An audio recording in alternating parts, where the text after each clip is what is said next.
Doctor, do I need to follow a diet? Hot dogs, barbecue, soda, I can give up all of it. I'm even ready to go to bed early and stop staying up at night on my phone. Zhuangziang looked at the doctor with hope.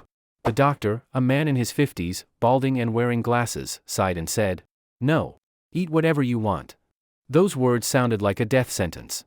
On the medical report, one word struck his eyes: cancer. "Doctor, I'm only 18. I've seen people younger than you die," the doctor replied calmly. "How long do I have left?" "At most 3 months. Accept it. Nobody lives forever." 3 months. 90 days. 2,160 hours. Maybe even less. And the strangest thing? It didn't even hurt that much. He had long understood, this world was never meant for him. Love? For him it was always just pretty lines from movies. Family? His parents divorced when he was 5. Home was cold and alien, a place where he always felt unnecessary. Only at his grandfather's house in the countryside could he find a little warmth. And he smirked, why did I even live until 18? Probably only because, once you're born, you can't just leave on your own.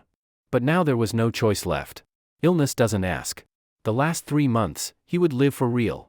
Without rules. Without masks. He bought a whole roast chicken and ate it right on the street, grease dripping down his chin. Took the sweetest milkshake, and something insanely spicy too. People stared at him, but for the first time, he felt free. On the way, he bought a bright Hawaiian shirt for pennies. Cheap, ridiculous, laughable. But that was the real him. His whole life he had been the good boy, the model student. But if he was going to die, why pretend? At school, the security guard barely recognized him. After checking his ID and calling the homeroom teacher, he finally let him in. Xiang only smirked. The guard didn't know, this delinquent had been top of the class for 2 years straight. And now, all those awards and praises felt meaningless. He sat at his desk, hid the chicken, and downed the sweet drink in one gulp. And then she turned around. Lin Mushi. The school beauty. Always proud, like a princess, surrounded by dozens of admirers. He too had once been among them. His phone showed dozens of unread messages. 3 from her, buy me some buns. Why didn't you come? Disappear again and I won't give you another chance. He smirked and thought, I have 3 months left. What kind of courting is there to talk about? He said aloud. You're nothing to me. Why should I buy you food? She froze, disbelief flashing across her face. Then came anger. What did you just say? If you talk like that, you'll lose me forever. He looked at her coldly and said. You say it as if I ever had you. She turned away sharply. Anger and hurt mingled in her eyes. Yet behind it, he could still see, there was a trace of affection. Zhuangziang held his phone in his hand for a long time, hesitating, but finally dialed the contact labeled Dad. The line rang for a long time before a voice picked up. From the background noise, it was obvious, his father was in a crowded, noisy place. Dad, I got my results, the doctor said. Nothing's wrong with you. Zhuang Wenjiao interrupted impatiently.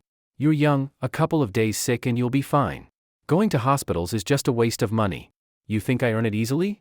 Hearing those words, Xiang's heart grew even colder. If not for the blood in his veins, he wouldn't want to have anything to do with this man. With a sigh, he asked. Do you have Mom's number? No. And why bring up that woman? 5,000. Damn it, lost again. I'm busy here. If it's nothing serious, I'm hanging up. Zhuang Wenjiao quickly ended the call. Xiang stared at the screen, listening to the short beeps. A bitter smile curled at his lips. Nothing serious? The truth is, it's already over for me. After he was 5, he never saw his mother, Su Hui, again. Later, they only spoke occasionally on the phone. The last call had been 3 years ago. 1 minute and 36 seconds. Su Hui did everything she could to hide from her current husband that she had such a grown son. And Xiang only wanted her number for one reason, to tell her he had 3 months left to live. After all, she was the one who gave him life. Even if at first unwilling, pregnant before marriage, she had even tried several times to abort him. In this world, almost every profession requires training and exams. To drive a car, you need a license. To teach, you need a certificate. But to become parents? No exam required. A whim, an accident, and a new life is brought into the world. Rarely does anyone care if the child even wants to be here. As long as he could remember, his parents fought almost every single day. Tables and chairs overturned, floors littered with shards of glass and porcelain. When he was 5, they finally split for good. Neither Zhuang Wenjiao nor Su Hui wanted to take him, a burdened child would only get in the way of building new families. Only thanks to his grandparents, who insisted that the family needed an heir, did the boy stay with his father. A year later, his father brought home a woman caked in makeup. 2 years after that, they had their own son. In a family of 4, he was the outsider. In fairy tales, stepchildren live miserable lives. His life proved it true. From childhood, he was forced to be cautious. At school, he worked hard, winning awards year after year. At home, he helped with chores, looked after his younger brother. But even now, after so many years, his brother had never once called him brother. Such a life, was it really worth clinging to? Death, perhaps, would be liberation. In the 3 months he had left, he wasn't going to live for others anymore. He wanted, for once, to live for himself. Son, what the hell are you wearing? Aren't you afraid Lao Zhang will tear you apart for this? It was Li Huangxian, his desk mate and best friend. They always joked, calling each other father and son. Seeing Xiang in the gaudy shirt, he couldn't believe his eyes. Teachers had always held him up as the model student, obedient, proper, neat, never breaking rules. I was sick, Xiang smirked. Wanted to change the mood. You've got taste. Add a gold chain and the look's complete, laughed Li Huangxian. At that moment, the bell rang. According to the schedule, 2 straight periods of math. Teacher Wu Qiufeng, nicknamed the Executioner, stepped up to the podium. Within 5 minutes, half the class was dozing off. And Xiang, waiting for her to turn her back, pulled a book out of his friend's desk and buried himself in it. Are you crazy? Reading in her class? His friend whispered. But Xiang didn't stop. Now I'll do everything I was once afraid of. Burn, then burn bright. He was engrossed until he felt a stare. He looked up, and met the icy gaze of the teacher. Zhuang Xiang, to the board. Solve this problem. He stood, quickly wrote the solution, and tossed the chalk. It's correct. If anyone doesn't get it, you can ask me. The class gasped. The teacher's face turned pale with rage. You've always been first in the class. Share your experience. The truth is, I hate math, he said calmly. It's useless, except to torture brain cells. My success only looks good compared to the rest. The classroom froze in silence. This wasn't just a challenge to the teacher, it was an insult to everyone. The teacher slammed the desk. Get out. Xiang shrugged, dropped the book on her desk, and walked out. Outside, the air was fresh, the sun shining through the leaves and grass. To waste such moments on dull lectures? No. Better to run away. Since childhood, Xiang had always been the good student, never skipping a class. But now, a burning urge rose within him, to escape school. As if he wanted to shatter all the rules and boundaries. In the northwest corner of the sports ground, there was a slightly lower wall, shaded by thick trees. Xiang knew some students had climbed out there before. Up close, though, he realized the wall was higher than it looked. Jumping it was like trying to dunk a basketball. The surface was smooth, with no footholds. Forget it. I don't even know why I'd climb out, he thought, about to leave. And then he heard a voice. Are you trying to climb over? A girl's voice asked. Startled, Xiang looked up and saw her. An oval face, almond-shaped eyes, a braid hanging to one side. A white blouse, a blue pleated skirt to her calves, spotless white sneakers. At her temple, a sprig of blooming peach blossom. You skipping too? He asked. Shoo, the girl pressed a slender finger to her lips. She smiled, and he introduced himself. I'm Zhuang Xiang, from class 9. Su Yudi, class 23, she replied. Xiang immediately realized there was no class 23. She clearly didn't want to reveal the truth. Yudi looked up at the wall. If you really want to get out, I can help. How? He perked up. You crouch down, I'll step on your shoulders, and then I'll pull you up. But you're small, can you really pull me? Don't worry, I'm strong, she even flexed her arm in a mock show of strength. Xiang crouched. The girl slipped off her sneakers, tied them by the laces, and placed them on his shoulder. This is a token of trust. So you won't think I'll run off without helping you. I already trust you, he smiled. She stepped onto his shoulders, light as air. He lifted her, and Yudi nimbly climbed up. Then she stretched down her hand. Come on, I'll help you. Her hand was soft, warm. Yet strong enough for him to pull himself up and land beside her. On the narrow wall, Yudi extended her foot. Help me put on my shoes. He had never helped a girl with her shoes before. His heart pounded as he slipped the sneakers onto her feet, clumsily tying the bows.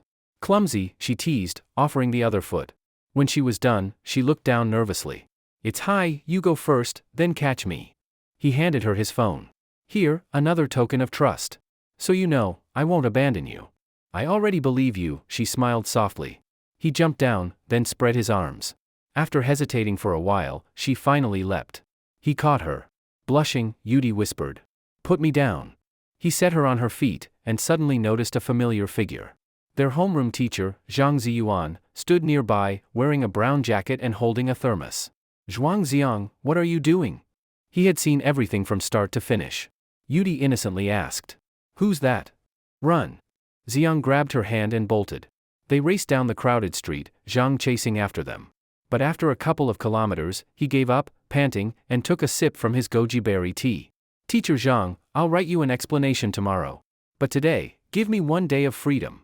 Xiang shouted as he ran. Are you going to hold my hand forever? Yudi asked shyly. Oh, sorry, he let go, embarrassed. But inside he thought, it felt so good to hold her hand.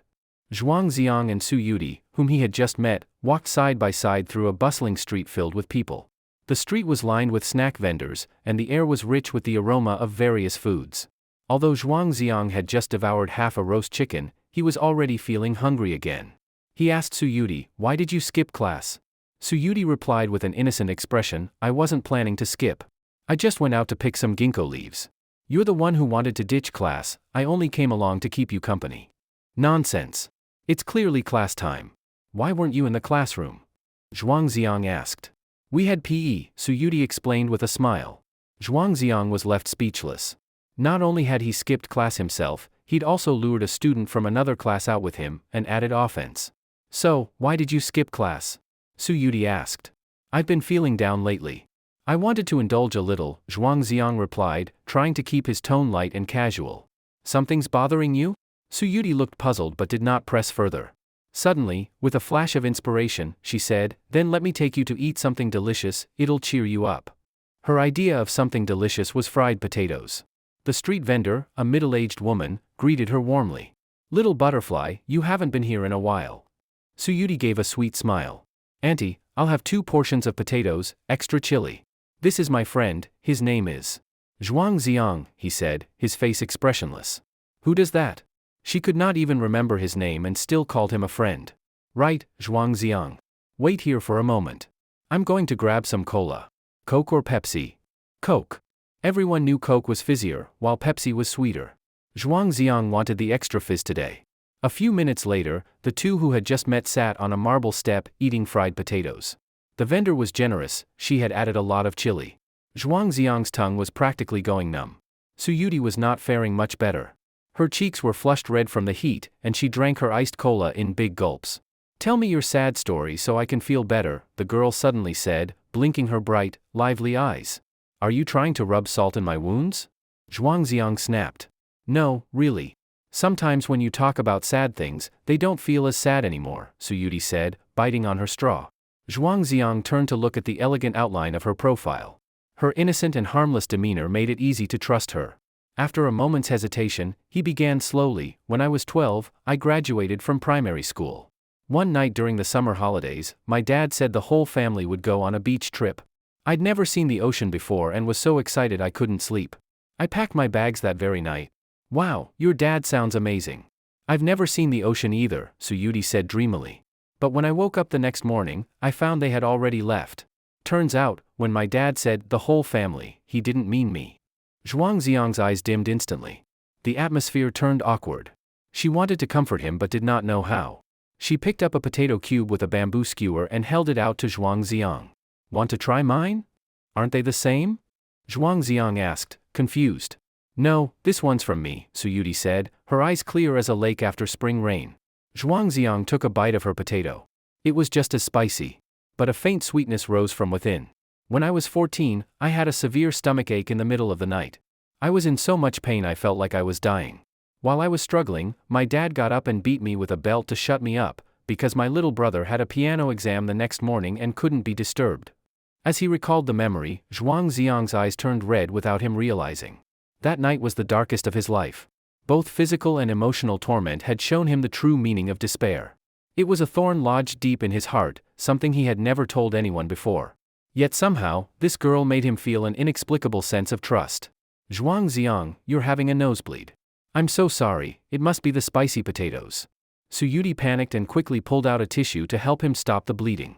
She gently cradled the back of his head and tilted it back slightly. Zhuang Xiang felt a subtle warmth seep through her fingertips and into his skin. The weight in his heart began to lift. Once the bleeding stopped, he said gratefully, "Thank you. I've been getting frequent nosebleeds for the past 6 months. It's not the potatoes. Suyudi pulled out a wad of cash from her pocket and counted it, 53 yuan in total. I'll keep 4 yuan for the bus. The remaining 49 are for treating you. When I'm feeling down, I eat a ton of delicious food. It helps me feel less sad. Zhuangziang laughed. In this world, only love and good food are worth not letting go. But I'm a guy, I should be treating you. Nope. Today I'm treating you. Next time I'm sad, you can treat me, Suyudi said, pouting stubbornly. All right then. I'm shameless, I never stand on ceremony, Zhuangziang agreed cheerfully. After finishing their potatoes and cola, the two resumed their culinary adventure. Suyudi skipped as she walked, her skirt fluttering like a butterfly dancing in the wind. She was drawn to every tasty smell, unable to take another step, drooling like a true foodie. They munched their way through skewered lamb, hand-grabbed pancakes, oden, and spicy hot pot. After Suyudi spent all 49 yuan, Zhuangziang bought her a strawberry milk tea. He was too full to drink anything else. Wow, Zhuangziang, this tastes amazing. Suyudi said with exaggerated praise. Keep your voice down. Do not act like you have never seen the world before, Zhuangziang said, feigning disdain. It really is delicious. Want to try it? Suyudi lifted the cup toward him. How am I supposed to try it? Zhuangziang asked, eyeing the straw marked with her teeth.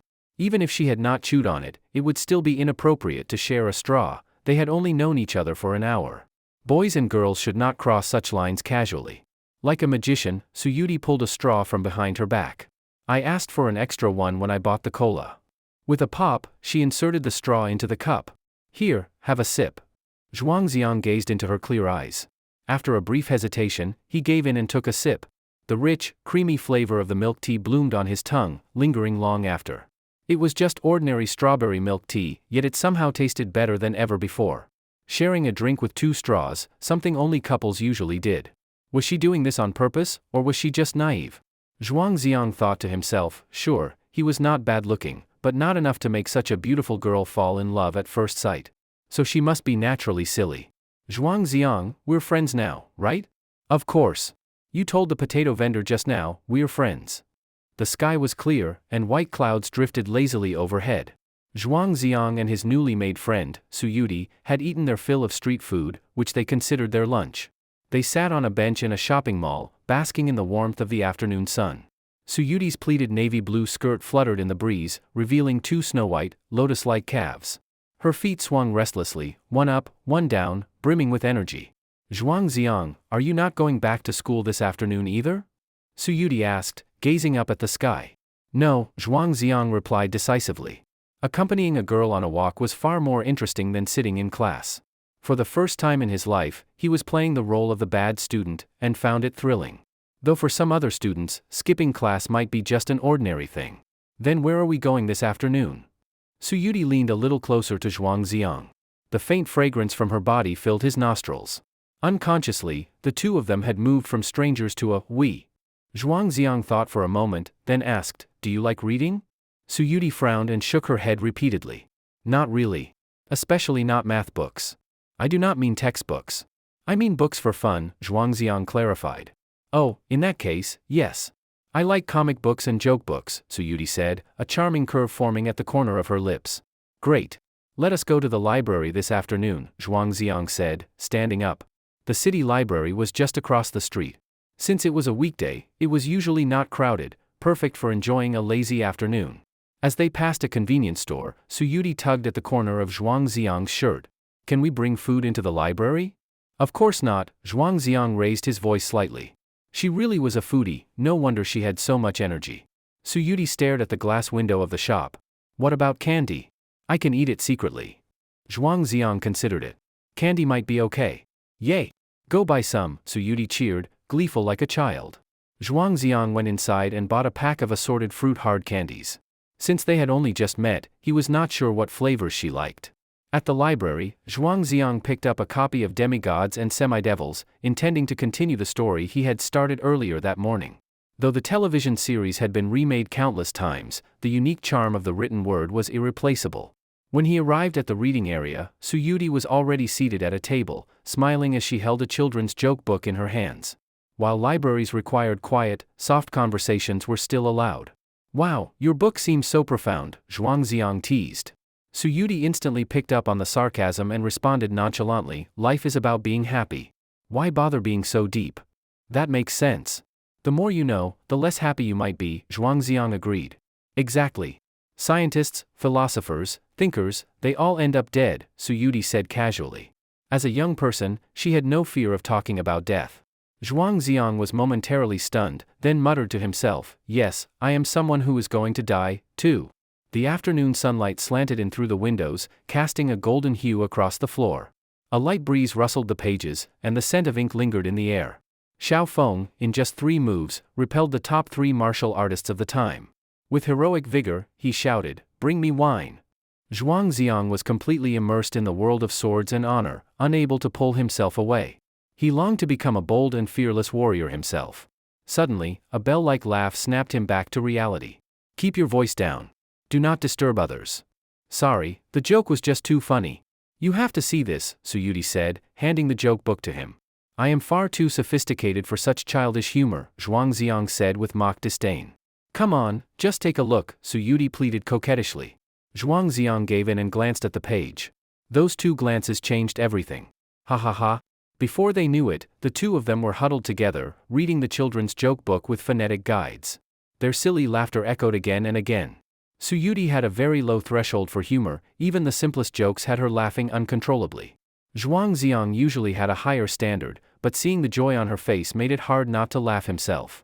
He tried hard to suppress his laughter, not wanting to disturb the other readers.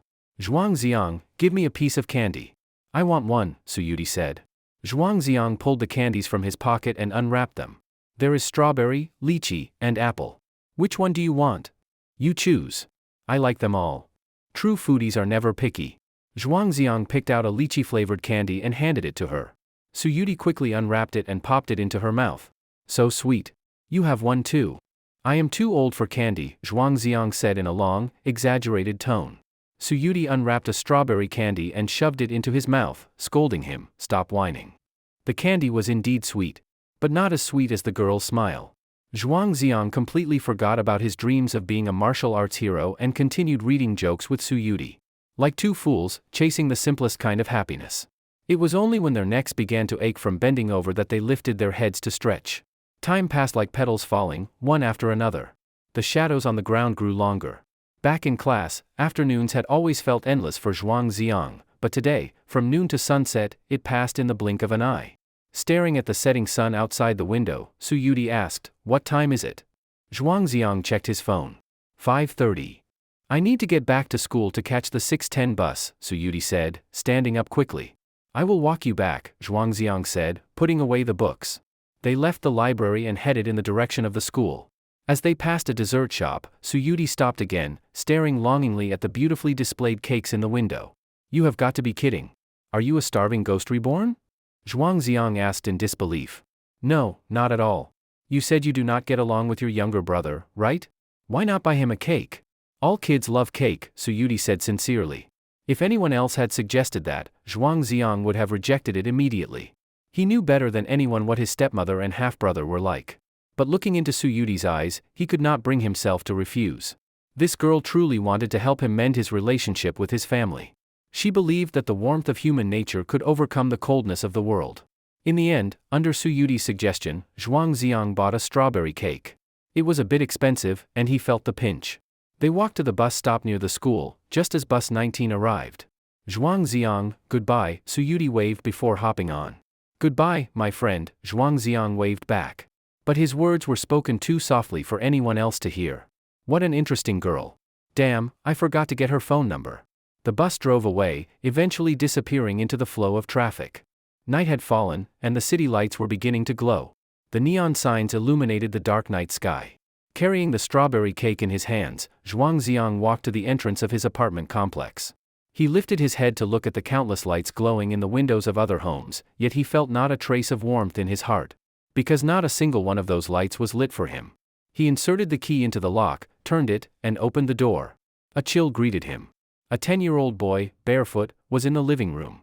Holding half a bamboo flute in his hand, he was swinging it around as he made "biu-biu-biu" sounds with his mouth. Zhuangziang's eyes widened. Zhuang Yuhang, you went into my room and messed with my things again. This boy was his half-brother. spoiled from a young age, with a willful and unruly temperament. No matter how clean and tidy Zhuang Xiang kept the house, within 10 minutes, his brother could turn it into a mess. The bamboo flute in Zhuang Yuhang's hand had been Zhuang Xiang's prize from a music competition when he was a child, kept carefully hidden in the depths of a drawer. Now it had been roughly snapped into 2 pieces and was being swung through the air, whistling as it cut through. A sharp pain rose from the bottom of his heart. "You're back, Xiang? You haven't played the flute in a long time. Let your little brother play with it for a while. It should not matter, right?" Qin Shulan emerged from the kitchen with a fake smile on her face. "Aunt Qin, why do you always let him go into my room at will? This is an invasion of my privacy." Zhuang Xiang demanded sharply. "What privacy could a child like you possibly have?" Qin Shulan was visibly displeased with his attitude. "It was just a broken flute from your room, why were you yelling at your stepmother like this? Such poor manners." Zhuang Xiang strode forward, snatching the broken half of the bamboo flute from Zhuang Yuhang's hand. He found the other half in the gap between the sofa cushions. He tried fitting them together and testing the sound. Fortunately, it was not completely ruined. "Zhuang Yuhang, I'm warning you. If you go into my room without permission again, I won't be polite to you." "Zhuang Xiang, stop trying to scare me. What's in your room that you don't want people to see? Why can't I go in?" Zhuang Yuhang ignored his warning entirely. From childhood, he had always called his elder brother by name, never brother. In the past, whenever they quarreled, Zhuang Xiang would always yield. But this time, his patience had run out. He grabbed Zhuang Yuhang by the collar. "Do you believe I won't hit you?" Zhuang Yuhang immediately began to scream. "Mom, Zhuang Xiang's gone crazy." Qin Shulan came out of the kitchen again. Seeing the scene, she shouted toward the bedroom, "Zhuang Wenjiao, your son is hitting my son. Are you going to do something about it? What the hell is all this shouting at night? Can you not be quiet for a moment?" Zhuang Wenjiao suddenly flung open the bedroom door and stormed out. He had lost money playing cards today and was already in a foul mood. Seeing this scene, his anger only flared higher. "Zhuang Xiang, what kind of fit are you throwing? Let go right now and apologize to your brother." "Dad, he was the one who went into my room and messed with my things. Why should I apologize?" Zhuang Xiang's eyes were full of sorrow. "You are the older brother. Should you not be letting your younger brother have his way?" Zhuang Wenjiao shouted. "When has he ever called me his older brother?" Zhuang Xiang shot back. Zhuang Wenjiao was momentarily speechless, frozen where he stood. Zhuang Yuhang's disrespect was inseparable from his parents' indulgence. Perhaps, deep down, they had always believed that this household was supposed to be a family of 3. Zhuang Xiang was clearly just the extra. "Zhuang Wenjiao, look at your precious son. Yuhang's shirt is expensive. What if your other son tears it?" Qin Shulan fanned the flames at the side. "Zhuang Xiang, I order you to apologize to your brother at once." Zhuang Wenjiao raised his voice again. "And what if I do not?" Zhuang Xiang refused to back down an inch. From childhood, he had been the obedient one, swallowing grievances, retreating, and compromising. But emotions, once suppressed for too long, will one day erupt. There is a saying, in every honest person's heart sits a Buddha, and beneath the Buddha is a demon. If you topple the Buddha, I will become the demon. "Zhuang Xiang, do you even know what you are doing?" Zhuang Wenjiao's anger turned serious. "Of course I know. It was the past 10 years of bowing and scraping when I did not know what I was doing." Zhuang Xiang's eyes burned red. His grip tightened, clutching Zhuang Yuhang's collar even harder. The fire in his chest was like a volcanic eruption. "Dad, I am also your biological son. Why am I not even worth 1/10,000th of him in your eyes? I come first in my grade every semester, and you never ask about it. He is as stupid as a pig and barely passes his exams, and you are happy for days." Scene after scene from the past flashed through his mind. Zhuang Xiang had tiptoed through life in this house, taking on chores of his own accord, yet often receiving only cold looks.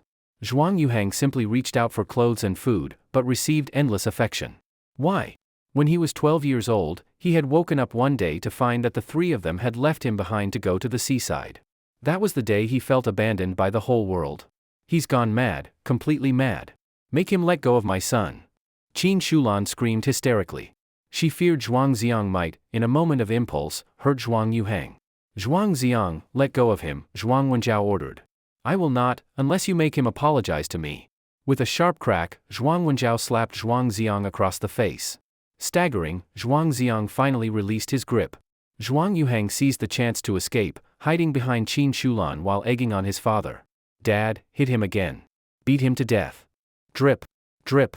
Warm drops of blood flowed from Zhuang Xiang's nose, falling onto the white floor. The dark red blood was the same color as the tassel at the end of the bamboo flute. Zhuang Xiang's gaze fell on the box of strawberry cake, and he felt a wave of bitter irony. What a fool he had been, thinking he could reconcile with them. What is that? Zhuang Wenjiao followed his son's gaze. A cake. It was meant for him. Zhuang Xiang pointed at Zhuang Yuhang, laughing bitterly at himself. Who would eat a crazy person's rotten cake? Zhuang Yuhang stepped forward and, with a vicious kick, crushed the cake and its box together. Along with it, he crushed Zhuang Xiang's heart of despair. As if his dignity itself had been trampled. Dad, I do not want to come back to this house anymore. Tomorrow I will apply at school to live on campus. If you are in a good mood, you can pick me up in 3 months. If not, it does not matter. Throwing down these words, Zhuang Xiang turned resolutely and walked out the door. 3 months from now, he thought, he would probably no longer be in this world. Whether this body was burned to ashes and buried somewhere, or scattered in the wind, it would not matter. Life was so bitter. There should be no next life, right? Holding the bamboo flute, Zhuang Xiang wandered aimlessly through the streets at night. He had used up a lot of tissues but still could not stop the nosebleed. Suddenly he remembered that at noon, when he was with Su Yudi, his nose had bled as well. That girl had supported the back of his head with her hand, her fingertips warm, and had easily stopped the bleeding. Thinking of Su Yudi's smiling face, his cold, lonely heart seemed to grow a little warmer. Do not ask me where I come from. My hometown lies far away. Why do I wander? I wander far away. I wander. A dessert shop on the street was playing an old song from over 40 years ago, The Olive Tree. The lyrics stirred something in Zhuang Xiang's heart. He, too, had now become a homeless drifter. If that place could still be called a home. There were over 6,000 yuan in his bank account. This was money saved over more than 10 years, New Year's money from relatives, along with bits he had managed to put aside himself. That amount would be enough to live for 3 months in this third-tier city. Zhuang Xiang had told Zhuang Wenjiao that he was going to live on campus, but in truth, he had no such plan. A terminal patient was not fit to live in a dorm with others. He planned to rent a small single room and quietly walk the final stretch of his life alone. But tonight, he would first find a place to stay.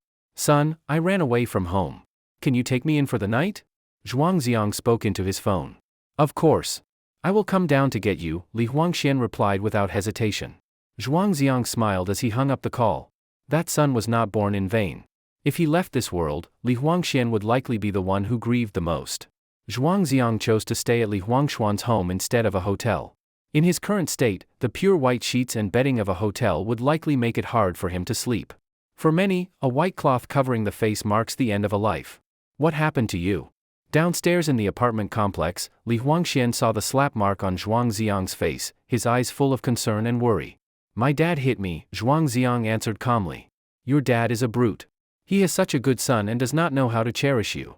Li Huangxian knew about Zhuang Xiang's family situation and felt deeply indignant on his behalf. A child without a mother really was like a weed. Zhuang Xiang had been to Li Huangshuan's home many times before, always with a sense of envy. His parents loved each other, the home was warm, and it was always filled with laughter. Unlike his own home. Mom, Zhuang Xiang is sleeping over tonight. He has not had dinner yet, Li Huangxian called out to his mother, Fan Ling, as soon as they walked in. He has not eaten this late? I will cook you a bowl of noodles. Fan Ling came out in her pajamas. Thank you, Auntie. The moment Zhuang Xiang saw her warm smile, his nose stung with emotion. After the age of 5, he had never seen his mother, Su Hui, again. How wonderful it would have been to have such a gentle mother. Li Huangshuan's father, Li Tianyun, came out as well. Upon seeing the slap mark on Zhuang Xiang's face, he immediately understood the situation. He did not ask further questions, but instead fetched the medicine box and said, Come here, I will apply something. The swelling will be gone by tomorrow. Thank you, uncle. Zhuang Xiang bowed.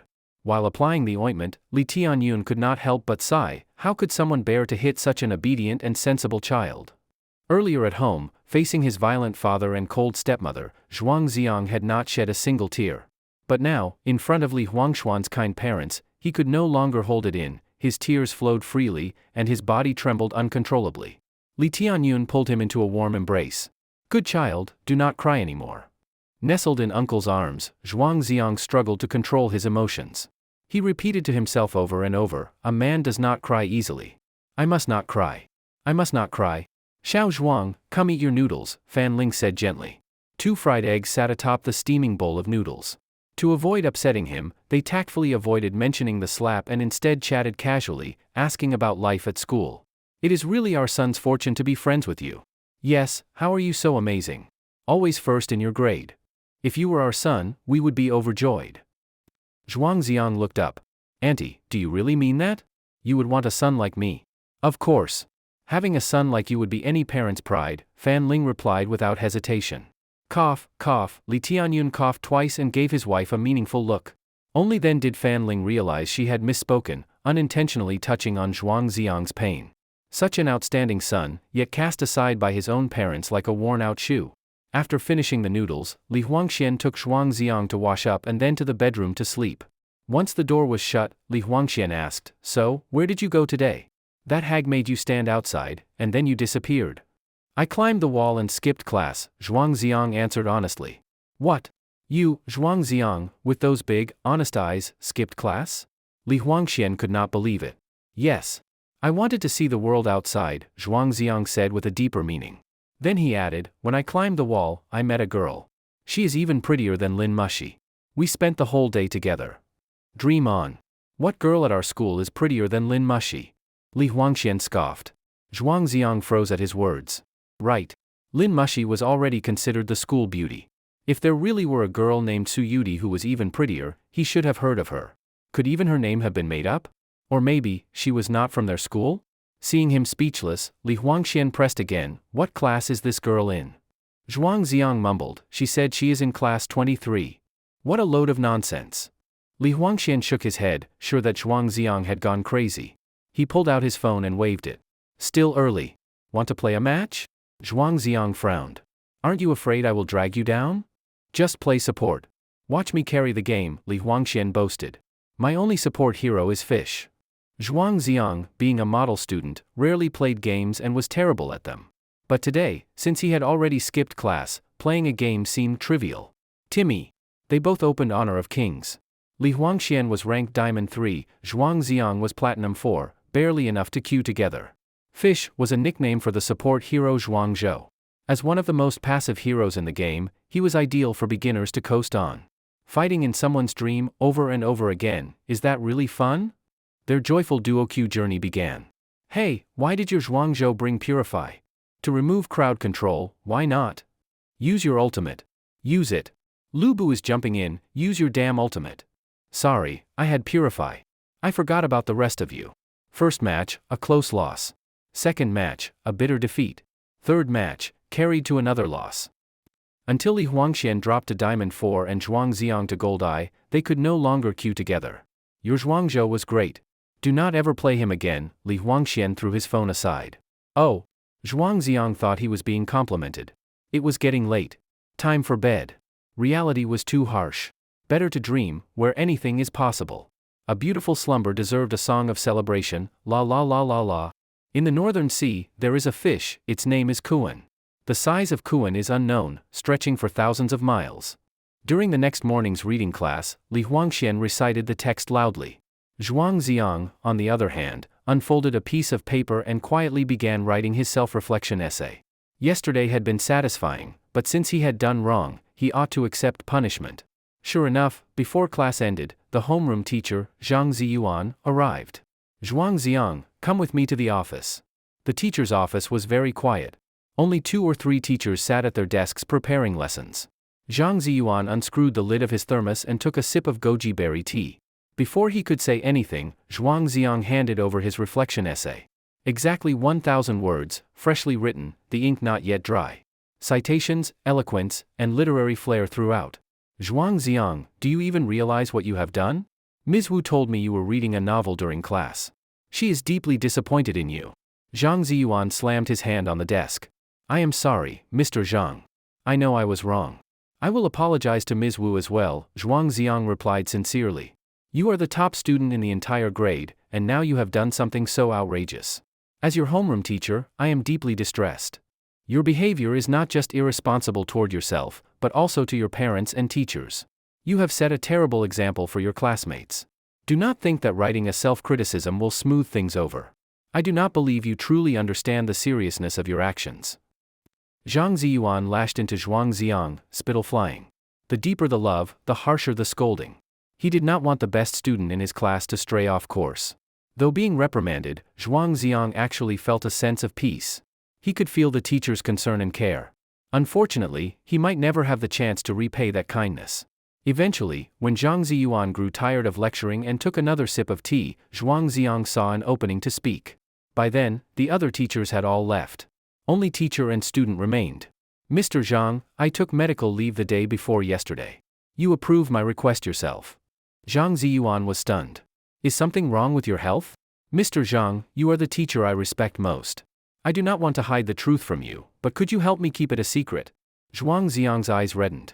What do you mean? Zhang Ziyuan realized something was wrong. Zhuang Xiang steadied himself, then pulled a medical report from his pocket, unfolded it, and laid it in front of Zhang Ziyuan. Zhang glanced at it, and his expression changed dramatically. Like a thunderclap on a clear day, it exploded in his ears. No, this must be a misdiagnosis. Do not worry, Zhuang Xiang, I will take you for a re-examination. It must be a mistake, it has to be a mistake. Zhuang Xiang shook his head. Mr. Zhang, it is not a mistake. I have been getting frequent nosebleeds for half a year. How could this happen? You are only 18.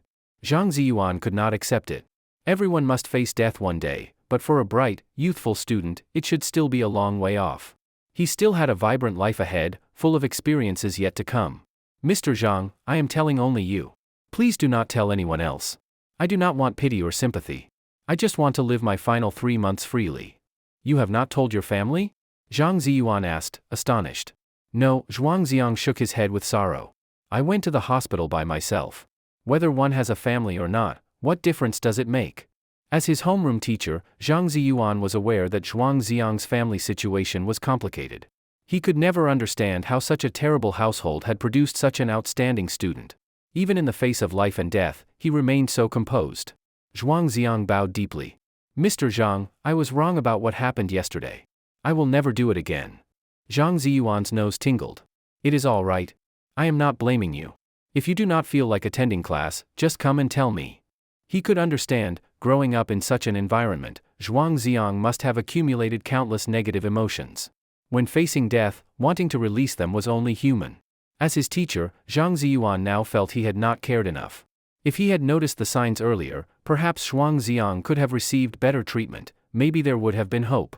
Mr. Zhang, I would like to resign as class monitor. Please choose someone else. All right? You should focus on relaxing. Do not burden yourself. Follow the treatment. Until the very last moment, do not give up. Zhuang Xiang picked up the diagnosis, carefully folding it and returning it to his pocket. His movements were slow, like completing some solemn ritual. Zhuang Xiang, I can keep this a secret for now. But when I feel it is necessary, I will inform your family, Zhang Ziyuan said, his feelings complicated. He understood that for Zhuang Xiang to hide such a thing from his family, he must feel deeply hopeless. But as a teacher, he could not keep such a matter hidden forever. Thank you, Mr. Zhang. I am sorry I will not be able to live up to your hopes. Zhuang Xiang bowed again, tears in his eyes. No. You have always been the student I am most proud of, Zhang Ziyuan choked. Zhuang Xiang had always brought honor to the class, to the school. Had he entered society, he would have undoubtedly become an outstanding talent, achieved great things. But alas, heaven envies the gifted. By the way, that girl who was with you yesterday, what class is she in?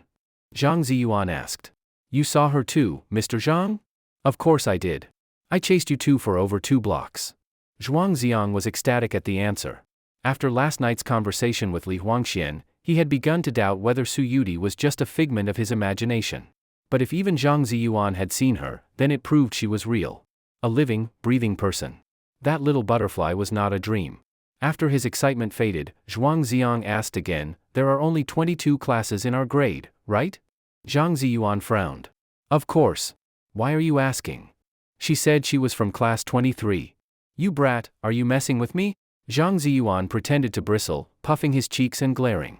He did so to lighten the mood, to treat Zhuang Xiang as usual. Just as Zhuang Xiang had asked, not to be pitied or sympathized with. That was the greatest respect. Mr. Zhang, if there is nothing else, I will return to class. Go, go! Zhang Ziyuan waved him off. Once Zhuang Xiang left the office, the emotions Zhang Ziyuan had held in finally erupted. He slammed the thermos onto the desk.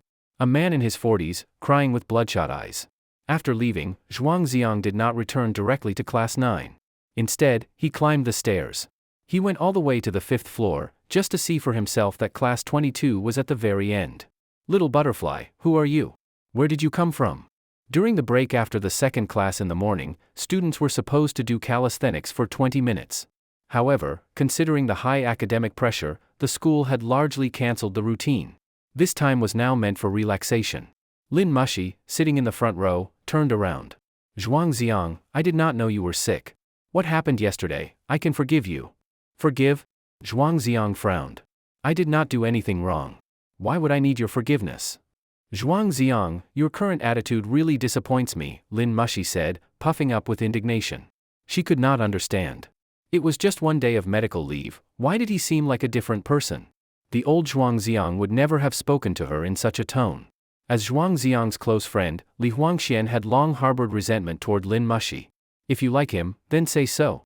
If you do not, then just say no. Why keep stringing him along? Seeing Lin Mushi's fake innocent face, Li Huangxian stood up for justice. Campus bell Lin, let us speak plainly today. If you like Zhuangziang, then be with him. If you do not, then stop messing with him. What does that have to do with you? Lin Mushi rolled her eyes at him. I just do not want a relationship right now. That does not mean I do not like him. As long as he is sincere and persistent, I will definitely consider him in the future. Li Huangxian exploded. Listen to yourself. Is that even human logic? You are obviously treating him as a backup. You boys are really something. If someone chases me a little, am I supposed to agree right away? Would that not make me seem cheap? Lin Mushi retorted confidently. Then if you are going to say no, be clear about it.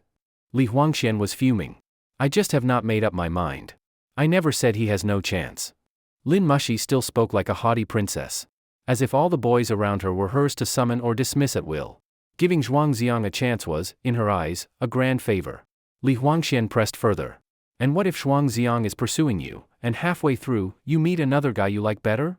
Then of course I would choose true love. Lin Mushi replied, righteously. And Zhuangziang? He would just be unlucky. Loving someone means being willing to risk it all. If he really likes me, then he should bless me. Faced with such twisted reasoning, Li Huangxian was completely speechless.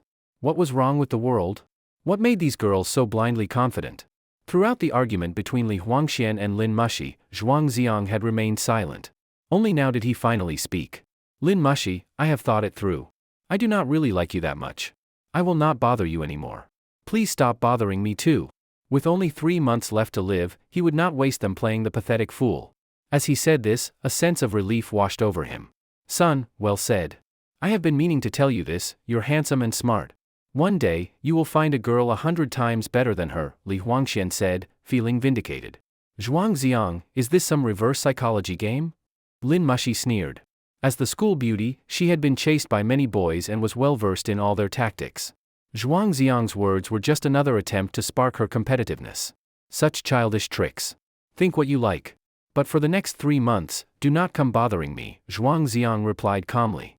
Zhuangziang, I have made myself very clear. You actually had a good chance. But if you choose to give up, do not blame me for not giving you an opportunity, Lin Mushi said in a condescending tone. Anyone who wants your opportunity can have it. I do not want it anymore, Zhuangziang shook his head coolly. You are absolutely ridiculous. Lin Mushi was deeply disappointed. Being pursued by an excellent guy like Zhuangziang had greatly satisfied her vanity. She had never said she did not like him. In fact, she had encouraged him to persist and not give up. Was that really so wrong? Boys like this deserve to be single forever. Zhuangziang, how can you talk to Mushi like that? A voice interjected suddenly. Zhuangziang looked up. It was Xie Wenyong. He was the vice class monitor of class 9. Usually overshadowed by Zhuangziang, he had always been resentful. He was also one of Lin Mushi's many admirers, and saw Zhuangziang as a romantic rival. Naturally, seeing Zhuangziang disrespect Lin Mushi was his chance to stir trouble. What the fuck does it have to do with you how I talk to her? Zhuangziang sneered. He normally would not curse, but today he no longer felt the need to restrain himself. For someone looking for a scolding, there was no need to be polite. Zhuangziang, I order you to apologize to Mushi, Xie Wenyong raised his voice. And who the hell do you think you are to order me around? Zhuangziang laughed coldly. Even though he had submitted his resignation to Zhang Ziyuan earlier, at this moment, he was still class monitor. What right did a vice monitor like Xie Wenyong have to boss him around? Xiao Yong sensed the implication and snapped, "You only got to be class monitor because of your grades. You are just a nerd. In terms of overall ability, how do you compare to me? So you want to be class monitor?" Zhuangziang stared into his eyes. "If you had not sucked up to the teachers, I would have been class monitor long ago," Xiao Yong growled. "If you want to be class monitor, go ask Mr. Zhang." "I have already stepped down," Zhuangziang replied indifferently. "Pfft, like you would actually give it up?" Xiao Yong scoffed, thinking he was bluffing. Zhuangziang said meaningfully, "Have you heard the story of Huisher meeting the Prince of Liang? A mythical bird called Yuan Chu soars from the southern sea to the northern sea.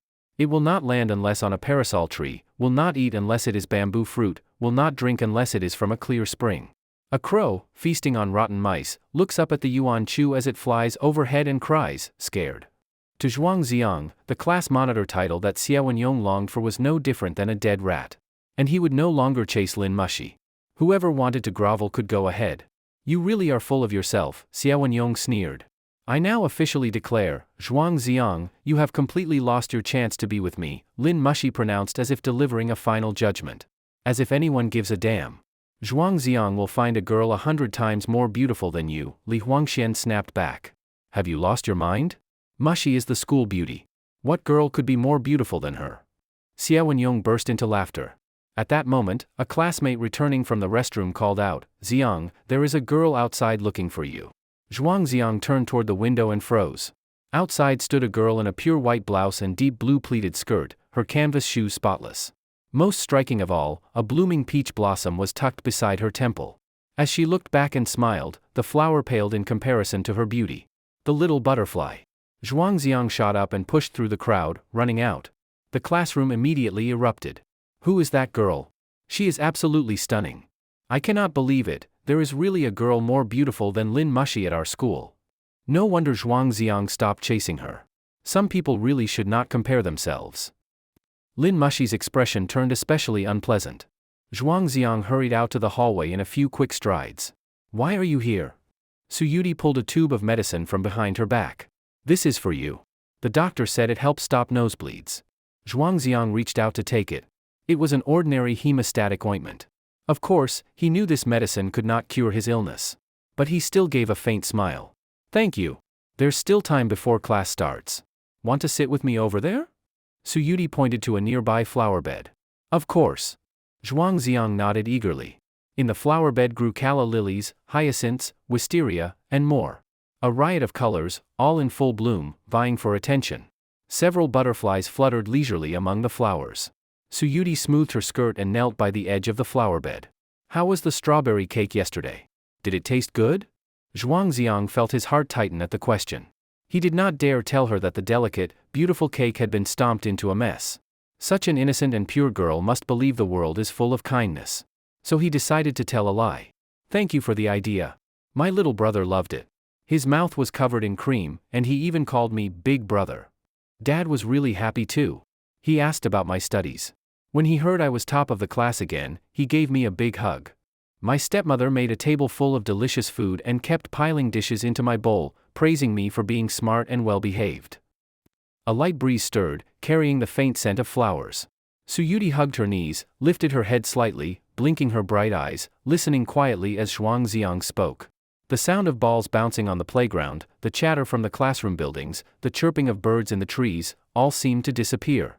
The entire world seemed to shrink to just the two of them and the blooming flowers behind.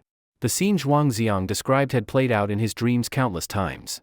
He thought he was telling it flawlessly, but his heart was clenched. The smile he forced onto his face was stiff and unnatural. He had always been a good child, of course he was not good at lying. "Zhuangziang, you are a big dummy," Suyuti suddenly said. "Why are you calling me names?" Zhuangziang was startled. "You are lying to me. Friends should be honest with each other." Suyuti softly bit her lower lip.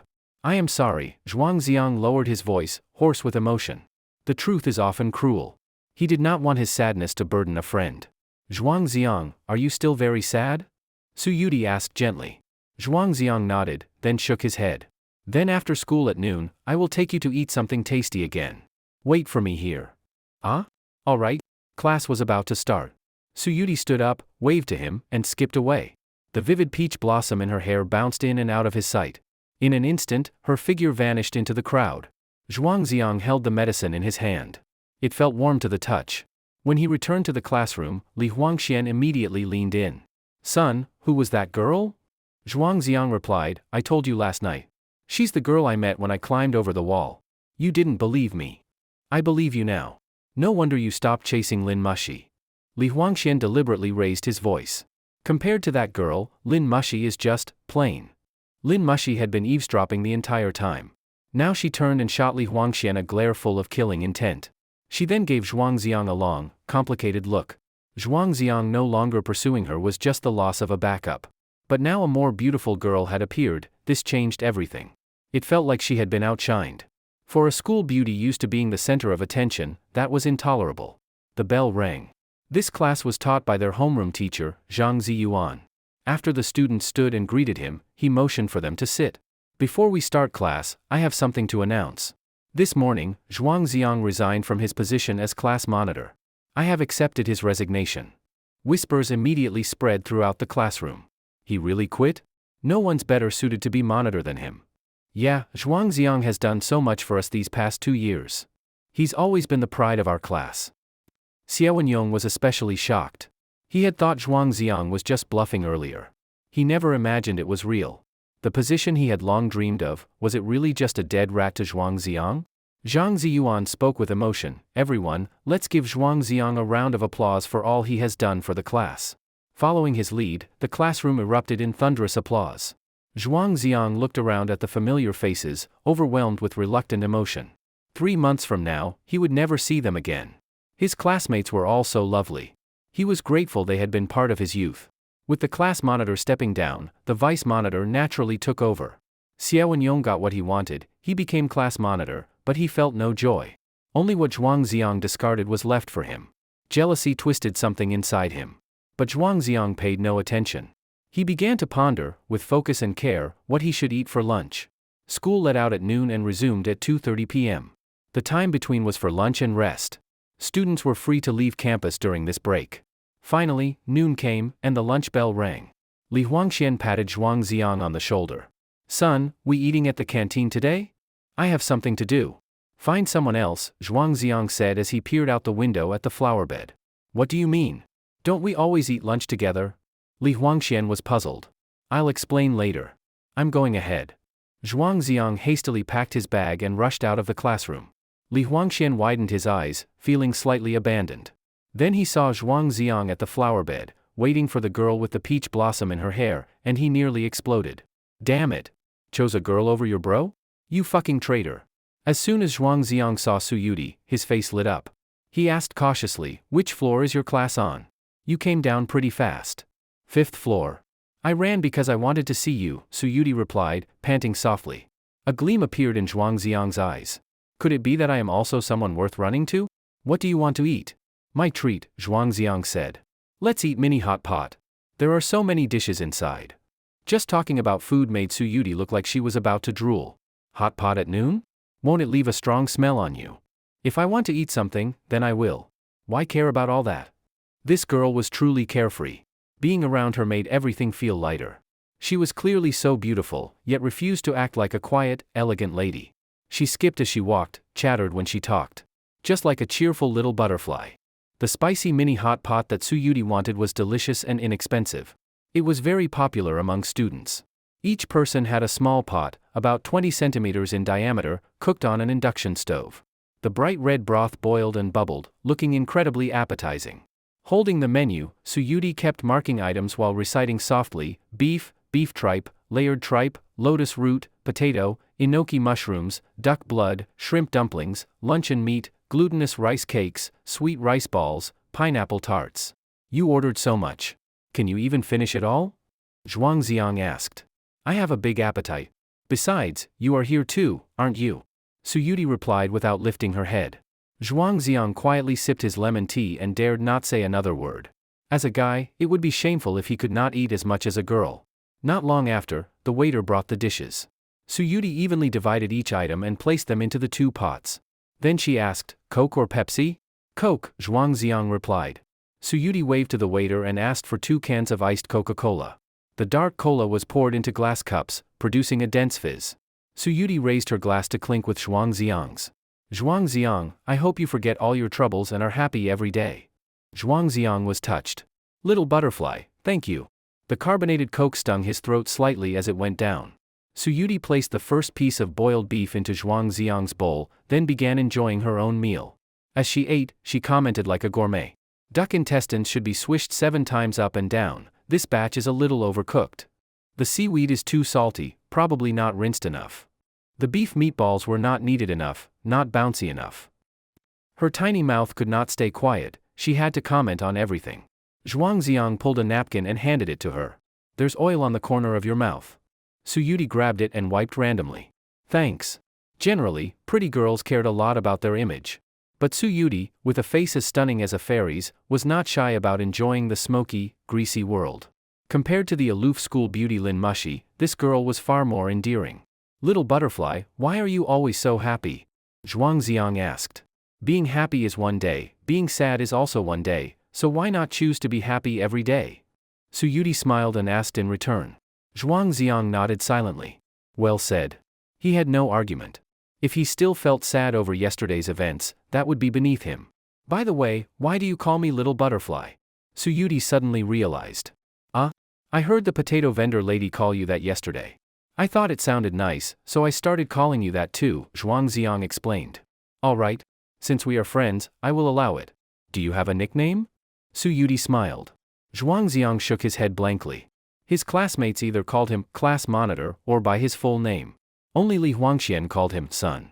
But son probably did not count as a nickname? Then I'll call you Big Dummy, Su Yudi said as she dipped tripe into the pot. Why Big Dummy? That sounds awful, Zhuangziang protested. Because you lied to me this morning, and your lie was full of holes, Su Yudi said, still a little upset. Zhuangziang thought to himself, he had been first in the entire grade for 2 years straight. If that made him a big dummy, what were the rest? The meal took about 40 minutes. After fishing out the last piece of potato from the broth, Su Yudi popped it into her mouth with a satisfied expression. Zhuangziang waved to the waiter for the bill. Su Yudi quickly said, I was the one who suggested hot pot. Let me pay. Zhuangziang smiled. This time is on me. Next time is on you. All right then. Su Yudi nodded. Without realizing it, they had already made plans for next time. By the time they left the hot pot restaurant, it was almost 1 in the afternoon. Zhuangziang planned to look around the nearby neighborhoods to find a suitable rental. He could not stay at Li Huangshuan's place forever. Naturally, Su Yudi insisted on coming along. It was easy to find rental housing near the school. Some older neighborhoods were also quite affordable. At the entrance of a residential area, many rental notices were posted. Zhuangziang found a 1-bedroom unit and called the listed number. Before long, a grandmotherly woman in her 60s came to show the place. She introduced herself as Granny Lu. Her children and grandchildren lived elsewhere, and she and her husband managed half a residential building. Many parents who came to accompany their children during school rented from her. Are you two living together? Granny Lu asked. No, just me, Zhuangziang quickly clarified, a bit embarrassed. No problem. I'm very open-minded. Young people dating is perfectly normal, Granny Lu said with a chuckle. Su Yudi blushed. Though she was normally talkative and lively, she suddenly turned into a shy mute. She wanted to explain but did not know how. The apartment was clean, tidy, and well lit. Zhuangziang decided to take it on the spot. Following standard rental terms, 1 month deposit, 3 months rent, he paid a total of 1,200 yuan. Granny Lu handed him the key and reminded him to use electricity safely before leaving. Zhuangziang told Su Yudi, little butterfly, 3 months from now, help me cancel the lease. You can keep the leftover deposit to eat hot pot. Su Yudi blinked her big, watery eyes. Why can't you cancel it yourself? Maybe I won't be able to, Zhuangziang replied, his eyes dim. By then, he would likely be in the hospital. There were not many people in this world who would be sad when he was gone. After leaving the apartment, the two of them went to a nearby supermarket to buy daily necessities. Zhuangziang specifically bought a desk calendar. The kind where you tear off a page each day. He weighed it in his hand, 90 days was only a thin stack. These light sheets of paper were now his life's countdown. At checkout, Su Yudi did not want to wait in line and went outside to wait for him. When Zhuangziang came out, he saw her holding a round glass fishbowl. Inside were pebbles, water plants, and 2 red goldfish swimming happily. Zhuangziang, this is a gift for you, congrats on your new home. Why give me 2 fish? I can barely take care of myself, Zhuangziang muttered. It is to add a little life to your new place. Promise me, you must not let them die, Su Yudi said seriously. Not die? Zhuangziang was taken aback. I meant the fish. If you let them die, I will not forgive you, Su Yudi said, shaking her fist. Zhuangziang looked deeply into her eyes, as if trying to see straight into her heart. To have a friend like this girl, what a joy it was. But why did I have to meet you at the end of my life? Little butterfly, how wonderful it would have been, if only I had met you sooner. Even if love shatters the heart, do not blame anyone. It is only because our encounter was too beautiful. Even if tears run dry, pain cuts to the bone, and the heart turns to ash. It does not matter. On the way back to school, Su Yudi hummed the song cheerfully. This song was older than she was. Zhuangziang was infected by her optimism and almost forgot his own troubles. A faint scent of peach blossoms floated along the tree-lined path of the campus. Little butterfly, give me your phone number. Next time I can just call you to arrange things. Zhuangziang had rehearsed his words for a long time before finally mustering the courage to ask for her number. Su Yudi reached into her clothes pocket and pulled out a card phone. A thin, flat device that glimmered faintly blue under the sunlight. Card phones could basically only make calls and send messages, far less functional than smartphones. Many parents bought such phones for their children to prevent them from becoming addicted to games. The two of them happily exchanged contact information. Su Yudi said, "It's best if you contact me during the day. I'm usually not around at night, and my grandmother does not allow me to use my phone. This phone of yours does not have much to play with anyway, does it?" Zhuangziang laughed. "Zhuangziang, you big fool, stop laughing at me." Su Yudi pretended to be annoyed and lunged forward to tug at his shirt. The two of them chased each other playfully down the shaded path.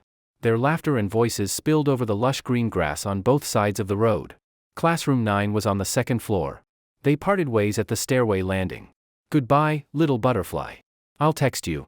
I might not check my phone when I'm busy, but I'll definitely reply when I see your message."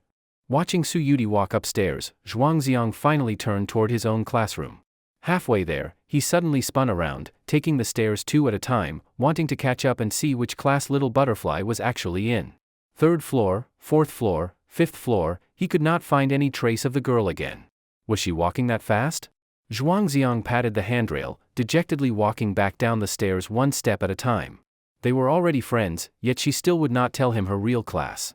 The afternoon lessons were hard to endure. Most of the classmates were drowsy and sluggish.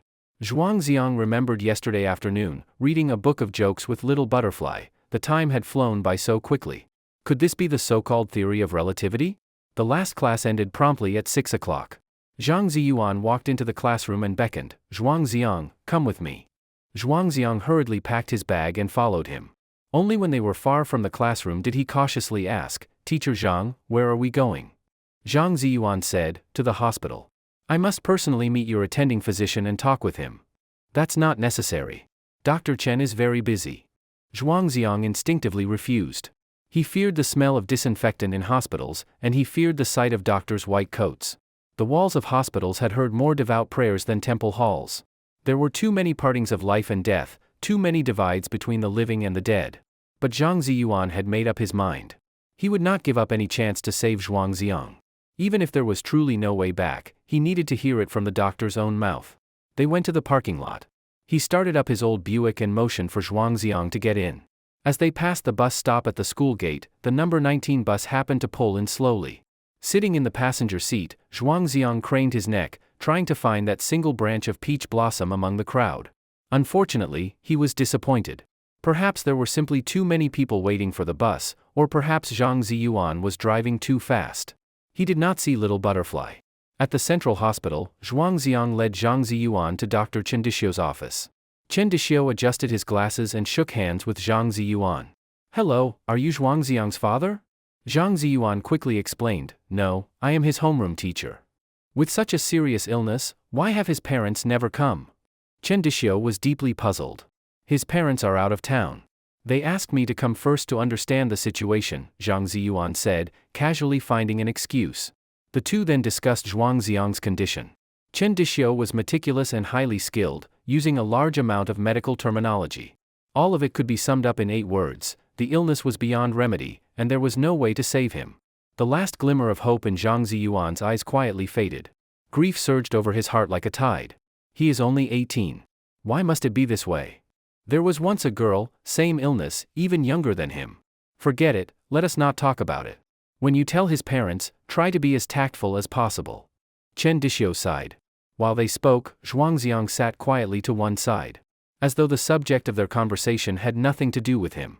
It had already been 2 days. He had calmly accepted reality. He wondered what his classmates would look like when they grew old. Hair gone white, teeth fallen out, faces covered with age spots, walking unsteadily. He would not have any of those worries. I, Zhuangziang, will always be 18. After leaving the hospital, Zhang Ziyuan felt especially heavy-hearted and stayed silent for a long time. Teacher Zhang, now do you believe it? Zhuangziang's tone was light. Zhuangziang, what would you like to eat tonight? Teacher will treat you. Zhang Ziyuan's voice was choked with sorrow. Have you forgotten what I said? I do not want anyone's sympathy or pity, Zhuangziang said. No, that is not what I meant. Zhang Ziyuan quickly explained. Just drop me at the school gate, then go home early and spend time with your wife and children. Zhuangziang said casually. Although he really wanted to take advantage of old Zhang for a big meal, the hot pot at lunch had been a bit too much. Better to eat lightly at night, not to overburden his stomach. At the school gate, Zhuangziang said goodbye to Zhang Ziyuan and walked alone to his rented room. Passing by a snack stall, he casually bought a portion of hot dog fried rice. When he opened it, he saw the owner had written the words "dog food" on the box to differentiate it. Instantly he lost his appetite. Following the doctor's instructions, Zhuangziang took a large handful of brightly colored pills. He wondered whether these medicines did any good at all. Take them, and you live 3 months. Do not take them, and you live 90 days? He picked up fish food and sprinkled some into the tank for his pair of goldfish. It had long been said that fish only had a 7-second memory. If only he could be a fish, forgetting all his sorrows, just swimming without a care. Beside the fish tank lay a bamboo flute. It was the only item Zhuangziang had brought from home. He had learned to play the flute for a while as a child, but later, busy with schoolwork, he had gradually abandoned it. Now, when he picked it up again and tried to play the simplest tune, "Twinkle, Twinkle, Little Star," the sound was harsh and unpleasant. Suddenly, a melody surfaced in his mind. It was the music he had heard yesterday when he met Su Yudi, very unfamiliar. Very pleasant, yet a little strange. Zhuangziang tried playing it a few times but could not form a proper tune, and finally gave up in helplessness. Night had already fallen. If he kept playing, he feared the neighbors would come knocking. Zhuangziang held his phone, editing a message to the contact saved under the name Little Butterfly. He wrote, then revised, then deleted again. Finally, he typed out a single sentence: "What would you like to eat tomorrow morning? I will bring it to you." After pondering for a while, he finally gathered the courage to press send. He waited and waited, but the girl did not reply. So Zhuangziang went to fetch a basin of water and began cleaning. In fact, when he had rented the room, Grandma Lu had already cleaned it thoroughly. But the waiting was too tormenting. If he did not find something to do, he felt he would explode on the spot. 10 minutes later, Zhuangziang picked up his phone with anticipation, but there was still no reply from Su Yudi. What could she be busy with so late at night? He stared at the screen for more than 10 seconds, then finally steeled himself and made a call. "I am sorry, the number you have dialed is not in service. Please try again later." "Sorry. The subscriber you dialed cannot be connected for the moment, please redial later." In the past, whenever Zhuangziang called and heard this female voice, he would immediately hang up. This time, however, he listened through to the English part as well. What era is this? Are there still places without signal? Are you a primitive person living on a mountain? Zhuangziang pushed open the window, and a cool night breeze blew in. A slender, cold moon hung high at the edge of the sky. At last, he had done what he had wanted to do 10 years ago. He had run away from home. No longer needing to watch people's expressions, no longer trembling in fear, he could do what he wanted, see the people he wanted to see. He was clearly about to die, yet it felt as though he was just beginning to live. Even if only for 3 months, he could still live brilliantly. Looking at the bright moon on the horizon, Zhuangziang grew drunk on the feeling, and poured himself a glass of cola. In the glass window, his own reflection appeared, handsome, spirited, full of life. "Congratulations, Zhuangziang, cheers." He clinked his glass against the image of himself in the window, then drank it down in one go. That night, in the humble rented room, he slept unusually soundly. He dreamed he had turned into a butterfly, happily flapping his wings, flying over famous mountains and great rivers, taking in all the spring scenery of the human world. The next morning, the first ray of sunlight slanted through the window. With a soft ding, it woke Zhuangziang from his dream. He reached under his pillow for his phone. Seeing Su Yudi's reply, his sleepiness vanished instantly. I made Qingtuan, green rice dumplings, myself. Do you want some? Zhuangziang immediately typed his reply, yes, please. Then I will buy drinks. Milk or soy milk? Soy milk. Wait for me at the bus stop. This time Su Yudi replied instantly. Zhuangziang sprang out of bed at once and went to the bathroom for a hot shower. He was accustomed to showering in the morning because he could wash his hair at the same time, it was more convenient. That floral shirt, he never wore again. Yesterday, when he had gone to the supermarket with Su Yudi, he had bought several discounted spring outfits. Today he chose a light blue thin jacket, paired with black casual trousers. That suited his usual good student image. As he left home, he tore a page from the desk calendar. It was as if his life had become tangible, one page at a time, pulled away by his own hand. Coming downstairs, Zhuangziang saw Grandma Lu doing her morning exercises and greeted her, "Good morning, Grandma Lu." Grandma Lu smiled warmly. "Off to school, Xiao Zhuang? That girl yesterday really did not stay with you." "Grandma, do not joke. She is my friend." "Good. Young people should make friends. Bring her back to visit more often." Su Yudi was beautiful and well-behaved, with an optimistic and cheerful temperament. Grandma Lu had liked her immediately upon meeting her. Seeing Zhuangziang and Su Yudi together made her sigh with emotion. Youth was truly wonderful. She simply did not know that such a young boy was already forced to face the end of life. At the breakfast shop, Zhuangziang bought 2 cups of soy milk. One was red date flavor, the other black sesame flavor. He did not know which one Su Yudi liked, so he would let her choose first and drink the other himself. At the bus stop, he waited nearly 10 minutes before the number 19 bus finally arrived, unhurried. The doors opened, and smiling students streamed out one after another. At the very back walked an extraordinarily beautiful girl. She was still dressed the same way, white shirt, blue skirt, white canvas shoes, and a sprig of peach blossom tucked by her hair. Zhuangziang found it odd. 3 days had passed, yet she wore the same outfit. White clothing should easily get dirty. But her shirt and shoes were always spotless. "Little butterfly," Zhuangziang called out. "Zhuangziang, I am sorry, have you been waiting long?" Su Yudi blinked her large, glistening eyes. "No, I just arrived too. Look, the soy milk is still hot." Zhuangziang smiled. In fact, fresh from the breakfast shop, the soy milk had been almost scalding. After carrying it for 10 minutes, it was now just right to drink. They walked into the school together, heading to the flower bed from the day before. On the hyacinths and wisteria in the flower garden, morning dew still clung. Under the sunlight, it sparkled like crystal. Today, Su Yudi carried a black shoulder bag. She took out an oiled paper packet, and immediately a fragrant aroma spread. Inside were green rice dumplings, Qingtuan. Qingtuan is a traditional snack with a history of over 1,000 years, made from glutinous rice flour mixed with juice of young mugwort, filled with sweet bean paste or lotus seed paste. Its color is bright green, its fragrance light and fresh. A single bite feels like eating spring itself. Zhuangziang picked up one Qingtuan and took a bite. It was bean paste filling, sweet but not cloying.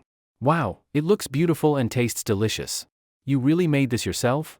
Su Yudi nodded. "Of course, I learned it from my grandmother." "You are so skillful. These Qingtuan are beautiful." Zhuangziang praised from the heart. Mugwort can clear heat and dampness. If you eat more, you definitely will not have nosebleeds again. Su Yudi drank a sip of red date soy milk. "What? You made this especially for me?" Zhuangziang was surprised. "Of course. It is terribly troublesome to make, picking fresh tender mugwort, pounding it to mix into the dough, steaming it, then wrapping the filling. I got up very early today." As she spoke, Su Yudi covered her small mouth and yawned. Zhuangziang felt a warmth in his heart. He had never thought someone would put so much effort into him. Such a pity, though, these Qingtuan could not cure his nosebleeds. "Little butterfly, there is nothing wrong with my health. Do not do so much for me in the future." Su Yudi stubbornly shook her head. "No way. We are friends. Friends should take care of each other." Zhuangziang silently bit into the Qingtuan, his heart a mixture of emotions. "Heaven, are you playing with me? Why, when I am about to die, do you send such a person to my side?" "Oh right, Zhuangziang, I am sorry. I cannot use my phone at night. I only saw your message this morning." Su Yudi suddenly remembered and quickly apologized. "It is all right. I know you will definitely reply when you see it." Zhuangziang said softly. "It is time for class. Thank you for the soy milk.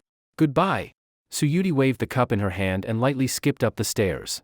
In 2 or 3 steps, she disappeared around the corner. Zhuangziang still stood by the flower bed, silently watching the direction in which the girl had vanished. He had originally been standing in the shadow of the teaching building, but now the sun was gradually rising, and the shadows slowly retreated. Warm sunlight poured down, illuminating him entirely. Zhuangziang walked into the classroom and saw Lin Mushi eating pan-fried buns while Xia Wenyong eagerly assisted her, inserting a straw into her warm milk. As expected, the campus beauty was never short of bootlickers. If he did not buy the buns, someone else would rush to do it. When Lin Mushi saw Zhuangziang, her expression became slightly awkward. She spoke, "Zhuangziang, I told him I did not want them, but Xia Wenyong insisted on buying them for me." Zhuangziang gave a faint smile. "Why are you telling me this?" Lin Mushi was stunned. Yes, why did she feel the need to clarify her relationship with Xia Wenyong the moment she saw Zhuangziang? Even though the buns were from the same store, the ones Zhuangziang bought always seemed to taste better. Every day, Lin Mushi had a driver who took her to and from school. Earlier, as she passed the bus stop outside the school gate, she had seen Zhuangziang through the car window, carrying 2 cups of soy milk. Lin, the proud school beauty, had assumed that one of them must have been for her. And yet, at this moment, Zhuangziang held only 1 cup of soy milk, and he was drinking it himself. Was it for that girl with the peach blossom in her hair? "Zhuangziang, how could you? You gave away the soy milk that rightfully belonged to me, just like that." Zhuangziang, of course, had no idea that Lin Mushi could conduct such an elaborate internal drama in just a few seconds. He dropped into his seat and pulled out a magazine from Li Huangshuan's desk. That kid was frequently late for morning reading and often got punished by being made to stand outside the classroom by old Zhang. It had become routine. "Mushi, drink the milk. It is still warm." Xia Wenyong continued to dutifully fawn over the school beauty. "Xia Wenyong, do not buy me breakfast again. I do not want Zhuangziang to misunderstand." Lin Mushi furrowed her delicate brows. At her words, Xia Wenyong felt as if he had fallen into an icy pit. Snowflakes fluttering, cold winds wailing, the vast world bleak and desolate. In Lin Mushi's heart, while Zhuangziang did not quite meet the standards of a perfect boyfriend, he was still the top student in the class. Xia Wenyong, in her eyes, was like a clown, not even worthy to carry Zhuangziang's shoes. Especially after seeing Su Yudi yesterday, her competitive spirit as the campus beauty had been completely ignited. She believed that as long as she showed a hint of tenderness, Zhuangziang would obediently come back to her side. Boys, they are all that easy to manipulate. Today in class, Zhuangziang had returned to being the model student. When Wu Qiufeng came to teach math, he even took the initiative to apologize and admit his mistake. Reading a novel in class had been wrong. A little punishment was only fair. Zhang Ziyuan had spoken to Wu Qiufeng in advance, explaining that Zhuangziang had been sick and emotionally unstable at the time, and had acted out of character. He asked her to be understanding. With that, the matter was settled. At noon, after class, Zhuangziang went to the cafeteria with Li Huangxian. He had considered messaging Su Yudi to invite her for lunch. But he had just seen her in the morning. If he kept contacting her, he might come off as clingy. So he held back. The cafeteria was bustling and noisy. Zhuangziang and Li Huangxian found a spot in a corner, close to the vending machine. "Son, you seem a little absent-minded today," Li Huangxian said as he chewed on a chunk of braised pork. "No, I am eating very seriously." Although Zhuangziang was eating, his eyes kept scanning the crowd, as if searching for someone. He was even holding his chopsticks upside down and did not notice. Boys know boys best. Li Huangxian did not need to guess to know what was on Zhuangziang's mind. He leaned in with a sly grin. "Tell me again, how did you meet that girl?" Zhuangziang began from their chance encounter under the ginkgo tree and recounted everything, reading books in the library, walking her to the number 19 bus. "You mean you two ran half a street holding hands after bumping into old Zhang?" Li Huangxian widened his eyes. "Exactly. Climbing the wall and running into our homeroom teacher, who could be unluckier?" Zhuangziang said with a bitter smile. "That is not the point. The point is you held hands with her. Do you not know? Holding hands leads to pregnancy." Li Huangxian shouted. "Are you fucking kidding me? Do you think my dad is a 3-year-old? Zhuangziang said irritably, picking up a piece of braised pork and tossing it into Li Huangshuan's bowl. Li Huangxian, a lifelong bachelor since birth, shamelessly pestered Zhuangziang to describe what it felt like to hold a girl's hand. Was it soft? Was it smooth? Did his heart race? Zhuangziang ignored him and continued eating. Suddenly, in his lowered line of sight, he saw a pair of snowy white canvas shoes. 2 calves, as fair as lotus roots, looked like they had been drawn by a manga artist. "Excuse me, may I sit here?" The voice was as clear and melodious as a yellow warbler. Zhuangziang looked up sharply, and met Su Yudi's gaze. Li Huangxian immediately said, please, have a seat." Su Yudi placed her tray down, adjusted her skirt, and sat beside Zhuangziang. A faint girlish fragrance drifted straight into his nose. Hello, I am Su Yudi, Zhuangxiang's friend, she introduced herself to Li Huangxian. I am Li Huangxian, Zhuangxiang's father, no, his good friend. Li Huangxian had never spoken to such a beautiful girl before and was clearly flustered. Zhuangxiang muttered inwardly, useless. A dog like you cannot even talk straight in front of a pretty girl. I will treat you to drinks. What would you like? Su Yudi looked at the vending machine beside them. So generous? I will have a Fanta, Li Huangxian said eagerly. I will have a Coca-Cola, Zhuangxiang said.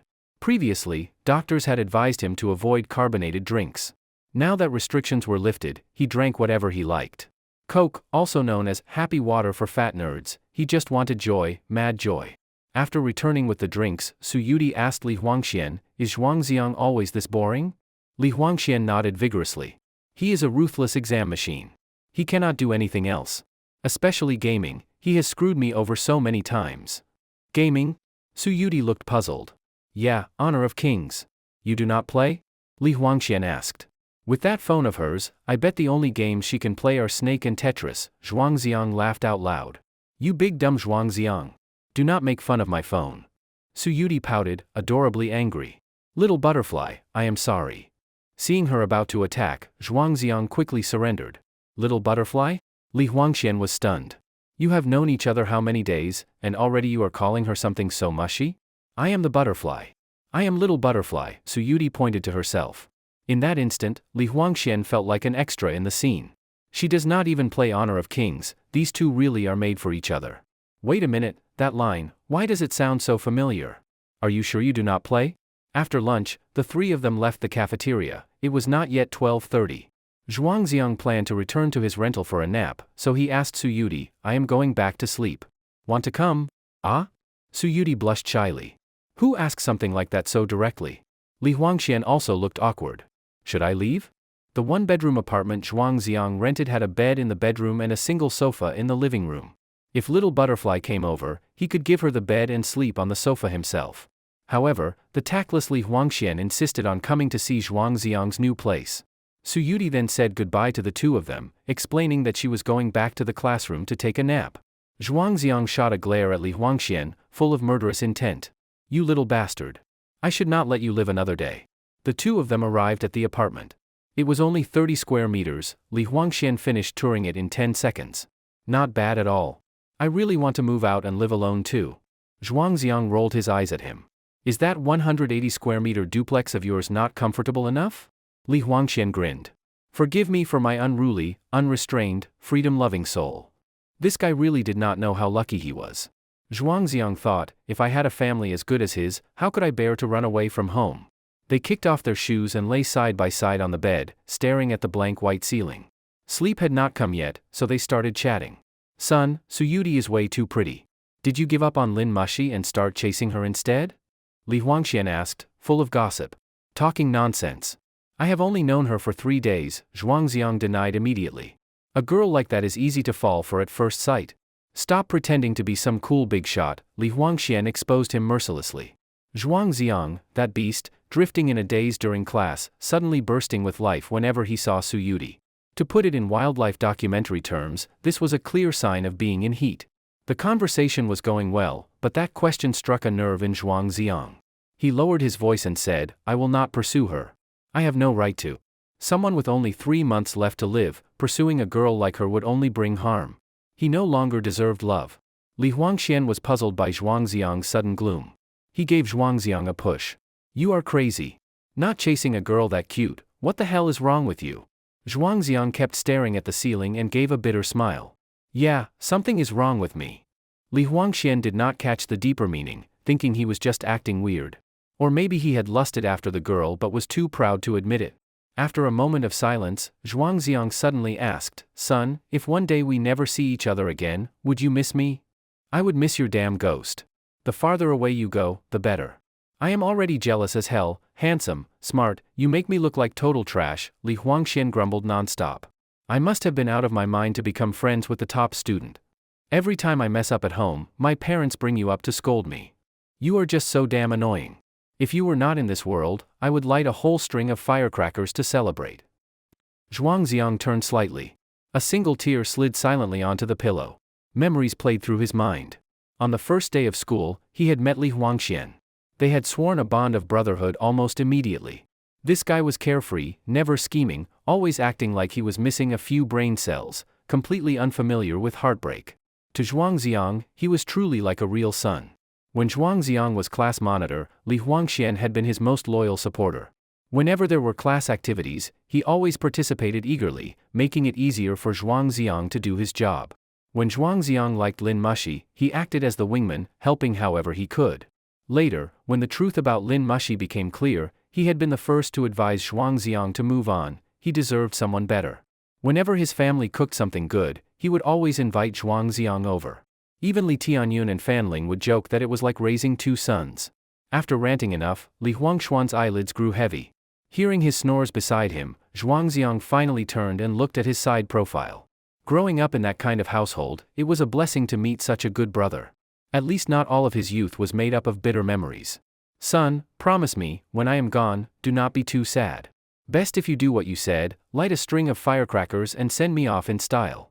And if, one day, you finally see the ending of Detective Conan, burn a copy and send it to me. Over there, I will watch over you, wishing you peace all your life. With so much on his mind, Zhuangziang could not fall asleep.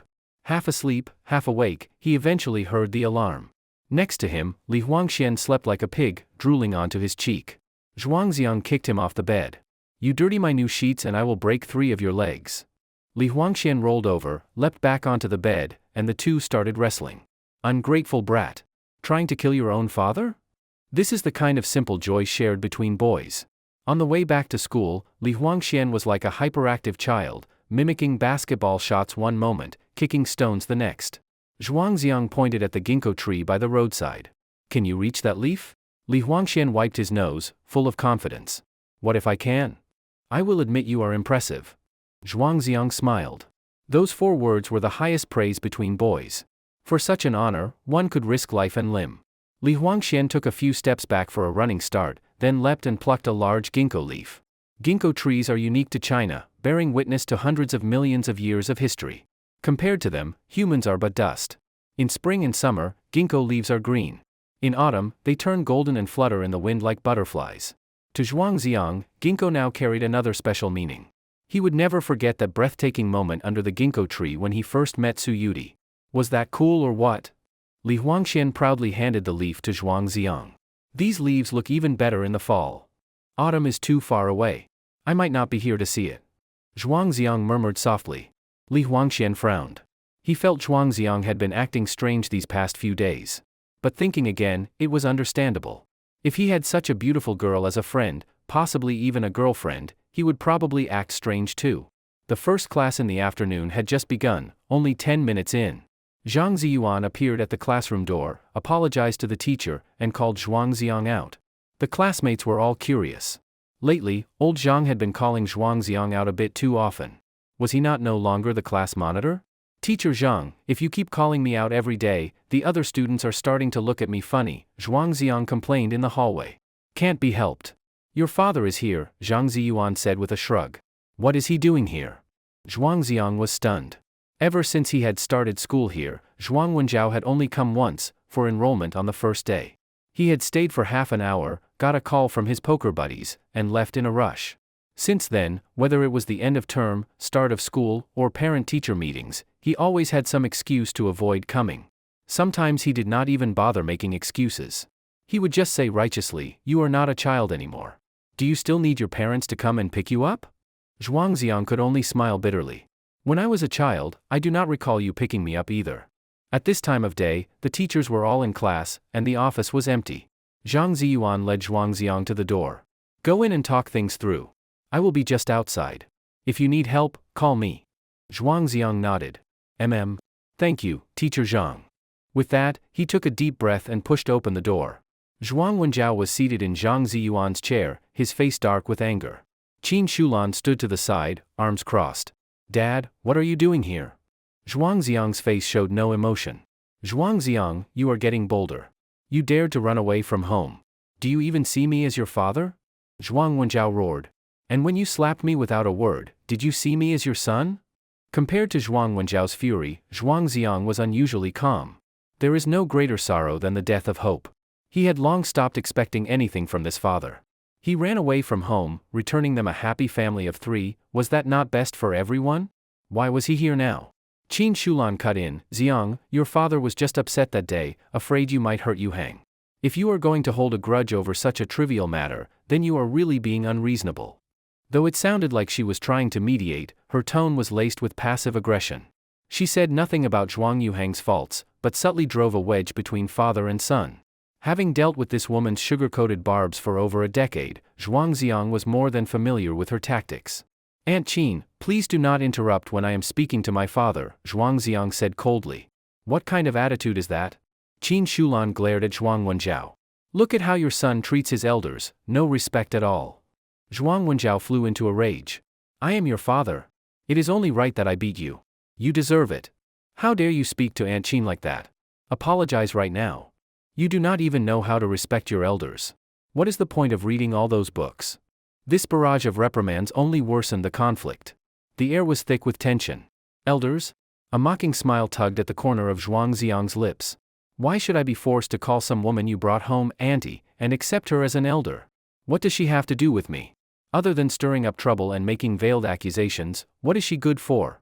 For over a decade, he had tolerated this woman and her pig of a son far too much. Even if the emperor himself came today, he would not acknowledge her as family. Dad, if you came here just to argue, you can leave now.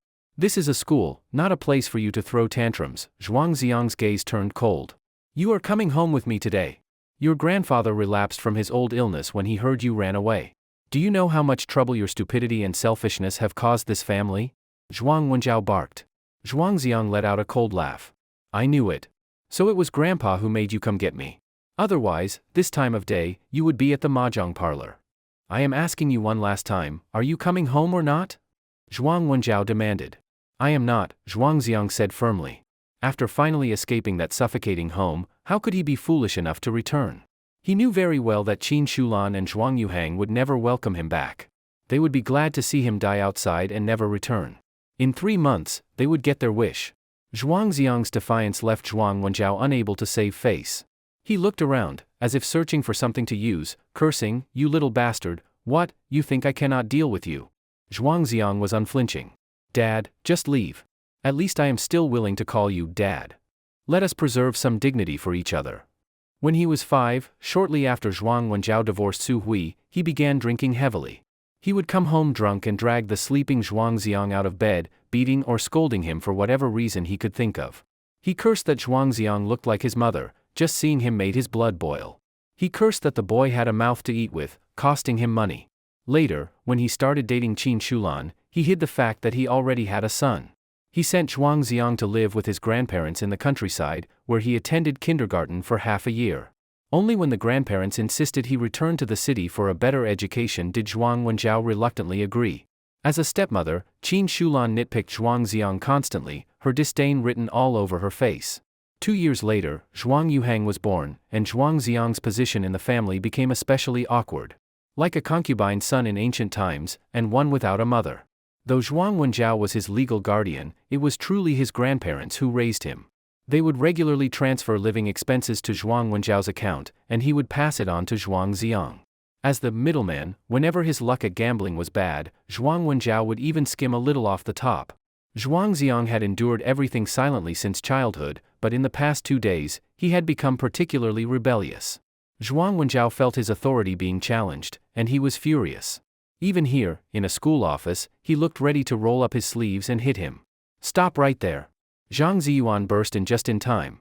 Zhuang Wenjiao turned his angry gaze on him. What kind of school is this? Teaching kids to be so defiant. This brat is out of control. You have never even attended a parent-teacher meeting. Of course you have no idea how your son turned out, Zhang Ziyuan retorted sharply.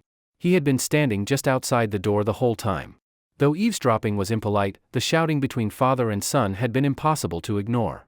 He felt a deep sorrow for a student like Zhuang Xiang, who had such a brutal father. You people have ruined him. Zhuang Wenjiao bellowed. Fine. Then today, let me show you exactly what kind of student we have ruined. Zhang Ziyuan lost his patience too. He opened a drawer and pulled out a thick stack of documents. They were test results from every major and minor exam over the past 2 years. See for yourself. Zhang Ziyuan slammed the results onto the table, stirring up a cloud of dust. Zhuang Wenjiao waved his hand in disgust, then picked up the first sheet. It was the entrance exam from 2 years ago. First row, Zhuang Xiang. Total score, 689. Class rank, 1. Grade rank, 1. Then he picked up the second one. It was the first monthly exam. Again, Zhuang Xiang was at the top. The third sheet, midterm. Fourth, another monthly exam. Fifth, final exam.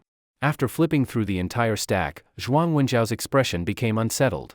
Without exception, Zhuang Xiang's name appeared in the first row of every sheet, unshakable as if nailed there. Qin Shulan, reading beside him, finally muttered, "Is it really that hard to be first in the grade at your school?" Zhang Ziyuan looked at her as if she were an idiot. There are 22 classes in the entire grade, over 1,000 students. What do you think? How could a child this outstanding be seen as worthless in your eyes? Over 1,000 students in the entire grade, ranking first for 2 consecutive years. How difficult that was, Zhuang Wenjiao probably could not imagine. He only knew that his younger son, Zhuang Yuhang, was still in primary school, with over 40 students in his class. Just looking at Zhuang Yuhang's test rankings, one could roughly tell how many students there were. "Mr. Zhuang, you have never attended a parent-teacher meeting, but many parents in our class have actually wanted to meet you," Zhang Ziyuan said solemnly. "Meet me?" Zhuang Wenjiao was taken aback. "What for?" "They wanted to ask for your advice, how to raise such an outstanding child." Zhang Ziyuan gave a mocking smile. "Is that not ironic?" Zhuang Wenjiao's face changed color, flushing red and white in turn. For a moment, he was at a loss for words. All his life, his approach to raising Zhuang Xiang had been one of total neglect. All he knew was that Zhuang Xiang seemed to get good grades and could tutor Zhuang Yuhang. He had never imagined that his son would be so outstanding as to make others envious. "Mr. Zhuang, if that is not enough, I can also show you some photographs." Zhang Ziyuan took out his phone, flipped to a private album, and handed it to Zhuang Wenjiao. They were photos of Zhuang Xiang receiving awards from various competitions over the past 2 years. He had brought honor not only to himself but also to the class and the school. Yet at every award ceremony, there was never a family member to cheer him on. Other children, even if they only win 3rd place, get hugs and encouragement from their parents. Every time Zhuang Xiang wins 1st place, he stands alone on the podium, looking enviously at the others. Almost every time, the one accompanying him was me, his homeroom teacher. Ask yourself, deep down, are you truly a qualified father?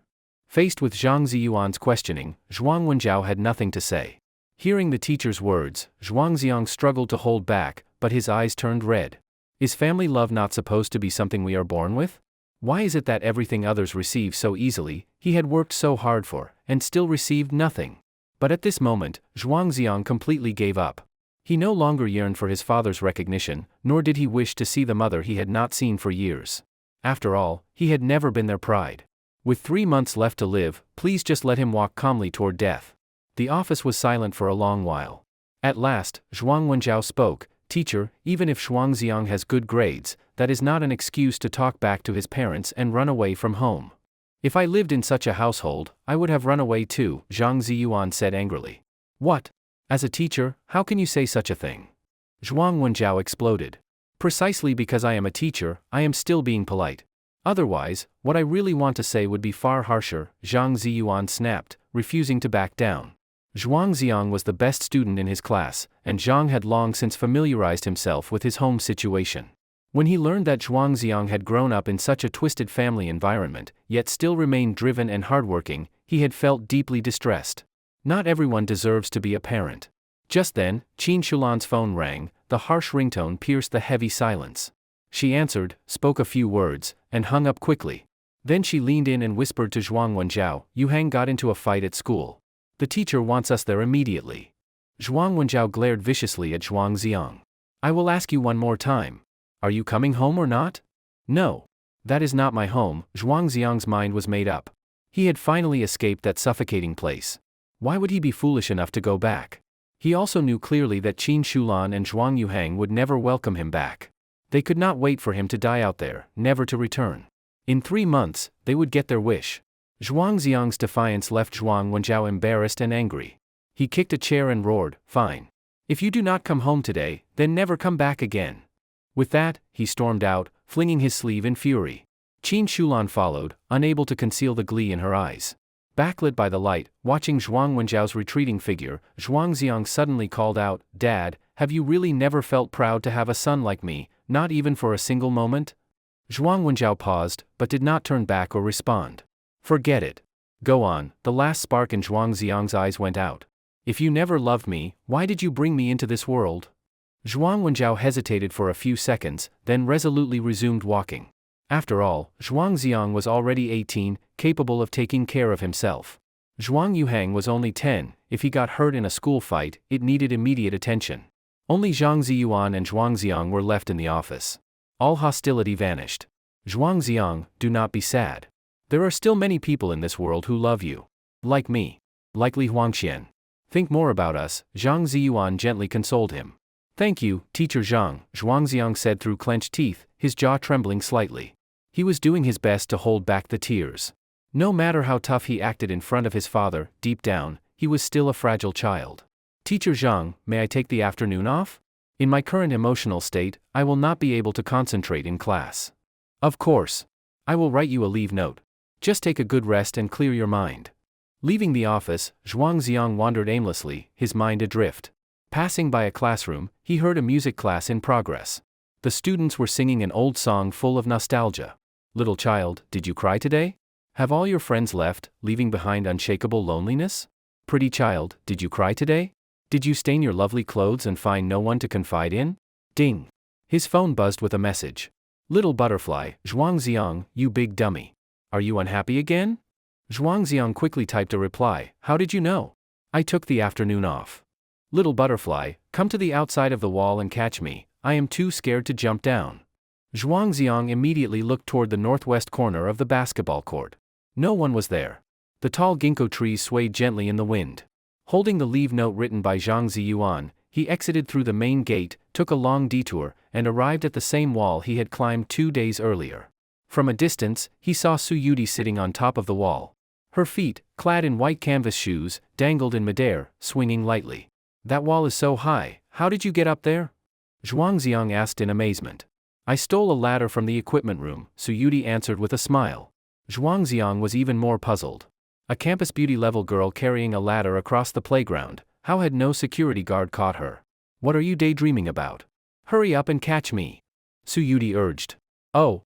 Zhuangziang quickly held out his arms to signal she could jump. Su Yuti leapt, landing perfectly in Zhuangziang's arms. She was very light, it took no effort to hold her. Staring up close at her flawless face, Zhuangziang felt his breath quicken, his heartbeat racing. "Are you planning to keep holding me like this?" Su Yuti's cheeks turned red. Only then did Zhuangziang snap out of it, hurriedly setting her down. The spring breeze passed through, tousling the girl's hair. And it stirred the boy's heart. "Little butterfly, you skipped class again. Will your homeroom teacher not give you trouble?" Zhuangziang and Su Yuti walked side by side on the snack street, each holding a skewer of fish balls. When Su Yuti ate, her cheeks puffed up like an adorable pufferfish. She smiled and said, "I did not skip class. I have a leave slip." Zhuangziang, of course, did not believe her. "How could that be? Do you take me for a 3-year-old? Su Yuti took off her shoulder bag, unzipped it, and pulled out a pile of leave slips. They already had the homeroom teacher's signature on them, but the date sections were left blank. Meaning, whenever Su Yuti wanted to leave, she could simply fill in the day's date. "You can really do that?" Zhuangziang's eyes widened. He stared at the scrawled signature for a long time, unable to recognize a single character. Was this what people meant by other people's homeroom teacher? "No, wait. If you have leave slips, why did you still climb over the wall? It is faster that way, and I can eat all sorts of delicious food." Su Yuti's foodie logic left Zhuangziang speechless. He always felt there was something mysterious about this girl, something he could not see through. He changed the subject again. "How did you know I was unhappy?" Su Yuti lifted her right hand, extended her index finger, and poked Zhuangziang in the chest. She tiptoed slightly, leaned toward his ear, and whispered, "Because we are friends. We have a telepathic bond." The warmth of her breath made Zhuangziang's neck go numb with a shiver. That explanation felt far too casual, did it not? "Come with me." Su Yuti naturally took hold of Zhuangziang's wrist and led him off the snack street, down a long stone staircase. The school was built on a mountainside. At the foot of the hill, a river flowed through the city. The river ran quietly eastward, with willows swaying gently on both banks. They crossed a wide grassy field and reached the edge of the river, where smooth pebbles were piled up. The seemingly ordinary pebbles had all been shaped by millions of years of river currents and mutual collision, polished into their round, smooth forms. Human life, at most a century, was insignificant in comparison. As the sages of old once said, life in this vast universe passes in the blink of an eye, like a white colt leaping past a crack. In the grand span of history, whether it be 3 months or 100 years, there is little difference, it all passes in an instant. Only upon approaching the water's edge did they hear the sound of the river lapping at the shore. A cool breeze stirred their hair and fluttered the edges of their clothes. Tsuyuti took off her shoes and socks, revealing a pair of crystal-clear, soft feet. She stepped gently onto the smooth pebbles. The river water rose up, submerging her little feet. White spray splashed, wetting the hem of her sky-blue skirt. "You take off your shoes too and come down with me," Tsuyuti beckoned to Zhuangxiang. "It is clearly class time. Is it really okay for us to be playing in the water here?" Zhuangxiang hesitated. "Have you always been this rule-abiding since childhood?" Tsuyuti asked. That question struck a nerve in Zhuangxiang. Yes, why had he always followed the rules so closely? He quickly took off his shoes, rolled up his pant legs, and carefully stepped across the pebbles to stand beside her. The cool river water reached his ankles, and it felt wonderfully refreshing. Cupping her hands around her mouth, Tsuyuti shouted toward the slow-moving river, "Zhuangxiang is a big idiot." Her voice was carried by the wind through the bridge's archway, echoing back in layers. "Zhuangxiang is a big idiot, idiot." Tsuyuti let out a silvery laugh. Her smile was breathtaking. "Why are you insulting me again?" Zhuangxiang muttered in protest. "Because you are always unhappy, always torturing yourself, that makes you a big idiot." Tsuyuti pouted, her lips like cherries. Unwilling to back down, Zhuangxiang copied her, shouting at the river, "Little butterfly is a silly goose. Little butterfly is a silly goose, goose." The echo from the bridge had a lovely cadence.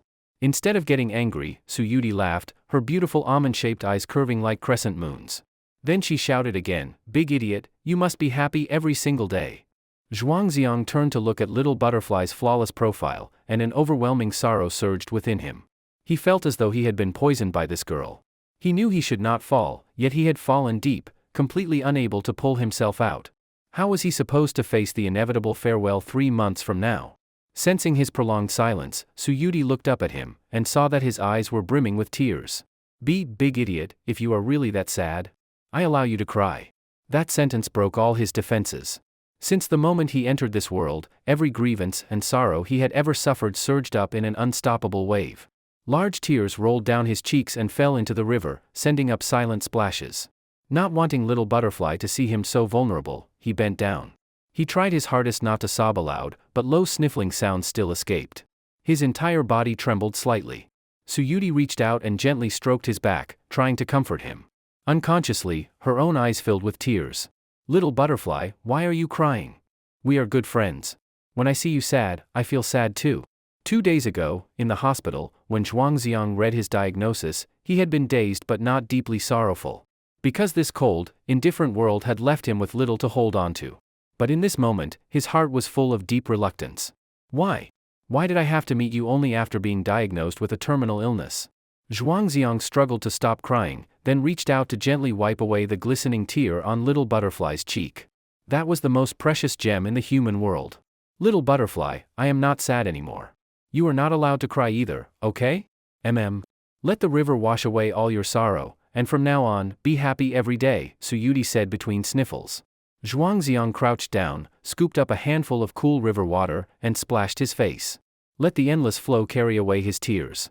A wave surged, the water rising to Tsuyuti's calves.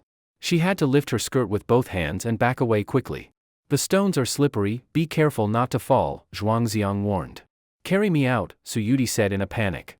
Without hesitation, Zhuangxiang slipped his arm behind her knees and lifted her in a princess carry. He had already done it twice while climbing over walls, he was quite used to it now. Once on the grass, Tsuyuti sat down and placed her feet on Zhuangxiang's legs to dry. Zhuangxiang told himself he had never been particularly interested in feet. But the pale, delicate feet before him still drew his gaze. "Big idiot, why are you staring at my feet?" Tsuyuti asked, blushing. "I am not. I was looking at the grass," Zhuangxiang denied flatly. "You have looked 7 times. Nonsense. My eyes need somewhere to land." Caught in the act, Zhuangxiang had no choice but to turn away and look at the drifting clouds in the sky. His cheeks flushed faintly. "Fine, I am not mad. Help me put my shoes on." Do it yourself, you have hands. Humph, stingy. Zhuangziang and Su Yudi sat on the grass, staring blankly at the sky, envying the drifting clouds. Every now and then, a few butterflies fluttered through their field of vision. I wish I really were a little butterfly, so I could fly across the river and see what the scenery looks like over there, Su Yudi sighed. We could fly a kite and let it see for us, Zhuangziang suggested with a smile. Great idea. You are so smart, Su Yudi exclaimed in delight. Just now you said I was a big idiot, Zhuangziang reminded her. Should I go buy a kite now? Su Yudi glanced at the sun's position and shook her head. It is too late today. I need to catch the bus soon. You cannot go back a little later? Zhuangziang sounded a bit disappointed. No, my grandmother would be angry if I am late. Judging by her tone, her grandmother seemed to be rather strict. She had to be at the bus stop by 6:10. Little butterfly, tomorrow is Saturday. No classes. Let us come here and fly a kite, Zhuangziang suggested as a compromise. All right. Let us meet at West Mountain Park tomorrow morning, Su Yudi readily agreed. The sun in the sky grew redder, hanging above the western hills. A sudden ringtone broke the quiet atmosphere. Zhuangziang glanced at his phone. The screen displayed the word, Dad. He stared at it for over 10 seconds before finally answering. Dad, what now? Zhuangziang, your younger brother got into a fight at school. It is a bit serious. Come over at once, Zhuang Wenjiao's voice was cold and commanding. He gets into fights all the time. What does that have to do with me? Zhuangziang felt baffled. The student he fought with, his homeroom teacher, used to be your Chinese teacher in primary school. If you say a few words, the matter could be smoothed over, Zhuang Wenjiao explained, trying to sound patient. It turned out, the primary school Zhuang Yuhang attended was also Zhuangziang's alma mater. As one of the school's few truly outstanding graduates, many teachers still remembered him. This time, Zhuang Yuhang had fought with a student from another class and broke the other boy's nose. The student's parents were out of town, but his homeroom teacher was insistent and demanded an explanation from Zhuang Wenjiao. Upon learning that the teacher had once taught Zhuang Wenjiao tried to play the emotional connection card. But the teacher was not buying it, insisting that someone capable of raising Zhuangziang could not possibly be the same person raising Zhuang Yuhang. To prove he was Zhuangziang's father, Zhuang Wenjiao had rummaged through his phone gallery, only to find he did not even have a single photo of Zhuangziang. Helpless, he was forced to swallow his pride and call Zhuangziang. He hit someone. If compensation is needed, then compensate. If an apology is needed, then apologize. I am very busy, I do not have time to come over, Zhuangziang refused flatly after understanding the situation. If Zhuang Yuhang made a mistake, why should he not face the consequences? On the other end, Zhuang Wenjiao erupted. Zhuangziang, I raised you all these years and you have no gratitude? Yuhang is your brother. When your younger brother is in trouble, how can you not help? You have read so many books, yet you do not even understand the most basic principles of being human. The most basic principles of being human, you should discuss that with your precious son. I will not be involved, Zhuangziang cut him off, hanging up without listening to another word. When the phone rang again, he turned on Do Not Disturb mode. Zhuang Wenjiao was furious, nearly smashing his phone. In the past, Zhuangziang had always obeyed him and endured everything silently. What had made him become so defiant in just a few days? Zhuangziang and Su Yudi remained on the grass until nearly 6 before slowly climbing back up the stone steps. Time was truly a strange thing. A 45-minute math class always felt unbearably long. But sitting with little butterfly, doing nothing at all, 2 hours passed in the blink of an eye.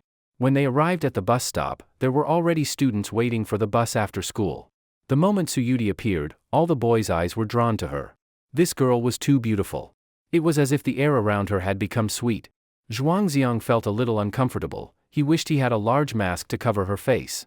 The number 19 bus slowly turned the corner, signaling it was time to part. Even though they would see each other again tomorrow, it still felt hard to say goodbye. Zhuangziang said, I will wait for you at the park tomorrow. You must come. Of course I will.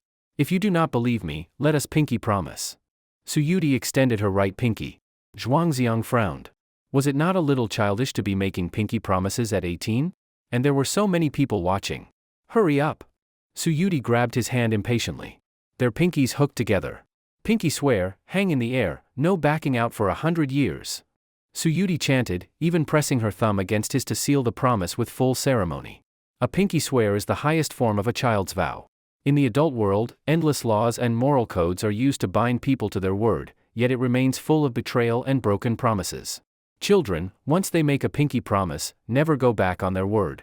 The bus pulled up, and students began boarding one by one. Suyuti deliberately waited until the very end, just to sit with Zhuangxiang a little longer. Goodbye, little butterfly. Goodbye, big idiot. Zhuangxiang watched the bus drive off, the red taillights disappearing before he looked away. He stared at the stop sign for Route 19, wondering which station little butterfly might get off at. He stared until the words blurred, before finally turning to leave. After walking only a few steps, a black car pulled up beside him. The window rolled down, revealing Lin Mushi's face. After meeting little butterfly, Zhuangxiang found this face increasingly ordinary. Zhuangxiang, tomorrow is Saturday. I have nothing planned. The great campus beauty expected that, after saying this, Zhuangxiang would naturally invite her out. Unexpectedly, Zhuangxiang replied coolly, then stay home and study. Your grades have dropped quite a bit lately. Lin Mushi froze, she had not expected him to reject her so bluntly. I already gave you an opening, and you still did not take it? Xiao Yong invited me to watch a movie tomorrow, Lin Mushi added. Oh, then I hope you have a good time, Zhuangxiang said casually. Not hearing the response she wanted, Lin Mushi was left completely thrown off. What is wrong with you, Zhuangxiang? Just because I did not immediately accept your feelings, you gave up halfway? Last time when I said you had no chance, it was just an impulsive remark. Could you not tell? I am such a kind-hearted girl, if you had only persevered and shown your sincerity, you still would have had a very good chance with me. You cannot park here. Hurry and go, Zhuangxiang said, then turned and walked away. Lin Mushi stood dazed in the wind, feeling the helpless frustration of someone who had just lost their backup plan. When Zhuangxiang returned to the rented apartment, he found Li Huangxian standing at the door. He smiled and asked, Son, what are you doing here? Li Huangxian said irritably, You skipped class again this afternoon. I was worried about you. Why was your phone unreachable? Zhuangxiang then remembered that earlier, not wanting to take Zhuang Wenjiao's call, he had set his phone to do not disturb mode. He quickly apologized. This one was on him. Son, for the past 3 days you have been either asking for leave or skipping class. Are you hiding something from me?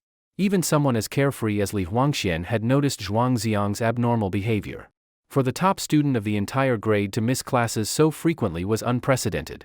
Facing his best friend, Zhuangxiang decided to keep his illness secret for now. If he told him later, the sadness would also come later. Someone as carefree as Li Huangxian, if he cried, it would not look cool at all. My father came to school and caused a scene. I was in a bad mood, so I asked old Zhang for leave, Zhuangxiang said. It was the truth, though not the whole truth. That gambling addict father of yours still has the face to come to school? If you are worried about being accused of defiance, I will beat him up for you, Li Huangxian said indignantly. Forget it, I am afraid you would not be able to beat him. Zhuangxiang felt a warm current rise in his heart. To have one true confidant in life was enough. That was something Mr. Lu Sun had said, a true Lu Sun quote. Zhuangxiang had planned to just have a simple dinner at his apartment, but Li Huangxian said that since it was the weekend, he had to drag him to his home for dinner. On the way, he called his mother, Fan Ling, asking her to make a few extra dishes that Zhuangxiang liked. Zhuangxiang really liked Li Huangxuan's parents. They were sincere and kind, refined and gentle. Unlike his own father, Zhuang Wenjiao, who radiated hostility. Even less like his stepmother, Qin Shulan, who was venomous and sinister. Xiao Zhuang is here. Sit down for a moment. Dinner will be ready soon. As soon as Zhuangxiang entered the house with Li Huangxian, he heard Fan Ling's warm greeting. He said politely, Uncle, Auntie, I am troubling you again. Li Tianyun sat on the sofa watching television, smiling. Xiao Zhuang, we should be thanking you. Since Huangxian started spending time with you, his grades have improved a lot. On the television, the evening news was airing. Medical experts said that due to environmental degradation and the pressures of modern life, cancer patients were trending younger. Many young people, at the prime of their lives, were being struck by incurable illnesses. Li Tianyun sighed with regret and reminded them, Huangxian, Xiao Zhuang, you must eat well at school and take good care of your health. Dad, do not worry. With my body, I could pass the test to be a pilot, Li Huangxian patted his chest confidently. Zhuangxiang bit his lower lip tightly and said nothing. Meanwhile, Zhuang Wenjiao had spent the entire afternoon dealing with the trouble caused by Zhuang Yuhang's fight. He had paid a significant sum in compensation and forced Zhuang Yuhang to bow his head and apologize before barely resolving the matter. When he returned home, it was already completely dark. Yuhang, try to cause less trouble in the future, Zhuang Wenjiao said in an unusually stern tone. Why are you speaking so loudly? You will scare Yuhang, Qin Shulan immediately shielded her son. With her usual passive-aggressive tone, she said, "Is this not Zhuang Xiang's fault? 2 days ago, he laid hands on Yu Hang, making him upset, which is why he quarreled at school." Zhuang Yuhang took the chance to shift blame. "That is right, it is all Zhuang Xiang's fault. He had better die out there and never come back." "He probably will not come back for a while." Zhuang Wenjiao felt utterly exhausted. He glanced around the house, which was cluttered with all sorts of things and had a filthy floor. It irritated him even more. In the past, Zhuang Xiang had always silently cleaned and tidied up. How had the house become such a mess after only 2 days without him? At that moment, Zhuang Wenjiao's phone rang again. He looked at the screen. It was the old man from the countryside. He quickly answered, trying to soothe him with kind words. "He is just throwing a tantrum. He will come back on his own after a few days outside. I am his father. It is only right for me to discipline him." "Hospitalized? He is so young. What could be wrong with him?" After calming the old man's emotions, Zhuang Wenjiao collapsed on the sofa. The scene from the school office in the afternoon replayed in his mind. Was Zhuang Xiang really that outstanding? How was it that he, the father, had never known? Qin Shulan muttered beside him, "Zhuang Xiang is so good at studying, yet he will not bother to tutor Yu Hang, leaving him at the bottom of the class. He has no sense of responsibility as an older brother. In the end, he is selfish. No matter how good his grades are, if his character is bad, what use is it?" A nameless anger rose in Zhuang Wenjiao's heart. He slammed the coffee table. "He is my son. Since when is it your place to criticize? Take care of your own son and stop letting him cause me trouble." He had originally thought that without Zhuang Xiang, this would become a happy family of 3. Now it seemed that had been far too naive. After dinner, Zhuang Xiang and Li Huangxian slipped into the bedroom. "Son, be honest. Where did you go this afternoon?" Li Huangxian gave Zhuang Xiang an interrogative look. "I sat by the river with Little Butterfly all afternoon," Zhuang Xiang admitted. "Little Butterfly again?" Li Huangxian stared into Zhuang Xiang's eyes for a long time, then sighed. "You are doomed. You have fallen in love." Zhuang Xiang quickly denied it. "Do not talk nonsense. We are just good friends. Ask your own heart, do you really only want to be friends with her?" Li Huangxian said with a mischievous smile. "Well," Zhuang Xiang's voice faltered. "A girl as adorable as Little Butterfly, any normal boy would have feelings for her. But he was not a normal boy. He was ill. He had no right to have feelings. Son, she is a good girl, 100 times better than Lin Mushi. Work hard, and in the future, I will be your best man," Li Huangxian said, full of bright visions for the future. Best man? A bitter ache rose in Zhuang Xiang's heart. That future was too beautiful. He dared not imagine it. He found himself growing more and more reluctant to leave this world. Unwilling to leave Li Huangxian. Unwilling to leave Little Butterfly. But the illness would not allow him to have such long-term plans. It was as if heaven had played the cruelest joke on him. Thinking of the date tomorrow morning, he decided not to stay overnight at Li Huangshuan's house and returned to his own rented room. Looking up at the night sky, the stars filled the heavens. He had heard that when a person dies, they turn into a star in the sky. Which one would he become? He picked up his phone, as if compelled by some unseen force, and dialed Little Butterfly's number again. "Sorry. The subscriber you dialed cannot be connected for the moment, please redial later." The same as before. Every night, Little Butterfly would disappear, unreachable. And then the next day she would suddenly reappear. Like an unpredictable shooting star streaking across the sky, lighting up Zhuang Xiang's once dark life. Walking south all the way down the road in front of the school, one would arrive at Shishan Park. The park was filled with rare flowers and strange stones, pavilions and waterside pavilions. Many elderly people came here for morning exercises. Since it was the weekend, Zhuang Xiang got up later than usual. He rushed out and bought 2 portions of breakfast at a local shop. The park, rich in trees, had especially fresh air. He did not have to look hard to spot the girl with the peach blossom tucked slantwise in her hair, sitting by the flower bed. It was already the 4th day, and Su Yuti was still wearing the same outfit. Her clothes were spotless, as if newly bought. She was holding a paper box, feeding stray cats, her eyes filled with tenderness. A large group of cats of all colors surrounded her, constantly meowing. "Tiggy, where have you been? You are so dirty. Pudding, have you been secretly dating behind your sister's back? Cheese, you are nothing but skin and bones. Eat more, quickly." Zhuang Xiang stood at a distance, listening to Su Yuti talking to the cats, and found it very amusing. She had even given each stray cat a distinctive name. "Little Butterfly," Zhuang Xiang called out. "Zhuang Xiang, you are here?" Su Yuti turned her head and smiled. In that instant, all the flowers lost their color. Zhuangziang breathed a sigh of relief. At least she did not call him an idiot this time. He shook the breakfast in his hand. You feed the little cats, and I will feed you. Suyuti, the foodie she was, had no resistance to delicious food. She immediately took the bag from his hand and sat down by the flower bed, eating heartily. While eating, she still remembered to share some with the cats. Zhuangziang kept watching her, a faint smile on his lips. Such a beautiful girl, yet without the slightest bit of pretense, not caring at all how she looked while eating. Why are you looking at me? Eat something yourself, you big idiot. Suyuti glared at him.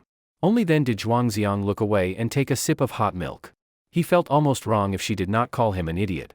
While she was eating, Suyuti kept glancing around, as if searching for something. Zhuangziang noticed and asked, "What are you looking for?" Suyuti frowned slightly. "Tom is not here." "Tom?" Zhuangziang was puzzled. "A little gray cat. Always acted a bit silly, just like the one in the cartoon," Suyuti explained. At once, the image of the foolish cat who could never catch the mouse came to Zhuangziang's mind. That cat had brought laughter to countless children's childhoods. Since it is a stray, maybe it went somewhere else and will come back in a few days, Zhuangziang comforted her. "No, I have come to feed it every weekend. It would not want to leave me," Suyuti muttered, visibly upset. "There is a sanitation worker over there. Should we ask her?" Zhuangziang pointed toward a cleaning truck in the distance. "Yes." Suyuti nodded. They stood up and walked toward the lady. For some reason, a sense of foreboding rose in Zhuangziang's heart. "Auntie, have you seen a little gray cat? It is about this long, quite small, with a white spot on its ear." Suyuti patiently described Tom's features. "That cat is dead," the woman replied. "What?" The milk in Suyuti's hand fell to the ground. Her face was filled with shock. It was hit by a car while crossing the road, and later someone buried it by the roadside.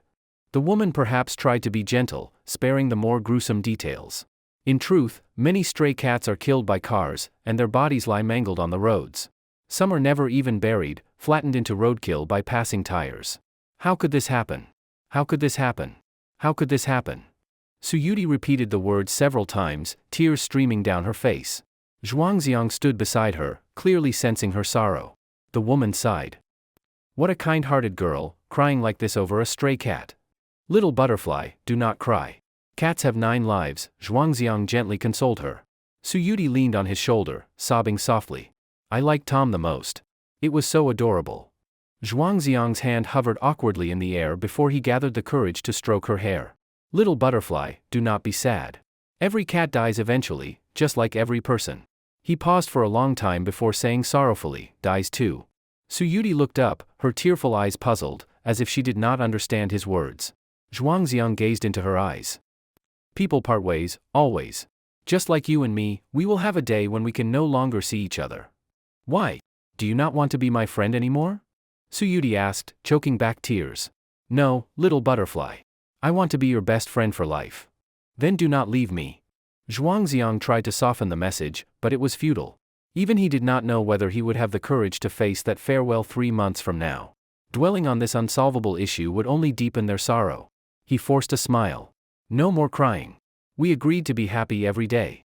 We still have to fly a kite. Okay, just let me cry a little longer." "Just a little," Suyuti pleaded. "All right. There is still time. Cry as much as you want," Zhuangziang replied with tender eyes. "When I leave, will you cry for me? If you do not, it would not feel like we were real friends. But if you cry too long, I will feel heartbroken. So, just cry a little." The morning sun gradually rose, shining on the grass and flowers. The stray cats, having finished their food, scattered in all directions. Zhuangziang took out a tissue and wiped away the tears from Suyuti's face. "All right, let's go fly a kite. Then I will take you to eat something delicious for lunch. You said when you are sad, you need to eat a lot of good food." Suyuti rubbed her eyes, took a few deep breaths to compose herself. Then she slung her bag over one shoulder. "Let's go, to your little room." "What for?" Zhuangziang was confused. "To make a kite. What else would we fly?" Suyuti shot back. Only then did Zhuangziang understand. He thought they would go by a kite, but Suyuti wanted to make one by hand. Clearly, that held more meaning. To make a kite yourself and watch it soar into the sky was truly fulfilling. The two left the park and headed toward the rental apartment. Just downstairs, they ran into the landlady, Grandma Lu. She beamed when she saw Little Butterfly. "Young lady, you are here again." "Hello, Grandma," Suyuti greeted sweetly. "You should come more often. When Xiao Zhuang is with you, he seems happier than when he is alone, Grandma Lu said with a meaningful smile. I will come often, because we are good friends, Su Yudi replied. Her smile was clean and pure, free of any guile. Even Zhuangziang was unsure whether she understood what Grandma Lu meant. In the eyes of the elderly, a young man and a young woman spending time together is rarely just about being good friends. Aged hard bamboo, crafted into a fresh yellow-mouthed swallow. In ancient times, kites were called paper yuan, a name that carries its own poetic charm. Arriving at the rental apartment, Su Yudi took out bamboo strips, xian paper, cotton thread, glue, candles, a utility knife, paintbrushes, and other materials from her bag. Her professional-level preparation left Zhuangziang dumbfounded. You are seriously going to make a kite yourself? Of course. Do I look like I am joking? Su Yudi replied with utmost seriousness. When Zhuangziang was little, he had flown kites a few times, all of which were bought. He had never made one himself. Simply because his hands were clumsy. The history of kites stretches back over 2,000 years. Of course, the original materials were not paper. During the Song, Ming, and Qing dynasties, the paper-making industry flourished, and it became fashionable for people of all ages to fly kites during spring outings. Passed down to this day, kites are no longer merely toys but have become a refined form of art. Over 10 years ago, they were even included in the National Intangible Cultural Heritage List. Su Yudi first sketched the pattern of the kite on xian paper. It was a large butterfly.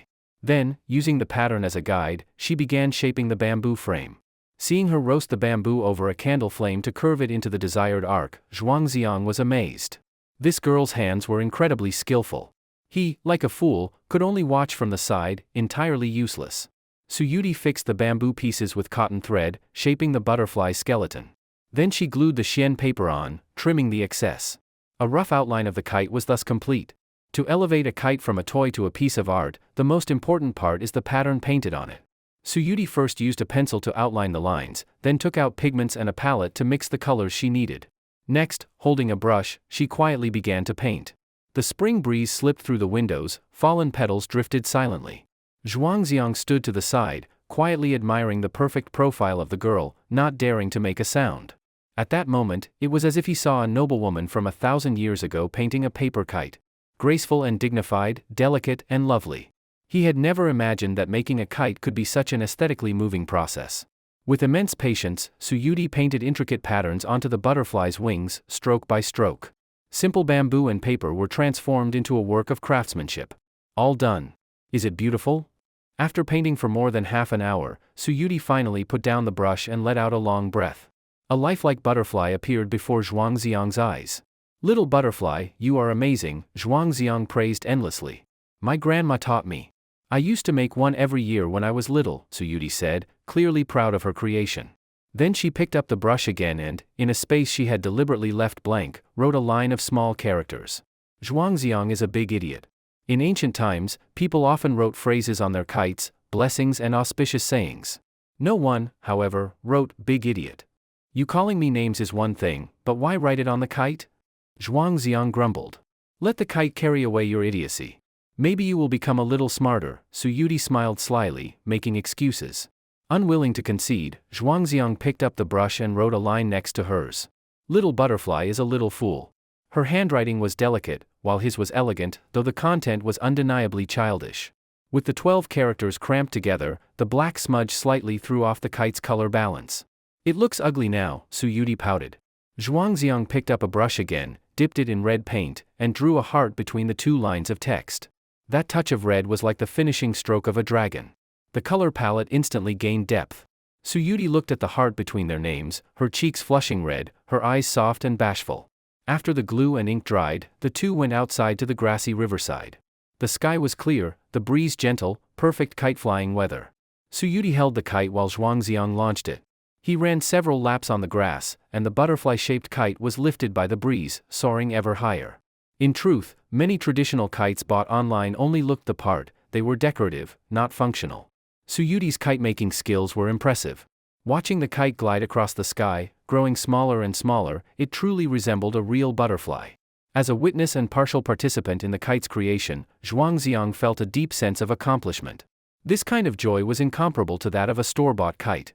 Smiling, he said, with the help of the wind, I shall rise into the blue sky.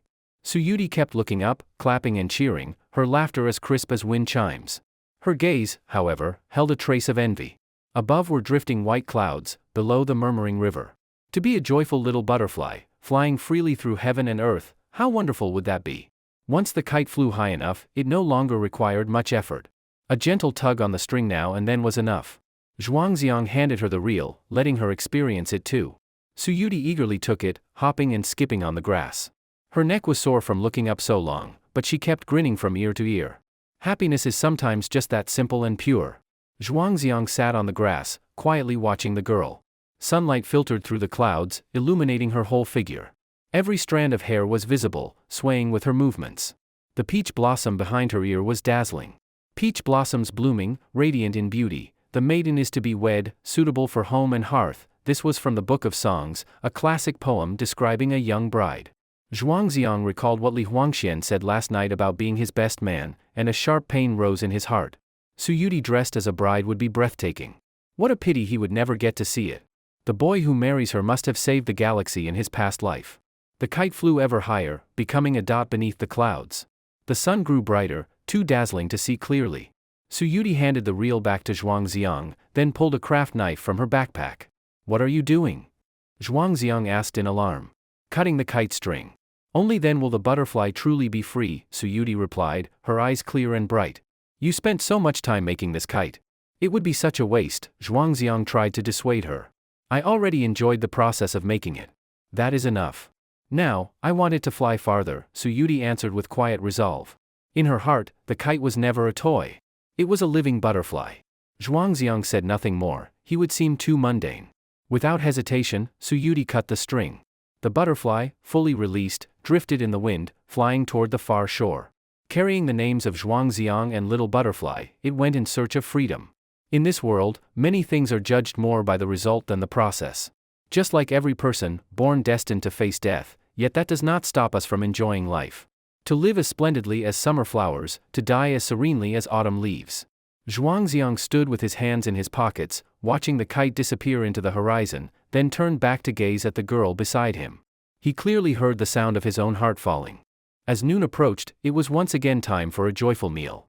Suyuti clamored for all-you-can-eat barbecue. She took out all her money, counted it, and said, "I have 46 yuan. I will keep 4 yuan for the bus, and give you the remaining 42. If it is not enough, you can add more." Zhuangziang shook his head. "You do not need to give me money." "No, I said last time that it would be my treat." Suyuti was insistent. Zhuangziang, helpless, had to accept it.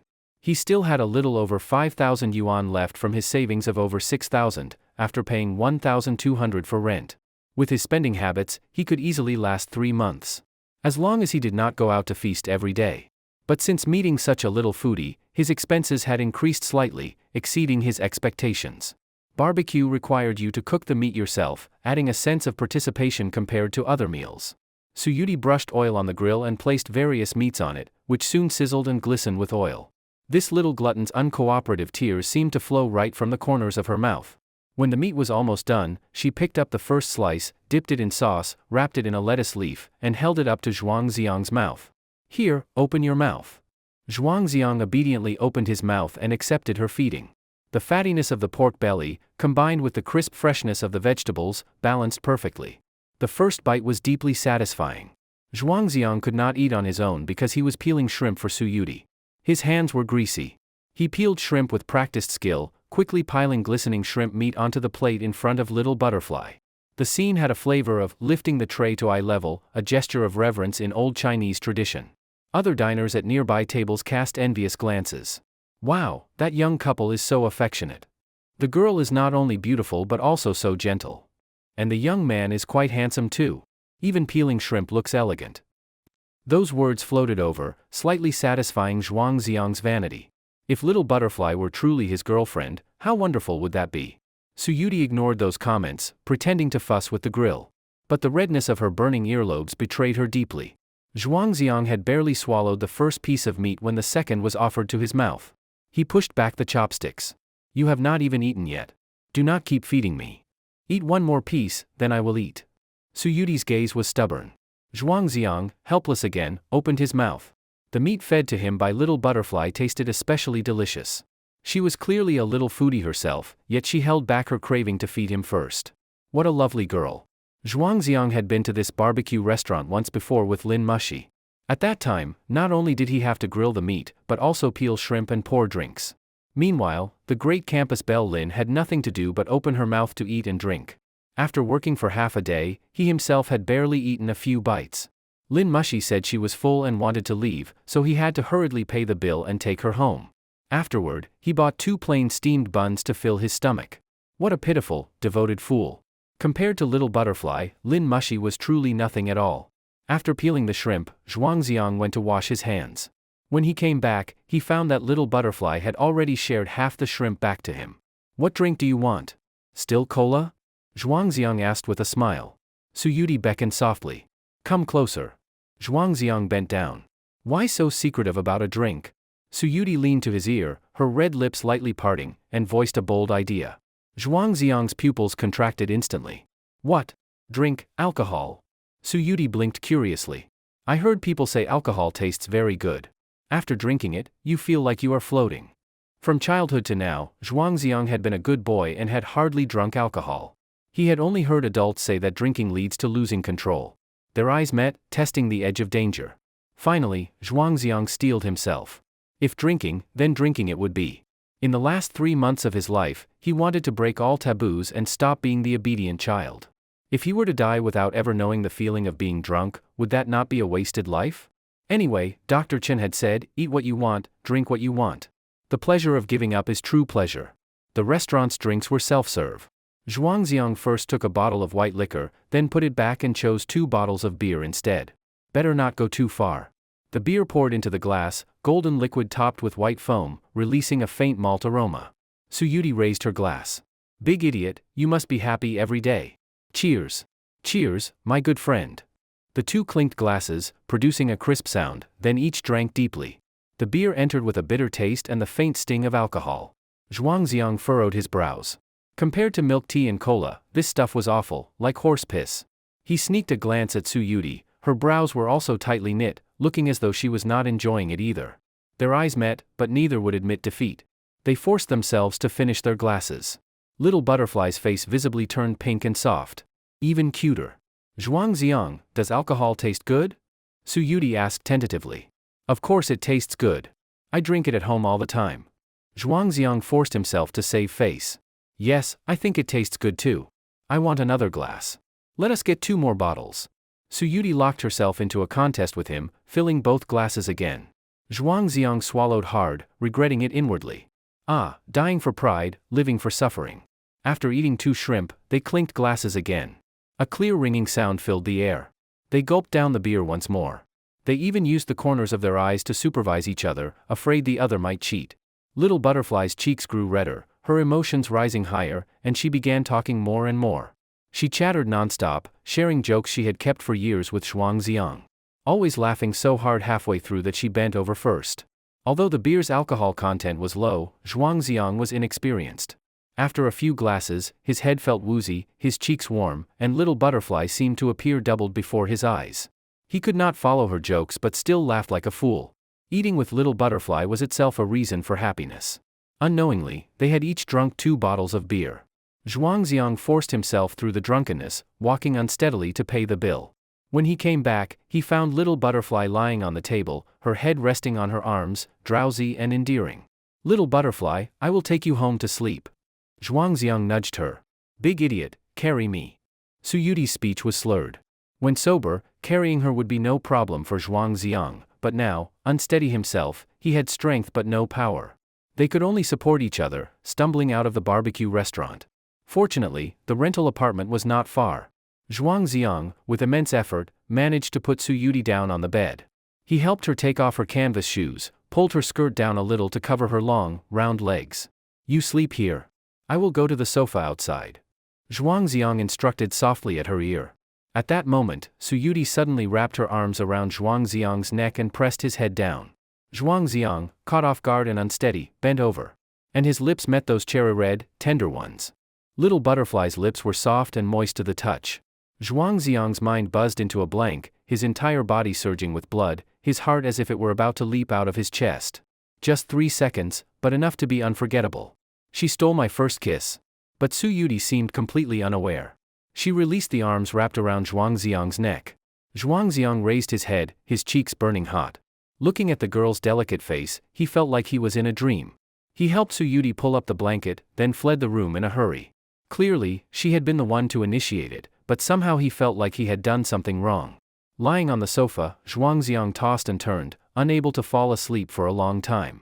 Again and again, his mind replayed the sensation of those 3 seconds. He finally pulled out his Bluetooth earphones and started listening to music, trying to calm himself. Afraid you will fly far away. Afraid you will leave me behind. Even more afraid you will stay here forever. Every teardrop flows toward you, flowing back into the seabed of the sky.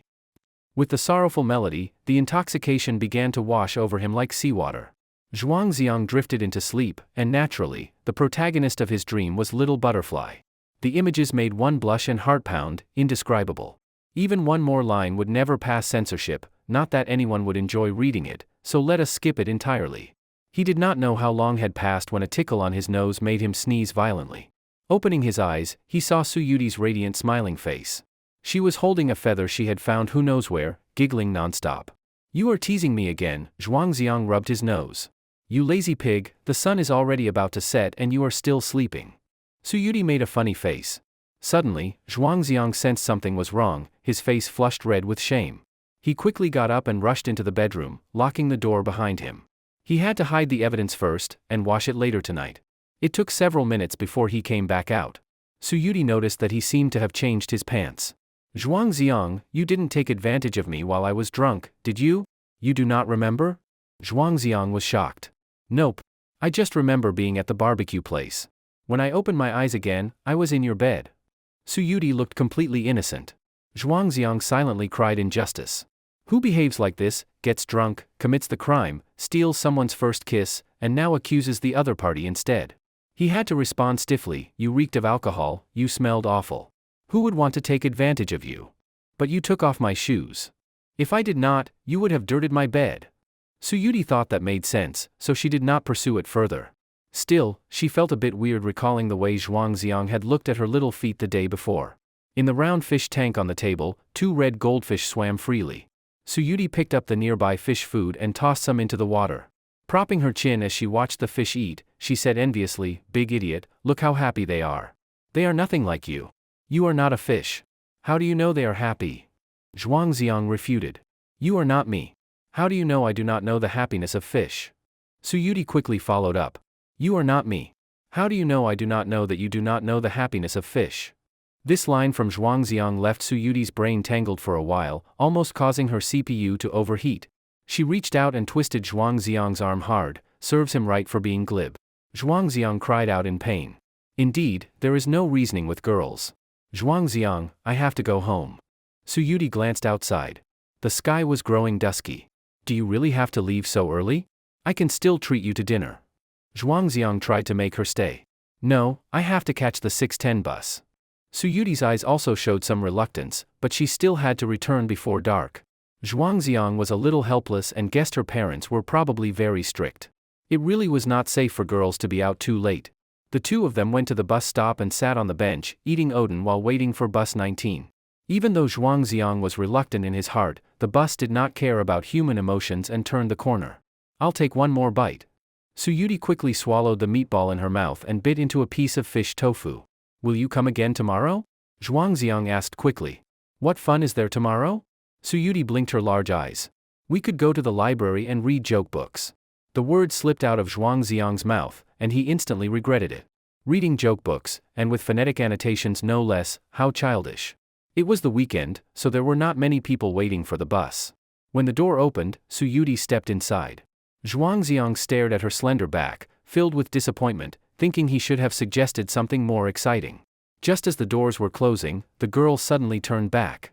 All right, then I will see you tomorrow morning at the library entrance. The vehicle drove away, taking the girl with it. Zhuangziang spun in place a few times, grinning like an idiot, eagerly longing for tomorrow to arrive sooner.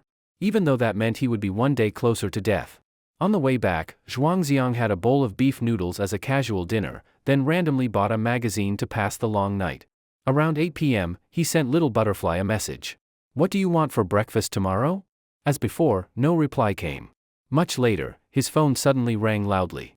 He hurried to pick it up, but it was a video call from Li Huangxian. Son, why is it you? On the screen, Li Huangxian looked grumpy. From the tone of your voice, you sound disappointed. Zhuangziang forced a smile. No, how was it? Where did you go for the weekend? Go play my ass. You know this already, my mom signed me up for tutoring classes. Li Huangxian complained bitterly. He then launched into a full vent session about how miserable the tutoring classes were. Sitting with a group of academic elites, he nearly got trampled. After much comforting from Zhuangziang, he finally calmed down a bit. I really want to find someone to date. Suddenly, Li Huangxian asked, Son, have you ever kissed a girl? What? I have not even dated anyone. Who would I have kissed? Zhuangziang replied nervously, stammering. What do you think a girl's mouth tastes like? Strawberry flavor? Li Huangxian guessed curiously.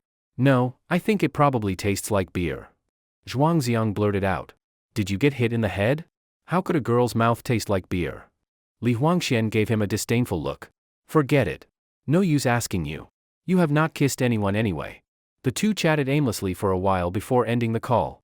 Zhuangziang recalled that unforgettable 3-second moment from the afternoon, once again confirming, yes, a girl's mouth really does taste like beer. Suddenly, he remembered there was something shameful still hidden in his wardrobe. He quickly went to the bathroom, poured in half a bag of detergent, and began scrubbing furiously. The scenes from the dream still made his face flush and his heart race. After washing the clothes and freshening up, Zhuangziang lay on the bed, playing on his phone. He opened the class group chat and saw that the newly appointed class monitor, Xiao Wenyong, had sent a message, tagging everyone. The message basically said that there would be a school-wide monthly exam next Tuesday and Wednesday, and everyone should prepare in advance. It was a simple notice, sufficient if the class was just informed. But he had to throw his weight around, demanding that everyone who saw the message reply to confirm receipt. Most people could not be bothered, only a few obedient students replied with the word, received. Xiao Wenyong was not satisfied and sent another message. Why so few responses? Has everyone else fallen asleep? Li Huangxian, annoyed, replied bluntly, stop waving your chicken feather like it's an imperial command. When Zhuangziang was class monitor, he never made a fuss over things like this. I am the class monitor now. The rules are mine to make, Xiao Wenyong quickly typed back. A newly installed official always burns with zeal. If this fire fails to ignite, if he cannot assert his authority now, his future work will be difficult. He was holding back a bellyful of frustration, determined to prove to Lin Mushi and to all the teachers and classmates that he was better than Zhuangziang. But things did not go as he wished. The students were simply not buying it. Instead of the chorus of received, he imagined, he was met with waves of sarcastic replies. He only got the position because Zhuangziang did not want it. Exactly. He thinks he is so important. For me, Zhuangziang will always be the true class monitor. 2 years straight as top of the year, who else has that record? Xiao Wenyong gritted his teeth in fury, the fire of jealousy burning in his heart. At this moment, Zhuangziang casually sent 2 words, received. Immediately, Lin Mushi followed, received. Li Huangxian, received. Zhang Ziyu, received. Deng Zhuoran, received. Seeing this, Xiao Wenyong finally realized clearly. The position Zhuangziang held in the hearts of his classmates was something he could never shake. And the more this was so, the more indignant he felt. The more desperately he wanted to prove himself. But Zhuangziang had no such petty calculations. He had replied, received, simply out of goodwill, cooperating to help Xiao Wenyong save face and assert some authority. After sending the message, he put down his phone, flipped through a magazine, then went to bed, eagerly looking forward to tomorrow's meeting with Little Butterfly at the library. Early the next morning, the sound of a message ding pulled Zhuangziang out of his dreams. He reached for his phone on the nightstand and, sure enough, saw a reply from Little Butterfly. Lazy pig, wake up. I bought breakfast for you. Zhuangziang jumped out of bed at once, all drowsiness gone. Could it be that she was only allowed to use her phone during the day? And about yesterday's kiss, did she truly not remember it at all? He showered and changed into clean clothes, looking fresh and tidy. He rented a shared bicycle and rode to the library. Beneath the poplar trees outside the library, a girl in a white blouse and blue skirt was playing hopscotch on the red bricks. Her steps were light, like flowers blooming underfoot. Morning sunlight filtered through the leaves, casting dappled shadows across her body. She looked like a fairy who had descended to the mortal world. Little Butterfly. Zhuangziang was entranced. You are so slow. The breakfast I bought is almost cold. Yudi pouted in protest. Sorry. I will be quicker next time. Zhuangziang apologized at once. Whenever he met with Little Butterfly, he was always looking forward to the next time, and the time after that, and the time after that. He wished they could spend every day glued together. Food was not allowed in the library, so the two sat on the steps nearby and shared breakfast. Yudi had brought steamed buns and shumai, paired with hot milk. When it comes to eating, what you eat matters less than who you eat with. With the one you love, even plain meals become delicacies. Wow, Zhuangziang, this shumai is so good. Try it. No way, you already bit into it. It's okay, I bit the other side. All right then. Anyone watching would have thought they were a couple in love. A tragedy for the single. After eating, they went into the library. Since it was the weekend, it was quite crowded. Zhuangziang let Yudi find seats while he went to get books. He had not yet finished Demigods and Semidevils, and wanted to continue. He also grabbed some phonetic annotated joke books and fairy tales for Little Butterfly. After picking out the books, he headed to the reading area and searched for a while before finally spotting Yudi in a corner. Why did you pick such a hidden spot? Zhuangziang felt it was a bit far. I have to tell you, I just encountered something very creepy. Yudi lowered her voice mysteriously. Zhuangziang was taken aback. With so many people in the library, what could be creepy? Seeing his disbelief, Yudi quickly explained, I clearly saw lots of empty seats, but when I tried to sit, people next to them told me, that seat is taken. That's it? Zhuangziang stifled a laugh. Is that not creepy? I saw an empty seat, but they saw someone sitting there. Yudi insisted with a serious face. Zhuangziang could not tell if she was joking or truly that gullible. He handed her the joke books. All right, time to read. Like a child, Yudi eagerly took the books and began reading with great delight. The ghost story, from a moment ago, was instantly forgotten. Her laughter came easily, but she was worried about disturbing others, so she often covered her mouth, face turning bright red from holding it in. Zhuangziang occasionally glanced at her, worried she might laugh so hard she snorted. The children's books with phonetic annotations were not long. Yudi quickly finished 2 volumes and got up to find more. Zhuangziang was absorbed in the world of martial arts, lost in the conflicts between Song and Liao, and did not pay much attention. Time flowed quietly, like sand slipping through fingers. People came and went beside them, each carrying their own joys and sorrows. He did not know how much time passed when he finally pulled himself away from Yanmen Pass and glanced at the girl beside him. This time, she was not reading a joke book, but was fully immersed in a book titled Nanjing. It was one of the 4 classical texts of traditional Chinese medicine, said to have been authored by Bien Ke. It included concepts of the 5 elements, the 8 extraordinary meridians, theories of the gate of life, the Zongfu organs, and more, deep and difficult to understand. Zhuangziang was surprised. Just moments ago, she had been laughing like a fool over phonetic joke books, and now she was reading an ancient medical text. What a contrast. Why are you reading a medical book all of a sudden? Zhuangziang asked in a hushed voice. I'm just browsing, out of curiosity. Yudi replied casually. Is someone in your family ill? No. Seeing that she was reluctant to answer, Zhuangziang did not press further. After all, most people are not comfortable discussing illness in the family. Then he thought to himself, he was already terminally ill. How could he have the mood to worry about others? As Qi Wu Luan says, just as life begins, death begins too, and as death comes, life arises again. All things in this world are constantly being born and constantly fading away. When a person dies, is everything truly gone? Around 11:30, Yudi quietly reached out and scratched the back of Zhuangziang's hand. What is it? Zhuangziang looked up from his book. I am hungry, Yudi pouted, looking pitiful. Zhuangziang was speechless. She must have been reincarnated from a starving ghost. Had it not been just a short while since they ate xiaomai? The two of them returned the books and walked out of the library. Finally able to speak freely, Yudi was visibly delighted, like a bird released from its cage. Zhuangziang, what are we eating for lunch? Zhuangziang counted on his fingers. Hot pot, skewers, milk tea, ice cream. Listening to him list a long string of delicious foods, Little Butterfly was nearly drooling. But then he suddenly shifted tone, we cannot have any of that. What? The light instantly disappeared from Yudi's eyes. I am just a poor student with no source of income. If I eat like that every day, I will end up starving to death on the street. Zhuangziang flicked her forehead with his finger. Yudi quickly unzipped her backpack and pulled out 2 20-yuan bills. This is all I have today, but you need to leave me bus fare. Zhuangziang smiled. Is your bag a treasure pouch or something? It spawns money every day. Yudi replied, no. Every morning, my grandma puts money in it. Since I used most of it to buy your breakfast, this is all that is left. Hearing this, Zhuangziang felt even more reluctant to spend her money. He thought for a moment. I know a place with clay pot rice noodles. Tasty and cheap. Want to go? Of course. As long as there is food, I am happy. Su Yudi beamed. This girl was truly not picky at all. The noodle shop Zhuangziang spoke of was near his residential compound. It was run by a middle-aged couple, honest people who charged fair prices. Whenever there was no food at home, he would come here to get by. By the time they arrived, it was almost noon. Lunchtime meant the place was packed.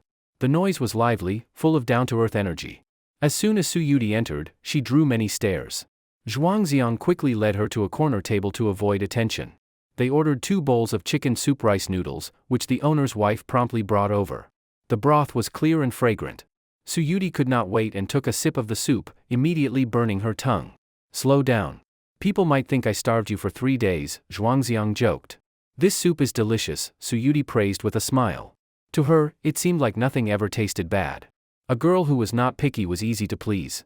They chatted while eating. Of course, most of the conversation was led by Su Yudi, while Zhuangziang quietly listened. She shared jokes from the books she read that morning.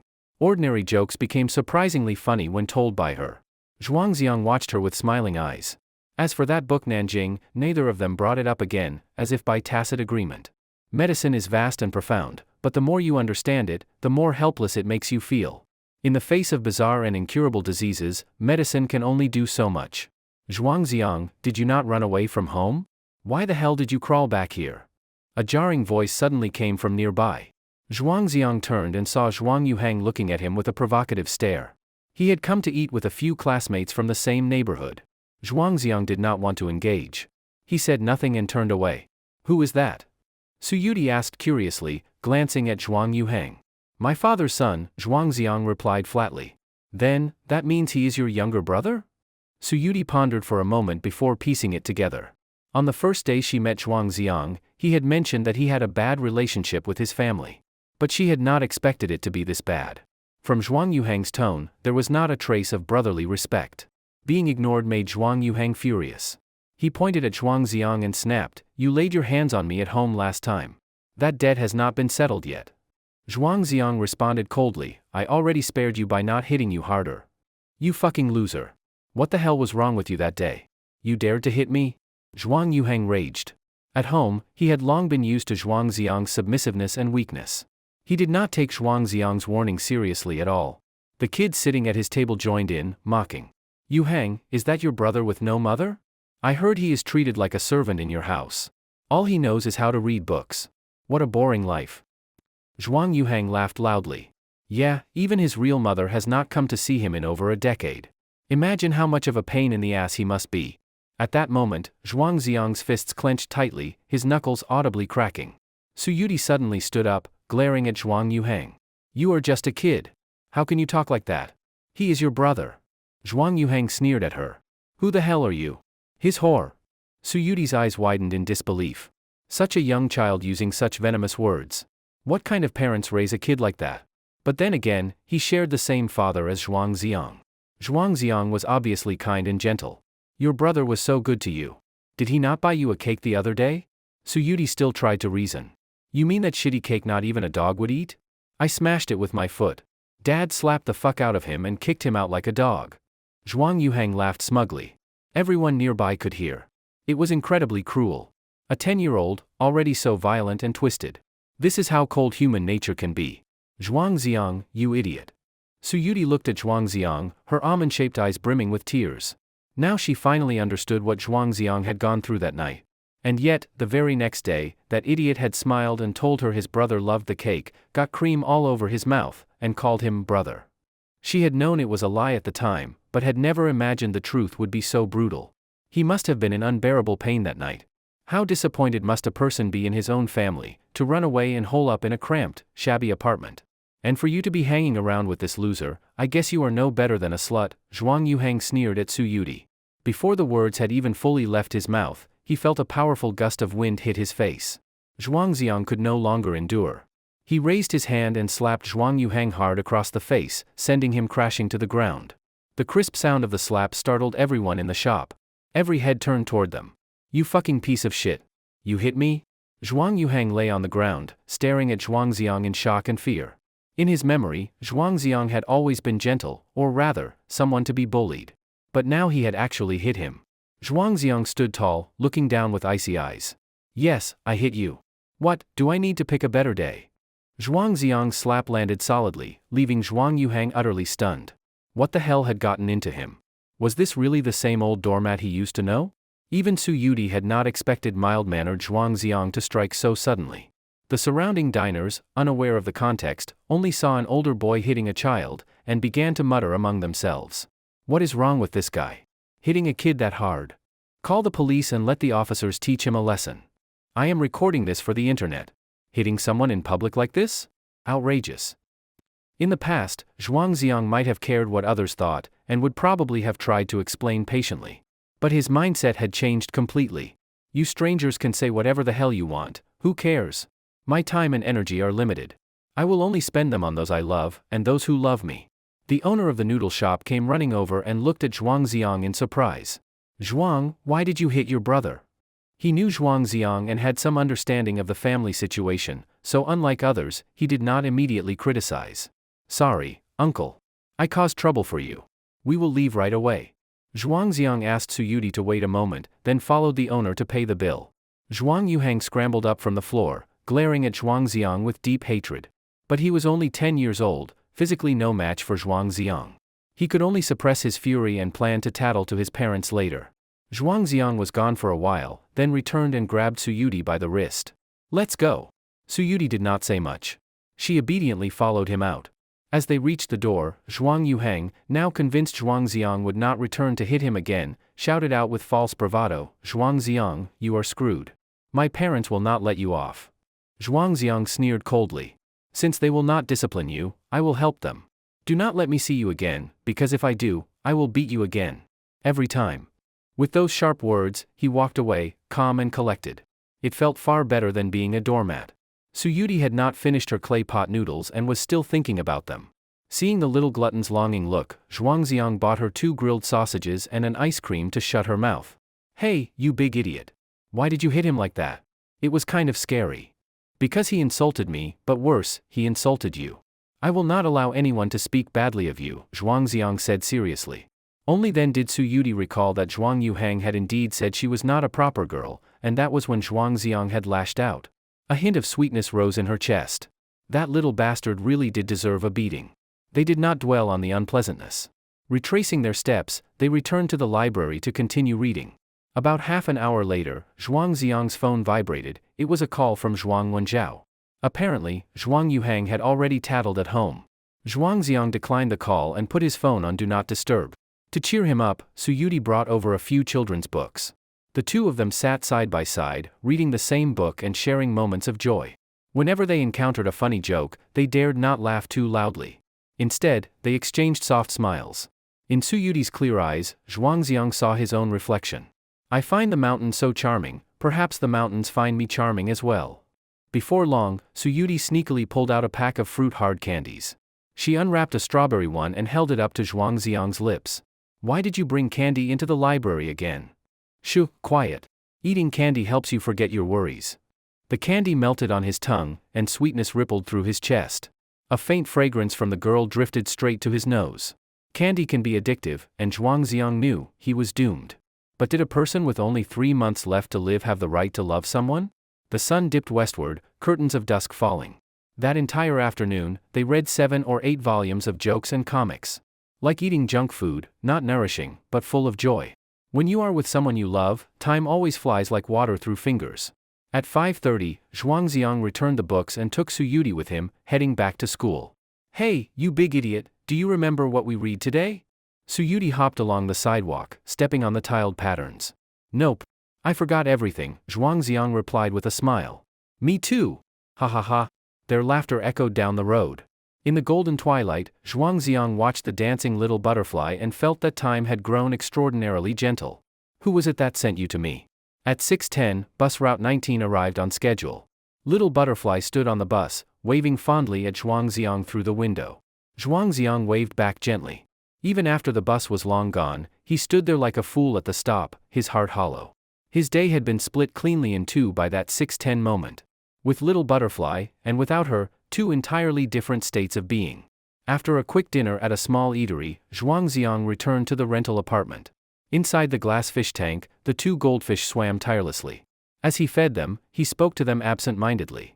"Hey little fish, do you think Little Butterfly likes me? If she does, blow a bubble. If not, then solve this quadratic equation." He checked his phone. Zhuang Wenjiao had made 5 calls and sent 3 60-second voice messages. Zhuangziang could not be bothered to listen to any of it. He called back directly. "Yes, I hit him. Because his mouth is foul and he fucking deserved it. Instead of blaming me, maybe reflect on whether you are even a halfway decent father. If I injured him, take him to the hospital. I do not care. I have no money and I am not giving my life for it either."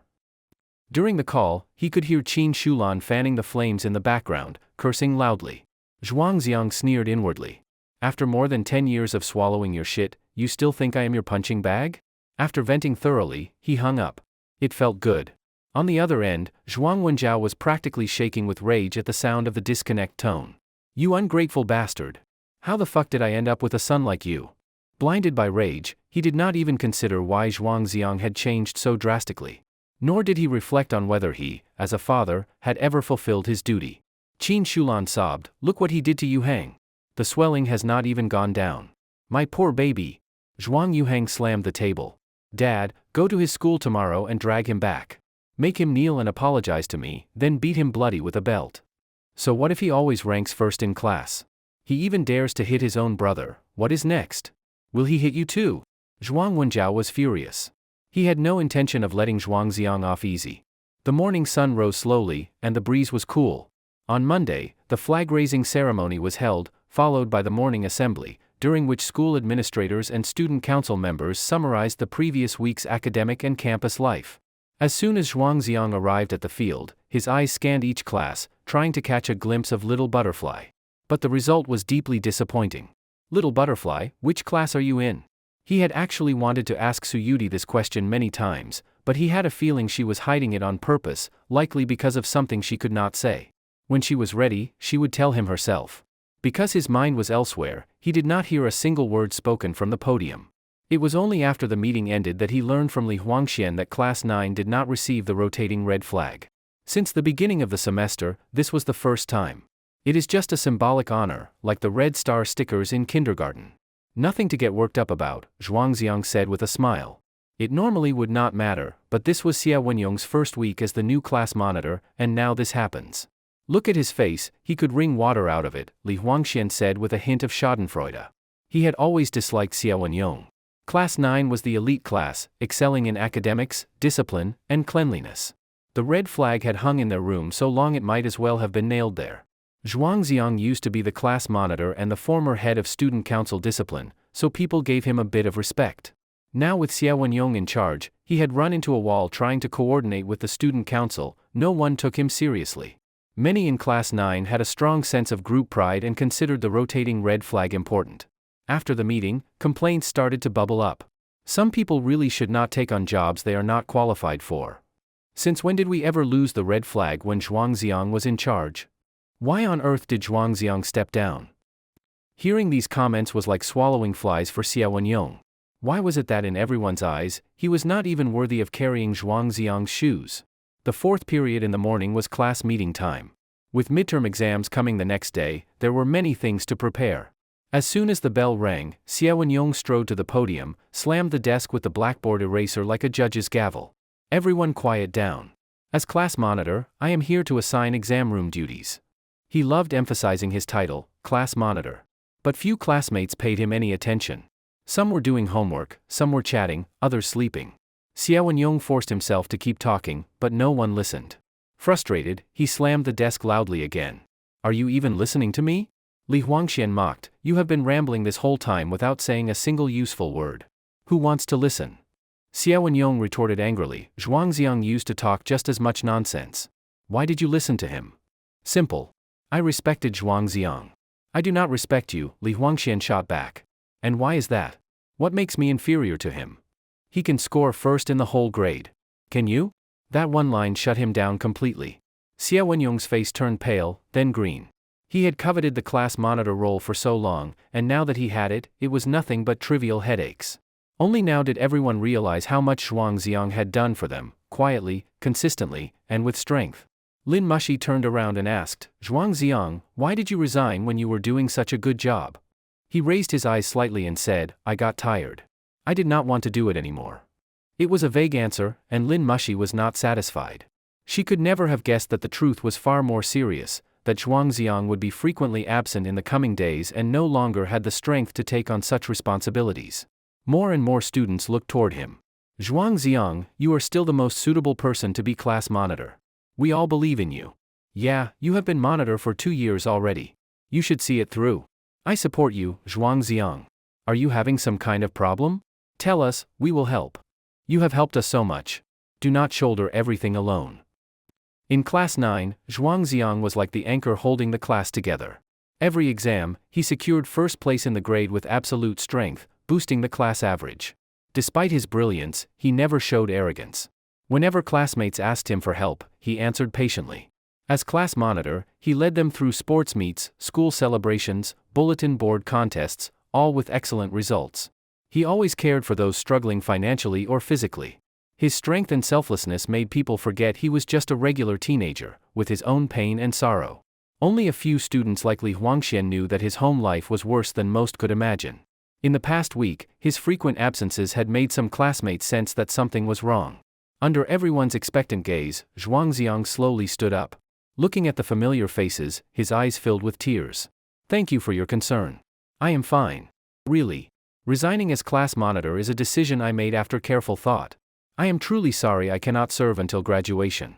The new monitor will continue contributing to the class. Please support and cooperate with him, and give him some time." By the end, his voice was choked. "I am sorry, my dear classmates. I might not be able to graduate with you." Li Huangxian slammed his desk. "Zhuang Xiang, what is going on with you? Why are you talking like a damn woman?" Zhuang Xiang gripped his shoulder. "Do not ask. You will know soon enough." The mood in the classroom turned heavy. Though they did not know what had happened, they could feel Zhuang Xiang's sorrow.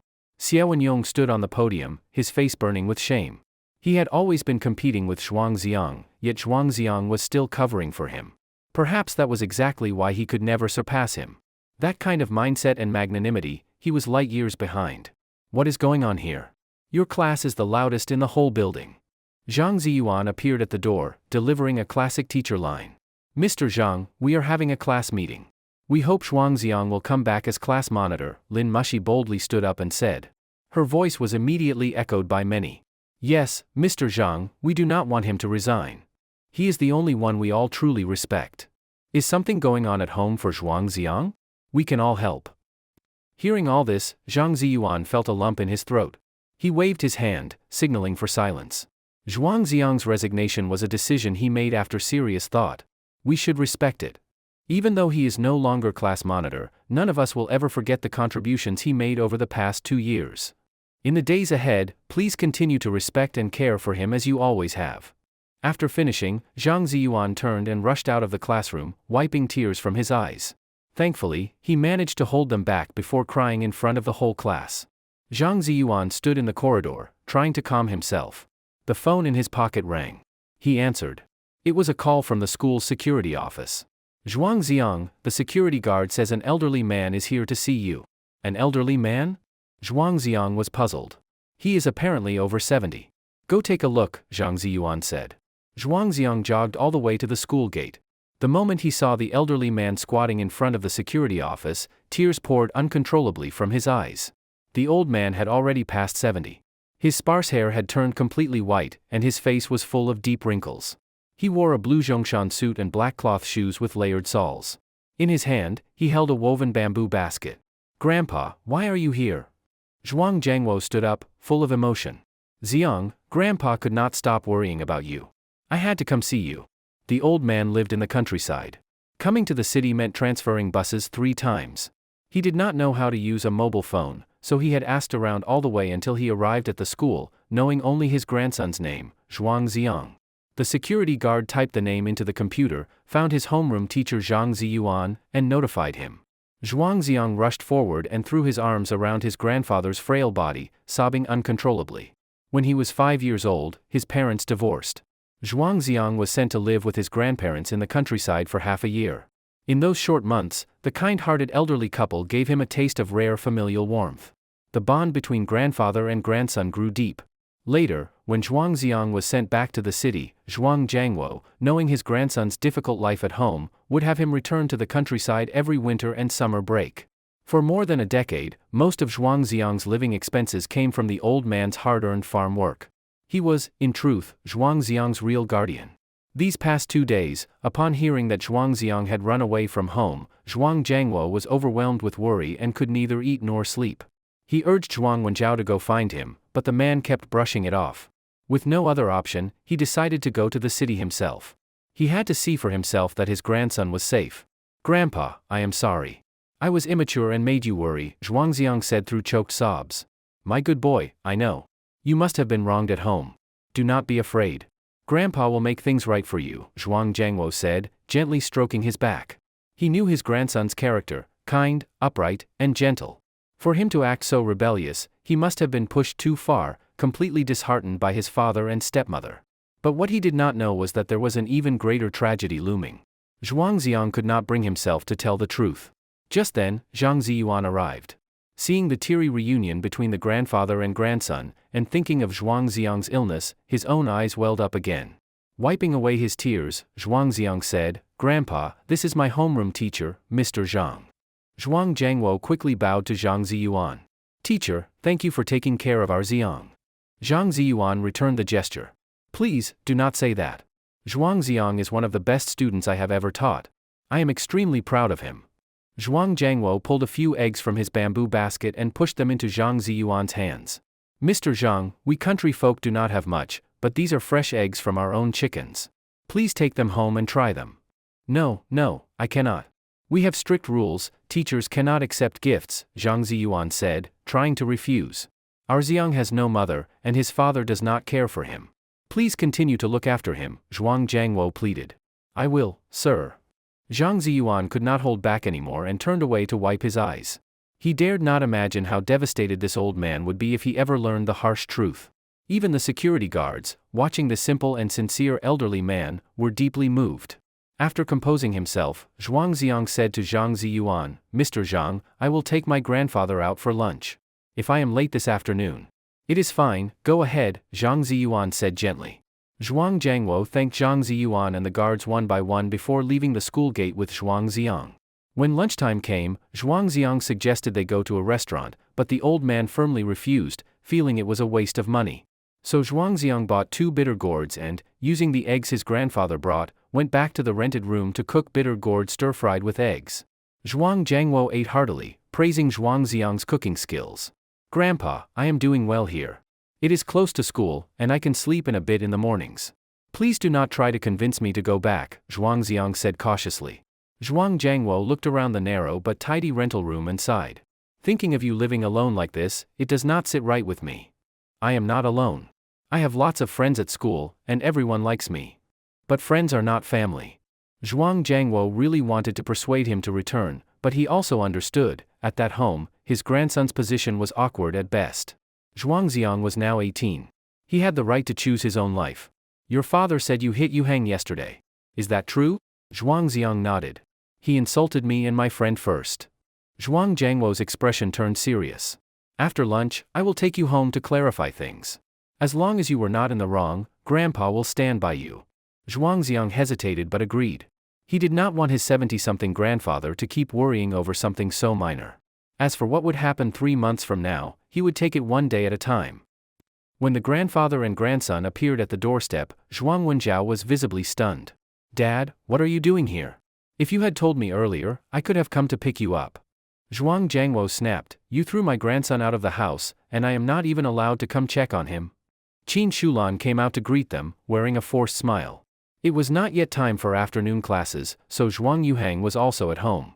Both mother and son looked at Zhuang Xiang with open resentment. As soon as the door closed, Zhuang Wenjiao shouted at Zhuang Xiang, "Look at what you have done. Your grandfather is so old, what if something happened to him on the way? Could you take responsibility? Who do you think you are, yelling at my grandson like that?" "I came to see him because I wanted to," Zhuang Jiangwo slapped the table. Like the saying goes, there is always someone who can deal with someone else. Zhuang Wenjiao immediately quieted down and lowered his head without a word. Zhuang Jiangwo, still furious, continued to press, "You hit Xiang? He is your own son. How could you raise your hand against him? And hitting someone in the face?" Zhuang Wenjiao defended himself, "I am his father. It is my duty to discipline him." "And what kind of father are you? What right do you have to discipline him?" Zhuang Jiangwo was determined to stand up for Zhuang Xiang. Zhuang Wenjiao fell silent again. From the side, Qin Shulan said, "Dad, you should be fair. Yu Hang is also your grandson. He got slapped by Zhuang Xiang. What about that?" Zhuang Yuhang added, "Exactly. That loser has gone crazy lately." "Shut your mouth. He is your elder brother." Zhuang Jiangwo roared. He could not understand how these two could raise a child to be so spoiled. What kind of brother lets his younger sibling call him a loser to his face? Yesterday at the rice noodle shop, Zhuang Wenjiao had only heard one side of the story, Zhuang Yuhang's. Of course, Zhuang Yuhang did not say he was the one who had started the trouble, but instead vilified Zhuang Xiang in every possible way. In his telling, Zhuang Xiang was a vicious, irredeemable criminal. "Father, whatever the case may be, it is a fact that Zhuang Xiang hit Yu Hang. He must apologize to him. You cannot keep shielding him," Zhuang Wenjiao said to Zhuang Jiangwo. Zhuang Jiangwo frowned deeply, glaring at his son with displeasure. In his mouth, Zhuang Xiang was always Xiang, but Zhuang Yuhang was always Yu Hang. That subtle difference alone showed just how stifling life for Zhuang Xiang in this household really was. Qin Shulan fanned the flames on the side. Now he dares to hit his younger brother. In a few days, he will dare to hit his parents. After that, will he go on to hit his grandfather? His character is crooked. All that studying will only make him a greater threat to society in the future. Before he commits even graver mistakes, he must be strictly disciplined. Seeing her bitter face, Zhuang Jiangwo could not be bothered to answer her, and instead turned to Zhuang Xiang. "Xiang, tell Grandpa why you hit Yu Hang." Zhuang Xiang shot a glance at Zhuang Yuhang. "Because he damn well deserved it." "Loser, are you looking to die?" Zhuang Yuhang shouted loudly. Now that he had his parents behind him, he was utterly unrestrained. To him, this grandfather who only appeared once or twice a year was nothing more than a senile old man. "Father, look at Zhuang Xiang's attitude. Does he show a shred of remorse?" Qin Shulan snorted heavily. "You little bastard. You do something wrong and still act so arrogant? Do you really think your old man counts for nothing?" Zhuang Wenjiao cursed, jabbing his finger at Zhuang Xiang's nose. "None of you even know the truth, and yet you keep blaming Xiang," Zhuang Jiangwo snapped. Qin Shulan sneered sarcastically. "If you insist on favoring him, there is nothing I can do. My son and I must truly be cursed, bullied by the two of you together." Zhuang Wenjiao, still respectful toward his father, tried to explain patiently. "Father, plenty of neighbors saw what happened yesterday. Zhuang Xiang is not studying properly but instead having a relationship with some shady girl. When Yu Hang caught them, he flew into a rage and hit him. The nature of it is simply appalling." Zhuang Xiang's eyes widened, and his voice rose sharply. "Who are you calling a shady girl?" "What?" Zhuang Wenjiao was stunned. The words, shady girl, were Zhuang Yuhang's description of Su Yudi. Zhuang Wenjiao had simply parroted it without realizing how violently Zhuang Xiang would react. A kid at your age not focusing on school, but sneaking around with a girl, who knows what filthy, shameful things you will end up doing. Qin Shulan continued to stoke the fire. That was already a grossly insulting statement. Everyone knew perfectly well what filthy, shameful things implied without needing to spell it out. Zhuang Xiang clenched his fists, fighting the urge to storm over and slap the woman twice. At the same time, he felt a deep guilt toward the little butterfly, who was now being slandered because of him. Zhuang Jiangwo finally understood why Zhuang Xiang had run away from home. If it were him, living in such a home, he too would have felt suffocated. How many years had Zhuang Xiang endured this coldness and scolding? The thought alone made his heart ache. Zhuang Xiang gave Zhuang Wenjiao a sidelong look. "Dad, have you actually looked into what happened yesterday?" "Of course I have. Plenty of people saw it." "You slapped Yu Hang right in public," Zhuang Wenjiao swore. "No, you have not." Zhuang Xiang shook his head bitterly. "In your heart, you already decided long ago, Zhuang Yuhang is your precious son, and whatever I do is wrong." "Nonsense. I have always treated you both equally." Zhuang Wenjiao's words were stiff. "Put your hand on your heart. Do you even believe yourself when you say that?" Zhuang Xiang sneered coldly. Meeting his son's icy gaze, Zhuang Wenjiao felt a pang of guilt. No matter how he tried to argue or justify himself, he could not hide the fact that he treated his two sons differently. If you really cared to learn the truth, you would know that rice noodle shop has security cameras, Zhuang Xiang said suddenly, his tone calm. At these words, Zhuang Wenjiao's expression froze. Zhuang Yuhang's eyes began to flicker with unease. Zhuang Xiang fixed his gaze on Qin Shulan. Aunt Qin, would you like to admire the graceful sight of me slapping your son? As he spoke, he pulled out his phone and opened a video. Yesterday, he had taken a long time to return after paying the bill. He had been asking the owner for this footage. Zhuang Xiang knew Zhuang Yuhang's nature. Without evidence shoved in his face, he would never admit his wrongdoing. You loser. That day I do not know what got into you, but you dared to hit me. Who are you? This loser's mistress. You hanging around with this loser, I can tell you are not a proper girl either. Zhuang Yuhang's arrogant, malicious words rang out from the speaker. In just 2 minutes, he had called Zhuang Xiang loser several times. Only then had Zhuang Xiang lost his patience and slapped him. Good. Well done, Zhuang Jiangwo said furiously. If Xiang did not act even now, could he still call himself a man? Zhuang Wenjiao was left speechless. Even with his favoritism, he could see clearly that Zhuang Yuhang had provoked him again and again. Qin Shulan opened her mouth but could not find a good excuse, falling into silence for the moment. She thought to herself, Zhuang Xiang really had some foresight, even saving the security footage. If it came to a fight over the family property in the future, perhaps Zhuang Yuhang would not be his match. Zhuang Wenjiao, now you understand, do you not? Which of your 2 sons truly needs discipline? Zhuang Jiangwo barked. Father, I have been busy with work. I did not get to the bottom of things at once. Yuhang is still a child. He did not mean it, Zhuang Wenjiao said weakly. He called his own elder brother a loser, and you say he did not mean it? Zhuang Jiangwo roared. Seeing the situation, Zhuang Wenjiao could no longer bring himself to keep shielding Zhuang Yuhang. He waved his hand. Yuhang, come apologize to Zhuang Xiang, and this matter will be over. He hit me. Why should I apologize? Zhuang Yuhang was still defiant, refusing to admit his fault. No need. I do not need anyone's apology. Zhuang Xiang shook his head coolly. What use is an apology? You cannot eat it, you cannot wear it. When words can no longer defend your dignity, fists become the last weapon. In front of Zhuang Jiangwo, Zhuang Xiang did not want to argue further, for fear of making the old man sad. Grandpa, I do not want to stay here anymore. Let us go. Zhuang Jiangwo nodded resolutely. All right, let us go. This home is not worth returning to. He gave Zhuang Wenjiao a hard, cold look before leaving. Supporting his grandfather, Zhuang Xiang walked out without turning back. Father, should I drive you back to the countryside? Zhuang Wenjiao asked, looking guilty. No need. If you have so much free time, stop playing cards so much and spend it teaching your son some manners, Zhuang Jiangwo said stubbornly, striding away. The grandfather and grandson departed, leaving the 3 of them staring at one another, the air heavy and stifling. Dad, I just cannot stand that loser, Zhuang Yuhang muttered resentfully. Zhuang Wenjiao slapped him across the face. Shut up. He is your brother. Coming out of the house, Zhuang Jiangwo said to Zhuang Xiang with deep guilt, Xiang, Grandpa has not taken good care of you. I have let you suffer too much grievance. Zhuang Xiang shook his head. Grandpa, I am fine. Now that I have moved out and live on my own, I feel very free and happy. He looked at the elderly man whose hair was completely white, and a sourness welled up in his heart.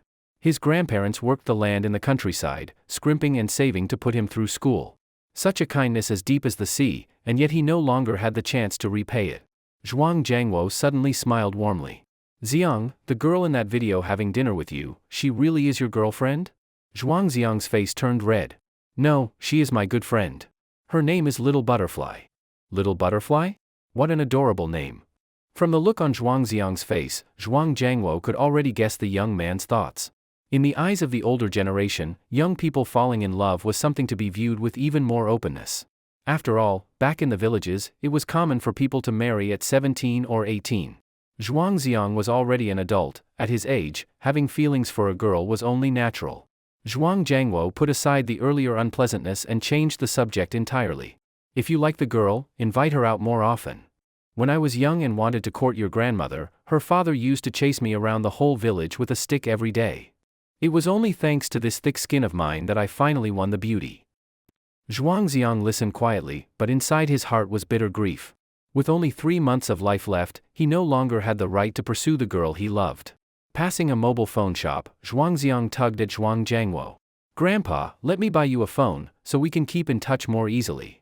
Zhuang Jiangwo thought for a moment and then nodded. All right. People had advised him to buy a mobile phone several times before. But the old man had been unwilling to pay the monthly rental fee, saying that the household landline was enough. After this recent incident, he had finally come around. Being able to reach Zhuangziang anytime, anywhere would spare him the worry. They went into the store. On the salesperson's recommendation, they chose the cheapest phone for seniors. A big screen, big buttons, and loud volume. Including the SIM card, it cost just over 200 yuan. Zhuang Jiangwo wanted to pay himself, but Zhuangziang firmly refused and rushed to scan the code to pay. Although most of his money also came from his grandfather, in the little time he had left, his chances to show filial piety were truly few. Sitting on the bench at the entrance of the mobile phone shop, Zhuangziang taught his grandfather how to use the phone. He saved his own number in the contacts. Press the menu key at the top right to bring it up. Then press the green call key to dial. Only 2 steps in total, very easy to remember. Once, you taught me how to use chopsticks and how to tie my shoelaces. Now that you are old, I am teaching you how to use a phone. Fearing he would disturb Zhuangziang's studies, Zhuang Jiangwo proposed to return to the countryside. Zhuangziang accompanied him to the bus stop. Ziang, in 3 months you will be on summer break, right? Zhuang Jiangwo asked cheerfully. 3 months. Zhuangziang's heart gave a jolt. He was now extremely sensitive to that time limit. Unaware of his thoughts, Zhuang Jiangwo went on. Your grandmother has raised quite a few chickens. She keeps saying that when your summer break comes, the chickens will have grown, and she will cook chicken soup for you. Hearing this, Zhuangziang's eyes grew misty again. If only Grandpa and Grandma knew? That little butterfly, if you truly like her, a boy should take the initiative. When the summer break comes, bring her to the countryside to play. It will make your grandmother happy. These old bones of mine still hope to live long enough to see you married and hold a great-grandchild. Every gentle word of the old man was like a sharp blade stabbing into Zhuangziang's heart. He covered his mouth, desperately suppressing his sobs. Seeing this, Zhuang Jiangwo thought he was simply reluctant to part with him and offered kind words of comfort. This child, after all, it is not as if we will not see each other again. Finally, the bus arrived. Zhuangziang's tears streamed down his face. Grandpa, you and Grandma must take good care of yourselves. Zhuang Jiangwo gave a loving smile. All right. 3 months later, when the summer break comes, come back early. After the bus had departed, Zhuangziang remained seated at the stop for a long time. His mind was full of images of his grandparents learning the dreadful news, crying their hearts out. It was too cruel. I am sorry, truly sorry. In a daze, Zhuangziang walked back toward school. Passing the guardroom, he suddenly remembered something. He poked his head in and said to the security guard on duty, Uncle, when my grandfather came this morning, you were able to find my class by my name, right? The man nodded. Yes, the computer system has information on every student. Then could you help me find someone? Her name is Su Yudi. Zhuangziang asked. The guard nodded and turned to operate the computer. After a while, 4 characters appeared on the screen. No such person found. Zhuangziang's eyes immediately widened in disbelief. How could this be? After thanking the guard, he left the gatehouse and headed toward his classroom. All the way, his head was full of question marks, until he finally forced himself to come up with a reasonable explanation. She must have 2 names. Likely Huangxian, who said he was called Li Chao as a child, but later found the name too ordinary and changed it in his teens. Even now, the elders at home still call him Chao Chao. Su Yudi must be her childhood name, and she has changed it now. Yes, that must be it. Otherwise, what other reasonable explanation could there be? By the time Zhuangziang returned to the classroom, the first class of the afternoon had already begun. Zhang Ziyuan had informed all the teachers in advance that Zhuangziang's family was having difficulties, so the subject teachers did not ask much and simply let him return to his seat. Son, where did you run off to again? Li Huangxian whispered. My grandfather came from the countryside, Zhuangziang replied briefly. Your little butterfly came looking for you, but you were not here. The boys in our class are dying of envy. Not just the others, even Li Huangxian himself was a little green with envy. To be remembered by such a beautiful girl was truly a blessing. Zhuangziang took out his phone under the desk and typed, What did you want me for? Why not call me? Soon his phone vibrated with a new message from Little Butterfly. Nothing special. I just wanted to see you. Zhuangziang replied instantly, Shall we meet by the flower bed after class? Little Butterfly, all right. As soon as the class bell rang, Zhuangziang flew out of the classroom. The teacher was stunned. I had not even said class was over, I meant to keep them 2 minutes longer. By the flower bed blooming with hyacinths and wisteria sat the girl who was always spotless. The peach blossoms by her temple looked like pink clouds. When Su Yudi saw Zhuangziang, she immediately stood up and handed him an ice cream. Zhuangziang grew even more puzzled. Classroom 9 was on the second floor, and Su Yudi had said hers was on the fifth. The moment the bell rang, he had rushed out. How had she had time to buy ice cream? You big dummy, hurry and eat before it melts. Little butterfly, do you have some secret you cannot tell me? Facing Zhuangziang's question, Su Yudi did not answer directly. Her beautiful almond-shaped eyes opened wide as she stared into Zhuangziang's gaze. Be honest with me. Are you also hiding a secret from me? Zhuangziang's heart gave a start, and he quickly avoided her eyes. Indeed, he had something of enormous importance that he dared not tell little butterfly. He no longer had a future. His guilty expression made Su Yudi burst into giggles. What are you afraid of? I am not forcing you to tell me. Everyone keeps secrets in their hearts. If you do not want to say it, then just do not say it. Zhuangziang raised his eyes, a relieved smile spreading across his face, and felt full of gratitude toward little butterfly. Yes, everyone has secrets. One does not have to tell them. If she does not want to speak, then he should not make things hard for her. When she wants to say it, she will naturally tell him. Even if the name Su Yudi is false, she herself is real, standing right there before him. As long as they treasure each other and enjoy the present, that is enough. The two of them ate their ice creams while chatting idly. Little butterfly chirped away, telling him some cold jokes she had picked up from who knows where. True to her usual style, before she even finished the joke she was already laughing so hard she could hardly breathe. Zhuangziang looked at her quietly, the corners of his lips unconsciously lifting. Most of the time this girl was so cheerful and optimistic, as if she had no troubles at all. At the same time, she was rich in feeling, crying with pear blossom-like tears over the death of a stray cat, so pitiful one could not help but feel compassion. When Zhuangziang was with her, he could always forget life's pain for a while. She was like honey, and also like arsenic. Suddenly, several boys came over and sat down by the flower bed. Zhuangziang, the exams are about to begin, and you still have the leisure to hide here eating ice cream with a girl. The speaker was named Deng Haijun from class 15, who had always been the top student of his class. With him were all top scorers from various classes. But because of the freakish existence of Zhuangziang, every time they took an exam they could only take turns sitting in second place. Zhuangziang was like that adolescent boy in a video game standing on the summit, shouting down below. Come on, everyone, strive for second place. My blessings to you all. In internal school exams, they all clenched their teeth, determined to surpass Zhuangziang and taste the feeling of first place.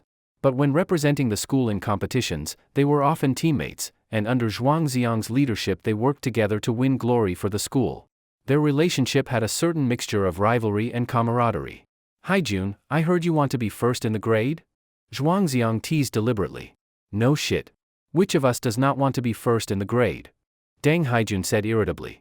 Before every exam, they had rolled up their sleeves ready to knock Zhuangziang down. But once the results came out, they were like defeated roosters. This guy was simply against the heavens. Zhuangziang thought for a moment and then smiled. We have a good relationship. Why do I not do you all a favor this time? Tomorrow I will forfeit the exam. Forfeit the exam? Could you bear to? Deng Haijun asked in astonishment. I have been feeling a bit playful lately and do not want to take the exam, Zhuangziang said, deliberately teasing. The group of top scorers looked at each other with complex expressions. You sound as though you are condescending to us. I want to defeat you fair and square, not have you run away at the last moment. In truth, I have never believed you are unbeatable. Before graduation I will definitely defeat you once. Among these top students there was also mutual respect. Recently they had heard rumors that something was wrong with Zhuangziang, that he often skipped class. So they had arranged to find him especially, to lift his spirits and compete fairly. Off to the side, Su Yudi had more or less understood what was being said and interjected, Zhuangziang, are your grades really that good? Zhuangziang gave a little laugh. Actually, they are not that good. It is all thanks to my peers for making me look better. Deng Haijun and the others felt embarrassed. Who the fuck are you talking about? Have you never heard the saying, do not hit someone in the face? Su Yudi patted Zhuangziang on the shoulder. Why should you forfeit? You take that exam properly and beat them all. Who are you? Such big talk. Deng Haijun gave Su Yudi a glance. This top scorer had a touch of neurosis. In his eyes there was no distinction of beauty among girls. Even someone as pretty as Su Yudi was nothing but a stumbling block on the road of study. That Zhuangziang was hanging around with a girl was clearly a sign of decline. In the past, Zhuangziang had been very modest. Every time he placed first, he would tell them it was luck and encourage them to keep striving. Now it was different, it was time to let his true nature out. He looked at Su Yudi. Do you really want me to take first place? Su Yudi nodded. Of course. If I take first place, will you promise me one thing? If it is not too excessive, I can consider it. Hearing this, Zhuang Xiang's eyes gradually became sharp. A faint smile appeared at the corners of his mouth. He stood up and swept his gaze over Deng Haijun and the others sitting by the flower bed. Forgive me for speaking plainly. In my view, everyone present here is garbage. The words landed with a clang, utterly arrogant. Little Butterfly, hearing this, could not help but burst into laughter. Deng Haijun and the others flushed red, itching to tear Zhuang Xiang apart. Fuck, now you are just looking down on us. If I do not pin you to the ground and grind you, I will not be rid of my hatred. I have my 40-meter broadsword. I will hack him alive. Seeing them so righteously indignant, Zhuang Xiang also laughed aloud. He patted Deng Haijun on the shoulder. Did you not want fair competition? I will not hold back. Deng Haijun punched him once. Do not laugh too soon. I have been burning the midnight oil every day this month. At that moment the class bell rang. Zhuang Xiang went upstairs with Su Yudi, parting ways with her at the corner of the second floor. You big dummy, do your best. You too. Deng Haijun and the others followed behind. Hearing Su Yudi call Zhuang Xiang a big dummy, they fell into silence again. If he was a big dummy, then what were they? The last class of the afternoon ended later than usual because the classrooms were being set up for the exams. When Zhuang Xiang looked at the time, it was already past 6:10. He could not help but send a message to Little Butterfly, have you gotten on the bus? Little Butterfly quickly replied, yes, see you tomorrow. Since Zhuang Xiang had nothing else to do, he decided to go familiarize himself with the exam rooms. Each classroom had 30 seats, with the student's name and exam number stuck at the top right corner of the desk. The school had arranged the exam rooms according to the number of strokes in the students' surnames. The students in front of and behind Zhuang Xiang also had the surname Zhuang. Zhuang Xiang counted. Zhuang has 6 strokes, Su has 7 strokes. Su Yudi's exam room should not be far from his. He searched a few classrooms further back and soon found the exam room for students with the surname Su. From beginning to end, he checked repeatedly. There was not a single student named Su Yudi. Zhuang Xiang stood in the exam room, stunned for several minutes. Since meeting Su Yudi, scene after scene replayed in his mind. The inconsistencies were growing. Little Butterfly, just what are you hiding from me? Leaving the school, Zhuang Xiang went to the snack street to look for food and saw from a distance the small stall selling fried potatoes. This was what he and Su Yudi had eaten together on the first day they met. The name Little Butterfly had first come from the lips of the auntie selling the potatoes. Auntie, give me a serving of potatoes, extra chili, Zhuang Xiang said, stepping forward. The auntie, busy with her hands, smiled and nodded. She seemed to remember him. Zhuang Xiang pretended to ask casually, Auntie, how do you know Little Butterfly? The auntie thought for a moment and said, she used to come by potatoes often, always chirping away, talking a lot. She was a particularly lovely girl, so she left a deep impression on me. When was the first time you saw her? 3 months ago, I think. Zhuang Xiang stopped there and did not ask further. Otherwise it might make the auntie misunderstand, thinking he was some creepy stalker. Eating the extremely spicy fried potatoes and holding a cup of iced cola, Zhuang Xiang ran straight into 2 acquaintances. Lin Mushi and Xiao Yong. Zhuang Xiang, the exam is tomorrow and I am a little nervous, so I asked Xiao Yong to come eat barbecue with me. There is nothing between us, do not misunderstand, Lin Mushi said first. Zhuang Xiang looked blank. You two eat your food. Why are you explaining anything to me? Lin Mushi frowned, her beautiful brows knitting. You see me with Xiao Yong and you do not mind at all? I do not mind. It is normal for classmates to have a meal together, Zhuang Xiang said with a smile. Lin Mushi bit down on her shell-like teeth, her small face flushing red. So, Zhuang Xiang, before you said you liked me. Now I am with another boy and you do not feel the slightest jealousy. Men are all big pig trotters. Not one of them is any good. Zhuang Xiang, why not join us?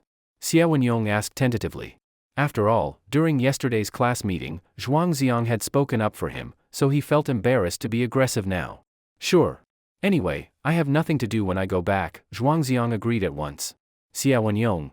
I was just being polite, and you really took it seriously. He wished he could slap himself twice. Why did I even ask? He had struggled so hard to invite Lin Mushi out. Now there was a third wheel, costing more money, truly asking for trouble. The barbecue restaurant they went to was the same one where Zhuang Xiang had gone with Su Yudi last time. Seeing the beer in the display case, Zhuang Xiang could not help but smile slightly. The barbecue was self-service. As soon as Xie Wenyong sat down, he began working diligently, brushing oil, grilling meat, preparing dipping sauces and so on. Lin Mushi, as always, was the lofty princess, simply waiting to enjoy the food. Zhuangziang could not be bothered to move either. Like a lord, he speared his potatoes with a bamboo skewer. Could you stop eating potatoes? You are wasting my money, Xie Wenyong glared at him. Self-service barbecue was charged per person. Zhuangziang filling his stomach with potatoes was very uneconomical. Zhuangziang ignored him and continued eating with relish. Lin Mushi felt uneasy. The last time she came here with Zhuangziang, he had taken meticulous care of her. And now, in just a short while, he was treating her with indifference. It must be because there was a prettier girl by his side. When the first plate of food was done, Xie Wenyong automatically began peeling shrimp for Lin Mushi.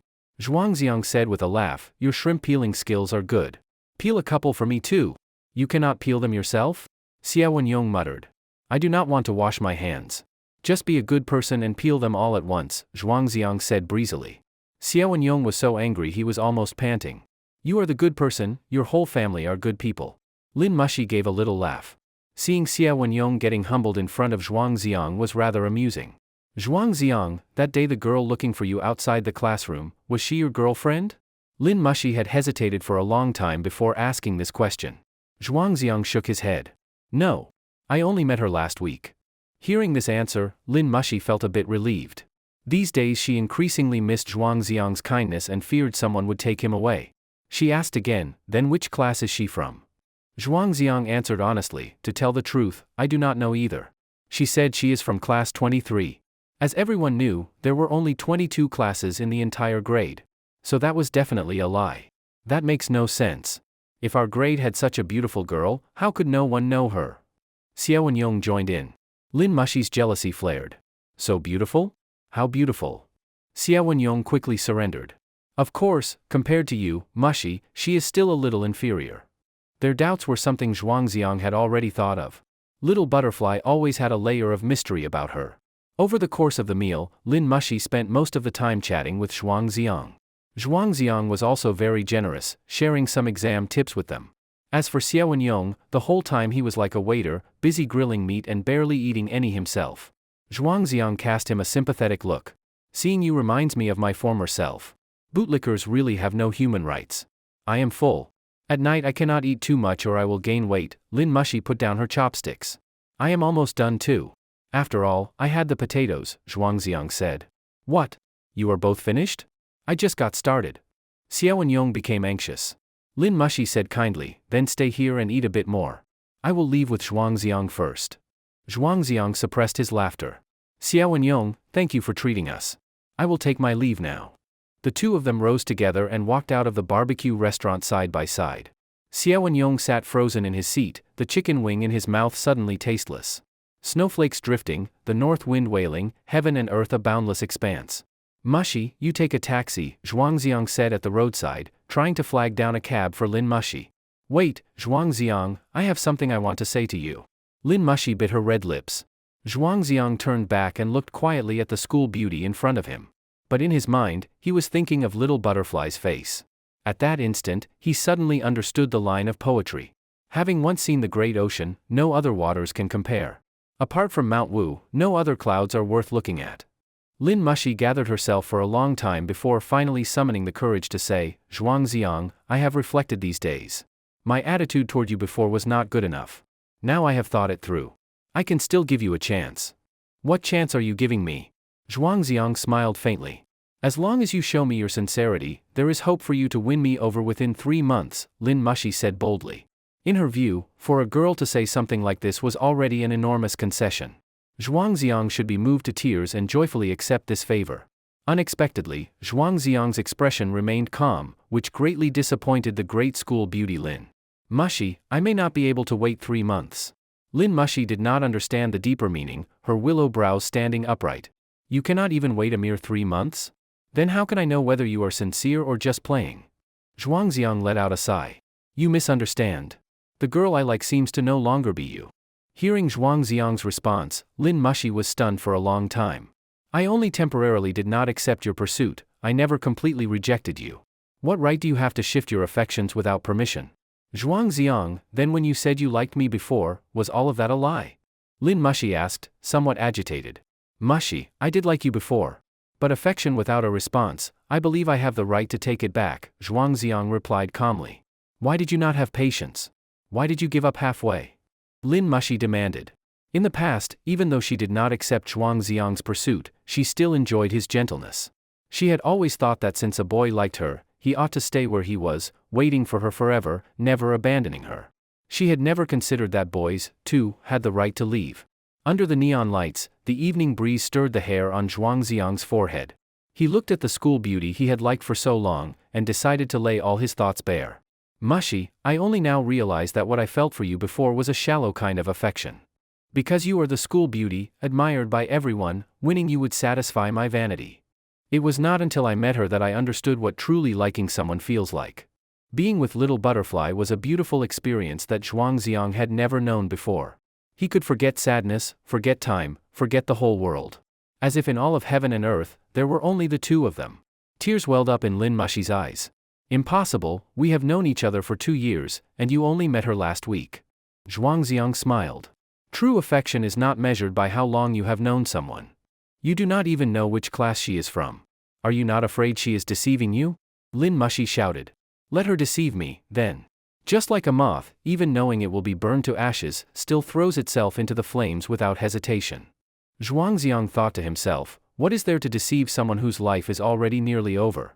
In the days he had left, he would follow his truest feelings and live out his brief life without caring about anything else. Zhuangziang raised his hand and stopped a taxi, then chivalrously opened the door for Lin Mushi. Mushi, when you meet someone like that too, maybe you will understand how I feel. Sitting in the taxi, Lin Mushi broke down in tears. She now clearly realized that she had lost Zhuangziang forever. Was that girl really so good?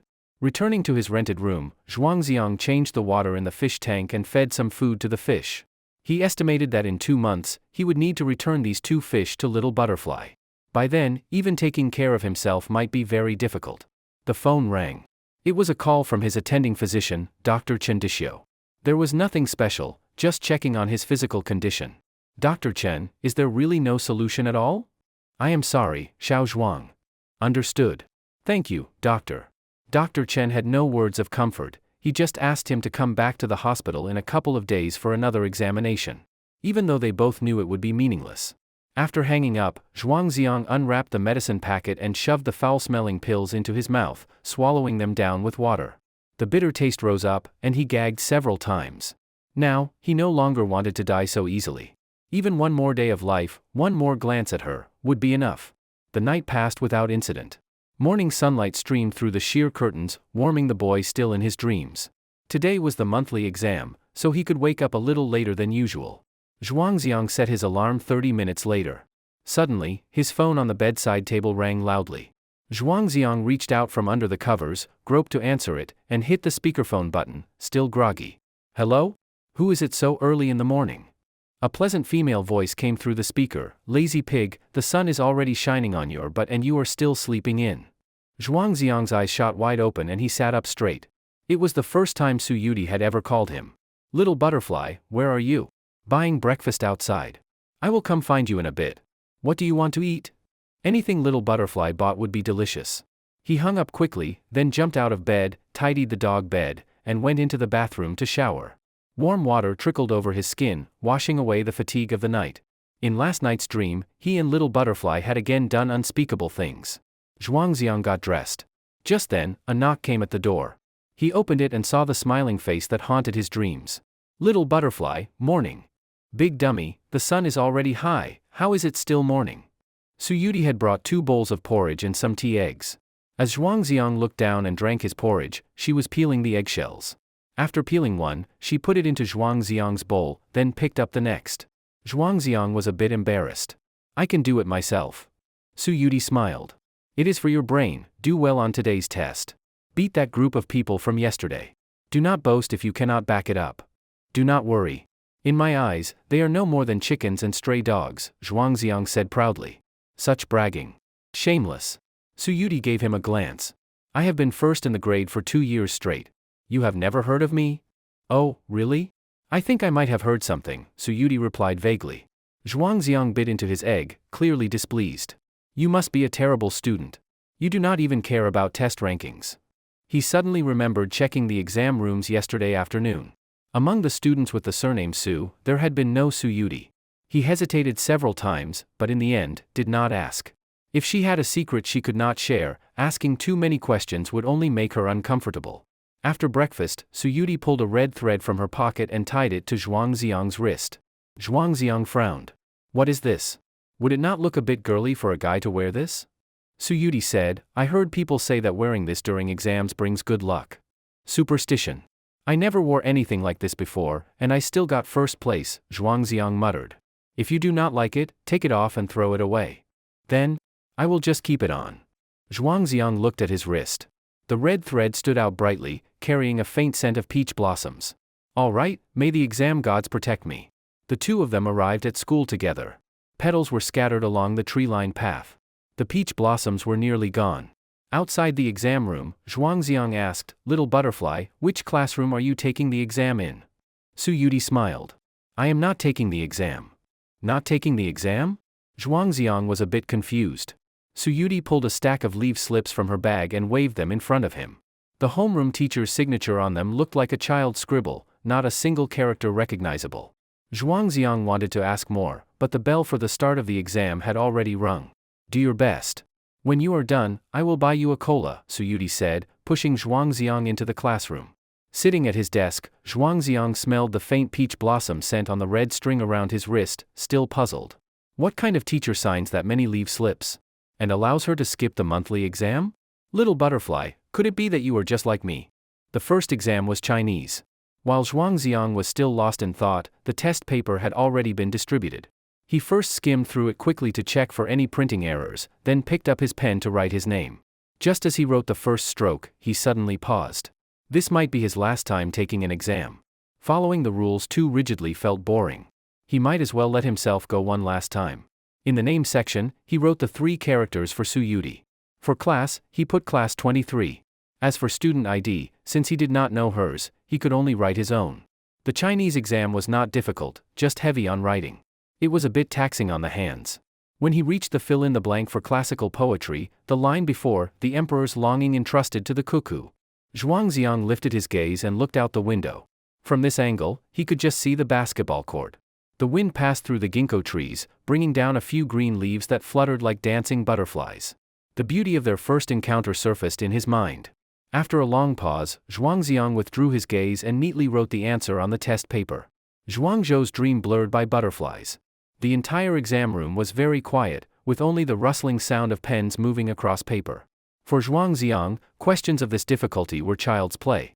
He completed each one almost without thinking. After finishing the reading comprehension, only the final essay question remained. The topic was simple, just a single line was given, requiring the student to write no fewer than 800 characters in response. There is no sorrow greater than a dead heart, physical death comes second. This quote is from Zhuangzi, Tian Zifang. It means the most tragic thing is the death of the soul, loss of freedom and will. Bodily death is actually secondary. To most teenagers, the depth of this phrase might be hard to grasp. But Zhuangziang, facing terminal illness, already nearing the end of life.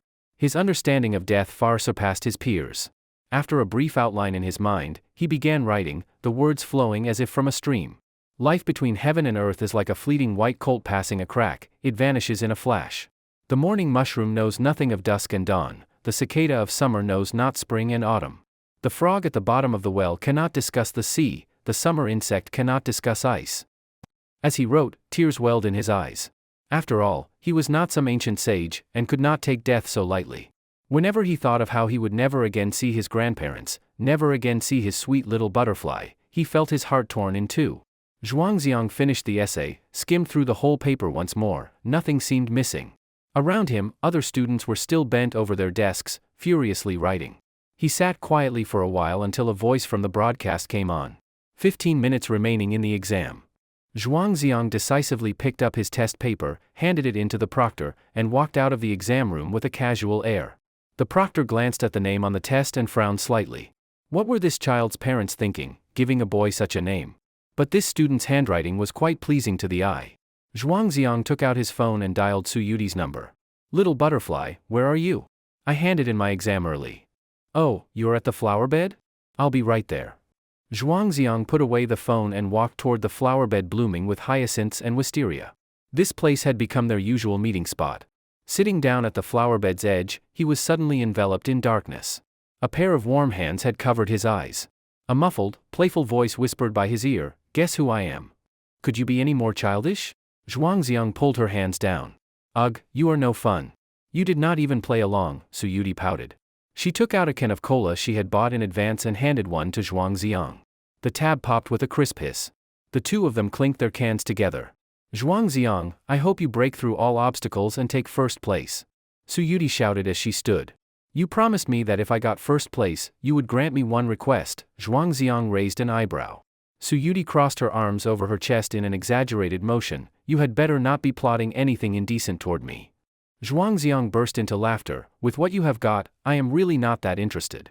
"You idiot, do you have a death wish?" No, my bad, look, I spilled my cola." The hyacinths and wisteria in the flower bed bore witness to their joy. Yet beneath this joy, there lingered a sorrowful undertone.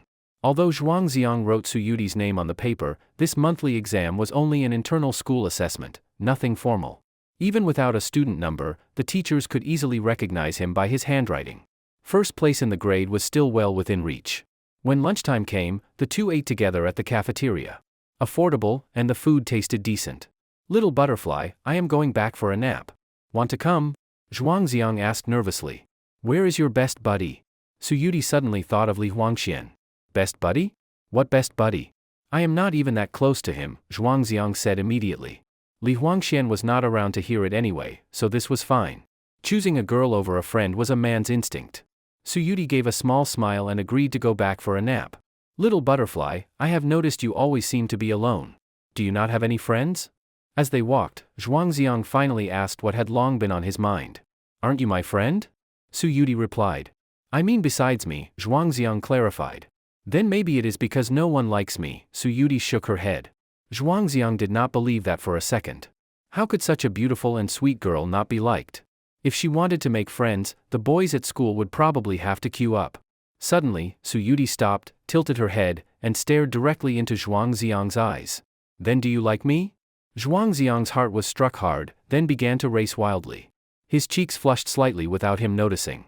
He hesitated for a long while before finally summoning the courage to answer, "I do." Su Yudi immediately broke into a broad smile. "Me too." "What?" Zhuangziang's heart pounded even faster. "You like me too?" Were they confessing to each other? "I said I really like myself too." Su Yudi's eyes curved into crescents as she laughed. Zhuangziang's soaring heart instantly flattened into a line. He had gotten excited for nothing. You cannot play with people like this. At the foot of the apartment building, they ran into Grandma Lu, the landlady. She greeted Su Yudi warmly. "Little butterfly, you are here to play with Xiao Zhuang again?" "Hello, Grandma," Su Yudi replied politely. Zhuangziang said, "Grandma Lu, we are just coming back to take a nap." "In broad daylight, keep it down a little, do not disturb the neighbors." Grandma Lu lowered her voice. "It is not what you think." Zhuangziang blushed. Su Yudi looked up at the sky, pretending not to understand. But her crystal-clear earlobes gradually turned red, utterly adorable. Having seen enough in her time, Grandma Lu could tell what was going on. But fearing they would feel embarrassed, she said no more and walked away. Opening the door, Zhuangziang said, "You can take the bed. I will sleep on the sofa." Su Yudi said, "But I want to talk with you." Zhuangziang had an idea. He spread a mat beside the bed and made a place to sleep on the floor. This way, they could share a room and still chat. Su Yudi took off her shoes and climbed into bed. Looking down at the hard floor mat, she blinked her beautiful almond eyes and gazed at Zhuangziang. "You are so hard down there. Do you want to come up?" That sentence was simply too ambiguous. Zhuangziang froze for several seconds, eyes wide open, not knowing how to respond. Only then did Su Yudi realize what she had said, her face turning red. "I meant your floor mat is too hard." Zhuangziang coughed twice. "I know. It's fine." In the small bedroom, the atmosphere suddenly became a bit awkward. The young man and woman each harbored their own thoughts and remained silent for a long time. They had agreed to chat, but now neither knew how to start. After who knows how long, Su Yudi finally spoke softly. "Zhuangziang, I have something to do these next few days, so I might not come to school." "What is it?" Zhuangziang asked in surprise.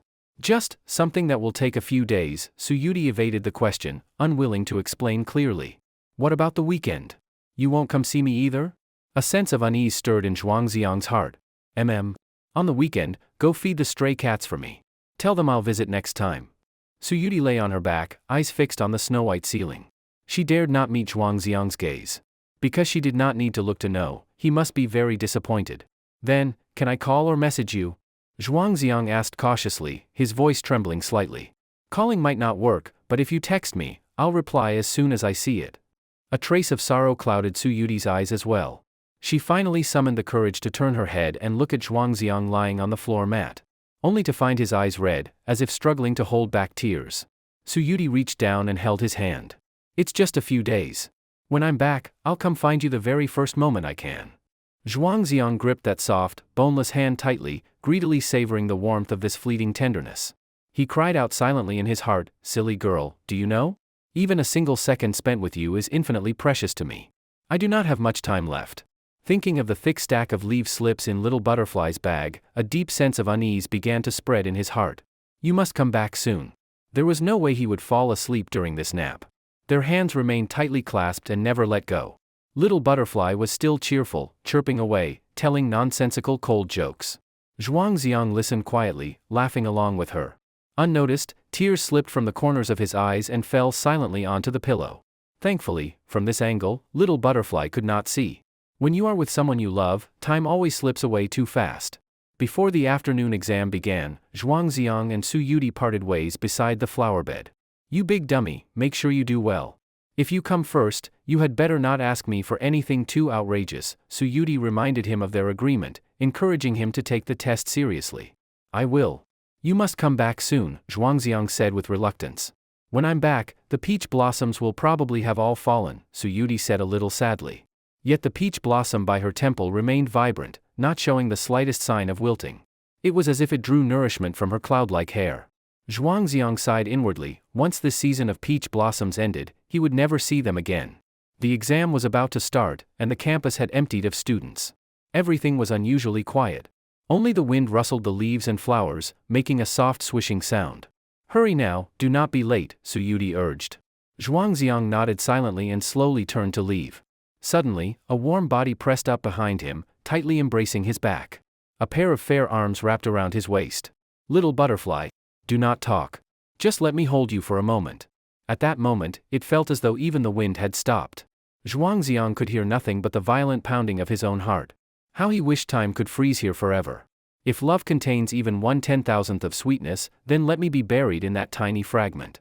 The bell for the exam rang. It was time to part. Suyuti let go of him. You big dummy, do not look back. Keep walking forward. Zhuangziang fought the urge to turn around and took a step forward. The faint fragrance of the girl drifted farther and farther away. By the time he climbed the stairs to the second floor and looked back toward the flower bed, the beautiful girl was already gone. Only the pale pink hyacinths remained, swaying in the wind. The afternoon exam was mathematics, the most torturous subject. Although Zhuangziang did not like math, his sharp mind had always earned him near-perfect scores. Having practiced countless competition problems, these standard test questions felt like child's play to him. He calmed himself, completed the test, and still had a full 30 minutes left before time was up. Inside the seal line, he again wrote Suyuti's name, Class 23. After submitting early, Zhuangziang descended the stairs and happened to run into Deng Haijun. He greeted him, Haijun, this time you might really get first place. Deng Haijun grinned. What do you mean? Were the questions too hard for you? As if. The questions were easy. I just forgot to write my name, Zhuangziang replied. Deng Haijun stared in disbelief, suspicion in his eyes. The reigning top student of the grade, forgot to write his name? And you still submitted early? Haijun, take a walk with me. You've lost it. Two guys strolling around campus, is that not a little too cheesy? Despite the teasing, Deng Haijun still agreed to walk with him. Only they did not stroll around campus, they walked to the bus stop outside the school. Gazing into the distance, Zhuangziang spoke calmly, Haijun, after this monthly exam, I will not be taking any more tests. From now on, you will most likely be first in the grade. Deng Haijun looked surprised. What do you mean? Are you transferring schools? Something like that. Soon, I probably will not be at school anymore, Zhuangziang answered. Are you out of your mind? It's almost graduation, and now you're transferring? Deng Haijun raised his voice. When I leave, you will be number one. Why? Are you going to miss me? Zhuangziang teased. You had better be serious. Do not joke with me, Deng Haijun's face grew stern. I am serious. Us competition kids pride ourselves on precision. Zhuangziang dropped the banter and became solemn. The two had competed side by side in numerous contests. They had shared the joy of victory, the bitterness of defeat. It was time to say a proper goodbye. Zhuangziang, you bastard, quitting before the end? That is not what a man does. I want to beat you, but I want to do it fair and square, not because you gave it away. If not for wanting to surpass you, I never would have achieved what I have today. And now you are walking away, what the hell is that? Deng Haijun exploded with emotion, catching Zhuangziang off guard. He had not expected that the guy who always treated him as a rival would be so unwilling to let him go. Haijun, in the future, you will meet stronger opponents, but never forget this stumbling block that once stood in your way. Zhuangziang, do you really have to go? Deng Haijun asked in a low voice. I really have to, Zhuangziang replied with a sorrowful smile. This was no longer something within his control. Deng Haijun had a Liang complex toward Zhuangziang. At the same time, he deeply regretted losing such an outstanding opponent. The two sat at the bus stop, watching the traffic flow before them, and talked for a long time. From their first clash when school began, to their first cooperation in competition, past events replayed again and again, evoking many emotions. Youth flows away quietly amid tears and sweat. Suddenly, bus number 19 turned the corner. Zhuangziang picked up his phone and saw that it was exactly 6:10. Little Butterfly, however, was nowhere to be found. Haijun, do you know where bus 19 goes? Zhuangziang asked. To Xiaoyao Palace. Isn't that what is written on the sign? Deng Haijun pointed at the stop sign behind them. If you are free, why not ride the bus with me for a while? I will pay the fare, Zhuangziang offered with a smile. Fare is 2 yuan, you are really generous, Deng Haijun teased. Zhuangziang frowned. Right, one bus ride cost just 2 yuan. And Little Butterfly left 4 yuan each time she returned home, which meant she must transfer once. It was not easy to know where she lived. They boarded the bus. No seats remained, so they had to hold the overhead straps. When the doors shut and the driver accelerated, the scenery on both sides began to recede. Uncle, there is a girl who regularly takes this bus, white shirt, blue skirt, a peach blossom in her hair. Do you know at which stop she gets off? Zhuangziang sped his question along. Normally passengers do not talk to the driver, lest they distract him, so Zhuangziang spoke quickly, in brief. Little Butterfly, being so beautiful, would catch attention wherever she went. He thought perhaps the driver would remember. The driver waved his hand. I do not know. I cannot disclose passenger details. That one sentence shut Zhuangziang down. He could only helplessly thumbs up the driver, truly professional. So all along, you brought me to chase a girl, Deng Haijun remarked in annoyance. She is the girl you met yesterday. I am somewhat worried about her, Zhuangziang said straightforwardly. Zhuangziang, hear me out, the wise do not fall into love. You are going astray now. Deng Haijun said with a serious expression. Are you not interested in girls at all? Zhuangziang asked. Huh.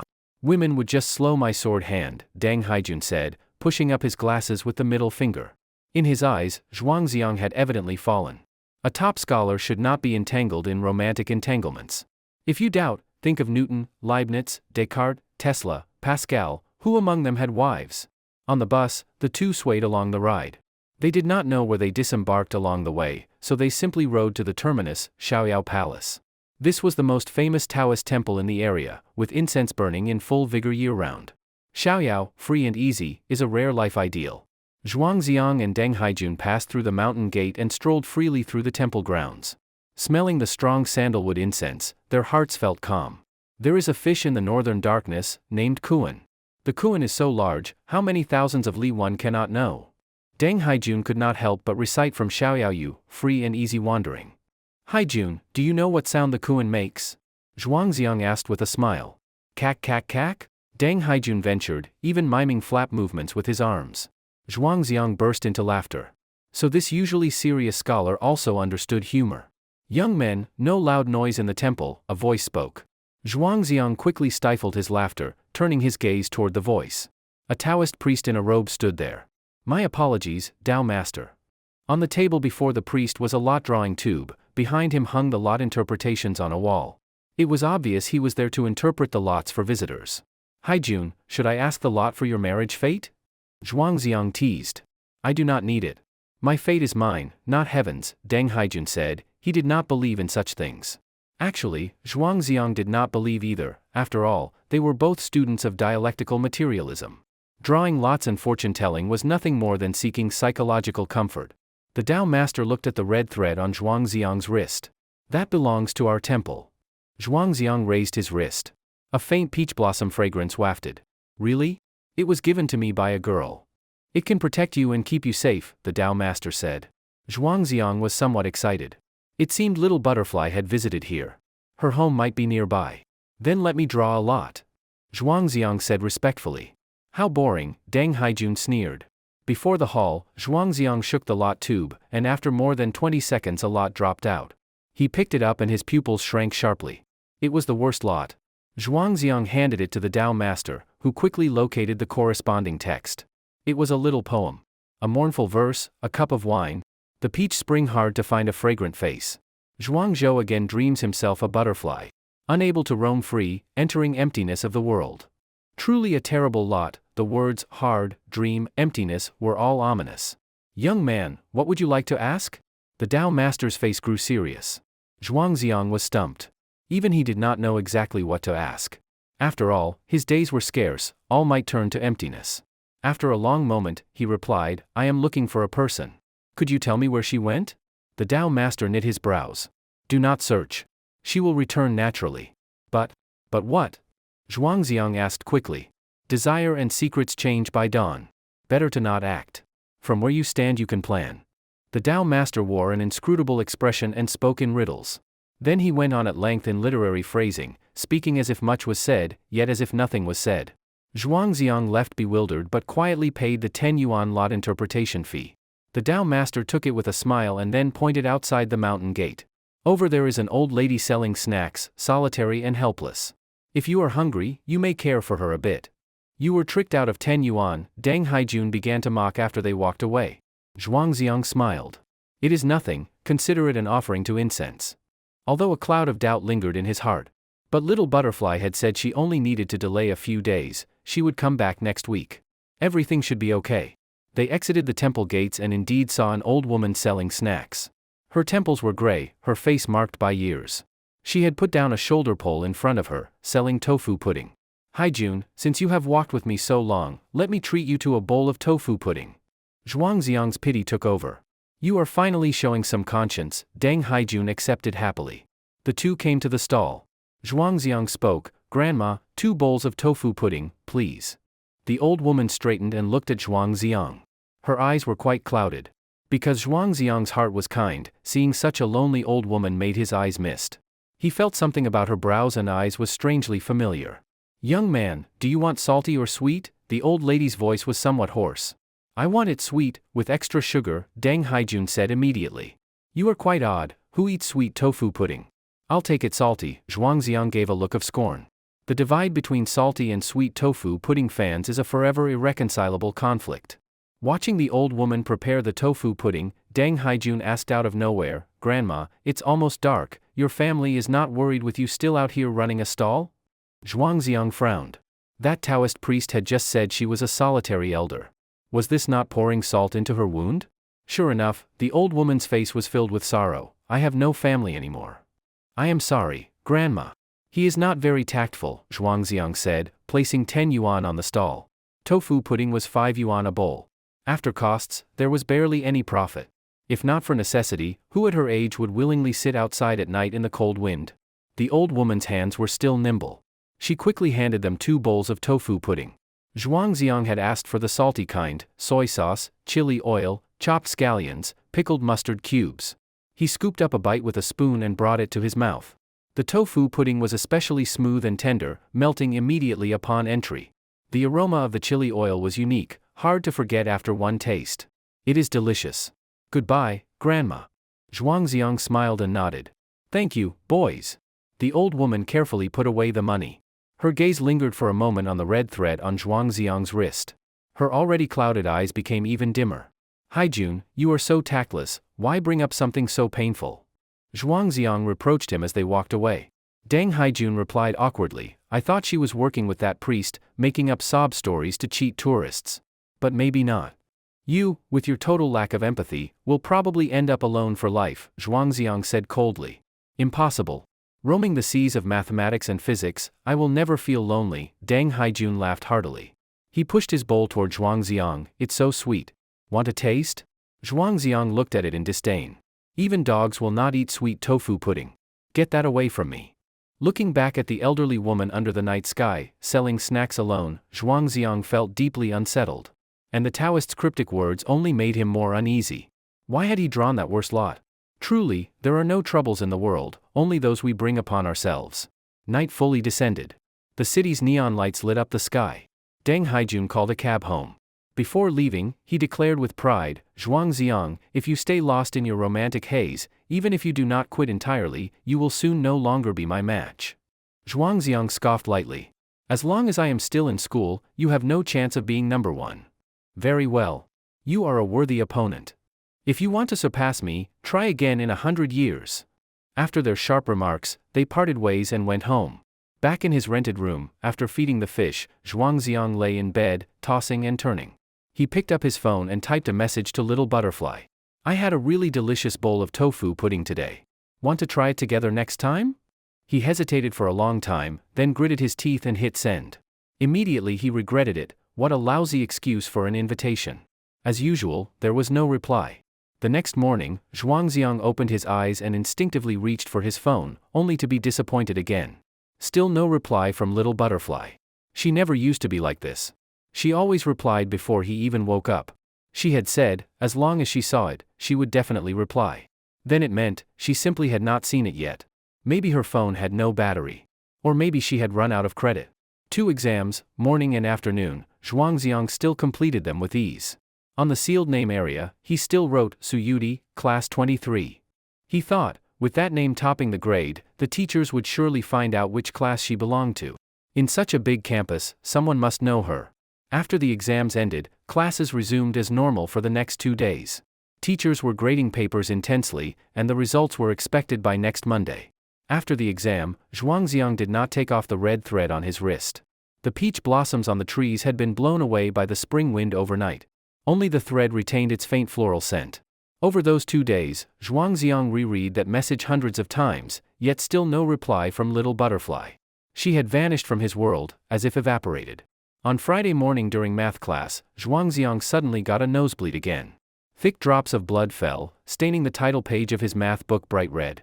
Li Huangxian panicked and quickly helped him to the bathroom to clean up and wanted to take him to the infirmary. Son, what the hell is going on with you? Don't scare your dad. Zhuangziang forced out a weak smile. It's nothing. I've just been eating too well these days, too much heat. Li Huangxian gently punched his chest. We're like father and son, if something's wrong, don't bottle it up. Whatever it is, we'll face it together. Right. I'm bleeding this much, maybe I'm dying. Zhuangziang continued smiling.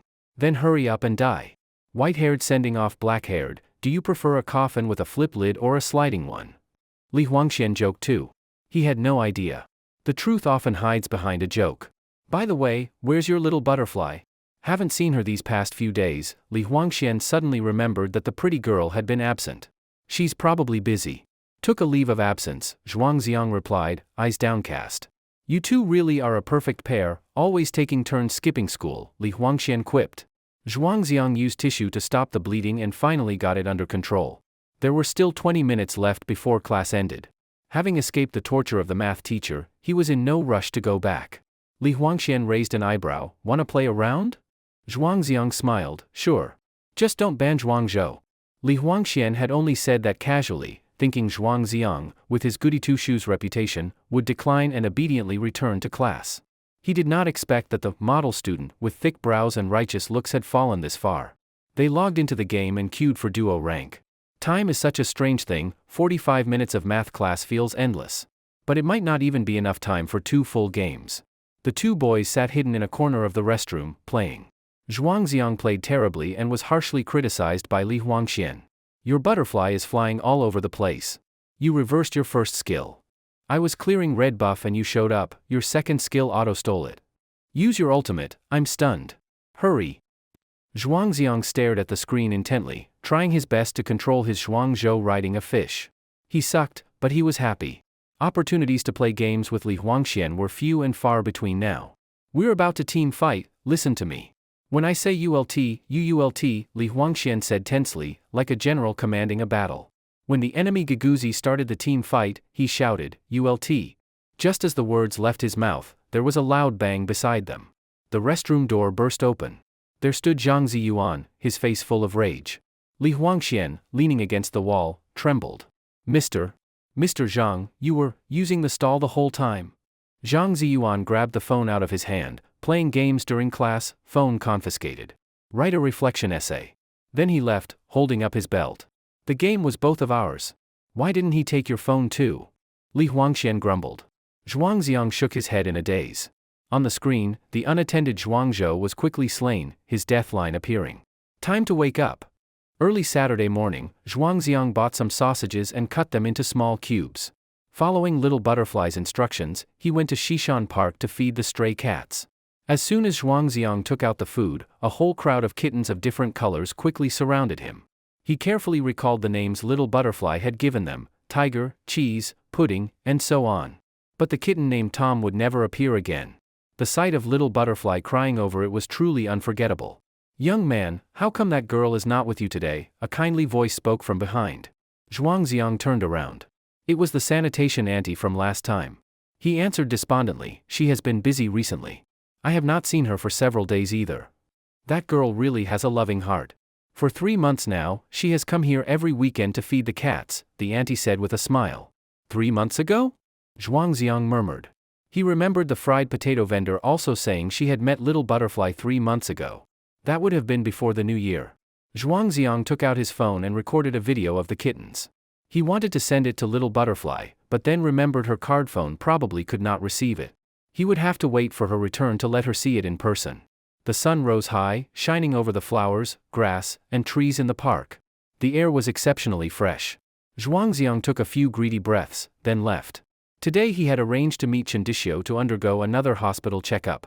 Although it was destined to be in vain. The hospital corridor was filled with the pungent smell of disinfectant. From inside the wards came faint sobbing. Every time he walked there, Zhuangziang felt his skin crawl. He sat on a chair in the corridor for a long time before a middle-aged couple emerged from Chendishio's office, tear stains still on their faces. Zhuangziang could well understand. After all, the patients who came to Chendishio were generally in very serious condition. When it was his turn, Chendishio lifted his eyes behind the lenses of his glasses. How is it you are alone again? No family with you? Zhuangziang shook his head. Things are like this already. I do not want to trouble anyone. Chendishio sighed but asked nothing further. After being a doctor for most of his life, he had seen all kinds of patients, including those from complicated family situations. After spending half the day on procedures, they finally got the test results. Do you want to read it yourself, or shall I explain it to you? Chendishio's expression was grave. You had better explain it simply, in words I can understand, Zhuangziang requested. Let it go. Just 3 words, simple, easy to understand. They killed the last trace of hope.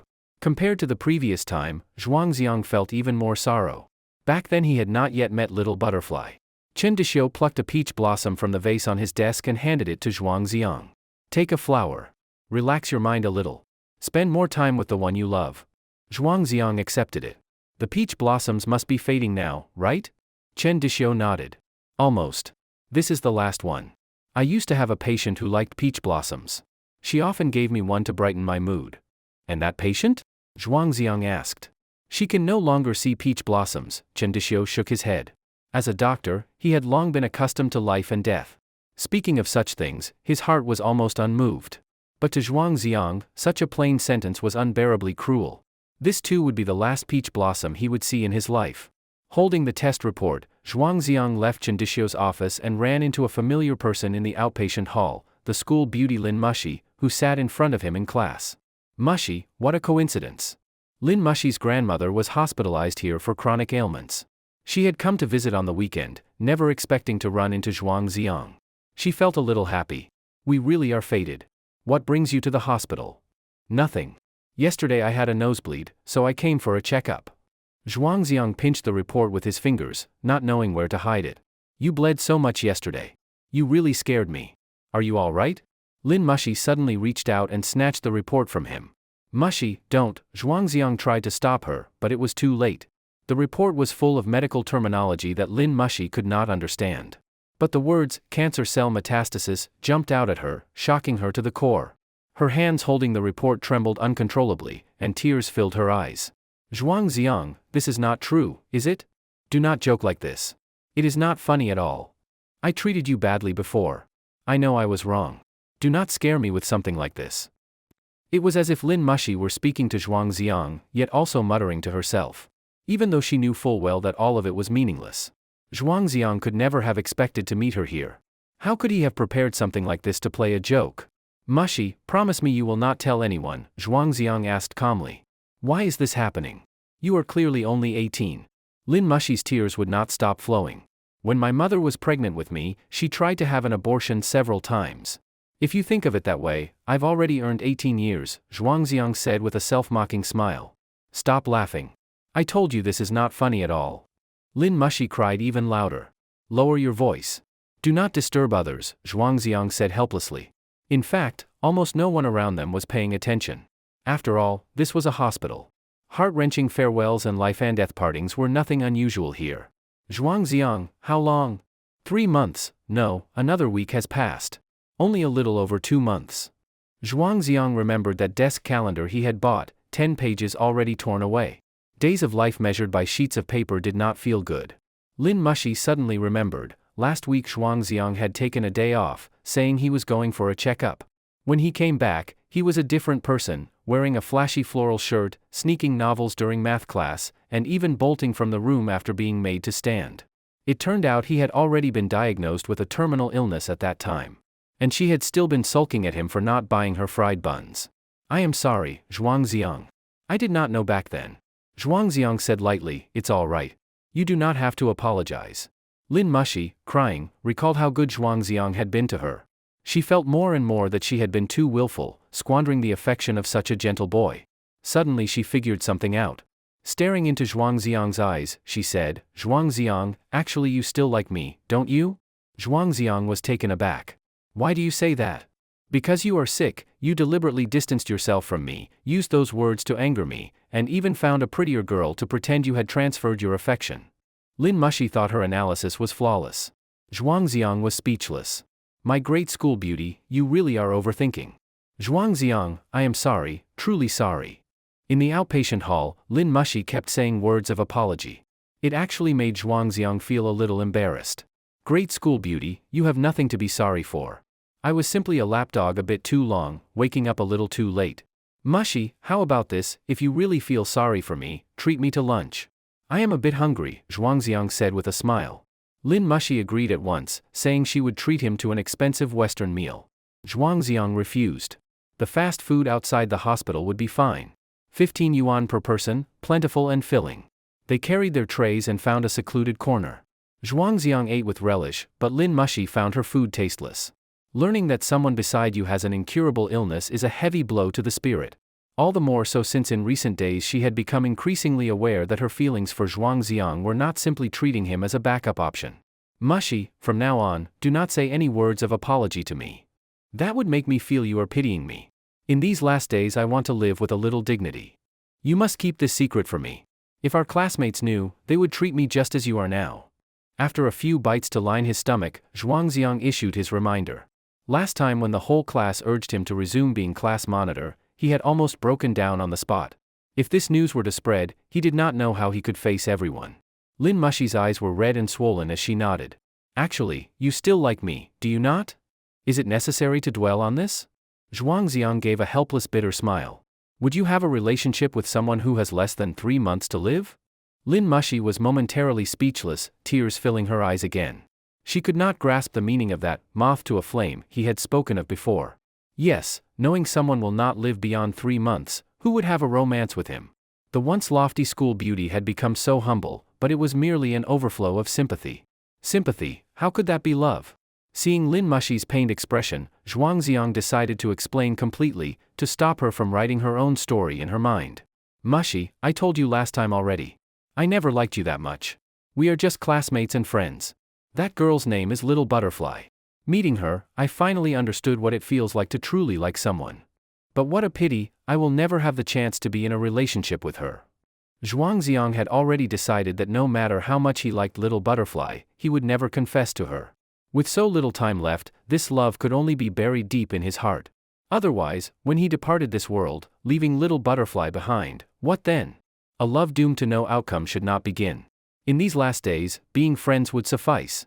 Anyway, that kiss, she did not even remember it. That little butterfly, is she really that good? Lin Mushi asked, unwilling to accept it. You are always up above, while she is within reach. Perhaps that is the greatest difference between you two, Zhuangziang said plainly. Being with a girl like Lin Mushi could exhaust a person. But being with little butterfly, one could forget all troubles. From Zhuangziang's eyes, Lin Mushi saw sincerity. And she dismissed her unrealistic fantasy that he had deliberately found a pretty girl to provoke her. She thought for a moment and asked one last question. If I had agreed to your pursuit at the start and we were already a couple, what would you have done when you met little butterfly? Then I would have deliberately kept my distance from her, and we would never have had the chance to get to know each other, Zhuangziang answered without hesitation. If, on that day under the ginkgo tree, he had been a boy with a girlfriend. After climbing over the wall to escape campus, they would simply have gone their separate ways. There would have been no story afterward. So, Mushi, I really must thank you for stringing me along. Otherwise I would never have had the chance to meet such a good girl. To Lin Mushi, these words were like a slap across the face. Is that thank you really a thank you? After saying this, Zhuangziang took his leave. Lin Mushi watched his free and unrestrained back. Sadness, shame, and regret surged up together in her heart. The tenderness of this boy, she no longer deserved it. Back at his rented room, Zhuangziang crumpled up the test report and tossed it into the wardrobe. The peach blossom he had brought back from Chendishio's office he placed in a bottle of cola filled with water, slanting it inside. This shabby little room instantly had a touch of spring. Then he stared blankly at the two goldfish in the tank. Without little butterfly, his life had become empty, his heart also empty. After a while, Zhuangziang's gaze fell on the bamboo flute by the fish tank. It was the only thing he had brought when fleeing that home. To pass the time, he picked up the bamboo flute and played whatever came to mind. Music could keep one's heart calm. He only remembered that bit of prelude. The rest of the melody, no matter how he tried, would not come. It was as if playing it would let him immediately see little butterfly. Sleepiness came over him, and he lay down for a nap. Half dreaming, half awake, his phone chimed. Zhuangziang picked up his phone casually. The line on the screen drove all sleep away. A new message from the contact, little butterfly. He immediately opened it and saw 4 words and a punctuation mark. I miss you so much. Zhuangziang quickly typed a reply, his hands trembling. I miss you too. Where are you? Message sent, but once again, no reply. Zhuangziang felt deeply uneasy yet helpless. Calling again, the same infuriating, out-of-service area. He could only comfort himself again and again. She had seen the message. She would surely reply. Music could keep one's heart calm. Listen to a song then. At such a moment, only this one song was fitting. Lights on, the scene before him. A vast room, a lonely bed. Lights off, all the same. The wound in the heart, impossible to share. Life flowing away with the years, with the whitening hair. With your departure, happiness vanishes without a trace. Fading with the past, sleeping with dreams. With the numbing heart, gradually drifting away. The reputation of NetEase depression cloud was deserved. Zhuangziang had listened only halfway before crying uncontrollably. His heart was no longer calm. He knew little butterfly must be hiding something from him. But how was he any different, with a monumental secret hidden in his own heart? A grown man ought not to shed so many tears, yet he could not hold them back. The past decade of his life had already been dark enough. Now, finally, a ray of light had shone in, yet it was already time for the curtain to fall. Zhuangziang thought, little butterfly has been gone only a few days, and already I am so lost. If I die, how heartbroken will little butterfly be? As if a century had passed, his phone finally chimed. Big idiot, wait for me. On Sunday, Zhuangziang sat on the meadow where he and little butterfly had once flown kites, staring blankly at the river. He sat there the entire morning. Close to noon, his phone began to ring. He took it out excitedly, but when he saw the caller ID, Zhuang Wenjiao, his excitement vanished. Dad, what is it this time? Zhuangziang's tone was cold. Come home for lunch. Your Aunt Qin made a whole table of delicious food, Zhuang Wenjiao said, using a rare gentle voice. Oh? You two are eating well, and suddenly remembered me. Zhuangziang chuckled lightly. You are my son after all. It has been long enough, your anger should have cooled. Are you really planning never to come home again? Zhuang Wenjiao raised his voice. Dad, just say it directly. Is it that there's no one to mop the floors, or no one to wash the clothes? Zhuangziang could not be bothered with politeness and went straight to the point. Over the years, in that house, he had done countless chores. Mopping floors, cleaning windows, washing dishes, doing laundry, he had even learned to fix pipes and clean the kitchen exhaust. He lived like a house servant. Now that he had run away from home for over a week, the mess left behind to Qin Shulan must have given her plenty to complain about. Zhuang Wenjiao hesitated before replying in a low voice, "Here's the thing, Yu Hang's teacher said if his grades keep slipping, he might have to repeat a year. You have always been good at studying. Why not come home and help tutor him? Why do you not just hire a tutor?" Zhuangziang asked. "Hiring a tutor costs money," Zhuang Wenjiao blurted out. Zhuangziang let out a cold laugh. In his father's eyes, he had always been nothing but free labor. If they did not need something from him, they would not care even if he died out there.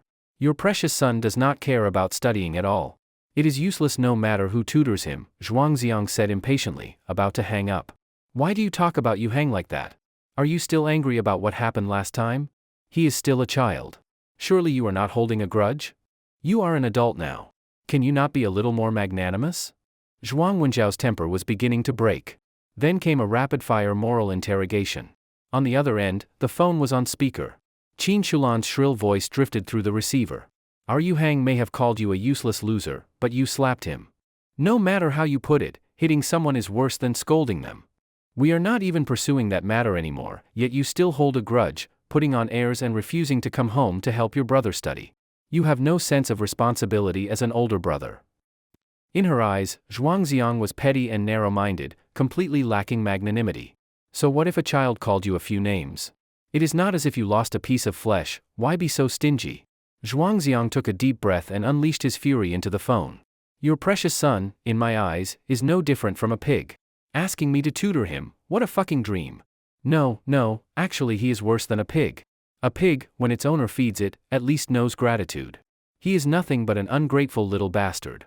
And of course, the two of you are no better yourselves, alive, you waste the air, dead, you waste the land." After venting to his heart's content, without giving Zhuang Wenjiao a chance to reply, Zhuangziang decisively hung up. Relief. He could eat an extra bowl of rice at lunch. Hearing the beep-beep of the disconnected line, Zhuang Wenjiao's face turned dark with rage. He racked his brain but could not understand how his once well-behaved, obedient son had turned into such a rebellious, ungrateful creature. Qin Shulan shouted furiously, "Look at that beast you raised. He dares to insult even us, does he think there is no law left in this world?" Zhuang Wenjiao slammed his fist on the coffee table. "I will beat him to death."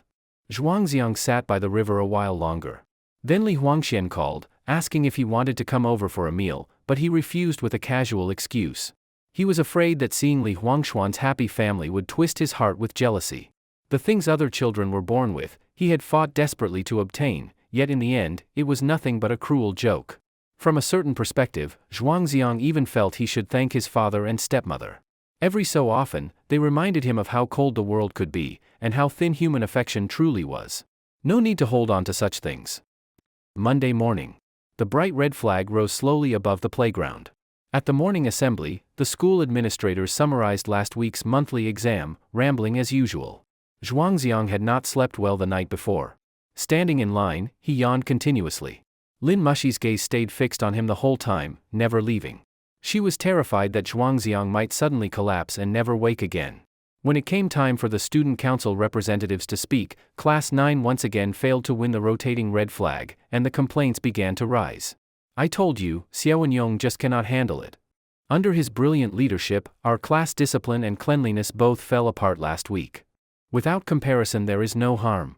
Now I finally understand how exceptional Zhuangziang really was." Hearing those words felt like knives to Xiaowenyong's heart. He had clearly given his all, yet he was still not even worthy to shine Zhuangziang's shoes. Now he had to admit, there truly was a significant gap between him and Zhuangziang. By the fourth period's class meeting, Xiaowenyong once again found himself under attack. Standing on the podium, he tried hard to explain and defend himself, but his words sounded weak and empty. Finally, he snapped, throwing down the chalkboard eraser. "Fine. Then I quit. Whoever wants to be class monitor can take it." He had meant it as a strategic retreat, expecting the class to persuade him to stay. But instead, nearly every pair of eyes turned toward Zhuangziang, full of hope. Zhuangziang sighed helplessly and stood up. "Our class did not get the red flag, everyone shares the responsibility. It is not fair to blame only Xiaowenyong. Do not be too harsh on him. He knew the real reason perfectly well. It was that Xiao Wenyong lacked authority and could not win people's respect, so many classmates deliberately opposed him, creating obstacles and dragging down the class performance. Zhuangxiang looked at him again. Since you are class monitor, do not give up so easily. Work sincerely for the class. Once everyone feels your dedication, they will support you. Easy for you to say. Then why did you quit being class monitor? Xiao Wenyong retorted immediately. I had my own unavoidable reasons, Zhuangxiang sighed. Cut the act. Do not lecture me with that righteous tone, Xiao Wenyong said, still full of resentment. Enough, Xiao Wenyong. Lin Mushi suddenly stood up and shouted angrily. I will not allow you to speak to Zhuangxiang in that tone. Xiao Wenyong froze, dumbfounded. The melody of a spray of plum blossoms seemed to echo in his mind. Our school beauty, why was she suddenly protecting Zhuangxiang like this? Zhuangxiang has done so much for us. What right do you have to question him? Lin Mushi glared fiercely at Xiao Wenyong, tears glimmering in her beautiful phoenix eyes. The whole class fell into hushed confusion and whispers. Lin Mushi never used to treat Zhuangxiang like this. When he was chasing her, she was always cold. Now she has had a change of heart. A woman's heart is like a needle at the bottom of the sea. As Zhang Wuji's mother said, the prettier they are, the better they lie. Zhuangxiang kept signaling frantically to Lin Mushi with his eyes. Please, whatever you do, do not say it. Zhang Ziyuan appeared just in time, breaking the tension in the classroom. He had overheard a few lines from the hallway and roughly understood what was happening, so he stepped in to help Zhuangxiang out of the situation. Zhuangxiang, come with me for a moment. The rest of you, continue with the class meeting. Li Huangxian asked curiously, Teacher Zhang, why do you keep calling Zhuangxiang out lately? Zhang Ziyuan said in a deep voice, mind your own business first. Where is the reflection you owe me? Li Huangxian immediately fell silent. His phone had been confiscated, and the entire weekend had felt lifeless without it. On the way to the office, Zhang Ziyuan asked, I saw Lin Mushi with tears in her eyes. Did you tell her? Zhuangxiang replied, I ran into her by coincidence at the hospital. She saw the examination report. What did the doctor say? He told me to let go. After that brief exchange, there was a long silence. Zhang Ziyuan did not know how to comfort him and simply walked with his head down. Zhuangxiang, with his hands in his pockets, looked utterly indifferent. When they reached the office, several subject teachers were also present. Zhang Ziyuan sat down in his chair, took a habitual sip of goji berry tea, and glanced at Zhuangxiang. Do you know why I called you here? Zhuangxiang thought for a moment. The monthly exam papers are out?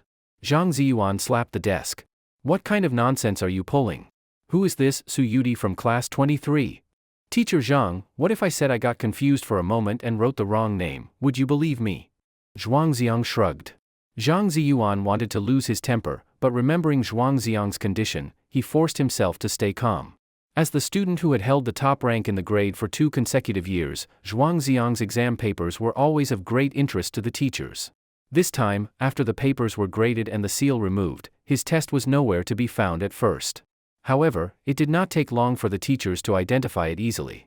Except for the name and class number, everything else, student ID, handwriting, and even score, clearly showed it was his paper.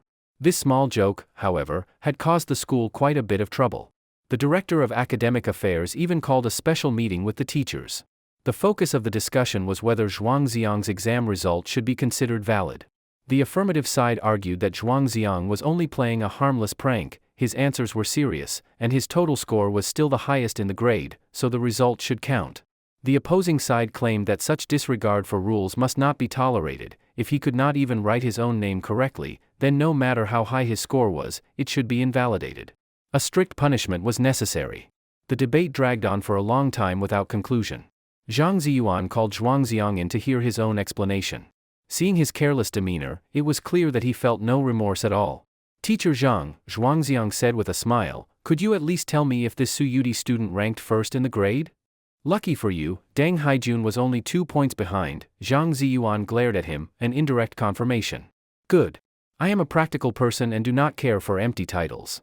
Let the result be voided then, Zhuangxiang said cheerfully. It was enough that he had earned first place in reality, he could still make good on the promise to Little Butterfly. The number on the transcript did not matter. Deng Haijun had coveted that top position for 2 years, might as well let him have it once. Zhang Ziyuan sighed and softened his tone. All right then. I will explain to the director that you have been under too much stress these past years and just wanted to relax a little. I can understand that. But do not go too far next time. Then why not return Li Huangshuan's phone to him?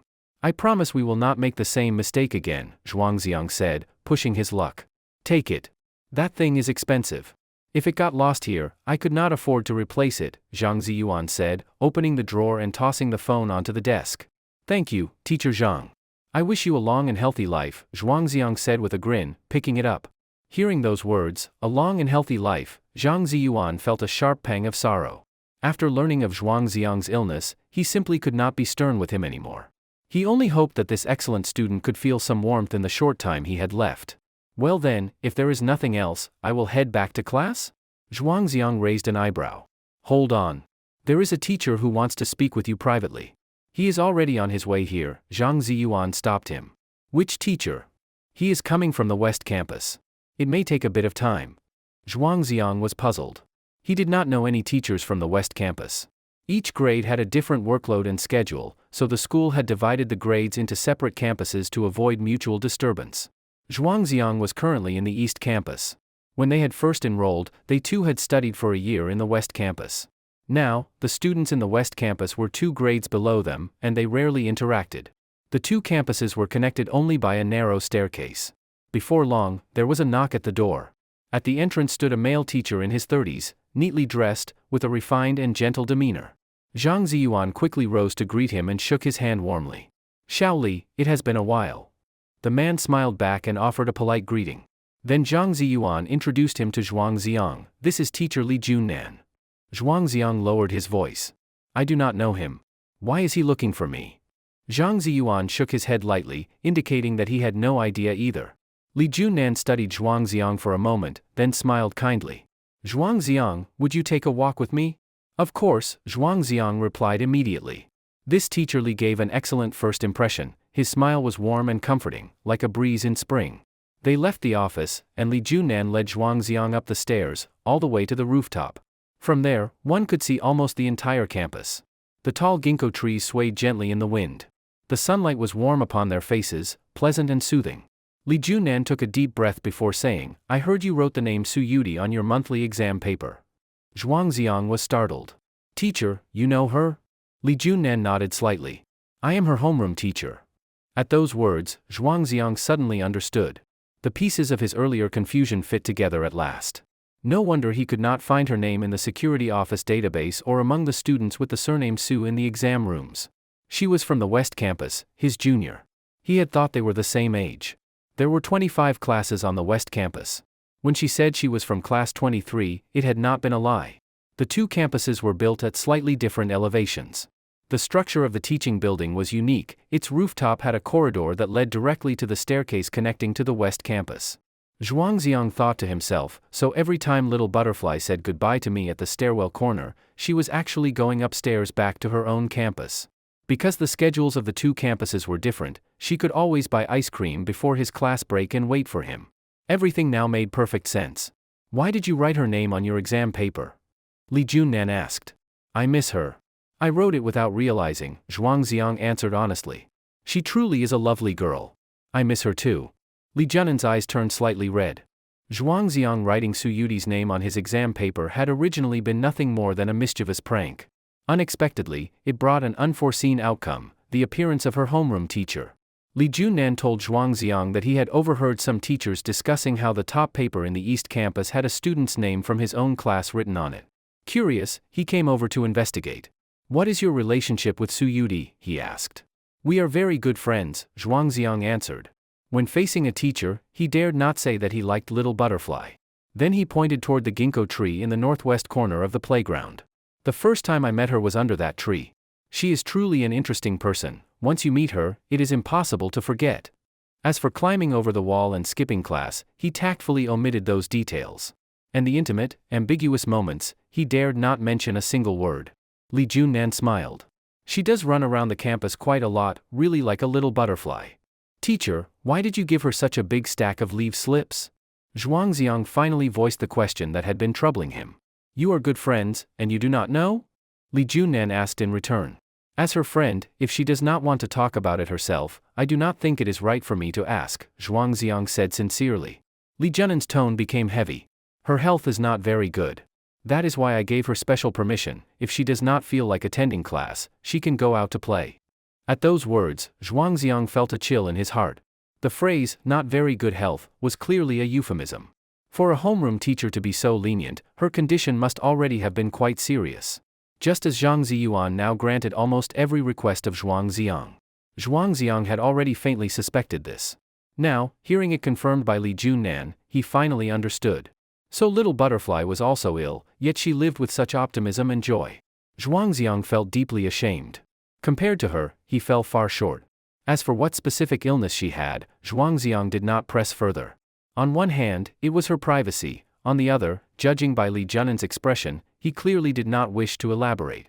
She is a pitiful child, Li Junnan said softly.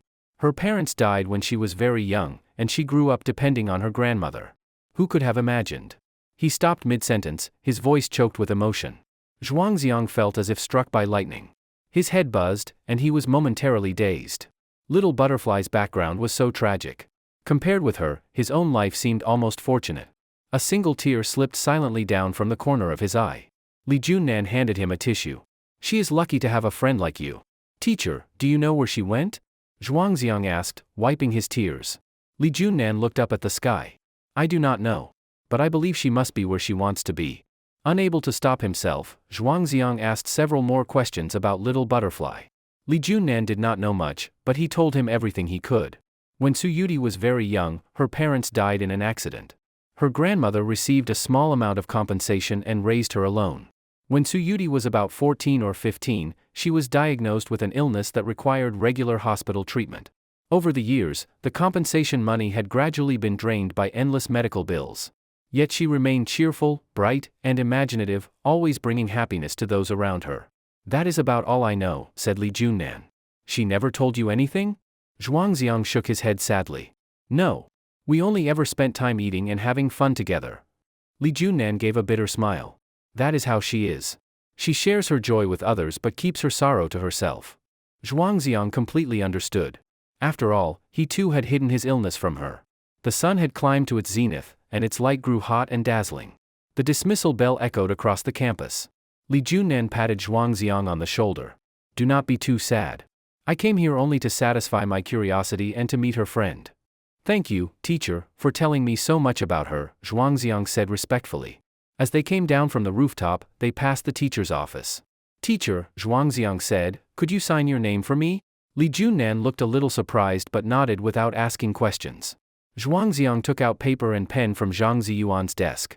Li Junnan accepted them and wrote with a swift stroke of his hand. The signature was exactly the same as the one on Little Butterfly's leave slips, scribbled, almost unreadable, like random marks. Teacher, why is your signature so hard to read? You can blame Suyuti for that. She kept imitating my handwriting to sign leave slips for her classmates, so I had to spend dozens of yuan to design this complicated artistic signature. Hearing this explanation, Zhuangziang could not help but smile. She really had been mischievous. After saying goodbye to Zhuangziang, Li Junnan returned to the West Campus. His visit had answered many of the questions that had long troubled Zhuangziang, yet it still felt as if something was not quite right. Certain details did not seem to add up. And learning that Little Butterfly was also ill was like a heavy stone pressing on his heart, making it hard to breathe. It seemed fate was mocking two souls born under the same curse. Son, I have been looking for you for ages. Come on, let us go eat. Li Huangshuan's voice interrupted Zhuangziang's thoughts. He composed himself and pulled a phone out of his pocket, handing it over. Li Huangshuan's face lit up. How did you get this? Zhuangziang raised a finger. Should keep it down. I snuck it out of Teacher Zhang's drawer for you. Li Huangxian quickly tucked the phone into his pocket and, together with Zhuangziang, slipped off toward the cafeteria like a pair of conspirators. Son, you are a real friend. Lunch is on me today. Fine. I want shredded beef stir-fry and braised pork. While they were eating in the cafeteria, Xie Wenyong and Lin Mushi suddenly appeared, carrying trays, and sat down opposite them. Zhuangziang did not even lift his eyelids, simply continued eating. Li Huangxian looked irritated. There are so many empty seats, why sit here? Lin Mushi placed a chicken leg into Zhuangziang's tray. Zhuangziang, you should eat more. I bought this especially for you. Xie Wenyong stared in surprise.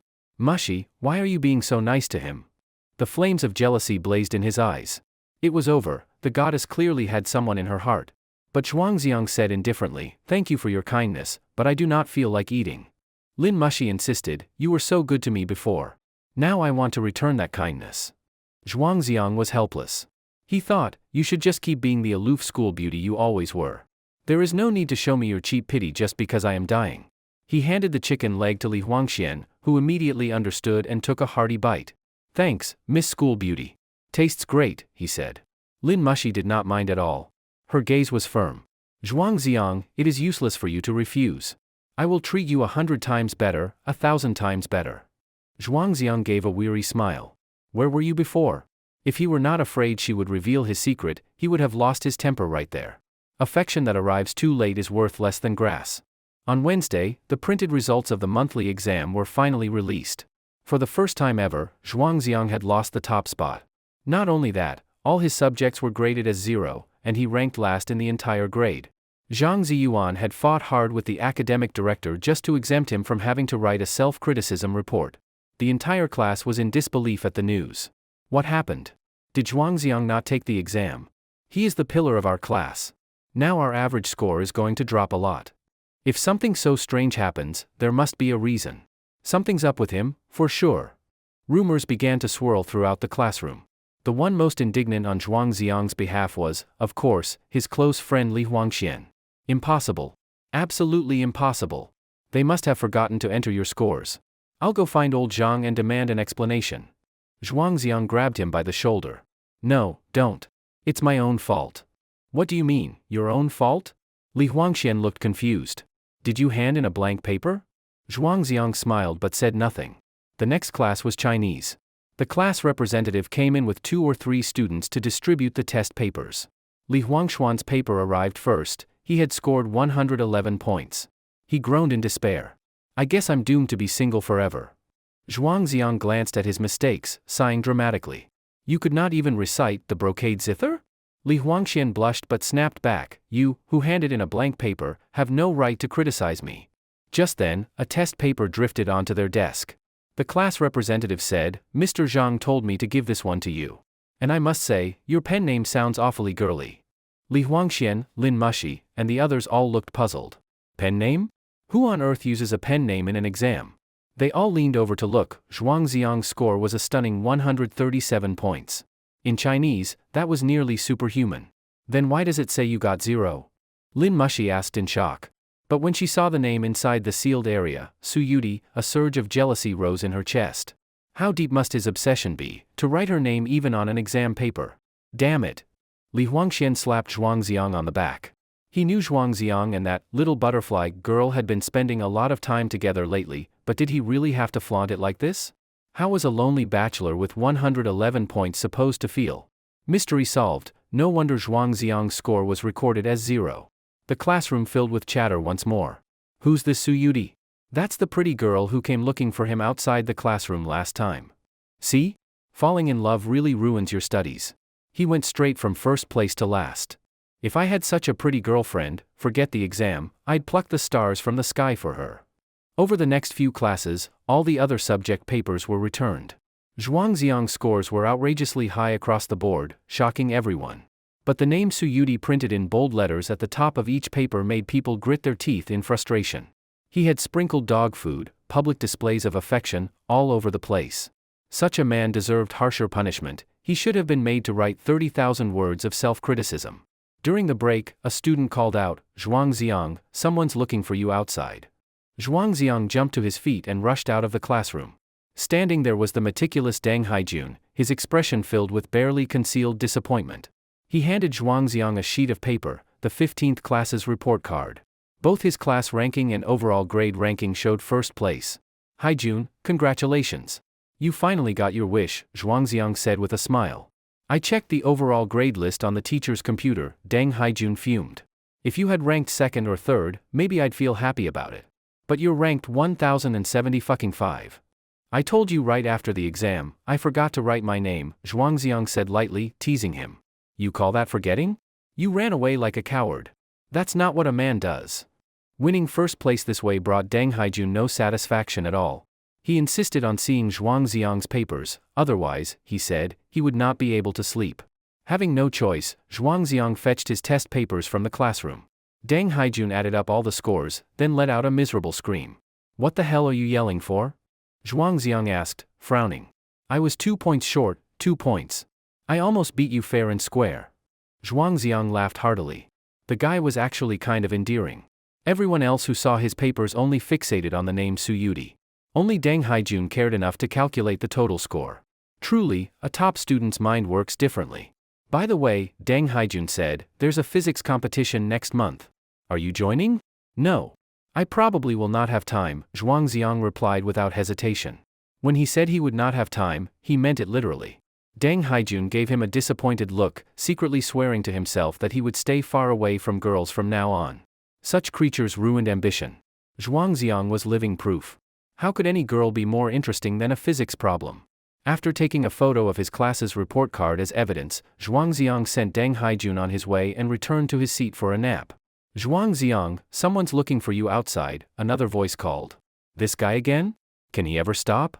Zhuangxiang muttered, getting up and heading out. In the corridor, students were running and laughing. Amid the movement stood a quiet figure. She was a beautiful girl, with an oval face, almond eyes, and an asymmetrical braid hanging over her left shoulder. She wore a pure white blouse with a sky-blue pleated skirt that reached her calves, and spotless white canvas shoes. Sunlight poured down on her, making her seem almost luminous herself. It was just like their first meeting beneath the ginkgo tree, a single glance that lasted a lifetime. But this time, there was no peach blossom pinned in her hair. Her figure was thinner, her complexion paler. "Little butterfly," Zhuangxiang breathed, his mind going completely blank. "Big idiot." Suyudi smiled, though her voice carried a trembling note of tears. Zhuangxiang held his breath, heart pounding, as he stepped closer and closer. He reached out a trembling hand, afraid she was just an illusion that would shatter at a touch. When his fingers brushed her soft cheek, the warmth of her skin flowed through them. Tears welled up uncontrollably, blurring his vision. "Little butterfly, where have you been? I missed you so much." "Big idiot, I am back. Why are you crying? You promised to be happy every day." Her eyes, too, shimmered with tears, like two clear springs. Her delicate expression made his heart ache. If not for the crowd of students nearby, he would have pulled her into his arms without hesitation. But at that moment, they could only gaze at each other deeply, both speechless, their throats tight with emotion. Little Butterfly had been gone for a full week. During that time, Zhuangxiang had come to understand that ancient saying. One day apart feels like 3 autumns. Now, seeing her again, her thin frame, her pale face, filled him with boundless pain. What on earth had she been through in that single week? Zhuangxiang tore off a piece of tissue, stuffed it into both nostrils, and went to trick Zhang Ziyuan into giving him a leave slip. Zhang Ziyuan did not ask a single question and approved it immediately. "Mr. Zhang, why don't you sign a few more for me while you are at it? That way I will not have to bother you so often later," Zhuangxiang said, pushing his luck. "That sounds like a good idea. Who came up with it?" Zhang Ziyuan replied, quickly signing 3 of them. His handwriting was much neater than that of Li Junnan. Since Little Butterfly had the skill to imitate handwriting, it was better to trouble his dear teacher as little as possible in the future. "Zhuangxiang, I want to eat all the food in the world, starting at one end of the street and ending at the other." Standing at the entrance to the snack street, Suyudi declared boldly. Zhuangxiang smiled and nodded. Never mind eating together, even if it meant walking through fire or storm, he would still follow her without hesitation. At their first stop, Zhuangxiang bought a large bunch of lamb skewers and asked the vendor to sprinkle them heavily with chili and cumin. Little Butterfly asked her signature question, Coca-Cola or Pepsi? This time, Zhuangxiang chose Pepsi. After a bitter week, he wanted something sweet. The two of them sat on a marble step, tearing into the skewers without any restraint, caring nothing for how they looked. Spicy food has a peculiar trait, it never lets you stop. Once you stop eating, the burn immediately returns in full force. Little Butterfly's cheeks flushed red from the heat, sweat gathered on her forehead, and she blew air through her mouth in quick puffs. She drained half a can of ice-cold soda in one go, burped, and finally felt a little better. Zhuangxiang watched her with a warm smile. Such unrefined behavior, Lin Mushi would never allow herself to do that. That was why Lin Mushi could never be as adorable as Little Butterfly. When a beautiful girl also has a down-to-earth side, it is absolutely irresistible to a boy. Little Butterfly raised her head toward the blue sky, stretched her arms high, and shouted, "Wow, the world is so beautiful." Once, Zhuangxiang would have laughed and shouted with her. But now, it felt as though a heavy stone was pressing on his heart. It was hard to imagine that this girl, an orphan who had lost both parents young, raised only by her grandmother, and stricken by illness, could remain so cheerful and full of light, always bringing happiness to others. "Little butterfly, where have you been all week?" The question sounded almost rhetorical. After his conversation with Lee Junnan on the rooftop, he could easily guess that she must have been in treatment. Most likely, this week had been spent with 4 drips and hospital beds. "I went to play," Little Butterfly said excitedly. "What kind of play?" Zhuangxiang did not expose her lie. He had no intention of telling her that he had met her homeroom teacher and already knew the truth. Sad things should stay buried in the heart, every day should be lived in happiness. "I went to a really fun place and made lots of new friends," she said. "Every day I could lie there watching the sky, not having to do anything, and at night I slept really well. I almost did not want to come back because it was so much fun." She chattered brightly, her laughter ringing like tiny bells. She told the story so vividly that for a moment, Zhuangxiang nearly believed her. His eyes reddened slightly as he asked softly, "Then why did you come back?" "Because I missed you, you big idiot." Little Butterfly poked him in the forehead. "Did that place you went to have a garden? Were there butterflies?" "Of course. They were beautiful, with all kinds of patterns on their wings." "And what about the peach blossom you had in your hair?" "The peach blossoms have withered, silly." They talked aimlessly, one line following another. Little Butterfly's eyes shone as bright as stars in the night sky. Zhuangxiang tried hard to forget his sorrow and joined her in this carefree joy. After resting for a while, the two of them began another round of feasting: fried potatoes, stinky tofu, egg cakes, candied hawthorn skewers, frozen milk tea, watermelon juice. They ate like 2 reincarnated hungry ghosts. With their bellies full and round, they finally wandered to the riverside to bask in the sun. Zhuangxiang lay on the grass, and Little Butterfly rested her head on his stomach, listening to the gurgling sounds inside. Her black braided hair smelled faintly of shampoo. Zhuangxiang could not resist running his fingers through it, toying with it idly. The warm sunlight bathed the earth, and a gentle breeze swayed the willow branches along the bank. The air was rich with the scent of grass and soil. It felt like a moment out of a dream. Zhuangxiang took out his phone and played a video of the stray cats he had fed at the park over the weekend. Tiger is still as bossy as ever. He steals food like a pro. "Cheese and pudding are no match for him," Little Butterfly said, amused. "The sanitation lady told me you have been feeding them for 3 months now," said Zhuangxiang. "Yes, 3 months. Quite short, really," she replied casually. "Yes, 3 months. Quite short," Zhuangxiang repeated softly, his voice trembling with a grief he could barely suppress. Her absence over the past week had taught him something profound. If 2 people love each other, and one of them must face death, it is the one left behind who suffers most. The one who dies, everything ends, all pain and meaning dissolve. The one who survives, must endure endless sorrow and longing. Even though he had learned from Mr. Lee that Little Butterfly was also sick, he believed her condition was not as severe as his. The days he had left were numbered, he could count them on his fingers. "By the way, do you remember our promise?" Zhuangxiang said, taking a folded exam paper from his pocket. "You really came in first?" Little Butterfly asked in delight. "No. I came in dead last," he replied with a faint smile. He swiped his phone and brought up the grade sheets for Class 9 and Class 15. Deng Haijun had ranked first in the grade. Zhuangxiang had ranked 1075th. "Why are all your scores 0? Little Butterfly asked in confusion. She glanced at the open paper, his actual marks were impossibly high. Zhuangxiang pointed to the name inside the sealed line, "Because of you." Little Butterfly widened her eyes. She had never seen her own name written so beautifully. "You big idiot, why did you write my name?" "I missed you so much that my hand just moved on its own," he said, his gaze full of tenderness. "Then our promise does not count, you did not come in first." Little Butterfly pouted playfully. "How can it not count? Add up my total score, it is 2 points higher than Deng Haijun's." Zhuangxiang protested. "I do not care. All zeros mean it does not count. If you try to cheat, I will use force." Zhuangxiang suddenly lunged forward, slid his hands under her arms, and began tickling her ribs. Little Butterfly was extremely ticklish, she curled up instantly, laughing uncontrollably and struggling to break free. They rolled on the grass, laughing like 2 carefree children. "Fine, fine, fine, you big idiot, stop already." Tears of laughter streamed down her face as she gasped for breath, begging for mercy. Only then did Zhuangxiang let her go, helping her brush the grass off her hair and clothes. Once she caught her breath, she tilted her head and asked, "So what do you want me to do?" Zhuangxiang gently ruffled her hair. "I want to take you somewhere, a place called Manhwa Village." Manhwa Village was Zhuangxiang's hometown, where his grandparents still lived.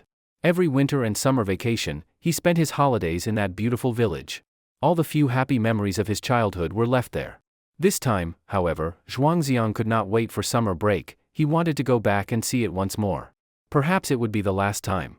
Suyuti originally thought that Zhuangziang wanted her to do something difficult or embarrassing. When she found out that he simply wanted to take her out to play, she agreed at once, delighted. But there was one condition: they had to be back before dark, in time for the 6:10 p.m. Route 19 bus. Zhuangziang played with her braided hair and took the red string from his wrist, the one said to bring good luck. He tied it into a butterfly knot at the end of her braid. His way of tying the bow was the same clumsy method his grandfather had taught him when he was a boy learning to tie his shoelaces. Later, he saw a female classmate tie one easily with a few quick motions, like a magic trick. He tried to learn that method for a long time, but he never could, and eventually gave up. After all, her mother had taught her that skill, and he no longer had a mother.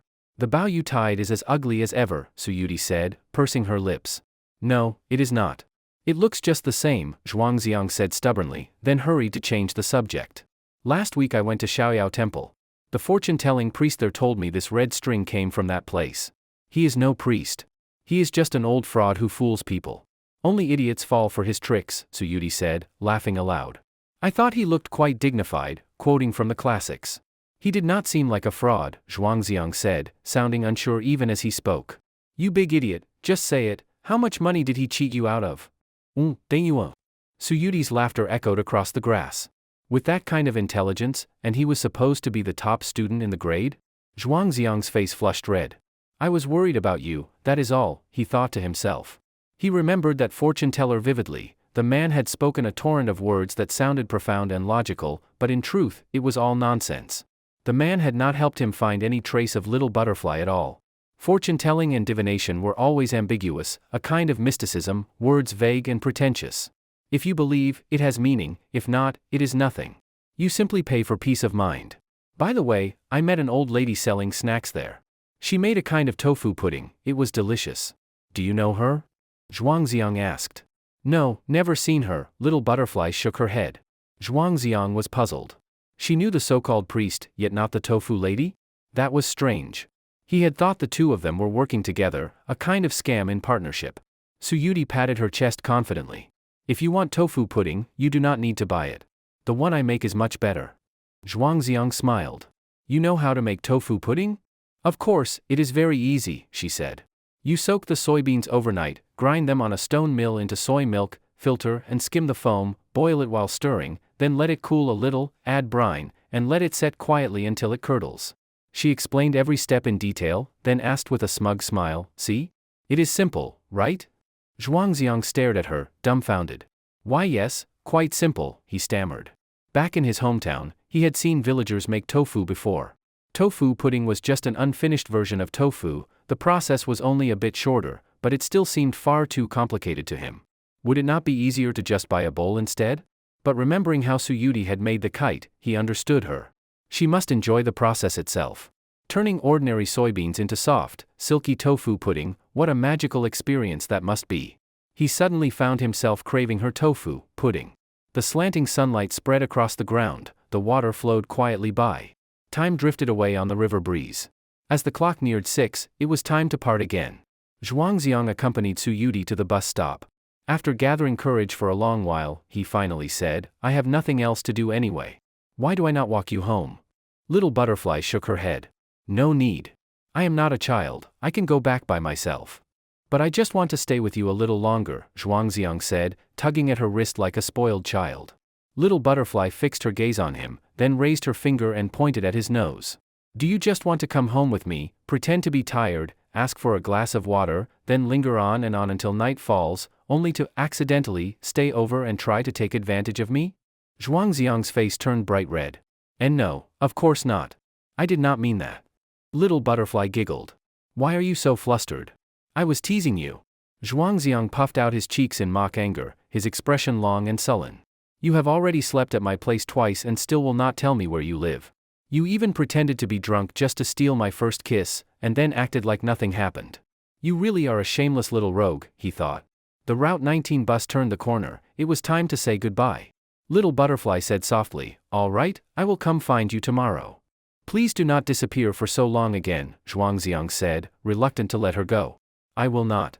If I have something to do, I will tell you in advance, Suyuti said. She took a few steps, then turned and waved. Goodbye, you big idiot. The bus slowly pulled away, stirring up a few fallen leaves along the road. In the evening sky, both the sun and the moon could be seen together. When the bright moon was there, it once shone upon the returning clouds. After dinner, Zhuangziang returned to his rented room and dialed his grandfather's number. The call rang several times before being answered. Grandpa Zhuang Jiangwo was still not very skilled at using a smartphone. Hello? Who is this? The old man's voice came through the receiver, aged and rough. Although the phone had caller ID, his eyesight was poor, he could not see who was calling. Grandpa, it is me, said Zhuangziang, his nose suddenly tingling with emotion. Xiang, did your father bully you again? His grandfather asked quickly. No, Grandpa. Ever since you left that day, I have not gone back home, Zhuangziang said. A good home, ruined like this, Grandpa Zhuang sighed in frustration. The old man had spent his life worrying about his children and grandchildren, but now faced such a situation, he no longer knew how to set it right. Zhuang Wenjiao, already in his 40s, ignored his father's advice and only paid lip service to him. There was little the old man could do. Grandpa, I am coming to see you this Saturday, Zhuangziang said. Really? His grandfather's voice brightened with joy, but then hesitated. Your studies must keep you busy. If you do not have time, do not worry about us. Your grandmother and I are fine. I just miss Grandma's cooking, Zhuangziang said, trying to keep his tone light. Then that is settled. I will tell her to start preparing early, the old man replied, his voice full of laughter. Elderly people were always like that, longing day and night for their grandchildren to visit, but never saying so directly, insisting instead that the young ones should focus on work and school. Oh, and Grandpa, I am bringing a friend with me this time. Who? A boy or a girl? You will find out when we get there. Zhuangziang smiled mysteriously. Little Butterfly was so adorable, his grandparents would surely love her. For the next 2 days, Zhuangziang behaved himself and did not ask for leave again. His chances to see Little Butterfly were few. At most, they could share lunch together and take a short nap afterward. Of course, taking a nap was meant only in the most literal sense. Whenever he texted her during the day, she would always reply quickly. But once night came, she would vanish from the world without a trace. Zhuangziang had long grown used to her unique way of doing things. After all, for girls, having strict family rules was perfectly normal.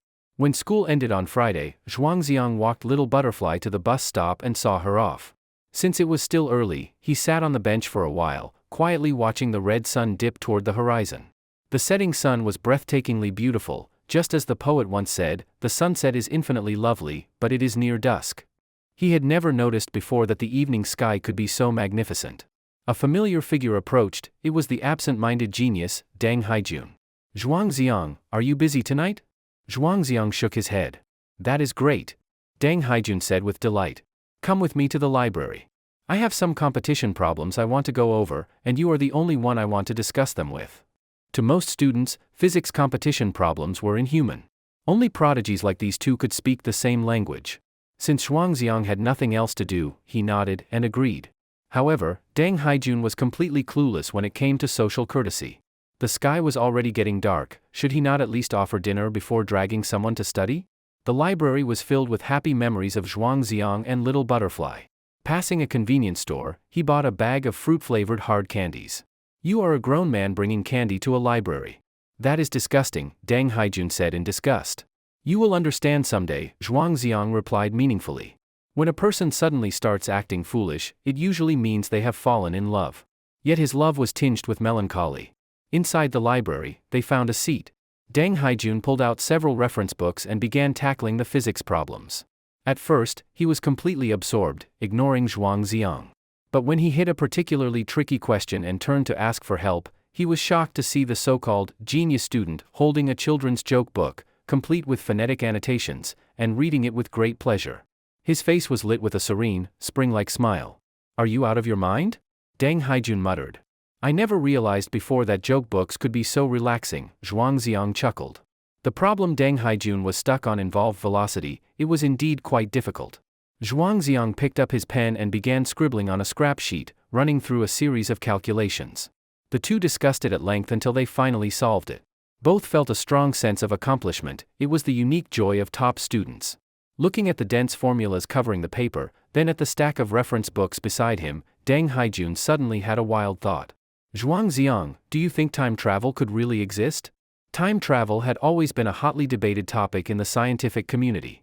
Countless scientists had proposed hypotheses and theories.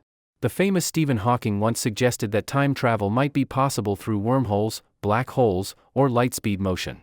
He had even held a time traveler's party, inviting people from the future to attend. But after waiting for hours, no one came. Outside of physics, people were more familiar with the term time crossing. In online novels, it had become a vast genre, imaginative, intriguing, and endlessly entertaining. Of course, humans can travel through time, Zhuangziang said with a smile. You have met a time traveler? What theoretical basis do you have for saying that? Deng Haijun asked seriously. I guessed. What theoretical basis? Even scientists cannot explain it clearly. With our limited intelligence, is there really any point in discussing it? Zhuangziang rolled his eyes. I heard there is a place called Blue Star, where millions of time travelers live by copying songs and poems, Deng Haijun muttered. Zhuangziang burst out laughing. He had not expected the normally solemn bookworm to read online fiction. Tracing back to the origins, there was once a man named Xiang who helped the first emperor of Qin unify China. From that moment, the gears of fate began to turn. After this whimsical conversation, Zhuangziang went back to his childish joke book, and Deng Haijun returned to his torturous problems.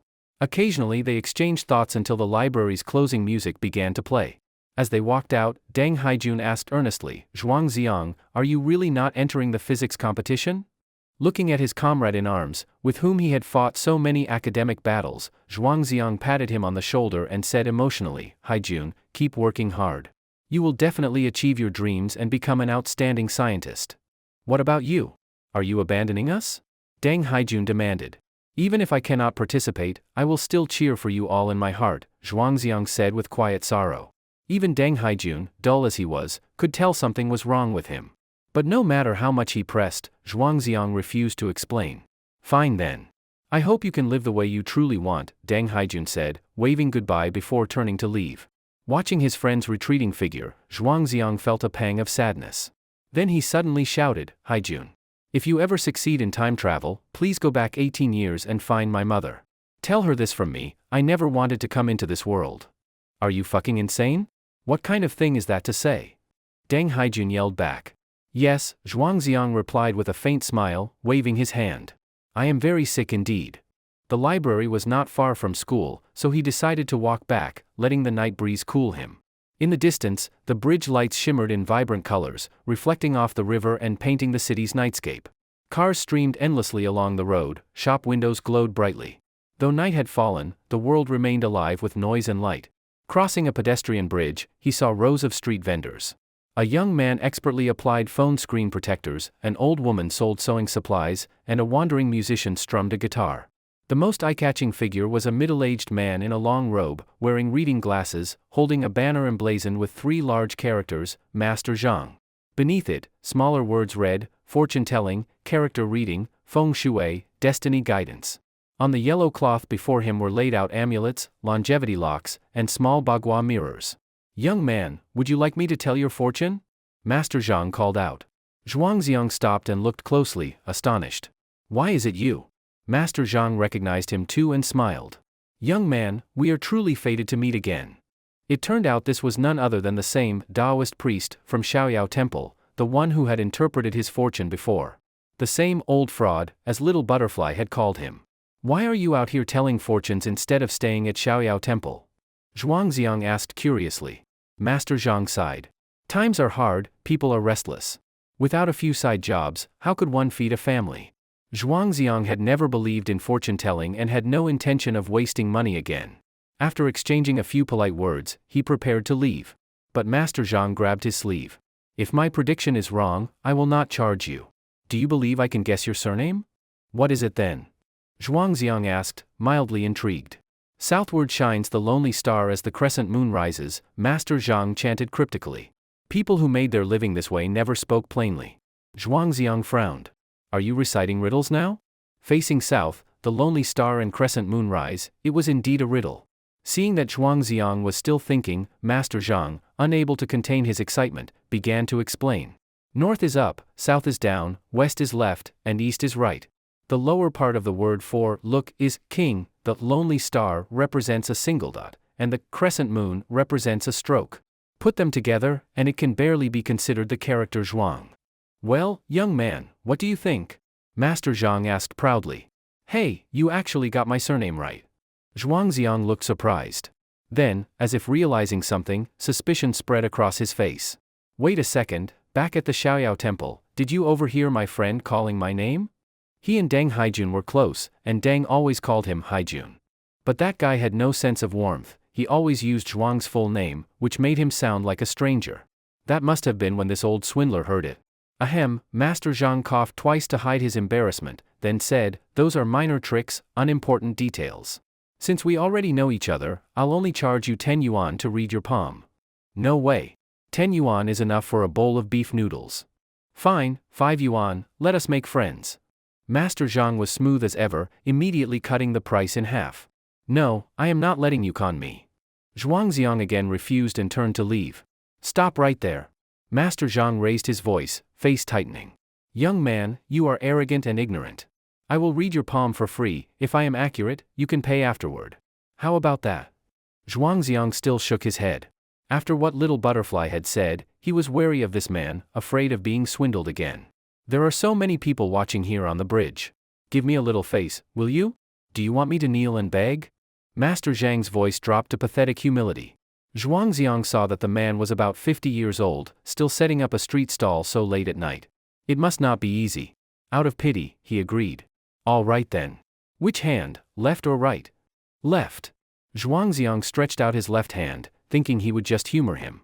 Master Zhang probably wanted to use him as a prop, to show off his fortune-telling and attract business. Whatever he said, Zhuang planned to treat it as wind in his ears. Master Zhang pinched Zhuang's fingertips and stared at the lines on his palm for half a minute before letting out a long sigh. Your lifeline is too short, this is the mark of a short life. The words instantly made Zhuang freeze. If this had been before, he would have walked away without a second thought. But now that he had been diagnosed with an incurable illness, hearing this from the old man made his heart pound. Could this fraud actually have some real ability? Normally, even if fortune tellers saw misfortune, they would speak in roundabout terms. None would say something so inauspicious right away. Then Master Zhang turned Zhuang's hand over and suddenly changed tone. Your skin is a bit dry. I recommend a hand cream that moisturizes and slows aging, only 20 yuan a tube. As he spoke, he pulled a box of hand cream from behind him. Zhuang stared in disbelief. Aren't you a fortune teller? Now you sell skincare products too? Master Zhang chuckled. One more source of income helps feed the family. You are unbelievable. I do not have time for this nonsense. Zhuang pulled his hand back and walked away in long strides. Little Butterfly had been right, the man was indeed a fraud. Master Zhang called calmly after his retreating figure, young man, you will come back to find me. Zhuang scoffed, if I ever come back to let you con me again, I will call you grandpa. Master Zhang did not hurry. He slowly reached into his pocket and drew out a dark, horn-shaped object with uneven holes, an ocarina. As Zhuang continued walking, a soft, haunting melody rose behind him. The clear, crystalline notes pierced the night air, drifting far away. His body froze, his expression stiffened, he could not move another step. Because the tune that Master Zhang was playing was one he had heard before, beneath the lush branches of a ginkgo tree. La so si do si la, so la si la so. Grandpa, what is that song called? Zhuang returned obediently to the fortune teller's stall. Master Zhang set the ocarina down and laughed heartily. I told you that you would come back. Stop being mysterious. I asked you what the song is called. Zhuang pressed impatiently. Master Zhang extended a hand, curling his finger. 10 yuan. Zhuang immediately pulled out a 10 yuan note. Swindler, he muttered. Master Zhang accepted the bill cheerfully, holding it up to the streetlight with exaggerated care to check if it was real. Then he slipped it into his pocket and said slowly, it is called Dream Butterfly. It is a Taoist melody used to honor the immortal of Manhwa. Can you teach me? Zhuang asked eagerly. No, unless you become a Taoist priest under me, Master Zhang refused sternly. What if I pay you? Zhuang asked again. I am speaking of music, an art of refinement, and you speak to me of money, how vulgar, Master Zhang said seriously, then suddenly raised an eyebrow. How much can you give?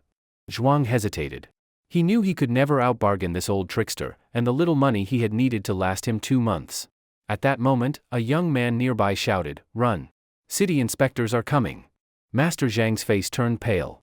He scrambled to pack up his things, panic in his movements. He shot Zhuang a look. What are you standing there for? Help me. Oh. Zhuang responded and quickly gathered up the yellow cloth and trinkets on the ground. Master Zhang grabbed his banner and led Zhuang rushing down the stairs on the other side. To escape the city inspectors, they weaved swiftly through the crowd. Despite being past 50, Master Zhang ran almost as fast as a young man. Clearly, he was used to fleeing. As they ran, Zhuang suddenly realized something. Why am I running? I am not even selling anything illegal. Why did you stop? Master Zhang gasped for breath. I am not your accomplice. Why should I run? Zhuang tossed the yellow bundle at him. Master Zhang glanced back toward the bridge. Seeing that the inspectors had not followed, he let out a long sigh of relief. He smiled. You are quite an interesting young man. Did you not want beef noodles? I know a place nearby that serves the best in town. Zhuang had not eaten dinner, and after that run, his stomach was growling. Besides, he still wanted to learn the Toon Dream Butterfly, so he followed the old trickster through several winding alleys until they reached an old residential area.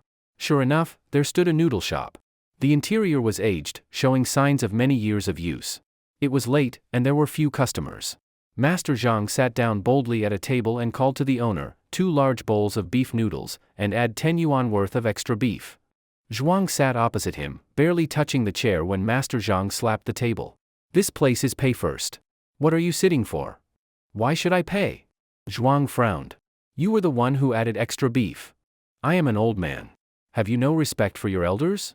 Master Zhang said righteously. This old swindler, truly shameless. Within the Taoist sects, the Chuanjin school forbids the consumption of meat, while the Jingyi school does not prohibit eating fish or fowl, though even they forbid the eating of beef. Watching Zhang the half-immortal devour beef with greasy lips and cheeks glistening with oil, Zhuang Xiang could tell that he was by no means a proper Taoist priest. Zhuang was so hungry that he picked up his chopsticks and began to eat as well. The springy noodles, soaked in rich broth, slid down his throat and warmed his stomach. In that instant, he felt a rush of emotion. These noodles were truly delicious. Thank heaven he had not died yesterday. The taste of the broth reminded him of his grandmother's cooking. Thinking of his grandparents in the countryside, then thinking of his own illness, his vision began to blur. When the end came, how would he face those 2 old people? It is only a bowl of noodles. Do you really have to cry over it? Zhang sneered. Grudgingly, he picked up a few slices of beef and dropped them into Zhuang's bowl, then, unwilling to part with too much, took 1 slice back. My days are numbered, Zhuang said bleakly. The secret had weighed heavily on him for too long. Now, before a stranger, he could not stop himself from confessing. It felt like a release. Good, said Zhang the half-immortal without sympathy. I told you, you have the face of a short-lived man. Life is no joy, death is no sorrow. He slurped his noodles loudly. Zhuang thought the man simply did not believe him. I have been diagnosed with terminal cancer, he said quietly. At most, I have 2 months to live. Still Zhang showed no emotion. When you die, shall I perform a Taoist water and land ritual to deliver your soul? My rates are very reasonable. Do you have no human decency? Zhuang shouted in anger. Everyone dies, Zhang said indifferently. You are not special. What makes you so pleased with yourself? Zhuang had nearly burst into tears, but in this man's mouth his grief became showing off. The man must be insane. Talking to him about death was like playing music to a cow. So Zhuang asked the question that had troubled him since last night. How did you know that playing that tune, Dream Butterfly, would make me come back to you? Do you know Little Butterfly? Zhang did not answer directly. Instead, he stared at Zhuang's wrist. Where is the red string bracelet? I gave it back to her. 2 days ago, by the riverside, Zhuang had tied that red string onto Little Butterfly's braid like a ribbon. Zhang's expression changed. The last time you came to me for a divination, it was to find someone. So you found her after all? Yes. She came back, Zhuang said, nodding. Reunion, Zhang sighed, means you must face another farewell. Zhuang frowned. This man truly had no sense of tact. Did he really need that reminder? Suppressing the urge to storm off, Zhuang lowered his voice. Teach me that melody. I really think it is beautiful. Zhang immediately shook his head. I cannot teach you. That would harm you. It is only a melody. How could it harm me? Zhuang asked, astonished. From the moment you first heard that tune, you were already within the dream. The cycle of life and death, Zhuang dreaming of the butterfly, or the butterfly dreaming of Zhuang.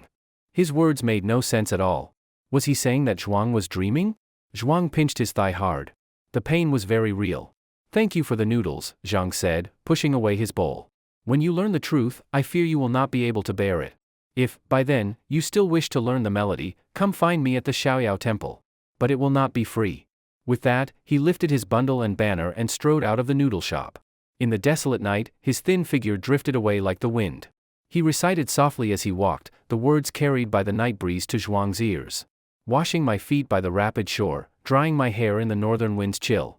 I have wandered through Wu's mountains and Chu's marshes, only Xiang remains unseen. Let me buy a light boat to return, heaven itself appoints my passage. In June, I drift upon the cleared song waves. A cicada sheds its shell beyond the dust, a butterfly dreams in the mist of water and clouds. The later lines faded into silence. A cicada sheds its shell beyond the dust, a butterfly dreams in the mist of water and clouds, Zhuang whispered to himself. A great question mark rose in his heart. What truth was there that he did not yet know? What did Zhang mean by, already in the dream? Zhuang took out his phone and searched the entire internet. There was no Taoist ritual tune called Dream Butterfly. The old swindler must have made it up. Yet that melody was undeniably beautiful. It was a pity he had turned back too soon to hear it through. And he was no musical genius capable of recreating it from memory. Forget it. Why waste thought on a liar? When he returned to his rented apartment, it was already late. He washed briefly and went to bed early, full of anticipation for tomorrow. A night of peaceful dreams. Early the next morning, his phone rang loudly, waking him from sleep. The caller was the person he longed for most. Hey, lazy pig, wake up. We are going out today, remember? Little butterfly? Where are you? At your door. Zhuang leapt up, pulled on his clothes, and ran a hand through his messy hair before opening the door. Little butterfly stood there like a spotless fairy, her smile pure and bright. In her hand she carried a bag of breakfast for him. Wait for me a moment. I will take a quick shower, Zhuang said, darting into the bathroom. He must look awful just after waking. If she saw him like this, would it ruin the image she had of him? Boys shower quickly. Usually, they just scrub the hairy parts well and ignore the rest. When Zhuang came out, drying his wet hair with a towel, his body still smelled faintly of soap. Little butterfly sat on the sofa, her legs swinging idly. Seeing him, she smiled sweetly. Silly boy, come here, I will dry your hair for you. No need, it is short, it will dry soon, Zhuang said, embarrassed. You will get sick if it stays wet, she insisted. Zhuang obeyed, sitting obediently on the sofa, though now he had no fear of sickness. She plugged in the hair dryer, tested the temperature on her own palm, then began to dry his hair gently. Warm air blew through his black hair, and his heart grew warm with it. In his whole life, apart from barbers, no one had ever dried his hair for him. Her touch was light, her fingers moved between his strands, separating them neatly. She stood while he sat, his gaze level with her chest. A faint fragrance filled his nose. Through the collar of her shirt, he could glimpse a small patch of snow-white skin. An 18-year-old boy in the flush of youth, how could he withstand this? A sudden tickle rose in his nose, and a few drops of warm liquid fell. Ah! You are bleeding again. Little butterfly cried in alarm. Zhuang clutched his nose and rushed to the sink to wash. This nosebleed felt completely different from all the others. It was not from illness this time, but from desire. Zhuangziang, are you feeling unwell? Why are you having another nosebleed? Suyuti followed behind him, asking innocently. After cleaning himself up, Zhuang turned around and said, if you button up the front of your blouse, I probably will not have nosebleeds.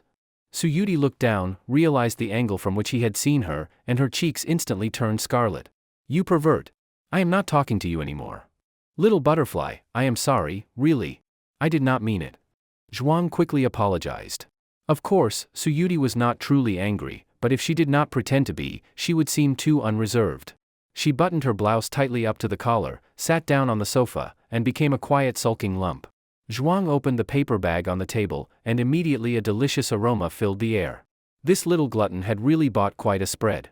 He picked up a braised pork bun, took a bite, and exaggeratedly exclaimed, wow, this bun is so good. Suyuti glanced over, swallowed involuntarily, and then turned away with a small huff. Zhuang picked up another bun and held it to her lips. If you do not eat, I will finish them all. You dare. Suyuti turned back and bit into the bun. If Zhuang had not pulled back in time, she would have bitten his fingers. Then he took out the container of lean meat porridge, scooped up a spoonful, blew gently to cool it, and held it to her mouth. Ah! Suyuti obediently opened her small mouth and accepted his offering.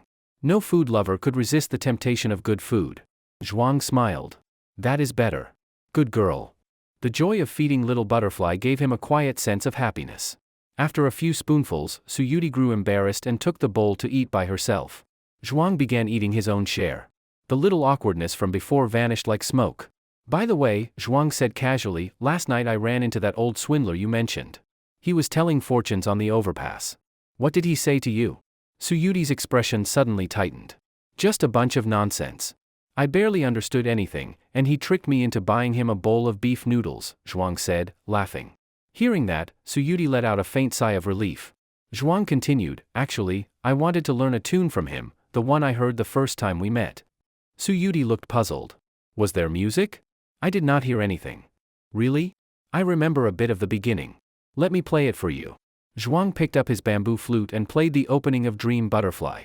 He had not practiced in a long time, so he missed several notes. It sounded rather bad. Suyuti laughed brightly. That was wonderful. Do not ever play it again. It was a popular online expression, but it carried the sting of mockery. Zhuang's flute playing truly was nothing to praise. What? I thought this melody might have something to do with you, he said dejectedly, lowering the flute. Suyuti turned her head away and was silent for a long while before facing him again. Her bright, beautiful eyes were tinged with red. She said softly, stay away from that old con man. Do not believe anything he says, or he will cheat you out of your underwear. Zhuang nodded earnestly. All right. I will listen to you. After breakfast, the two of them left to take the bus. The morning sunlight bathed the world in warm gold. Little Butterfly's sky-blue pleated skirt rippled like the sea, dazzlingly beautiful. To reach Manhwa village from the city, they had to change buses 3 times. Along the way, Suyuti kept telling cold, awkward jokes. Some were so bad that nearby passengers cringed in second-hand embarrassment. When she grew tired, she rested her head on Zhuang's shoulder and closed her eyes for a short nap. He breathed in the faint fragrance of her hair, a smile lingering at his lips. A few loose strands brushed his face with the breeze, tingling against his skin. And against his heart. At the last transfer stop, they were in a small town. Zhuang bought a large bag of nutritional supplements to bring to his grandparents. Only then did Suyuti realize something was off. I thought we were going to have fun. Where exactly are we going? Zhuang smiled. To my home. A shy expression appeared on her face. Meeting the family, how mortifying that felt. But when she learned that only 2 kindly old people lived there, she relaxed and insisted on buying small gifts for them with her own money. Manhwa village was a beautiful, peaceful countryside settlement. Most of its residents bore the surname Zhuang. Perhaps the village name honored the ancient philosopher known as the true man of Manhwa. A small stream meandered past the entrance of the village, its clear waters murmuring gently. Everywhere the hillsides blazed with scarlet azaleas. Swarms of butterflies danced among the blossoms. From deep in the forest came the plaintive calls of cuckoos. The scene was like a verse from the brocade zither. In dreams, Zhuangzhou became a butterfly. The cuckoo king entrusted his springtime longing to his cry. Suyuti stepped onto the stone bridge at the village gate. Beneath her, fish glided through the transparent water. Her sea blue skirt fluttered in the wind like waves. She shouted joyfully, "Hey, silly boy. This place is beautiful." Zhuang looked at her with a smile, and a famous line came to mind. I would become a stone bridge, to endure 500 years of wind. 500 years of rain, 500 years of sun. Just to watch this girl walk across once. Across the bridge, thin smoke rose from the village chimneys. In front of a small courtyard house, an elderly man with a cane stood waiting expectantly. His grandfather's name was Zhuang Jiangwo, his grandmother, Lin Suzhen. She was the very image of a rural matron, uneducated, industrious, kind, and frugal. Their names, Jiangwo and Suzhen, carried the unmistakable flavor of an earlier generation. "Grandpa!" Zhuang called, waving from afar. "Xiang!" the old man cried, hurrying forward with tears in his eyes. Grandfather and grandson met, eyes glistening. Suyuti, usually so lively and outspoken, suddenly turned bashful before the elder. Zhuang said to his grandfather, "Grandpa, let me introduce." "No need. This must be Little Butterfly," Zhuang Jiangwo said cheerfully. Seeing her, his wrinkled face broke into an enormous smile. "Grandpa, how do you know me?" Suyuti asked curiously. "I have seen your picture on Xiang's phone," he said with joy. Although his eyesight was failing, and in the surveillance footage he had once seen only a blurry shadow, he could easily guess. This beautiful girl was the one his grandson thought of day and night. Lin Suzhen had been busy in the kitchen since early morning, cooking a feast to welcome her grandson. Hearing voices outside, she rushed out, calling with delight, "Xiang, Grandma missed you so much." Zhuang hurried forward and hugged her tightly. "Grandma, I missed you too. Through her husband, Lin Sujin knew that her grandson had suffered many hardships, and her heart ached for him. Now she gently stroked his back, tears streaming down her face. Suyuti handed the gifts she had brought to Zhuang Jiangwo. He accepted them with a smile. It is enough that you are home. You should not have spent money. The two elders could never have imagined that this visit was Zhuang Xiang's farewell. In just over 2 months, the living and the dead would be forever parted. Large tears slid silently from Zhuang's eyes and fell upon his grandmother's shoulder. Lin Sujin was nearly 70, her hair completely white. Because of years of hard labor, her back was slightly hunched, making her much shorter than Zhuang Xiang. Her eyes, when she looked up at her grandson, were filled with nothing but love and tenderness. Xiang, she said gently, if your father bullies you again, you tell grandma. I will beat him for you. Zhuang nodded through tears. Yes, grandma. I know. Thank you. In truth, to Zhuang Wenjiao, his parents were already old and senile. He no longer listened to a single word they said. Little butterfly, welcome to our home, Lin Sujin said with a kindly smile. Then, looking at Suyuti, she asked, are you and our Xiang courting? Suyuti's pretty face turned crimson. No, grandma, we are just good friends. Zhuang Jiangwo pretended to scold, you silly old woman, do not talk nonsense. They are still students. Lin Sujin quickly apologized, embarrassed. I am sorry, I am just an ignorant old country woman who speaks without thinking.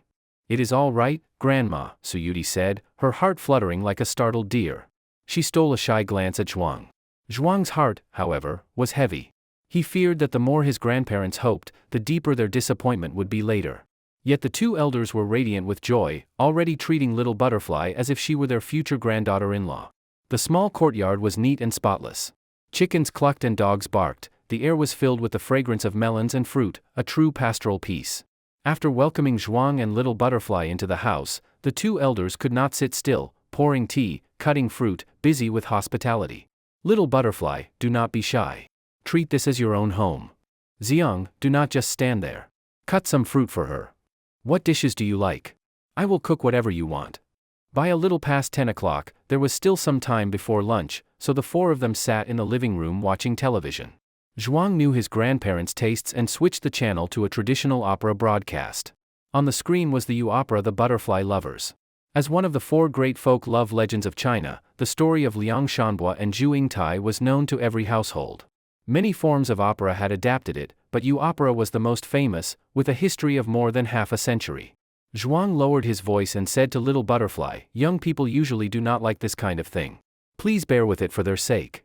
But Suyuti looked completely serious. I think it is beautiful, she said. Zhuang smiled, thinking she was only being polite. After all, the drawn-out, melodic tones of traditional opera were far removed from modern taste. Among 100 young people, perhaps not one would truly love it. In music class years ago, Zhuang had learned about the Butterfly Lovers Violin Concerto. He still remembered its sections: Sworn Friendship at the Bridge, 18 Farewells, Yingtai's Forced Marriage, the Butterfly Transformation at the Grave. The opera on television was already nearing its end. Zhuang kept glancing sideways at Suyuti and was surprised to see her watching intently, even tapping her foot to the rhythm. She was not pretending, she was genuinely absorbed. When the story reached the moment where Liang Shanbua and Zhu Yingtai, bound by love and death, transformed into butterflies and danced into the sky, tears streamed down Suyuti's face. Both grandparents looked astonished. How could this little girl take a play so seriously? Zhuang picked up a tissue and gently wiped her tears. Big fool, Suyuti asked, her voice trembling, can people really turn into butterflies after they die? Yes, Zhuang answered softly. Then they can be free, carefree, fluttering through the flowers every day. If one were to tell her that the dead simply became cold corpses, buried in the soil, eaten by worms until only bones remained, that would be true, but unbearably cruel. So the ancients, with their romantic imagination, gave Liang and Zhu a poetic ending, to become butterflies together, forever. Looking into her tearful eyes, Zhuang thought to himself, in the near future, when I die, if I become a butterfly resting in your hair, will you still recognize me? But butterflies live short lives, usually no more than a month.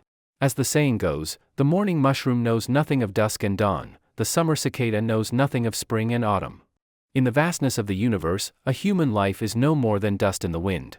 2 months from now, all his love and hate, his joys and sorrows, would vanish into nothingness. Little butterfly, when that time comes, please forget me early. As noon approached, Lin Sujin went to the kitchen to cook. Suyuti, unwilling to be idle, insisted on helping her tend the fire. At the old clay stove, she fed drywood into the flames. The blaze glowed on her cheeks, turning them red as apples. Zhuang Jiangwo could not stop praising her. What a sweet, well-behaved girl she was. Shaking off her earlier sadness, Su Yudi said with excitement, "Grandpa, Grandma, if you like opera, I can sing for you." "You can sing opera?" Lin Suzhen asked, pleasantly surprised. "I could not before," she said with a laugh, "but after hearing it just now, I think I can." Zhuang was astonished. Could she truly be one of those rare musical prodigies, able to recall a melody perfectly after hearing it once? Clearing her throat, Little Butterfly began to sing. "My Liang calls, but brother does not reply. Ingtai's heart feels pierced by an arrow. Your sorrow and longing will be eternal. How can I live alone and forsaken? You and I vowed by mountains and seas. Till heaven and earth decay, we shall never part."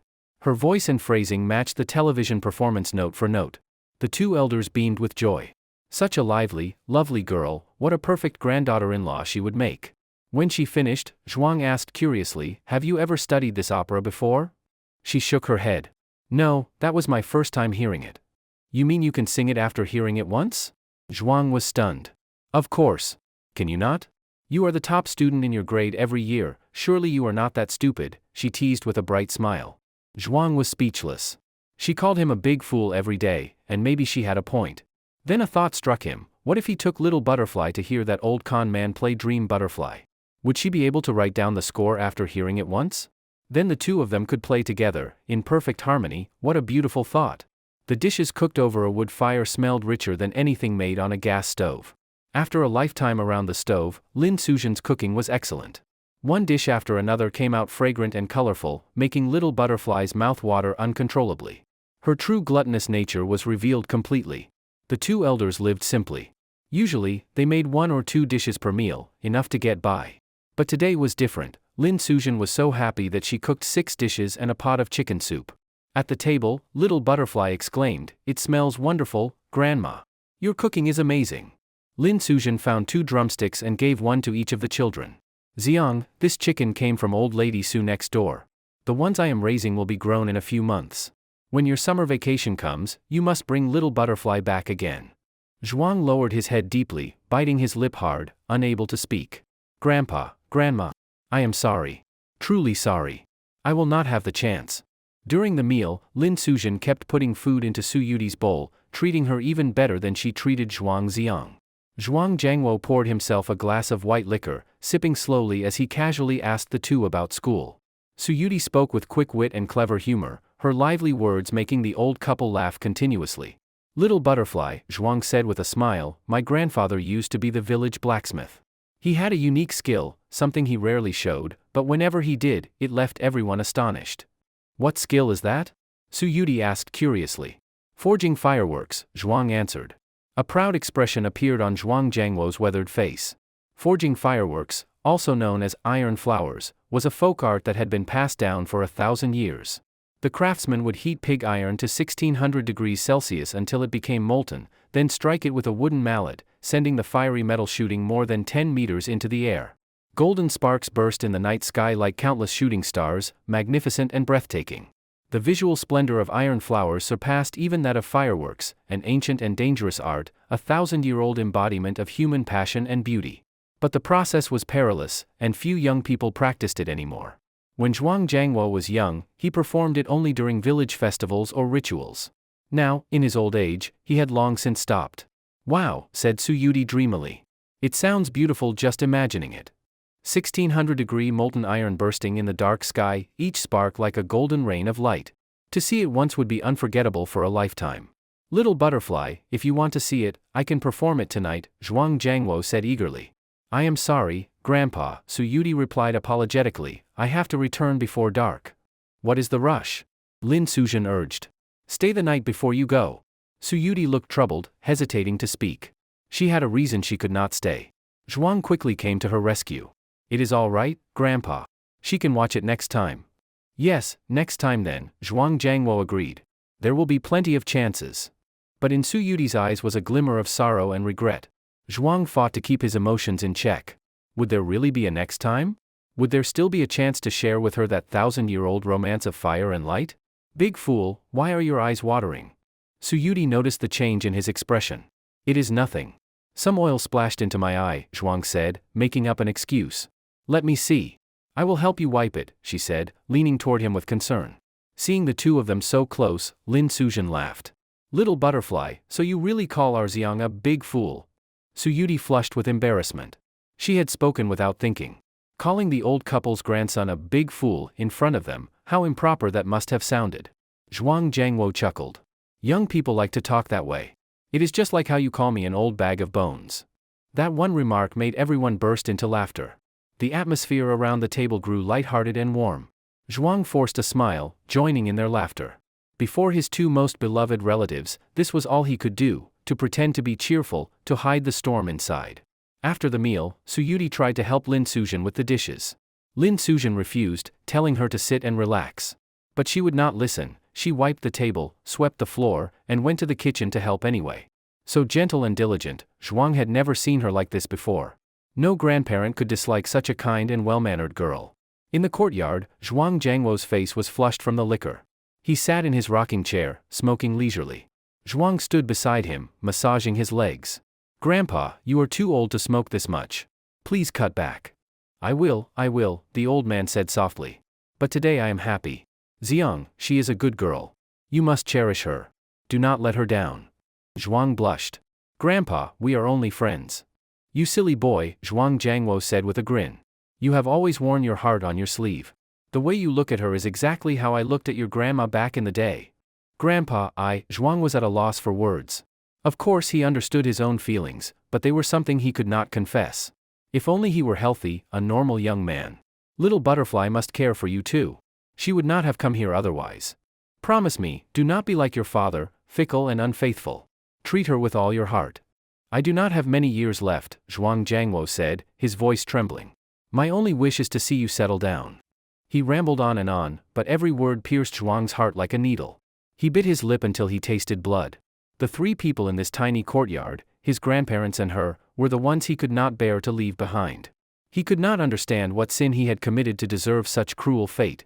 In the kitchen, Lin Sujin and Suyuti were talking quietly. When Xiang was 4, Lin said, laughing, old lady Su's dog chased him all over the hills. When he was 7, he tried to ride my fat pig and fell off, lost both his front teeth. At 9, he stuffed a bunch of dung beetles into a cow pat, then snuck them into his blanket at night. His grandpa almost beat him half to death for it. Suyuti laughed so hard she nearly doubled over. Who would have thought that the model student Zhuang Xiang had been such a mischievous little boy? In return, she told Lin Sujin about his silly moments at school. The small kitchen filled with laughter that would not stop. Outside, Zhuang Jiangwo, lulled by wine and comfort, slowly drifted to sleep in his chair. Zhuang stepped into the kitchen. You two seem to be having fun. What embarrassing stories are you telling about me? Zhuang Xiang, said Suyuti, covering her mouth to hide a grin, tell me, how exactly does one stuff a dung beetle into manure? Grandma. How could you tell her all that? Zhuang's face twitched in horror. It was over. From the looks on their faces, his entire black history had been exposed. He could already imagine how mercilessly Little Butterfly would tease him on the way back. All his hard-earned dignity, ruined in one afternoon. Lin Sujin laughed. Little Butterfly, if he bullies you at school, just come tell me. I will spank him myself. Putting on a pitiful face, Suyuti said, he already does, Grandma. He always yells at me. I do not. When have I ever yelled at you? Zhuang protested. You called me a silly girl, and you even rode it on a kite, she said proudly, emboldened by having Grandma on her side. You started it. You called me a big fool first. Zhuang turned to Lin Sujin for justice. Grandma, you judge. Lin Sujin straightened her face. Little Butterfly can call you names, but you cannot call her any. Grandma, that is not fair. Zhuang complained. I do not care. I am biased. I just like Little Butterfly. What are you going to do about it? I would not dare. As long as you are happy, Zhuang muttered in defeat. Little Butterfly grinned triumphantly and stuck out her tongue at him. Grandma, you are the best. Come, let me peel some fruit for you. All right, Little Butterfly, you really are a sweet girl. The two walked out together, their laughter echoing through the courtyard. Zhuang stood where he was, watching their retreating figures. At last, he did not have to pretend anymore. Tears slipped quietly down his face. After finishing her chores, Lin Sujin said she needed to take a short nap and asked Zhuang Xiang to take Suyuti for a walk around the village. Seeing the hillsides covered with blooming azaleas, Suyuri could no longer contain her excitement. The two left the courtyard, walking under the gentle warmth of the afternoon sun toward the back mountain. As they passed by houses, Zhuangziang greeted several elders. When the villagers saw him returning with such a pretty girl, they all began teasing him. Xiang has grown up. Already found himself a bride at such a young age. This girl is really beautiful, like someone painted in a picture. Hurry and hold the wedding soon. I will be waiting for my invitation to the feast. Zhuang could only smile awkwardly and respond politely. From a distance, Suyuri waited, and when he returned, she asked softly, "What were they saying?" Zhuang frowned slightly. "Adults are talking. Children should not be eavesdropping." "I am not a child," she pouted. "How can you not be? You are just a junior schoolgirl," Zhuang said, glancing briefly at her chest. "Big fool, you are asking for a beating. Who are you calling a junior schoolgirl?" Suyuri rushed forward, raising her small fists and playfully pounding on Zhuang's chest. Zhuang laughed uncontrollably, begging for mercy. The old villagers watching nearby smiled knowingly. What an affectionate young couple, they flirted and quarreled just like in their own youth. Youth really is a wonderful thing. At the foot of the mountain, there were no more houses, silence filled the air. Between heaven and earth, only the two of them remained. The mountain path was steep and uneven, overgrown with wild grass, making it difficult to walk. After hesitating for a while, Zhuang rubbed his right hand nervously on his pants and then carefully extended it toward her.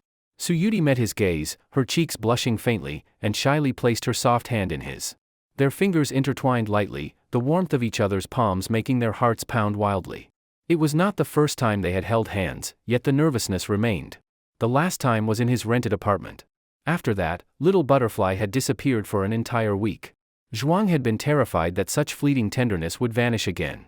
Azaleas were said to be stained red by the blood of a cuckoo bird, giving the flowers an air of legend. The spirit of Emperor Wang lingers for 1,000 years. Spring winds sweep the mountain again and again. For whom does the cuckoo cry in vain? Year after year, its song dyes the blossoms red. When they finally reached the top, Suyuri was out of breath, her cheeks flushed, and tiny beads of sweat glistened on her forehead. Zhuang took out a tissue and gently wiped her sweat away. The mountain breeze suddenly rose, lifting the hem of her sea blue skirt and revealing her smooth, fair legs, delicate and graceful as carved jade. Zhuang tried with all his might, yet could not move his eyes away. "Does it look good?" Suyuri asked. "Of course it does," Zhuang answered dreamily. But when he turned back to her, he realized that she was staring intently at a large cluster of azaleas nearby. So, she was admiring the flowers, while he was admiring her legs. The faint fragrance of the blossoms drifted through the wind, filling the air with sweetness. Feeling lively, Suyuri climbed onto a large rock, cupped her hands around her mouth, and shouted toward the deep valley below. "Hey, big fool, can you hear me?" Her voice echoed again and again through the valley. Zhuang covered his ears with annoyance. "Are you crazy? Why are you shouting so loudly?" Suyuri waved at him. "Come on. Try shouting too. Say whatever is in your heart. It feels really good." "I will not do something that stupid," Zhuang muttered. Suyuri jumped down, grabbed his hand, and pulled him onto the rock by force. The wind grew stronger, blowing her hair into a wild dance. She cupped her hands again and yelled, "Yes, I am crazy.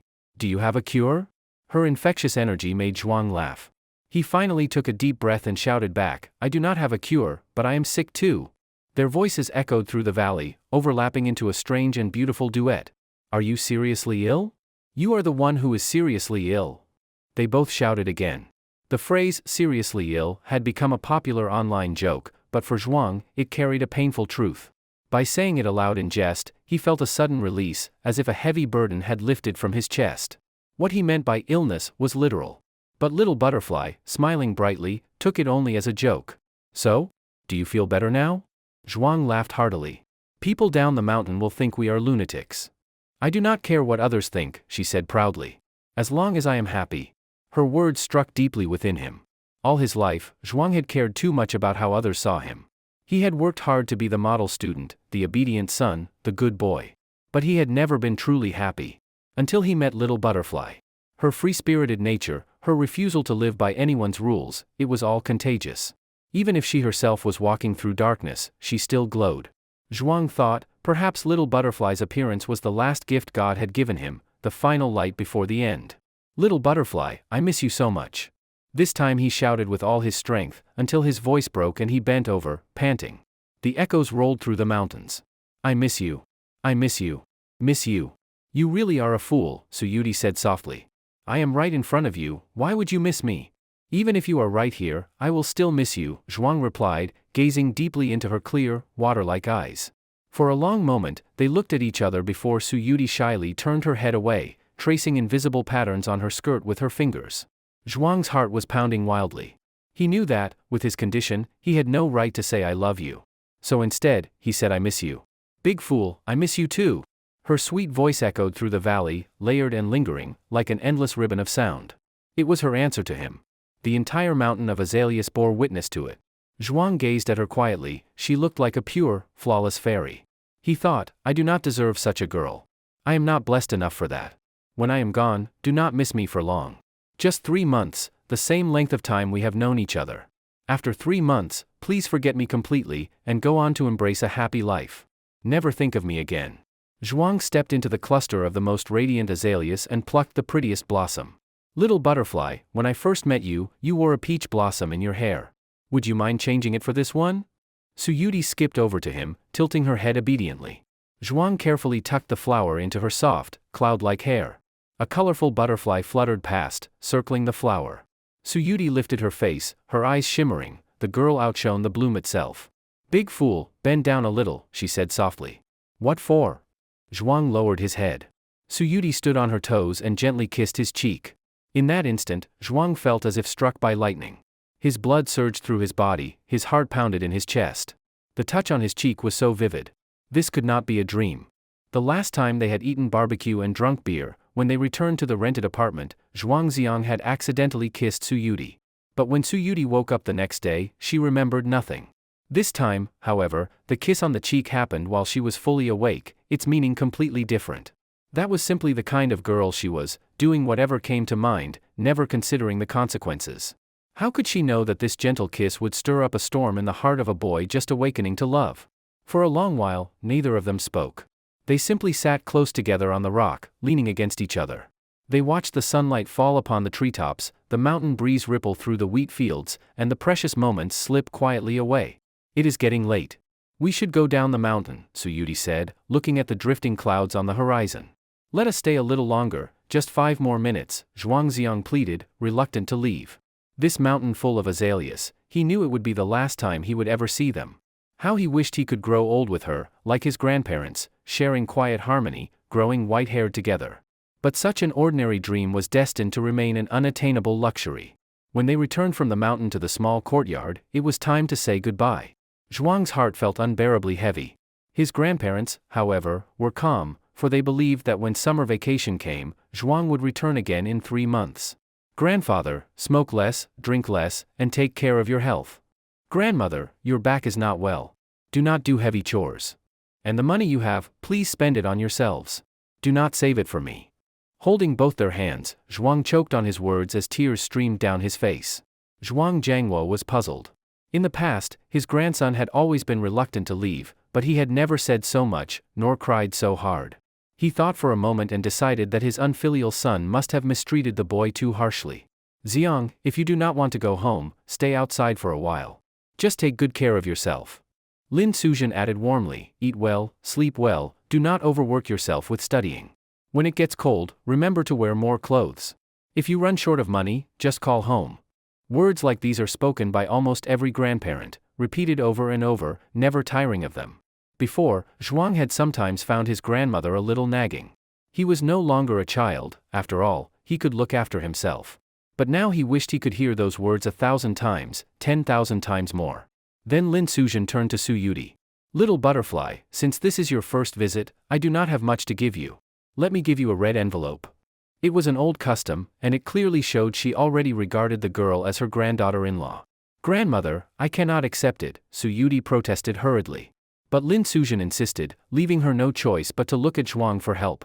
Wiping away his tears, Zhuang took a deep breath. It is my grandmother's goodwill. Take it. So Suyudi accepted it. Lin Suzhen smiled brightly. When summer vacation comes, come again with Xiang. I will cook you delicious food. Suyudi nodded firmly. Yes, thank you, grandmother. Zhuang hugged his grandparents one last time, then finally found the courage to turn away. Zhuang Jiangwo laughed. Go on now, or you will miss the bus. It is not as if you are not coming back. Lin Suzhen kept waving. Come back early when the holidays start. Zhuang's steps were heavy, but he dared not look back, afraid that he would break down completely. How strong must a heart be to face such a farewell without falling apart? They crossed the stone bridge and reached the bus stop at the edge of the village. Feeling his sorrow, Suyudi too became melancholy. You and your grandparents are so close. It makes me think of my own grandmother. From teacher Li Junnan, Zhuang had learned that Suyudi had been raised by her grandmother, the only family she had ever known. Such a bond was something most people could never truly understand. What kind of person is your grandmother? He asked. She is amazing, she can do everything. I learned so much from her, said Suyudi. You once said your grandmother taught you to make those green rice dumplings. Yes, and were they not delicious? Those dumplings had sweet red bean filling, with the faint aroma of mugwort, soft, fragrant, and unforgettable. The taste was unique, Zhuang said. You are so beautiful, your grandmother must have been a great beauty when she was young, he added. Suyudi nodded seriously. My grandmother still looks beautiful. She barely has any white hair or wrinkles, and her eyes are bright and full of life. From her description, Zhuang pictured a lively, graceful elderly woman. He thought, when little butterfly grows old, she will look just like that. On the bus, Suyudi could not stop thinking about the firework forging performance Zhuang's grandfather had mentioned. She asked him to look it up on his phone. The video was breathtaking. Molten iron, burning at 1,600 degrees, was struck high into the air, exploding into showers of golden sparks that filled the sky. The fleeting brilliance was more dazzling than any firework display. Wow, that is incredible, Suyudi whispered in awe. Even this video cannot compare to seeing it in person, Zhuang said admiringly. The first time I watched grandfather perform it, I could hardly believe such beauty could exist in this world. Does it have to be done at night? She asked softly. Of course. How could you see it clearly in broad daylight? He replied without thinking. Suyudi opened her mouth as if to say something, but then held back. Zhuang did not press her further. His conversation with teacher Li Junnan on the school rooftop had already answered some questions. Little Butterfly had to go back before dark, there was no other choice. That place she returned to probably had no signal at all.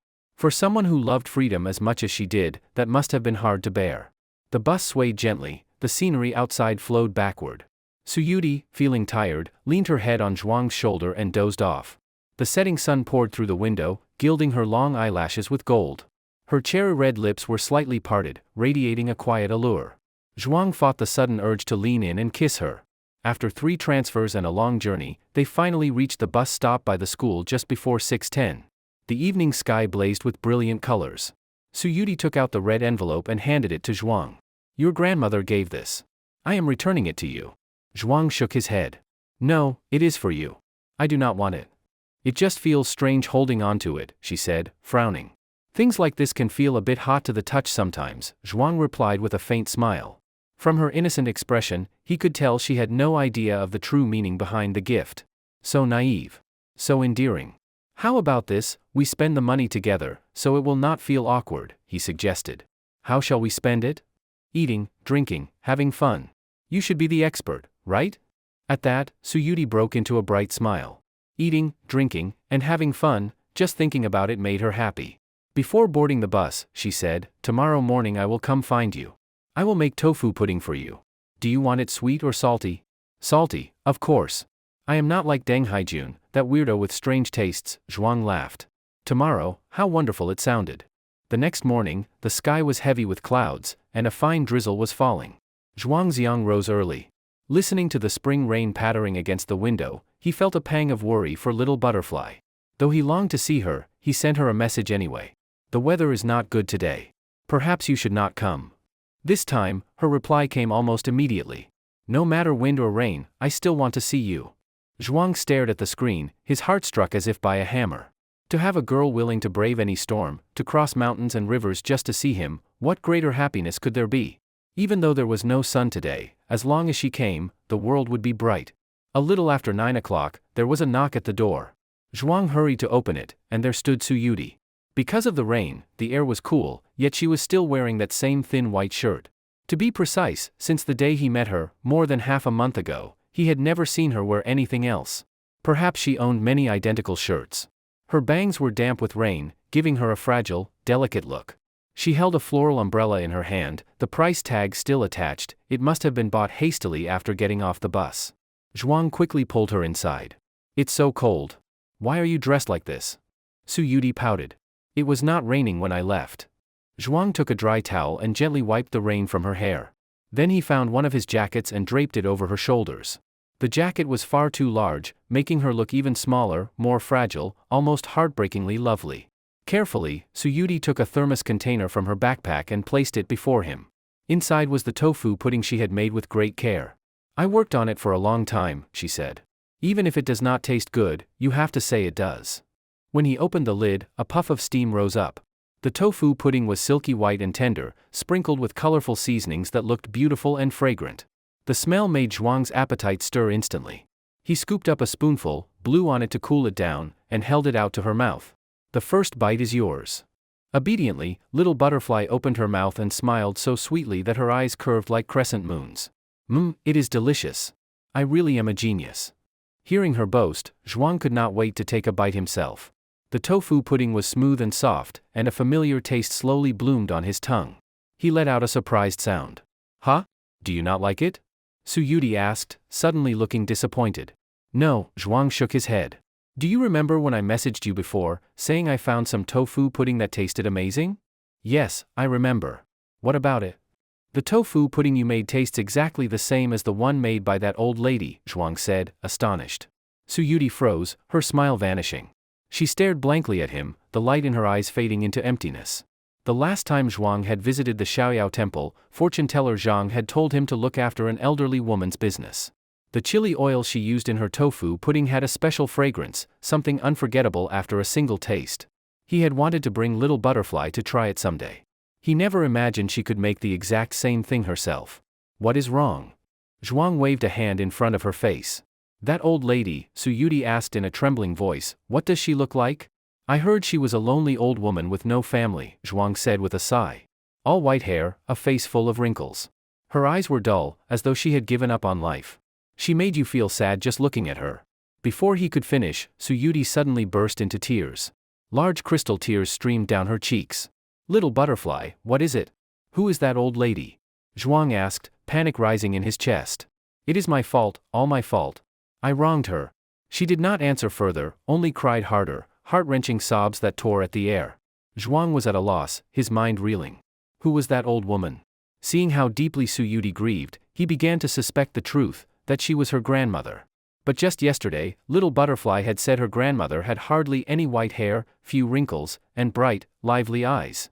How could two such different people be the same?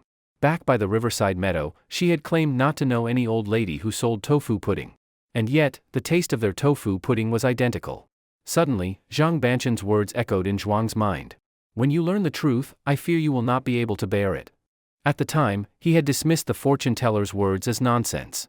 Now, he was not so sure. His head was spinning. He could no longer think straight. He reached for a tissue and tried to wipe away her tears. But Su Yudi leapt from her chair, choking on her sobs. I have to find her. She flung the door open and ran out. Zhuang hurried after her, grabbing the floral umbrella. By the time he reached the street, she was already gone, running down the stairs, out into the rain, bareheaded. The rain poured harder, blurring everything. There was no sign of her anywhere. The road was almost empty, only cars rushing by. A passing car splashed muddy water all over him, soaking him to the bone. Cold seeped deep into his body. He pulled out his phone and dialed her number, but all he heard was the endless ring tone. No one answered. A taxi slowed by the curb. Zhuang raised his hand decisively. Driver, take me to Xiaoyao Temple. All the way there, his mind churned. Could Su Yudi's description of her grandmother's beauty have been an intentional disguise? If the old woman really had a granddaughter, why would she claim she had no family? Already sick to begin with, and now drenched by rain, Zhuang felt his head splitting with pain. He dared not think further. Because of the bad weather, Xiaoyao Temple was deserted, no tourists, no noise, only emptiness. The old woman selling tofu pudding was nowhere in sight. Through the downpour, he searched everywhere outside the temple, until finally, beneath a Bodhi tree, he found a familiar figure. Little Butterfly was crouched on the ground, her whole body soaked, hugging her knees, shivering uncontrollably. Zhuang rushed forward and gently held her shoulders. Come back with me. You will catch cold. She threw her arms around him, pressing her face into his chest, sobbing. I cannot find her. I cannot find her. Her voice was full of agony, like a knife twisting in the heart. Let us go back first, Zhuang said softly. When the rain stops, I will help you look for her again. He slipped an arm around her waist and lifted her up. Rainwater dripped endlessly from her drenched skirt. Whether from fear or cold, her body trembled the whole way. He hailed another taxi and took her back to the apartment. Once there, he urged her to take a hot shower. Then he went out into the storm again, found a nearby clothing shop, and bought her a change of clothes. On the way back, his steps faltered. His body was burning with fever. The sickness, his unrelenting, merciless illness, had returned once more to knock upon the door. Zhuangziang returned to his rented apartment and placed the clothes outside the bathroom door. From within came the sound of running water. Little butterfly, I left your clothes here. I am a bit tired, so I will take a nap. Hearing Suyudi respond softly from inside, he turned and went back to the bedroom. Because of the rain, he had developed a fever, and his head felt heavy and dizzy. After a while, Suyudi came out of the bathroom. She was wearing the new clothes Zhuang had bought for her eyes still red and swollen from crying. She entered the bedroom and saw Zhuang lying on the bed, his face pale and sickly. Something was clearly wrong. Idiot, what happened to you? Suyudi shook him lightly. I am fine, Zhuang muttered, his voice muffled and nasal. I just need to sleep for a bit.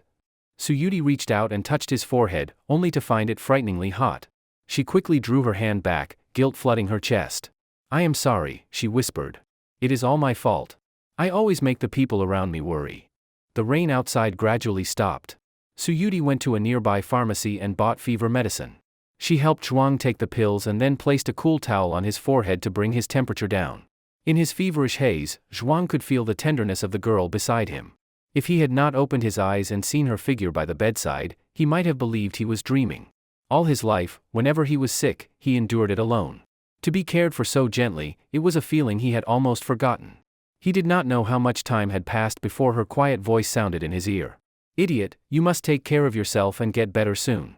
I cannot be selfish and just think about having fun. I need to go back and be with grandma. While I am gone, you must be happy every day. Through his daze, Zhuang heard her words, and suddenly his heart tightened. He forced his eyes open. Little butterfly, what did you say? At that very moment, little butterfly leaned down and pressed her lips to his.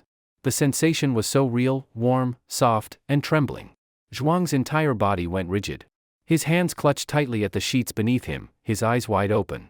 His mind went completely blank, his heart felt as though it might burst. Little butterfly, her face so close to his, had her eyes closed, her lashes quivering slightly. How she wished time could stop here forever, until the world turned to dust and the seas ran dry.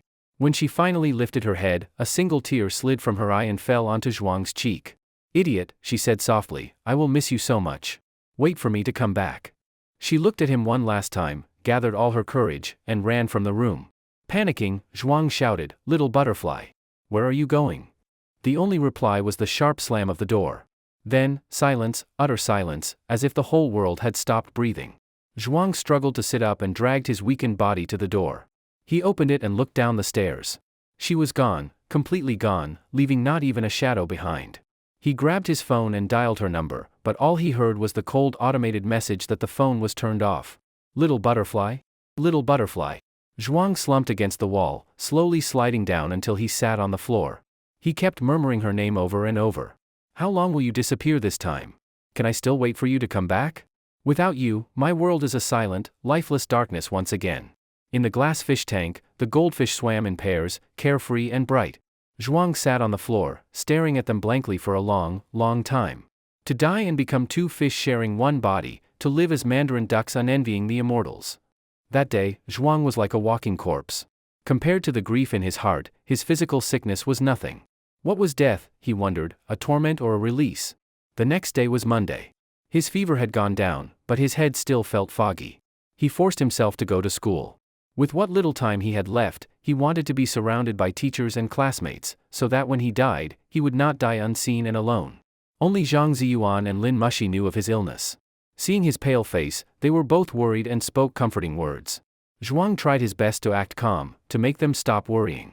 At lunchtime, he planned to walk to the West Campus to see if Little Butterfly had come to class. Even if he said nothing, even if he only saw her from afar, it would be enough. Hey, man, what is wrong? Why do you look so down? Li Huangxian asked during the break. Although normally loud and carefree, even he could sense that something was deeply wrong with Zhuang's mood. I watched a sad movie over the weekend, Zhuang said, finding an excuse. It left me feeling heavy. A movie? Movies are fake. You are not telling me you cried, are you? Li scoffed. Zhuang looked at his closest friend and suddenly felt the urge to confide. Maybe speaking out loud would make it hurt less. In the movie, the main character is diagnosed with a terminal illness. The doctor tells him he has at most 3 months to live. He just wanted to face death calmly, but then he met a girl he truly loved. Tell me, should he keep that love buried in his heart, or should he be brave enough to express it? Li furrowed his brows. This kind of question sounded like something girls would discuss.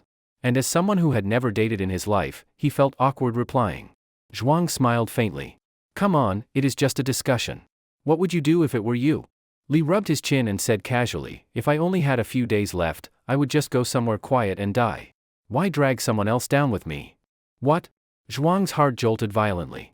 From the front row, Lin Mushi suddenly turned around, her eyes brimming with tears. She glared at Li and scolded, do you even know what you are saying? She had been listening the entire time, and she knew how cruel those words were to Zhuang. Li, still harboring resentment toward Lin Mushi, deliberately argued back. What did I say that was wrong? If you are already dying, why talk about love? If you cannot give someone a future, why involve them in your misery? If that man really loved her, he should let her go, let her find her own happiness. His tone was sharp and unyielding, meant to provoke her. He did not realize that every word was like a knife, stabbing directly into his best friend's heart. Zhuang's expression froze. His fists clenched tightly, his chest aching so badly he could barely breathe. Zhuang Xiang, do not listen to him, Lin Mushi said softly. He is just a clueless single idiot who knows nothing about love. No, Zhuang rasped, his voice hoarse. He is right. The light in his eyes dimmed completely. Yes, he thought bitterly. He was dying. How could he drag her down with him? The deeper the love, the greater the pain it would bring in the end. True love means thinking first of the other person's happiness. He did not want to see little butterfly cry again. At noon, Zhuang abandoned his plan to go to the West Campus. He also resisted the impulse to call or message her. If this time she did not come back, then it would be better that way. Little butterfly, forget me. Live happily. After school that afternoon, Zhuang Xiang walked out through the school gates and, by habit, glanced toward the bus stop. His heart felt utterly empty. That familiar moment, 6:10 in the evening, no longer meant anything to him. Without her, the whole world seemed to have lost its color. A white sedan was parked by the side of the road. The license plate looked familiar. Zhuang wanted to pretend he had not seen it and just walk away. But the car door opened, and Zhuang Wenjiao stepped out, reeking of smoke, his hair greasy and disheveled. Judging by his appearance, he had probably just come out of a mahjong parlor. In the passenger seat, Qin Shulan, her face thick with makeup, leaned out of the window. Zhuang Xiang. I have been calling you, why is your phone always turned off? Zhuang Wenjiao demanded sharply. I blocked your number, Zhuang said flatly. If you have something to say it quickly. Do not waste my time. Someone from the village called me, Zhuang Wenjiao said sternly, and told me you went back home over the weekend, and that you brought a girl with you. I suppose it is that same one who had rice noodles with you before. Yes, Zhuang replied calmly. That happened. What about it? He no longer needed to please anyone. His words no longer carried the timid caution of the past. The so-called fatherly love? He did not need it. Zhuang Wenjiao could not stand his son's defiant composure. He immediately exploded into rage. You are still a child, and you are already dating? And you took the girl all the way to our hometown? You are not ashamed? You make your father look like a fool. I ought to speak to that damned homeroom teacher of yours. Since when does a model student spend all day fooling around with girls? Over the past few days, Zhuang Wenjiao had received several phone calls from old acquaintances in the village. They joked that he was about to become a grandfather. When he learned the full story, he was furious. Dating while still in school, utter nonsense. And to parade the girl around the village, a disgrace to the family name. When his father finally stopped shouting, Zhuang spoke with calm restraint. I am 18 now. I am legally an adult. I know what I am doing and do not need to explain myself to you. Even if you were 80, I am still your father. You think I cannot control you? Zhuang Wenjiao barked. When grandfather talks to you, do you ever listen to him? Zhuang shot back. That single sentence left his father speechless. Instinctively, he rolled up his sleeves, as though he wanted to strike him. Father and son quarreled right at the school gates, attracting a crowd of curious students. Zhuang Xiang, the one who always ranks first, actually talks to his dad like that? They are arguing about dating? Even a top student is in a relationship. If I had grades like his, I would dare to climb on my dad's shoulders every day. In the past, Zhuang would have cared deeply about gossip like this. But now, he no longer gave a damn. I am not in a relationship, he said firmly. I just brought a friend home to visit my grandparents. If you came all the way here for that, you must be really bored. You are always hanging around that girl. Be honest, you like her, do you not? His father pressed. Zhuang hesitated only a moment before answering with conviction, yes. I do like her. A man should have the courage to admit it. For an 18-year-old boy, liking a girl was the most natural thing in the world. The students around them gasped in unison. So the top student is just like us, always thinking about girls. Being stared at by so many people made Zhuang Wenjiao lose all sense of dignity. His anger flared again. That girl clearly lacks self-respect. Throwing herself at you like that, she must not come from a decent family. Shut up! Zhuang roared. Do not you dare insult her. In his heart, Little Butterfly was pure, spotless, sacred. He would not allow anyone to defile her name. The fury burning in his son's eyes made Zhuang Wenjiao falter for a second. What was it about that girl that could make him so protective? Xiang, that is no way to speak to your father, Qin Shulan interjected, nose tilted arrogantly. You shut your mouth too. This is none of your business, Zhuang said coldly. You! Qin Shulan choked, speechless with rage. Zhuang ignored the onlookers and stared straight into his father's eyes. I truly like Little Butterfly. People should be with the ones they love. I am not like you, you did not even love my mother, yet you still made her pregnant and married her out of obligation. Those 5 miserable years of marriage, you must remember them well. His words hit their mark. Zhuang Wenjiao took a half step back, guilt flashing in his eyes. Zhuang Xiang, do you even know what you are saying? Zhuang stepped closer, gaze unwavering, voice cutting like a blade. He pointed directly at Qin Shulan. You do not love this woman either, do you? Bullshit! Zhuang Wenjiao roared. You are a divorced man with a child from your first marriage, so you just settled for someone convenient. You do not love her, that is why you bury yourself in gambling and avoid coming home. Father, you are over 40 years old, and you still do not have anyone you truly love. What a failure you are.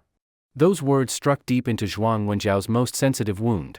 He could no longer control himself. In a flash of fury, he kicked his son hard. Zhuang staggered and fell heavily to the ground. Already weakened by illness and fever, he had no strength to stand. Qin Shulan shrieked, Wenjiao, let us go. This is humiliating. If you want to beat him, do it at home. Do not air family scandals in public.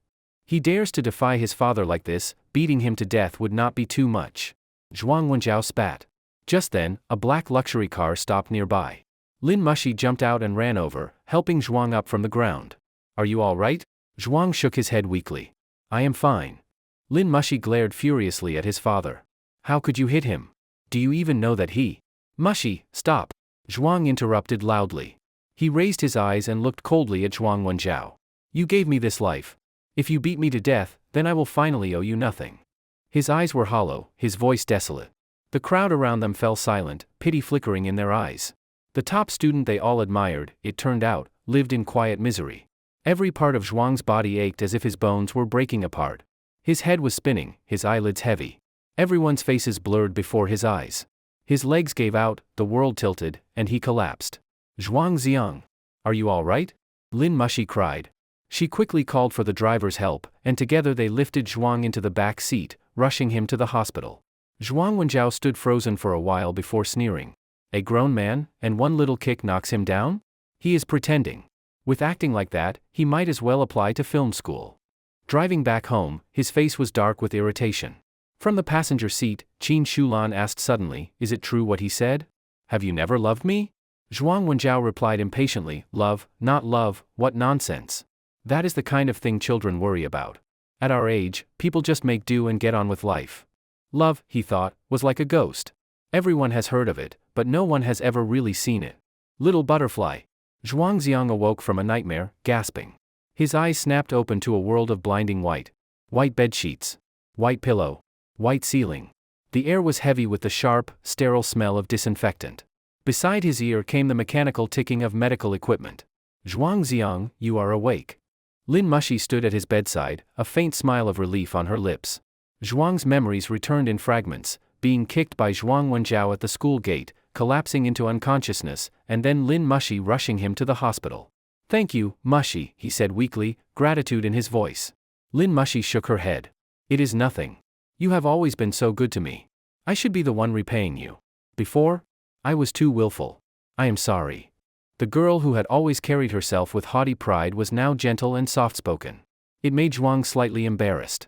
Lin Mushi had already made up her mind. During the final stretch of Zhuang's life, she would do everything she could to be there for him. She was the daughter of a wealthy family, and had already covered all his hospital expenses. How long was I unconscious? Zhuang asked. Outside the window, the sky had already turned black. About 2 hours. Are you hungry? I can go buy something for you to eat, Lin Mushi offered. Zhuang lifted his hand, saw the needle in the back of it, the 4 tubes still attached, and asked, when will this be finished? I want to go home. The doctor said you must stay under observation for at least 3 days, Lin Mushi said, her tone full of worry. What is the point of being hospitalized? It will not make me better anyway. He wanted to pull the needle out right there and leave. He had always loved freedom, unrestrained, untamed. Lin Mushi could read his thoughts. She gently urged him not to act stubbornly and to cooperate with treatment. Zhuang sighed. Then can you help me with something? Of course, she said immediately. He pointed to his pocket. These are the keys to my apartment. There are 2 goldfish there. Take care of them for me until I am discharged. If I do not make it out. His voice caught in his throat. Tears welled up in Lin Mushi's eyes. Even now, you are still worried about those 2 fish. They were a gift from Little Butterfly. I cannot let them die. If I do not leave this hospital alive, please go to class 23 in the West Campus and return them to her, Zhuang said heavily, the way one might deliver his last words. You really believed what Li Huangxian said? You are not going to see her again? Lin Mushi asked, both shocked and sorrowful. If she saw me like this, it would only make her sad. I just want her to be happy. I do not want her to suffer because of me. Zhuang's voice trembled, his heart felt as though it were being torn apart. Li Huangshuan's words from earlier that day still echoed in his mind. It was a love without a future. If there could be no ending, he should not sink any deeper. Zhuang's body was weak. Even speaking for too long left him exhausted. Lin Mushi took the key from his pocket, confirmed the address, and left the room with tears in her eyes. From Zhuang, she had learned something new. Her old understanding of love had been far too shallow. True love, she realized, meant giving everything selflessly for another, enduring pain and suffering willingly, and without regret. After she left, Zhuang lay still, staring blankly at the ceiling. Scenes of his time with Little Butterfly played before him like a movie, one moment after another, vivid and bittersweet. They had shared so much, laughed so much together. Thank you, he thought, for appearing in my life, even if only at the very end of it. But now, separation was the best choice for both of them. If they were 2 fish, then that old saying was true. Rather than cling to each other in the shallows, it is better to forget each other in the vast rivers and lakes. Forget me, he thought. You still have a long road ahead. As for me, this is where my road ends. When Lin Mushi arrived at Zhuang's apartment, she found the small room clean and neatly arranged. On the windowsill stood a Coke bottle with a single wilted peach blossom. In the fish tank on the table, 2 bright red goldfish swam leisurely in circles. She changed their water, added some food, and then, realizing Zhuang might remain in the hospital for several days, went into the bedroom to gather a few changes of clothes. In the corner of the wardrobe, she found a crumpled ball of paper. Unfolding it, she froze. It was the medical report she had seen him holding the last time they met in the hospital. The words, cancer cells spreading, leapt from the page, stark and merciless. She smoothed the paper out carefully and folded it again, keeping it in her bag. She knew she might need it later.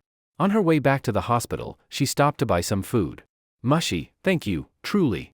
I did not expect that at a time like this, you would be the one by my side, Zhuang said, his gratitude genuine and deep. Do not say that. We are still good friends, she replied softly. Though proud by nature, Lin Mushi had a kind heart.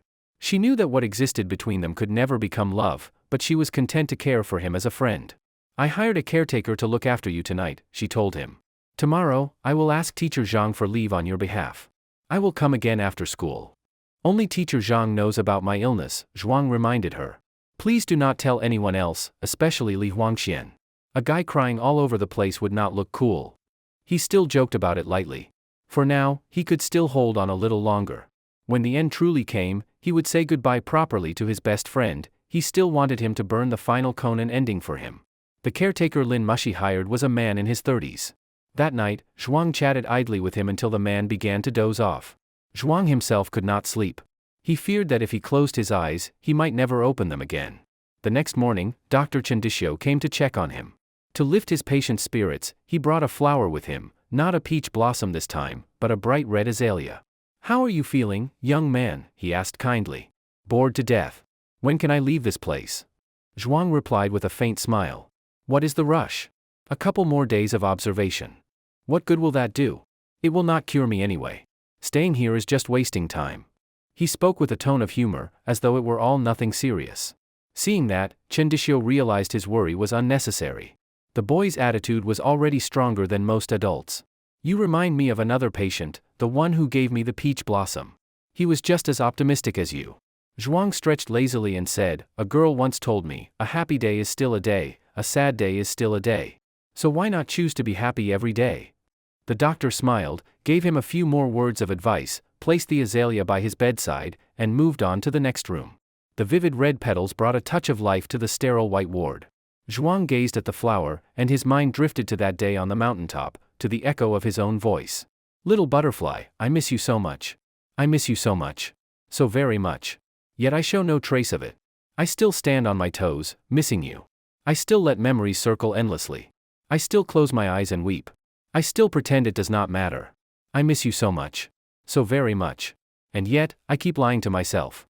At dusk, Lin Mushi came to visit Zhuang Xiang after school. Following behind her was their homeroom teacher, Zhang Ziyuan. When the teacher and student met, the air in the ward became thick with sorrow. Seeing Zhuang Xiang, pale and frail in the hospital bed, Zhang Ziyuan's eyes turned red. "Are you feeling all right?" Zhuang forced a smile. "Mr. Zhang, thank you for coming to see me. I am actually fine. Could you please tell the doctor to let me leave the hospital today?" "No," Zhang said firmly. "You cannot act willfully anymore. You must listen to the doctor." Then his expression grew solemn. "As your teacher, I am responsible for you. This can no longer be kept secret.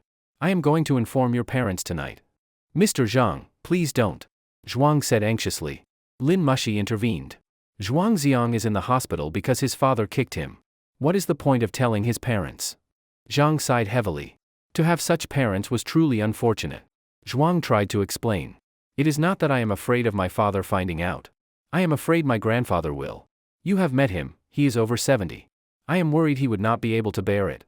Zhang recalled old Zhuang Jiangwo, such a kind and honest man. If he were to learn that his grandson was nearing death, he would surely be devastated. "So how long do you plan to keep this from them?" Zhang asked softly. Dr. Chen said there is still a chance I can be discharged. When the final judgment comes, I will tell everyone the truth myself. The sorrow that filled the room was unbearable. Zhang Ziyuan, 46 years old, now had to listen to an 18-year-old boy speak calmly about his own death. That kind of pain, sharp as a blade in the heart, could not be understood by anyone who had not lived it. Lin Mushi's face was streaked with tears. Before leaving, Zhang held Zhuang's hand and said, "You must cooperate with the doctors. You must believe that miracles exist. No matter what happens, you must never give up." Zhuang nodded firmly. "Mr. Zhang, I feel lucky to have been your student. And I am proud to have had a student like you."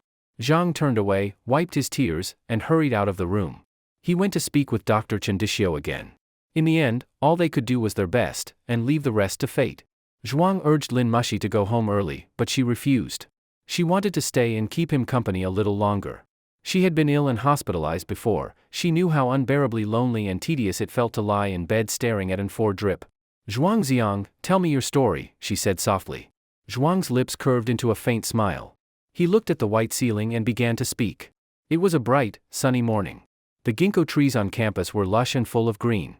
After being a model student for more than 10 years, I suddenly wanted to rebel for once, and so I skipped class for the first time in my life. The high wall around the school trapped my so-called freedom. And then, I heard a strange melody. Under the ginkgo tree, a clear voice asked, "Are you trying to get out?" I turned around, and in that moment, it felt as if 1,000 years passed. Doing something bad together instantly closed the distance between two strangers. We gorged ourselves at the snack street together, read silly joke books together in the library, fed stray cats together, flew kites together, cried and laughed together. Until one day, we found the courage to shout to each other, "I miss you so much." We never said the word love. Because true love is the attraction of two souls, their mutual bond and connection. To miss you, that itself is the most sincere confession. As she listened to his quiet narration, Lin Mushi could not hold back her tears. Though she was the admired school beauty, pursued by countless people, she had never once truly tasted love. Now she understood, love was not about taking, but about giving. It was the willingness to be changed by someone else, to become a better version of oneself. Not long ago, Lin Mushi had even entertained the thought of taking Zhuang away from Little Butterfly, just to satisfy her own fragile vanity. Now she realized how ridiculous that idea had been. He was Zhuangzhou, and she was the butterfly. He was within her, and she within him. There was no room for anyone else. Night fell deeply. Lin Mushi had to leave. Before stepping out of the ward, she turned and asked, if, in the last 2 months, she were willing to stay by your side until the very end, would you want that? Zhuang bit his lip and said nothing for a long time. Lin Mushi did not wait for his answer, she left quietly. But Zhuang could clearly hear the voice in his own heart, of course he wanted that. 1,000 times over, 10,000 times over.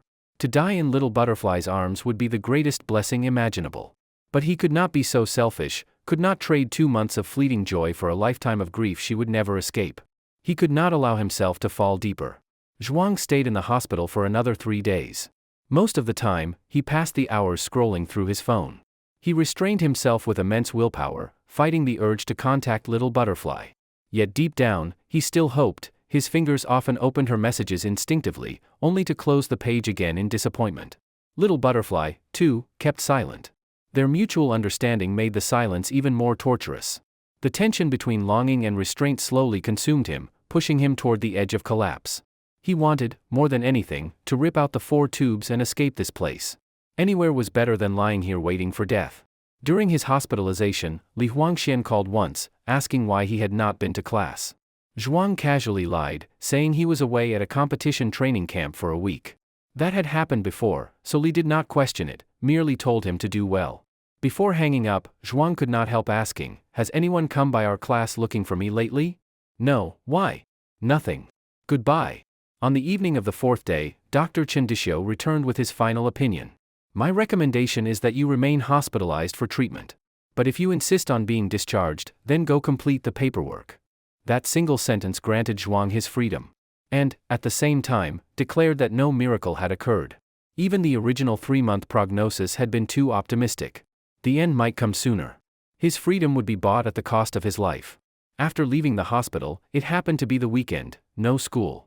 For 2 days straight, Zhuang went to sit by the riverbank. He watched drifting clouds and setting suns, listened to flowing water and whispering pines. In the distance, a kite shaped like a butterfly floated in the sky. From beneath the bridge, the faint echoes of young voices could still be heard. Zhuangziang, you big fool. Little Butterfly, you silly girl. On Sunday afternoon, Lin Mushi, worried for him, came to keep him company. Seeing his thin, weary face, her heart ached. Mushi, all your kindness, I will repay it in my next life, Zhuang said quietly, staring at the rippling water. If you truly are gone, and she comes looking for you, what should I tell her? Lin Mushi asked, tears glistening in her eyes. Tell her I never liked her, Zhuang said hoarsely. Tell her I studied so hard because I wanted to leave this place behind and chase a better future. Do you really have to be that cruel? She might hurt for a few days, Zhuang murmured, but that is better than hurting for a lifetime. A gust of wind blew across the river, rippling its surface. The current grew faster, striking against the bridge pillars, and the echo beneath the arch sounded like a low, mournful sob. Even the flowing water seemed to be weeping. At the beginning of the new week, Zhuangziang returned to school as usual. He had lost noticeable weight, and his face carried a faint pallor of illness. Brother, what happened to you? You do not look well, Li Huangxian said the moment he saw him. I am fine. The food at the training camp was terrible, it practically starved me, Zhuang replied with the excuse he had long prepared. Then I will treat you to something good for lunch and make up for it, Li said, slinging an arm around his shoulder. From the front row, Lin Mushi turned around and said, I will eat with you at noon. In fact, I will eat with Zhuangziang every day. Li frowned. Why are you tagging along for our meals? My brother already has Little Butterfly, he has no interest in you anymore. But Zhuang said quietly, let Mushi come with us. Li blinked. When did you two start getting close again?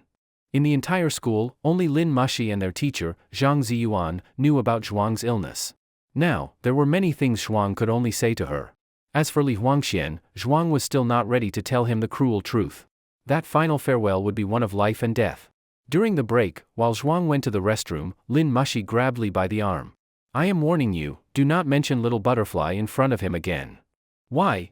Li asked, confused, then his eyes widened. Oh, did they have a fight? Something like that, Lin said vaguely.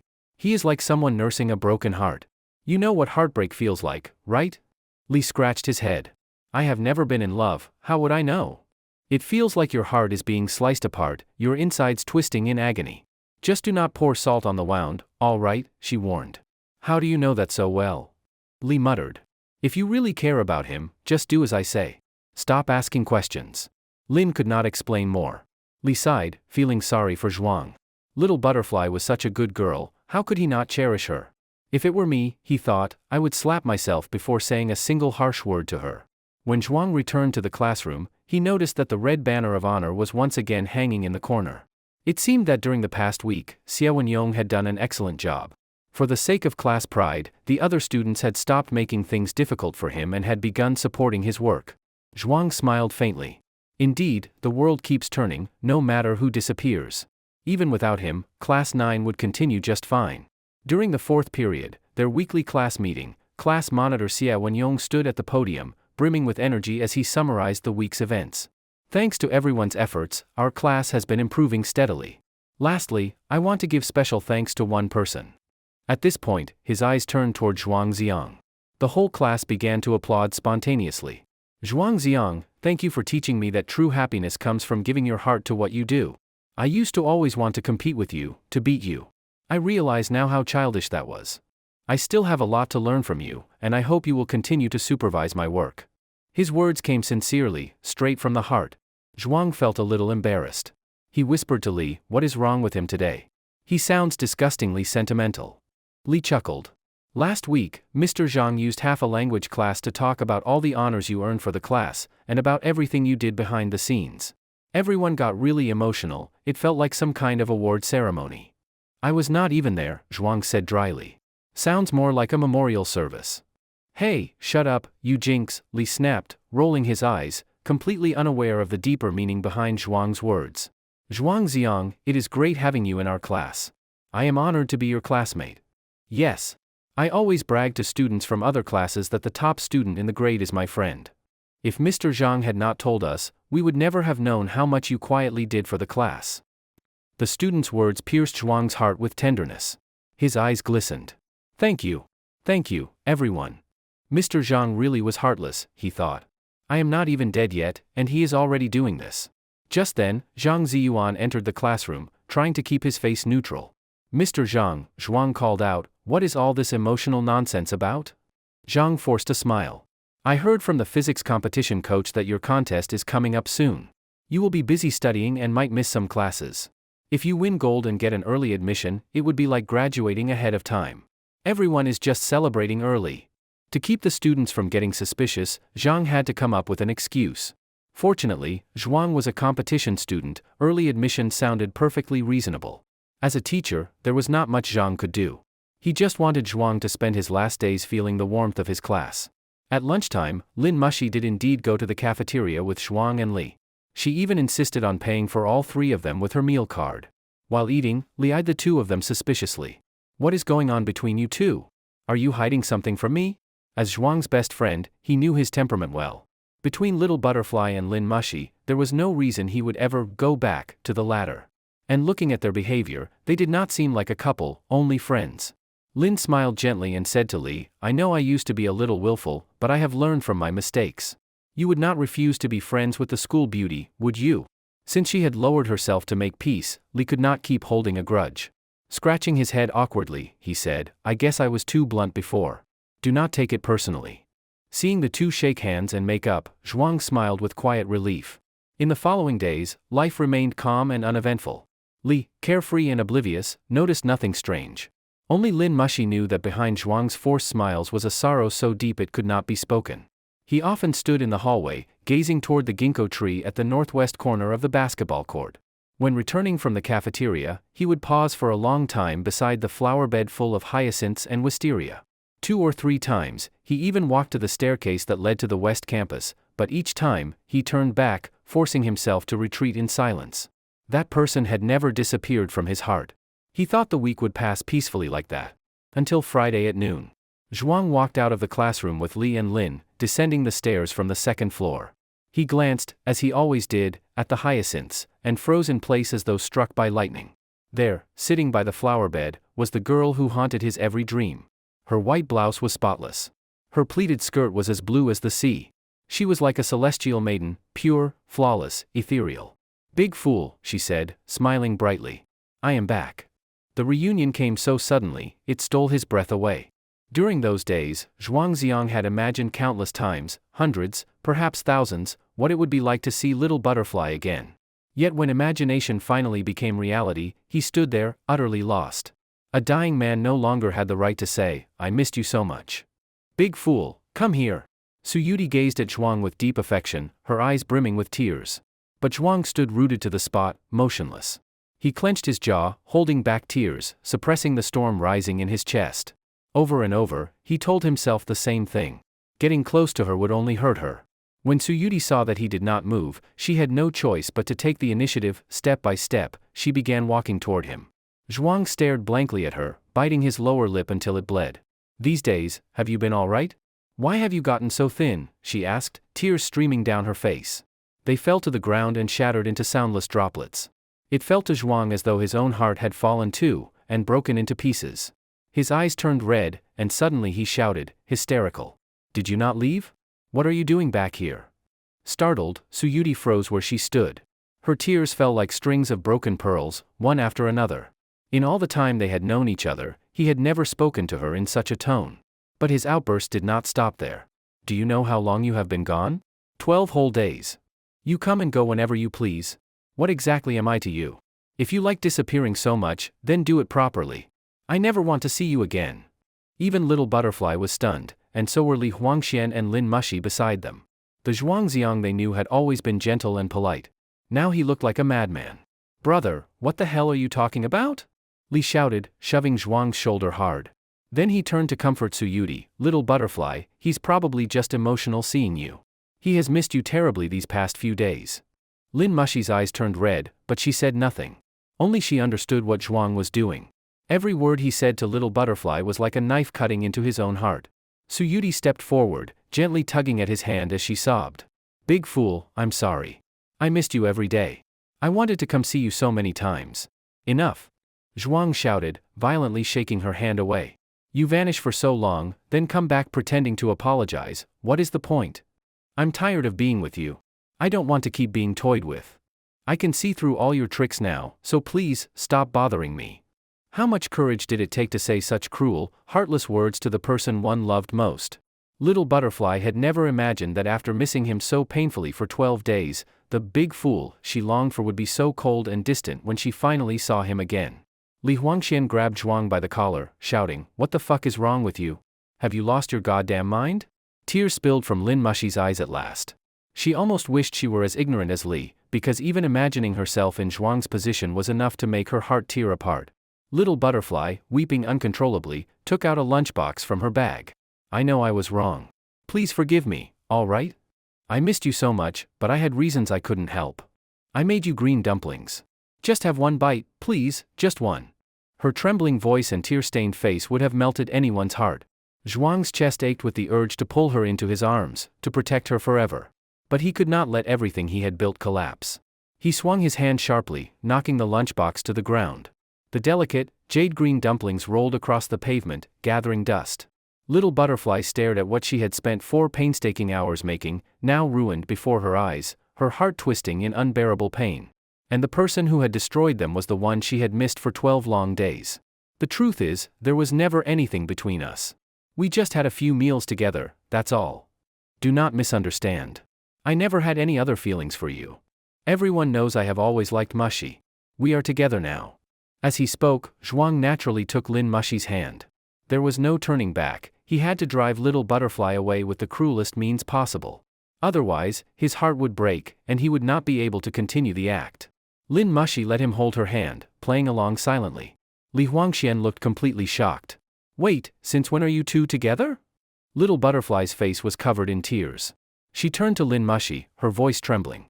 "Is that true?" Lin could not meet her gaze.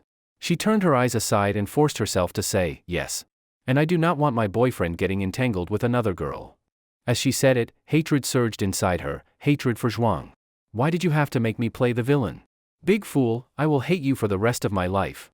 I never want to see you again." Little Butterfly gave Zhuang one last, heartbroken look, then turned and ran toward the school gate, stumbling as she went. The red ribbon tied around her braid, the one said to bring good luck, fluttered like a tiny butterfly before his eyes. His vision blurred. And when her figure finally vanished from sight, it was as though every drop of strength drained from his body. He collapsed heavily to the ground. Both Li and Lin rushed to help him, terrified. But Zhuang pushed their hands away, lying face down on the ground. The grief he had been holding back burst forth uncontrollably, and he began to wail. Little butterfly? Little butterfly. Crawling forward, he gathered each dust-covered dumpling, one by one, placing them carefully back into the lunchbox. Then he clutched the box tightly against his chest, sobbing until his voice broke. Lin Mushi, what the hell is going on? What are you two doing? Li shouted. Do not ask me, let him explain it himself. Lin cried, tears streaming down her face. She was soft-hearted by nature, and witnessing this tragedy with her own eyes was almost unbearable. She could not bear to recall the look of utter despair in Little Butterfly's eyes. Li grabbed Zhuang and yanked him up. Why did you do that? Zhuang's grief was overwhelming, tearing through his body and soul. Suddenly, his throat tightened, and he spat out a mouthful of blood, splattering across Li's shirt. Li froze in terror. Zhuang! What is happening? I am taking you to the infirmary. Lin rushed forward, supporting Zhuang's limp body. No, not the infirmary. Take him to the hospital, now, she shouted. Li hoisted Zhuang onto his back and ran out of the school gates, flagging down a taxi. The driver slammed the accelerator, racing toward the hospital. Inside the car, Li yelled, half-crazed, Lin Mushi. At a time like this, you still will not tell me the truth. Lin's voice cracked through her tears. Do not ask me. I promised him I would not tell anyone. Brother, do not shout, Zhuang murmured weakly. I am just a little tired. Let me sleep for a while. When I wake up, I will tell you everything. His frail voice faded, trembling in the rain of sorrow that spread like a rising river. When Zhuangziang opened his eyes again, it was already Saturday noon. He had been unconscious for an entire night. The air was filled with the sharp, unpleasant scent of medicine. Several tubes were inserted into his body. The first thing he saw was Li Huangshuan's worried face. Brother, you are finally awake. You scared the living hell out of me. Do not worry, brother, Zhuang said, forcing a weak smile. You still have not told me your last words. I will not die that easily. Li's hair was disheveled, his eyes bloodshot. He had stayed by the hospital bed all night without closing his eyes once. 1,000 words pressed against his heart. He wanted to ask everything, to understand, yet the question stuck in his throat. He was afraid of hearing the answer he dreaded most. Just then, the hospital room door opened, and Lin Mushi entered, holding a thermal lunch container. She had arranged with Li Huangxian the night before that she would come at noon to take his place. Zhuangziang, how are you feeling? She asked. Still alive, for now. At that moment, Zhuang suddenly felt that maybe his life was not as miserable as he thought. At the end of his road, at least friendship remained. Li took a deep breath and said, Brother, just tell me. I am ready for anything. Whatever it is, I can take it. Zhuang replied calmly, I am dying. I probably have a little over a month left. Li's tears burst forth instantly, like a spring welling up from the earth. He had already guessed as much, yet he had still clung to a sliver of hope, believing that reality could not possibly be so cruel. Hearing it from Zhuang's own mouth shattered that final illusion. You bastard! Why did you hide it from me? Why did you wait until now to tell me?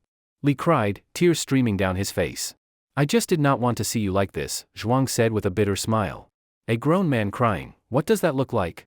Li's reaction was exactly what Zhuang had expected, weepy, helpless, and not in the least bit graceful. No.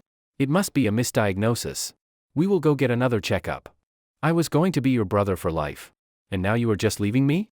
What kind of brother does that? I was supposed to be your best man, damn it, to see you marry Little Butterfly. Li was so overcome with grief that his words came out in fragments. Lin Mushi shot him a meaningful look, and he suddenly realized his mistake, regretting his words. He should not have mentioned Little Butterfly in front of Zhuang. Zhuang saw through both of them and stared into the void. It is all right. Even if you do not mention her, I still think about her every moment. During his coma, her despairing eyes had appeared again and again in his dreams. Big fool, I will hate you for the rest of my life. I never want to see you again. Even then, she had called him big fool. She really was too kind. To be hated by her forever was better than to be loved by her forever. I am sorry. I am truly sorry.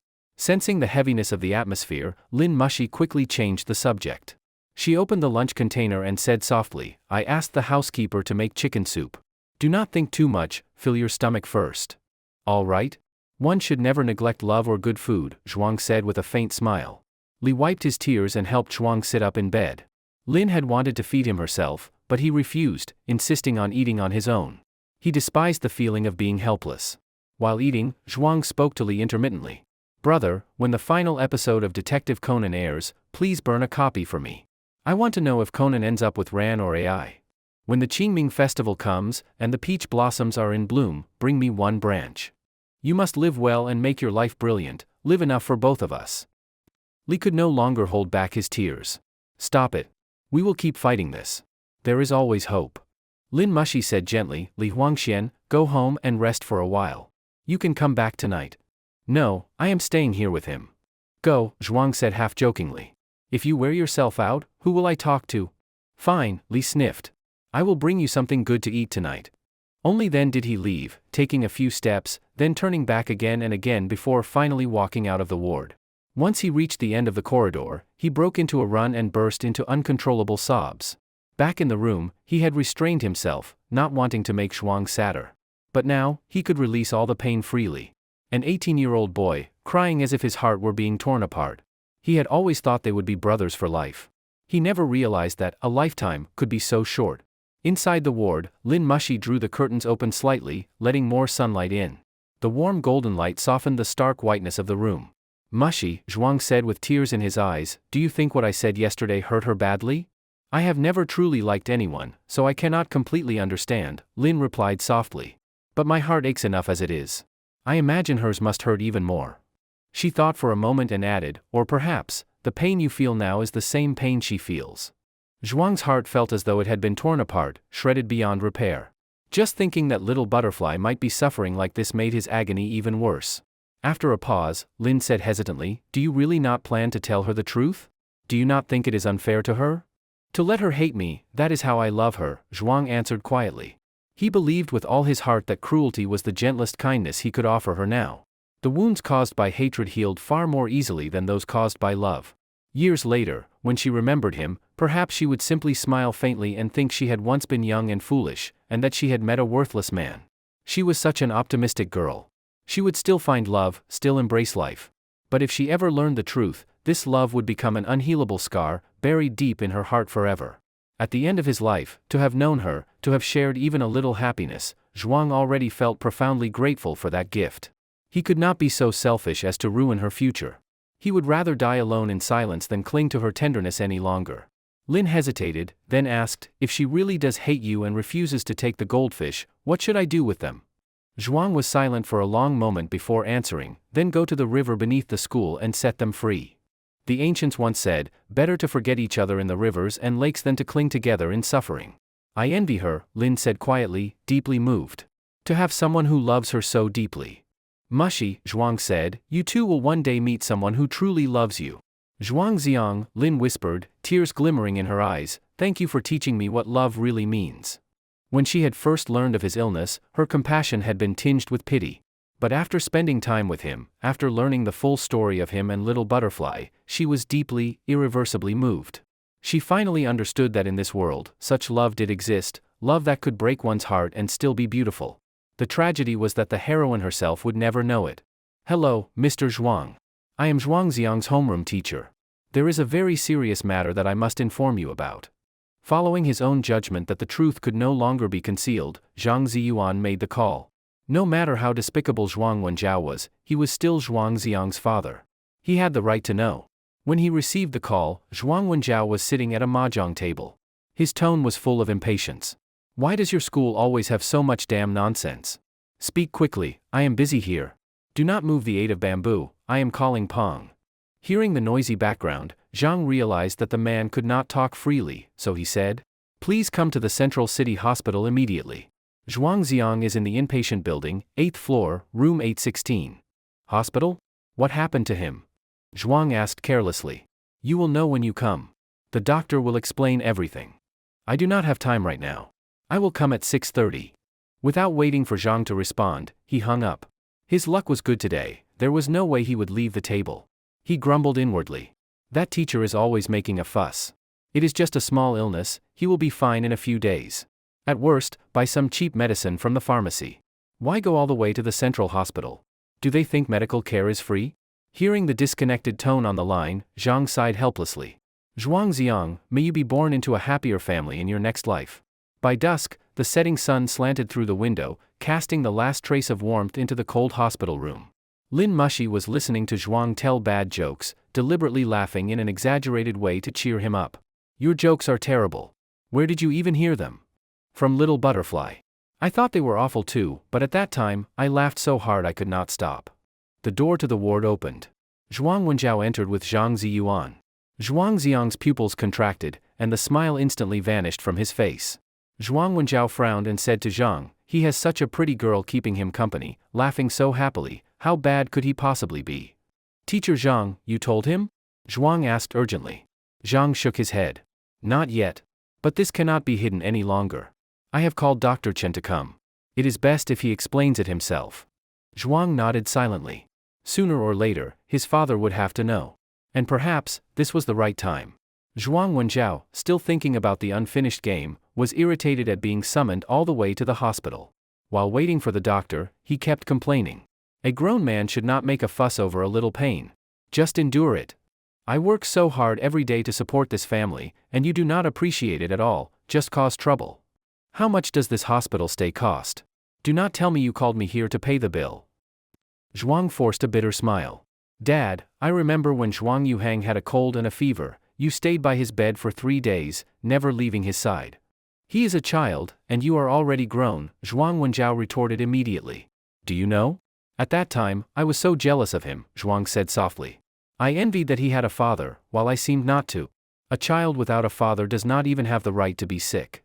His voice trembled with sorrow. Years ago, he had naively believed that if he studied hard, helped with chores, and tried to please his father, he might earn a trace of affection. But eventually, he realized it was all in vain. What he had desperately struggled for, his half-brother Yuhang was given at birth. Fate was never fair. There is no greater sorrow than a dead heart. Once he gave up all hope, a strange peace followed. Zhuang Wenjiao looked at his watch. When is that doctor coming? My time is valuable. I do not have time to listen to you dredge up old grudges. He rummaged in his pocket and pulled out a handful of small bills from his mahjong winnings. Is this about money?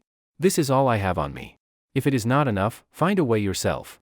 You should learn a lesson, stop running to the hospital for every little thing. Hospitals are nothing but bloodsuckers. As he kept grumbling, Dr. Chen finally arrived. He had just finished surgery and looked exhausted. Zhang introduced him, Dr. Chen, this is Zhuangziang's father. Dr. Chen glanced at Zhuang Wenjiao and said angrily, in nearly 30 years of practice, I have never met a father as irresponsible as you. Watch your mouth, old man, or I will file a complaint. Zhuang snapped. Dr. Chen pulled several papers from behind his back and handed them over. Here is your son's diagnosis report. Read it first, if you cannot understand, I will explain. Zhuang took it and skimmed it casually. But when his eyes caught those few glaring words, his careless demeanor vanished. He began reading line by line, each one a blow to his chest. Doctor, this must be a joke, right? Dr. Chen tugged on his white coat. Do I look like someone who tells jokes wearing this? Zhuang's voice shook. My son is only 18. Are you sure there was no mistake? If there were a mistake, would you not be filing that complaint you threatened me with? Dr. Chen said coldly. Zhuang's head buzzed as if it were about to split open. For a moment, he was utterly lost. He might have neglected his son for years, but this was his own flesh and blood, his own blood ran in the boy's veins. For any father, hearing that his son has a terminal illness is unbearable. When did this happen? Why are you only telling me now? Zhuang's voice cracked. The day it was confirmed, Zhuang said faintly, I called you. I am sorry, I distracted you, and you lost that hand of mahjong. Zhuang Wenjiao froze. He suddenly remembered. Over a month ago, his son had called to say the hospital report was out, asking for Su Hui's phone number. He had been in a foul mood after losing, and brushed him off impatiently, hanging up. So that was what Xiang had been trying to tell him, that he was dying. Then why did you not tell me when you came home? Zhuang's voice trembled. That day I brought home a cake, Xiang said quietly. I had just stepped through the door when you slapped me across the face. My nose bled all over the floor. Then you kicked me out. His tone was calm, almost detached, as if he were recounting someone else's story. But everyone else listening felt suffocated. It was easy to imagine the helplessness and despair of that night. Zhuang lifted his right hand and stared at his palm in a daze. That night, this very hand had shattered his son's last illusion of paternal love. No wonder Xiang's personality had changed so drastically, as though he had become a different person. He had simply been suppressing too much pain, and in his final days, had begun to release it. And he, the father, had only inflicted wound after wound, destroying every trace of warmth that the boy had once longed for. "Xiang," he whispered, tears welling up, "I was wrong. I did not know you were sick." "Father, you do not need to apologize," Xiang said softly. "I do not blame you. I no longer expect anything from you." His voice was steady, calm, almost indifferent. As if the man before him were nothing more than a stranger. The diagnosis slip in Zhuang Wenjiao's hands fluttered to the floor. He clutched his head in both hands and pulled at his hair with all his strength. Boundless regret spread through his heart like a flood. Fragments of the past flickered before his eyes. 18 years ago, when Zhuang Xiang came into the world, not a trace of joy appeared on Zhuang Wenjiao's face. Because of this unexpected child, he had been forced to marry a woman he did not love. Zhuang Xiang, to him, was the punishment for his own recklessness. 5 years of marriage had been nothing but chaos and exhaustion. When they divorced, Zhuang Wenjiao had wished with all his heart that Su Hui would take Xiang away, leaving him clean and unburdened, a single man again, free to live as he pleased. But fate had other plans. Zhuang Jiangwo, who regarded carrying on the family line as sacred, forced him to keep the boy. At times, Zhuang Wenjiao even imagined that if not for the baggage of Xiang, he might have found someone better than Qin Shulan. After his remarriage, this biological father stopped paying attention to his own son altogether. And as for Qin Shulan, how could a stepmother ever show kindness? Now, only upon seeing the diagnosis sheet stating that his son had cancer did Zhuang Wenjiao finally begin to think from the boy's perspective. How unbearably suffocating Xiang's life must have been all these years. How much despair must it take for a child to give up hope in his own father? "Dad, you do not have to act so hard. Stop pulling your hair out for real." Seeing his father's frantic gestures, Xiang did not feel the least bit sad. Instead, he almost wanted to laugh. "If I die, will it not be exactly what you wanted? You can finally live your happy little life with your new family of 3. "Xiang, no, that is not true. I am really heartbroken. Why did you not tell me sooner? Maybe there was something I could have done." Wenjiao's voice trembled with anguish. "The moment I got the diagnosis," Xiang said coldly, "the first thing I did was call you. But did you even give me the chance to speak? That call cost you a 5-point hand in mahjong, did it not? You must have lost quite a bit of money that day. If you had another chance, you would probably play a different tile, right?" Every word dripped with sarcasm. Zhuang Wenjiao flushed with shame. He wanted to sink into the floor. He beat his head repeatedly. "No, that is not how it was, not like that." Zhang Ziyuan could no longer hold back. "Anyone with eyes can see your son has lost a fifth of his body weight in a single month. Do you think that happens when a parent actually cares?" "I did notice." Zhuang protested weakly. "I just never thought." "You noticed, and you still kicked him in front of the school gate?" Lin Mushi said angrily.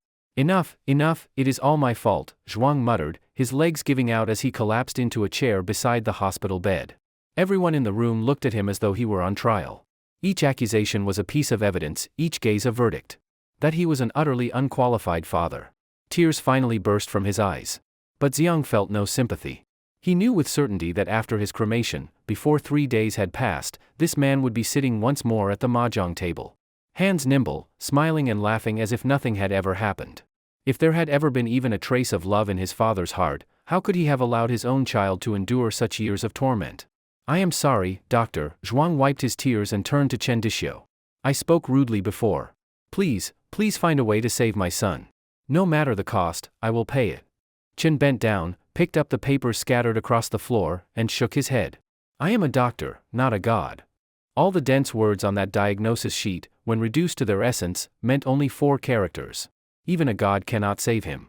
In nearly 30 years of practice, Chen Dixio had seen too many incurable patients, some even younger than this boy. But a case like this, where a child faced death alone, without a single family member at his side, such cases were rare indeed. How much must a father fail for his son to lose faith entirely, to the point that even at the edge of death, he would rather stay silent than tell him?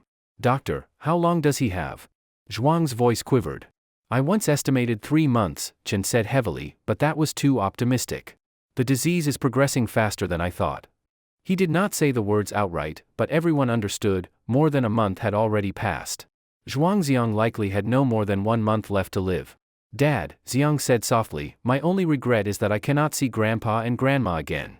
I want to visit them one last time, but I do not dare. At the mention of his grandparents, tears fell from his eyes. They were his dearest family, the ones he could not bear to leave. Yet he lacked the courage to face that agony of parting. Two elders in their 70s might not survive such devastating news. Forget it, he sighed at last. Make up an excuse, say I went abroad to study. Keep it from them as long as you can. When you can no longer hide it, wait for a day when they are in good spirits before telling them. Zhuang nodded silently. His son was still so considerate, always thinking of others, always swallowing his own pain. Little Butterfly and his grandparents were the ones he most wished to see, yet he had chosen to give them both up. To greet death quietly, alone. Dad, go home, Xiang said, waving his hand. I want to rest. No, son, I will stay with you. But I do not want to see you. He turned his face away. Patients need rest, Chen interjected. Since he does not wish to see you, it is best you leave. Awkwardly, Zhuang stood.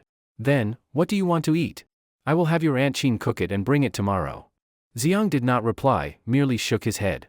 Zhuang looked around the room. Every face was staring at him, full of accusation. He felt suffocated, as though the air itself were crushing him. Unable to endure the shame, he shuffled toward the door. Just as his hand touched the doorknob, his son's cold voice drifted behind him. Death, for me, is a kind of relief, because at last, I will no longer be your son. Zhuang twisted the handle hard and fled from the room, tears pouring down his face. That single sentence shattered the last defenses of his heart. He finally understood what kind of father he had become. A complete and utter failure. He stumbled home like a walking corpse. When Qin Shulan saw him, she asked, "What happened to you? Your eyes are red and swollen." "I went to see Xiang," he murmured. "He is sick, hospitalized." "Dad, why did you go see that useless loser again? Would it not be better if he just died somewhere else?" said Zhuang Yuhang. The moment those words left his mouth, Wen Zhao's expression darkened. His eyes flashed with terrifying fury. Yuhang recoiled in fear. "Dad, what is wrong with you?" A loud crack split the air. Zhuang slapped him so hard he fell onto the sofa, then tore the belt from his waist and lashed it down furiously. "He is your brother. Who gave you the right to call him a useless loser?" Yuhang rolled on the floor, screaming in pain. But Zhuang did not stop, he struck again and again, blind with grief and rage. Qin Shulan shrieked and rushed forward, wresting the belt from his hand. "Are you insane? How dare you hit my son?" Zhuang collapsed to the ground, sobbing uncontrollably. My son is dying. Son, I just woke up. I am coming over right now. What would you like to eat?" Li Huangxian called Zhuang Xiang. He had only slept for 6 hours, and even that sleep had been restless. He was terrified that when he woke up, his best friend might already be gone. As he spoke, he forced himself to suppress the sorrow in his voice. "I want the fried potatoes from the food street outside the school," said Xiang. "Tell the lady to put in extra chili, and I want it with an ice-cold Coca-Cola." "Are you out of your mind? Spicy and icy at the same time." Li Huangxian frowned, worried for Xiang's health. "If I avoid those, will I live any longer?" Xiang replied with a bitter smile. He was simply following the doctor's advice, eat whatever he wanted. On the other end of the line, there was a long silence. After a while, Li Huangxian finally said, "I will go get it. Wait for me. If you pass a bookstore," Xiang added, "buy me a children's joke book, one with phonetic notes. If it is too complicated, I will not understand it." Every word, every detail, carried the shadow of Little Butterfly. When night fell, Li Huangxian arrived at the hospital, carrying the fried potatoes and Coca-Cola that Xiang had been longing for.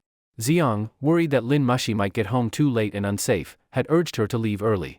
She agreed, promising to return in the morning to take over from Li Huangxian. Xiang leaned back against the bed, savoring the familiar flavor of the fried potatoes. "Is it good?" Li asked, forcing a smile. "So good it makes me want to cry," Xiang said. A tear slid down his cheek. Then he explained softly, "This was the first thing I ate the day I met her. It was from the same lady who told me her name was Little Butterfly." Li Huangshuan's eyes reddened. "I am terrified of running into her at school. My acting is terrible, I will definitely give something away." By now, he completely understood Xiang's painful decision. The final act of love was letting go. "Do not tell her the truth," said Xiang. "She will not hate me forever. 2 weeks at most. Then she will forget me completely, this heartless bastard." "Zhuang Xiang, you are one noble son of a bitch," Li said, crying and cursing at the same time. He had read The Butterfly Lovers, had seen Romeo and Juliet, but none of them compared to this tragic love story unfolding beside him. So this was what true selfless love looked like. Xiang smiled faintly. Actually, the kind of love your parents have is the greatest kind of all. When you are young, it is easy to be impulsive for love, to burn bright and fierce. But to stay together for a lifetime, that is what is truly hard. Then he added, when you have a child someday, make sure you give him all the love you can. You brought him into this world without his consent, so do not let him live unhappily. Trying to lighten the mood, Li forced a grin. If I have a son, how about naming him Li Xiang? Absolutely not, Xiang shot back. You can use the word Xiang, but not both characters. Otherwise, I really become your son. If you could get better, Li said sadly, and had a son of your own, you could name him Zhuang Huangxian, and I would not mind at all. When I am gone, keep my collection of competition exam papers, Xiang said quietly. Consider it my gift to your future son. Damn it, Li choked out through tears, I will thank you on his behalf. The two boys laughed through their tears, and cried through their laughter. Their friendship shone like gold, bright and pure. The next morning, Lin Mushi arrived early at the hospital. As Xiang had asked, she brought him savory tofu pudding for breakfast. At first glance, the toppings looked the same, but the moment he tasted it, he could tell the difference. The chili oil little butterfly used had a flavor unlike any other. Li Huangxian refused to leave and insisted on staying until noon. The three of them sat together and chatted. Xiang retold the silly jokes he had read the night before, making the other two laugh heartily. Li's acting was indeed terrible, his laughter sounded utterly fake. Lin Mushi, however, was much better. Even when the joke was not funny, she laughed naturally, not exaggerated at all, she had real potential as an actress. Xiang was deeply moved by how much effort they put into cheering him up. Near noon, Zhuang Wenjiao came again, this time bringing Qin Shulan and Zhuang Yuhang with him. The moment Xiang saw the three of them, his smile vanished. Li Huangxian said bluntly, "What the hell are you doing here? You are not welcome." Zhuang Wenjiao wanted to lose his temper but forced himself to smile. "I just came to see Xiang. We will not stay long." "Why bother now?" Lin Mushi muttered coldly. "So fake." The night before, Zhuang Wenjiao had lost control and shouted at home. That was when Qin Shulan and Zhuang Yuhang learned the truth, that Xiang was terminally ill. To be honest, neither of them felt any real affection for him. If anything, from a practical point of view, his death would benefit them, one less person to share the inheritance. But to maintain appearances and appease Zhuang Wenjiao, they had to put on a show. Qin Shulan carried a thermal lunchbox, pretending warmth. "Xiang, Auntie made you something good to eat. You must take care of yourself." Xiang gave a faint smile. "Aunt Qin, you really do not need to act like this. It feels strange. I actually prefer the way you used to look down on me." Qin Shulan's face darkened, but with Wenjiao there, she dared not lash out. She simply set the lunchbox down at the bedside. "Eat it while it is hot," she said. "Take it back," Xiang replied. "I will not eat it. Frankly, there is no connection between us. You do not have to pretend." Qin Shulan glared at Wenjiao, snorted coldly, and turned away in silence. If Xiang had not been a dying patient, she would have exploded long ago. Wenjiao grabbed Yuhang by the collar and ordered, "Apologize to your brother." The boy's face was still bruised from the beating he had received the night before. In a stiff, mechanical tone, Yuhang muttered, "Brother, I am sorry. I was wrong before. I know my mistake now." All right, Xiang interrupted impatiently. "Can you at least memorize your script before performing it?" This pair of mother and son could not even act properly. The word brother, from Yuhang's mouth, sounded cheap and hollow. Xiang did not need such a half-hearted apology. Yuhang glanced timidly at his father, waiting to see if that was enough. When Zhao's face was stern, he gestured for him to continue. "Brother, I really know I was wrong. You must take care of yourself, get better soon, so we can be a family again." Yuhang forced himself to go on, every word empty and false. The more he tried to sound sincere, the more disgusted Xiang felt. "Who the fuck wants to hear your bullshit?" When the performance finally ended, Wenjiao asked gently, "Xiang, your brother knows he was wrong. Can you forgive him?" Xiang gave a cold laugh. "He does not exist to me. So what is there to forgive? I just want him to get out right now and stop interrupting my time with my friends." Such a ridiculous performance, it was nauseating. And yet, Zhuang Wenjiao still thought this farce was a good idea. Compared to that woman and her son, Zhuang Wenjiao was at least Zhuang Xiang's biological father. His performance was far more convincing. "Xiang, your father did not sleep a single moment last night. I truly know that I was wrong. I did not care enough for you, nor did I fulfill my duties as a father. To have such an excellent son, I really am proud of you. I do not wish for anything now, except that you can forgive your father." Listening to Wenjiao's tearful confessions, Xiang remained expressionless. "Where were you before?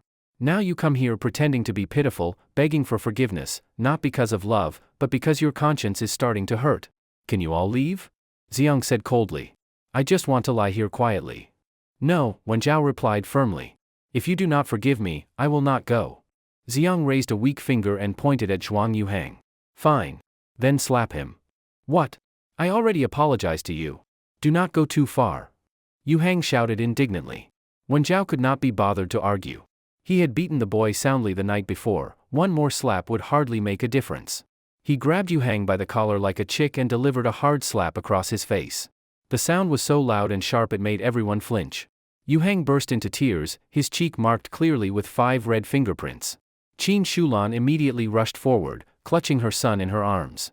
Her gaze toward Xiang was full of venom. Xiang, however, found the absurdity of the scene so ridiculous that he burst out laughing, nearly choking from it. How impressive, this family of 3 traveling all the way here just to perform a circus act. Take him out, Xiang said, waving his hand. His crying is annoying me. Qin Shulan hurried to carry Yuhang out of the room, terrified that Xiang might demand something even more humiliating. Her heart ached as she looked at the handprint burning red on her precious son's face. Xiang turned to Wenjiao. Dad, when I die, just find some place to keep my ashes for now. After you tell Grandpa and Grandma, bring them back to the mountain in Manhwa village. I want to see the azaleas bloom every year. Tears streamed down Wenjiao's face. Yes, I will do that. I promise. Then go, Xiang said, turning his head away.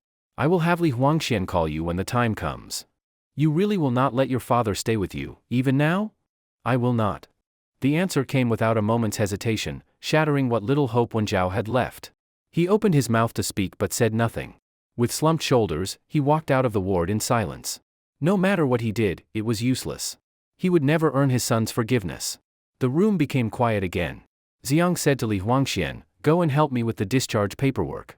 Lying here like this is no different from being dead. Li frowned. How about staying a few more days for observation? Xiang was firm. Give me liberty, or give me death. Tomorrow would be Monday. Both Li and Lin Mushi had to return to school. The thought of a long, empty day without anyone to talk to made him feel suffocated. Li and Lin exchanged a look, then finally nodded. Fine, Li said softly. After that, I will take you to eat something good. Xiang pointed at the thermal food container by the bed. Throw that thing away. Li picked it up, walked out into the corridor, and tossed it into the trash can with a loud clang. No one needed such hypocritical kindness. After being discharged, the 3 of them went to the food street outside the school and ordered barbecue. Xiang asked for 2 bottles of beer. Maybe we should take it easy, and skip the alcohol, Li suggested cautiously. Do you remember what I told you last time? Xiang said with a faint smile. That a girl's lips taste like beer? What beer taste? Lin Mushi asked curiously. Still smiling, Xiang told them the story of how his first kiss had been stolen. At first, both of them laughed, finding it amusing. But the more they thought about it, the more it made them want to cry. He was always thinking of little butterfly, yet he would rather suffer in agony than see her again. Xiang could not handle alcohol well, but he intentionally drank until he was drunk. When he was drunk, he could see her in his dreams. Zhuangzhou dreams of the butterfly. On Monday, Xiang still went to school.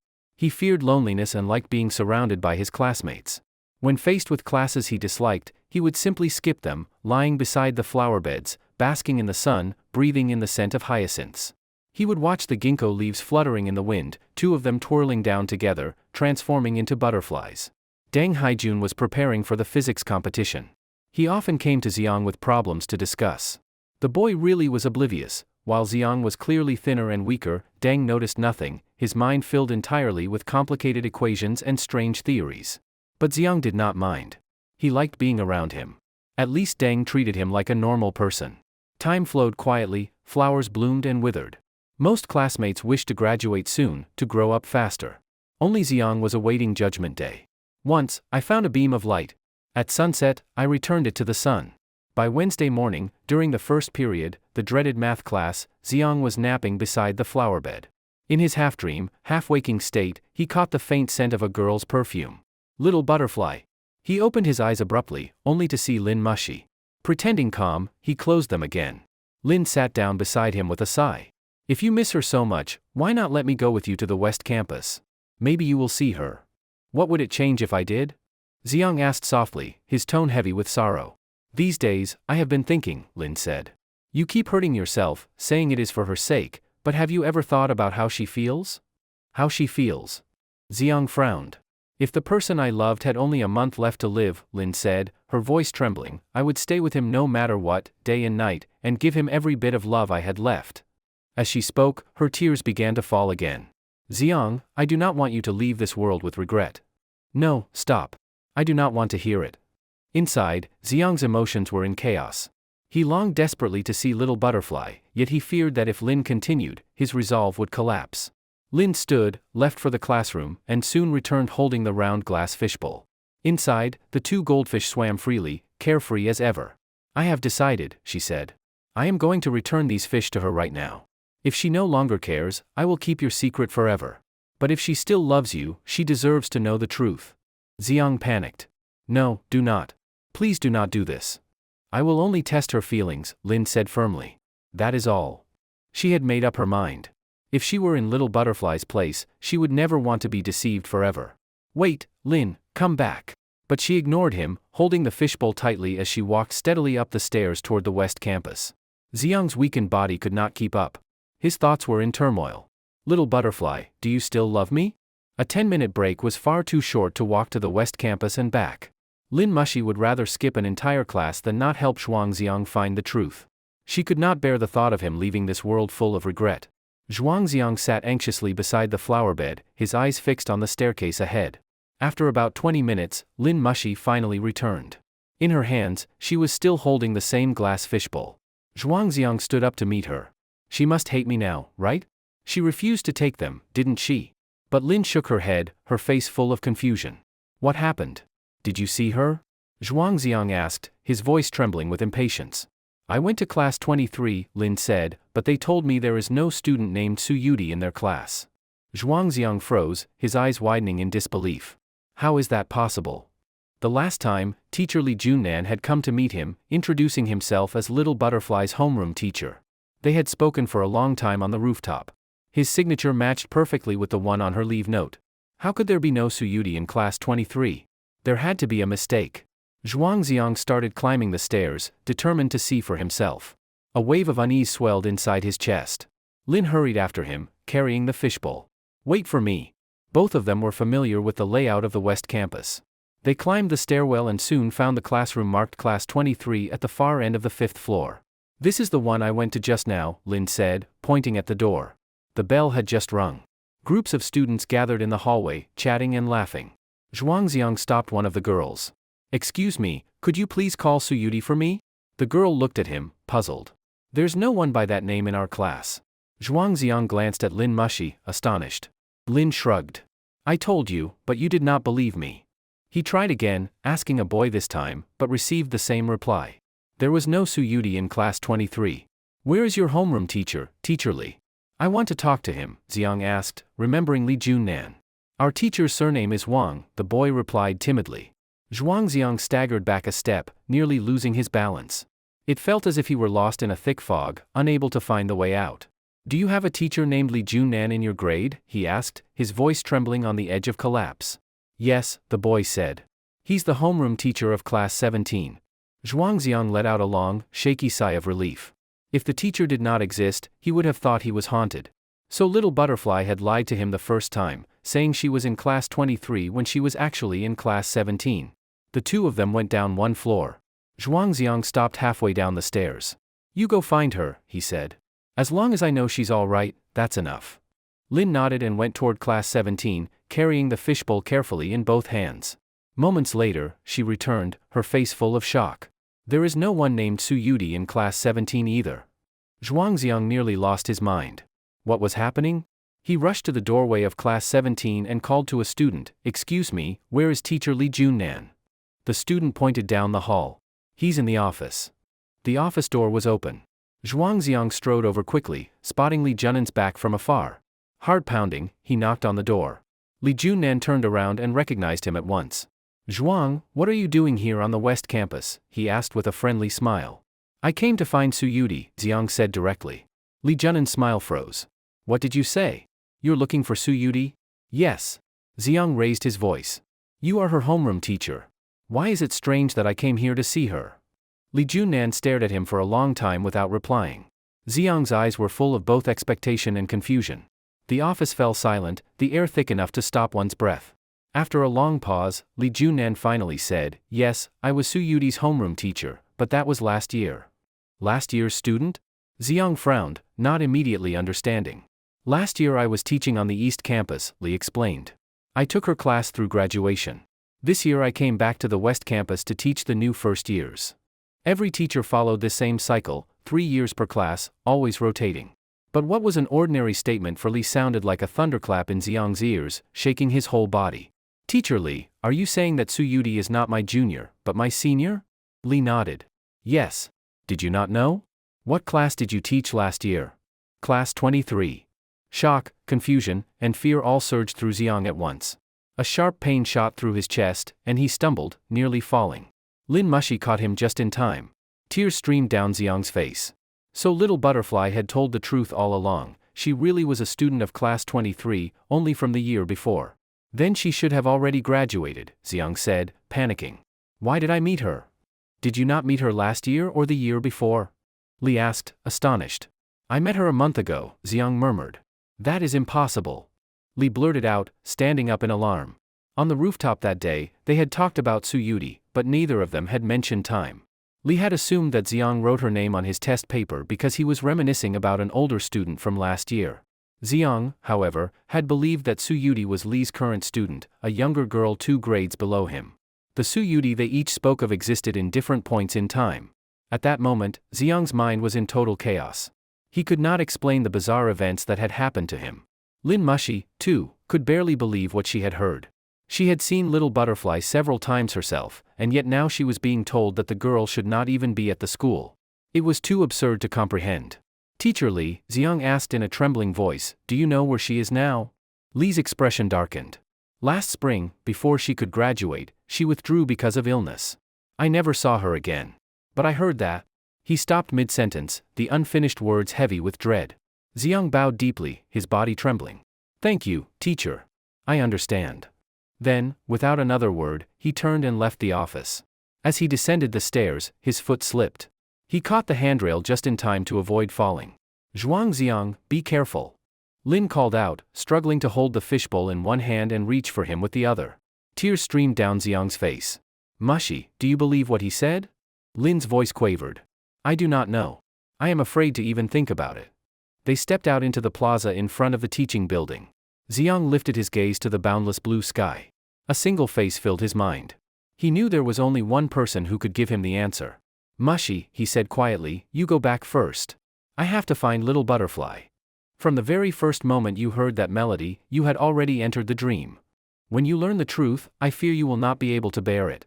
The cicada sheds its husk beyond the dust, the butterfly dreams in the realm of mist and water." The voice of that old fraud, Master Zhang, echoed again and again in Zhuang Xiang's ears. So those strange, rambling, seemingly mad words had not been nonsense after all. At the bus stop in front of the school, he waited for the Route 19 bus and stepped aboard when it arrived. At this hour there were few passengers, many empty seats. He chose one by the window, not far from the driver. The driver suddenly said, "Young man, I remember you, you once asked me about a girl in a white blouse and a blue skirt." Zhuang Xiang looked up in surprise. "You have seen her?" "Yes, several days ago, last Friday, I think. She got on my bus crying her heart out. The whole bus tried to comfort her, but she could not stop. She was such a beautiful girl, who could have hurt her so deeply? Oh, and she sat right there, where you are sitting now." As the driver spoke, tears streamed down Xiang's face like rain. His heart twisted in unbearable pain. He dared not imagine how Little Butterfly had spent that day. "You must have hated me so much." While passengers got on and off, the driver glanced back at him, puzzled. Why is this boy crying even harder than that girl did? When the bus reached its terminal stop, Xiaoyao Temple, Xiang stepped off, dazed and unsteady. The Bodhi tree outside the temple gates was still lush and green. Passing through the archway, he went straight to the side hall where he had first met Master Zhang. The old charlatan was there, reading the palm of a young woman, his wrinkled hand caressing her pale, delicate fingers, his small eyes gleaming obscenely. When he spotted Xiang, he sneered, "I thought you'd already died of your illness and would never show up again." Xiang shouted, trembling, "Tell me, where is Little Butterfly?" "Shoo! No shouting in the temple. Wait until I finish this business." He left Xiang standing aside while he continued flirting and mumbling half-truths to the girl. Only after a long time did the girl leave, smiling, after paying him. Master Zhang tucked the money into his robe, stretched lazily, and finally turned to face Xiang. So, you have discovered it? Xiang, who had been waiting impatiently, asked at once, what is going on? The first time you came here, Master Zhang said slowly, I saw the red thread tied around your wrist. I recognized it immediately, you were the one little butterfly spoke of last year. Last year? Xiang's voice trembled with shock. Firstly Junnan, now Master Zhang, both had mentioned that same time. A wild, terrifying guess was beginning to take shape in his mind. Master Zhang pointed to a bamboo chair. Sit down, young man. This story is a long one. You had better listen carefully. Xiang sat upright, his eyes fixed on the old man. His breathing quickened, his heart pounded violently. Master Zhang began to speak, his voice calm and deliberate. Little Butterfly was born in a place called Qiushui Town, about 5 kilometers from here, Shaoyao Temple. She lost her parents when she was a child and lived with her grandmother, barely scraping by. When she was 15, the doctors found cancer cells in her body. For 3 years she relied on medicine to survive, spending all the family's savings. By the time she was 18, her condition worsened beyond hope. The doctors said she might live another 6 months at most. Xiang recalled how teacher Li Junnan had said something similar on the rooftop. But he had not mentioned that the illness was so severe. So, she, too, had been facing death. Last spring, Master Zhang continued, she came to Shaoyao Temple to offer incense and made a final wish to the gods, to see snow once more. But she would not live to see winter. To comfort her, I told her that in Taoist lore there is a sacred melody called Dream of the Butterfly. If one learns to play it, one can travel into dreams and see the snow. It was only a legend, no one had ever succeeded. I played it for her once on the ocarina, just to give her something to hold on to. Though Master Zhang usually acted frivolous, now his voice was solemn, his eyes, creased with crow's feet, glimmered red. Xiang could already guess what was coming next. It was beyond belief, utterly impossible. I only wanted to give that child a little hope, Master Zhang said sadly. I told her she could hear it only once, and if she managed to learn it from a single hearing, then she must be the one destined for it. You never expected she would be a musical prodigy, able to remember anything she heard, Xiang said hoarsely. He had witnessed her gift himself in Manhwa village, how she could recall the butterfly lovers perfectly after hearing it once. Master Zhang nodded. After that she left, and for a long time she did not return. I thought she had forgotten the whole thing. Tears spilled from Xiang's eyes. But she did learn the piece, did she not? She learned Dream of the Butterfly, and went to the winter to see the snow. He remembered what the woman selling fried potatoes had said, the first time she saw Little Butterfly had been 3 months ago, during winter. So time travel truly existed. Little Butterfly had come from last year into the present. When she came again to Shaoyao Temple, said Master Zhang, she told me she had gone a year into the future. I thought she was joking. She asked me for a red thread of blessing to give to the one she loved. For a whole year I refused to believe it. I thought her illness had made her hallucinate. Until a few days ago, when I saw that red thread, my own clumsy handiwork, on your wrist. Master Zhang was no real priest, he had woven only that single red thread, awkwardly but distinctly. When he saw it on Xiang's wrist, the same one he had given Little Butterfly last year, he knew at once. This boy before him was the one she had loved. Xiang looked down at his now empty wrist, and tears poured out again. I do not know how many times she came to see you, Master Zhang said quietly, but there is no doubt that overusing that melody caused irreparable damage to her body. The last time I saw her, she wept as though her heart were being torn apart. I had never seen a girl cry like that. She told me she would never play that melody again. By then, Master Zhang had told all he knew. His original intent had been simple, to give a dying girl a moment of hope. He had never expected such a twist of fate, nor that it would lead to this strange and tragic bond. Xiang could hardly believe that all this had truly happened to him. Little Butterfly, so real, yet so unreal. The old woman selling snacks outside the temple, Xiang asked, his voice trembling, was she really her grandmother? Master Zhang nodded gently, pity filling his eyes. Master, Xiang whispered, what became of Little Butterfly afterward? Do you really need me to spell it out? That one sentence shattered the last fragile hope in Xiang's heart. He wanted to scream, but no sound came out. His tears had already run dry. Xiang finally understood why, whenever he called Little Butterfly at night, her phone was always out of service. It was because, with the limits of modern communication technology, signals could not cross through different points in time. She always wore the same clothes, the peach blossom tucked by her hair never withered, and sometimes she would vanish for no apparent reason. Everything finally made sense. Between the two of them lay not just an entire year of time, but the boundary between life and death. Last Friday, her heart completely broken, little butterfly had returned to her own world and tearfully told Master Zhang that she would never again play Dream of the Butterfly. That meant she would never appear again. She had already reached the end of her life in unbearable sorrow and despair. Not even the chance to explain herself remained. Zhuangxiang was consumed by grief and regret, spinning in circles like a madman. Master Zhang tried to calm him. "Compose yourself. Nothing you do now can change what has happened." Zhuangxiang fell to his knees before him. "Master, if you teach me Dream of the Butterfly, will I be able to see her again? Please, teach me. Quickly." Master Zhang shook his head. "It cannot be done. I do not know how she managed it. I have tried countless times, and I have never succeeded. Besides, going back to the past and traveling to the future are entirely different things. I do not care. Let me try, please." "It is meaningless. Even if you return to a year ago, she will not know you. All you could do is watch her die." Master Zhang sighed deeply. He had told Zhuangxiang before, when you first hear the melody, you fall into the dream, and now he refused to wake. What is love, that it drives mortals to pledge their very lives for it? Zhuangxiang pleaded bitterly, "Please teach me. I have no time left. I just want to see her one more time." At last, Master Zhang went into the inner hall and brought out an ancient yellowed book. It was the score for Dream of the Butterfly.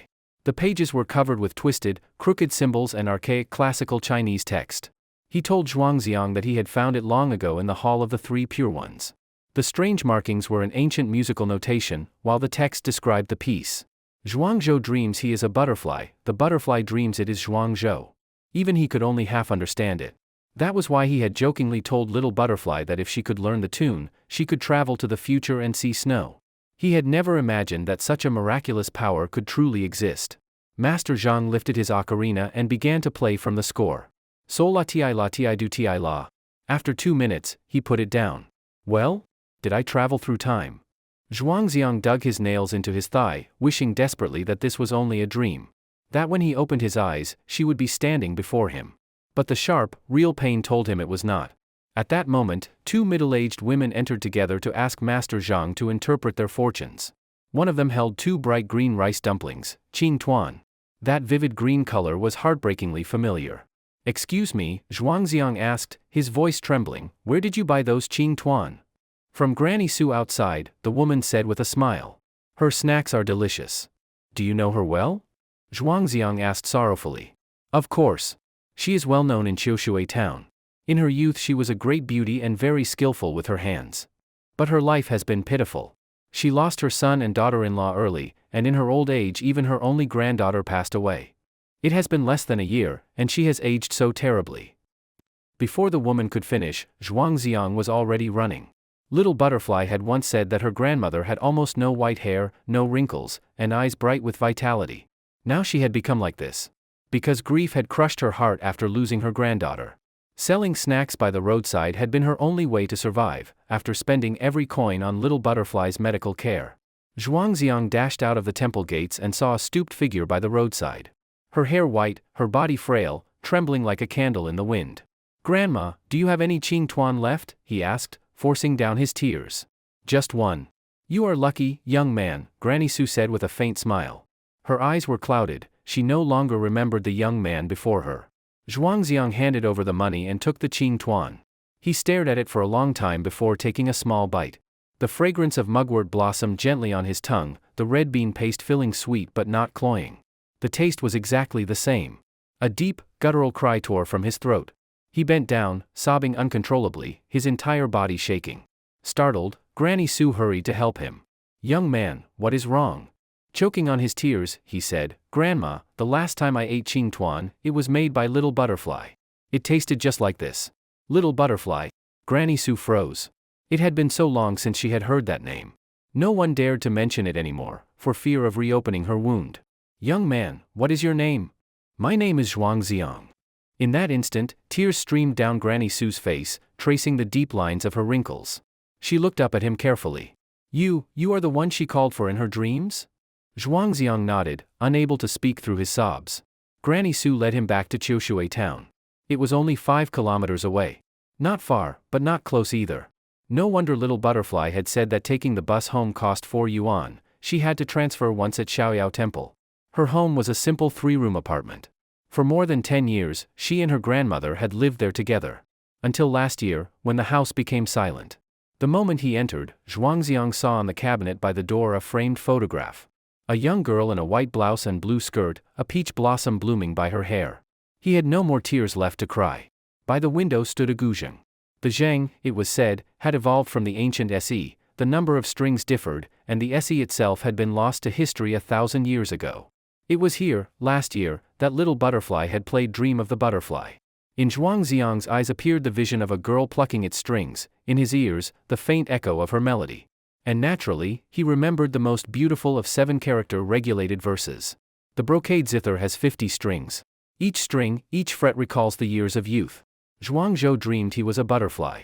The spring heart of the fallen emperor became the cuckoo's cry. Under the bright moon over the sea, pearls weep with tears.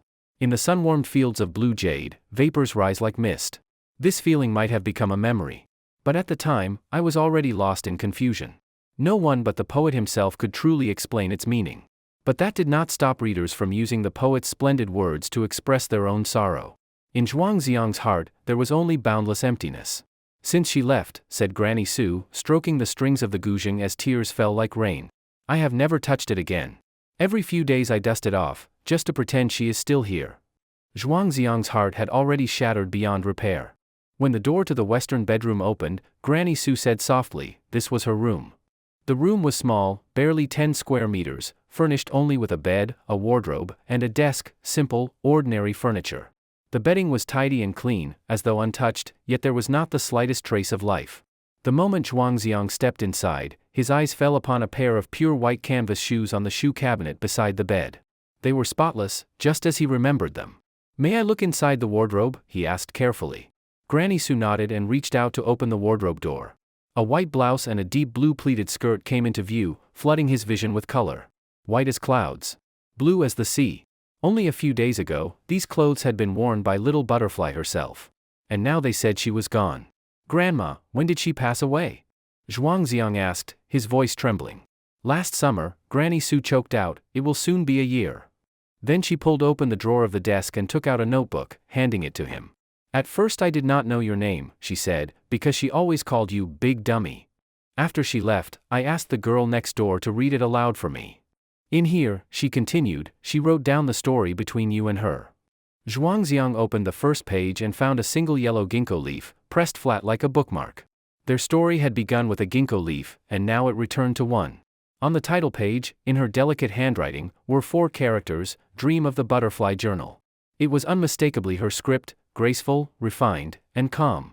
He quickly flipped through the pages, each one densely filled with words recording Little Butterfly's experiences, her days and thoughts, her journey from the past into the future. Start from the last page, Granny Su said faintly. Zhuangziang turned to the end and found the final written page. There were only 2 short sentences. Big Dummy, I will hate you for a lifetime. I never want to see you again. It was the last thing Little Butterfly had ever said to him. And it pierced his heart like a blade. The second sentence was written in a different shade of ink, clearly added later. But, I still miss you so much. The paper was wrinkled and stained, the mark of tears that had once fallen upon it. There was no need to guess whose tears they were. Beyond that page, the rest of the notebook was blank. That meant the Friday of the previous week had been the last time Little Butterfly had come. Her final visit, a year into the future. She will not come again, Zhuangziang whispered. I will never see her again. I do not even have the chance to explain. The thought tore him apart. Grandma, he sobbed, I never wanted to hurt her. I thought what I did was for her own good. Granny Su shook her head. What use is telling me? She will never hear you now. Grief surged through the tiny room like an overwhelming tide. It still held traces of Little Butterfly's presence. But she herself would never return. Child, do not cry, Granny Su said, her tone half weary, half gentle.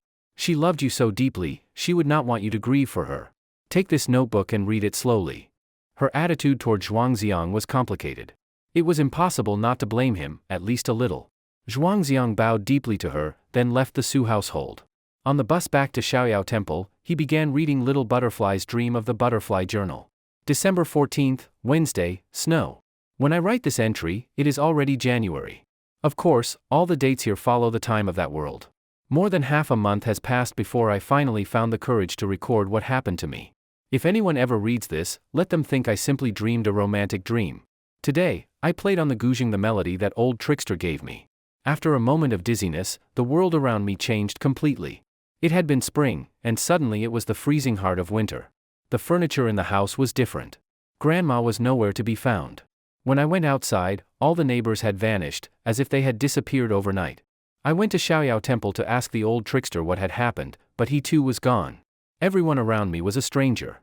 At first I thought I was dreaming, that this miraculous tune had truly let me dream myself into winter, to see snow. I took the bus to school to look for my teachers and classmates, only to find they were all gone. Class 23, our class, was an empty, echoing room. It was unbelievable. I asked around for a long time before I finally confirmed it. I had arrived in the future, more than half a year ahead. My classmates had graduated. My teachers were teaching the next year's students. I went to the West Campus to find Mr. Lee, only to learn he was now the homeroom teacher of Class 17. But no matter how I searched, I could not find him. Gradually I discovered a strange rule. Every person I had known in my world no longer existed in this one. Here, I could only meet strangers and make new friends. While snow was falling lightly, I went to the snack street outside the school and ate all kinds of food. I told the woman selling fried potatoes that my name was Little Butterfly. She became my first friend in this world. The ultra-spicy fried potatoes with a glass of ice-cold Coca-Cola, that combination was eternal. Yes, even in winter, Coca-Cola must be drunk with ice. I wandered for a long time, eating and laughing. This world was both familiar and foreign. At sunset, an unshakable feeling rose within me, that I had to go home before dark. If I stayed out too late, I might never find my way back. At 6:10 p.m., I took bus number 19 home from the school gate. The moment I opened the door, everything had returned to normal. The house was no longer cold and lifeless, the warmth of home surrounded me. Grandma was cooking in the kitchen, and the smell filled the corridor. I asked her where she had been all day. She said she had been home the whole time, had not taken a single step outside. That night, lying in bed and thinking of all that had happened, I was too excited to sleep. That old trickster had not lied after all. It turned out that a person really could travel through time. By the time winter came, I would already be gone. I wanted so much to see Grandma then, to know whether she was doing well. Would she be lonely, all alone? But I could not see her, and I could not find her. That future world, both real and dreamlike, was just like the dream of Little Butterfly herself. In the middle of the night, my illness returned, stabbing pain in my chest. I was afraid to wake Grandma, afraid to make her worry, so I bit my lip and bore it in silence. The scenes of the day flashed rapidly through my mind. Then I began to realize, traveling through time came at a price. Each journey to the future took something from my body that would never return. So what? I would not live long anyway. I might as well be happy while I still could. December 17th, Saturday, clear. Today is the weekend. According to Dr. Chen's instructions, I went to the hospital for a follow-up examination. He told me that my illness continues to worsen. Apart from handfuls of pills and a few comforting words, there is nothing more he can offer me. After returning home, I could not resist playing Dream of the Butterfly for the second time and went once again to the winter of the future. Even though I do not know anyone in that world, I like it there very much. Because no one knows about my illness, everyone treats me like a normal person. Unlike Mr. Lee, who always treats me with special care, he did not even get angry when I forged his signature. I bought a lot of delicious food, but since I had no one to share it with, I went to West Hill Park to feed the stray cats. The kittens there were filthy all over, yet each had its own kind of charm. The largest one, a yellow cat, I named Tiger, because it looked big-headed and silly, like a little glutton. Two cream-colored kittens looked similar, maybe brothers. I named them Pudding and Cheese. But my favorite was a little gray kitten. It was clumsy and slow, always eating the least because it could never grab food fast enough from the others. It reminded me of the silly cat from the cartoons, so I named it Tom. What a lovely name. I played with them for the whole day and returned only at dusk. The world of the future is truly wonderful, though just a little bit lonely. If only I had a friend to play with me, it would be perfect.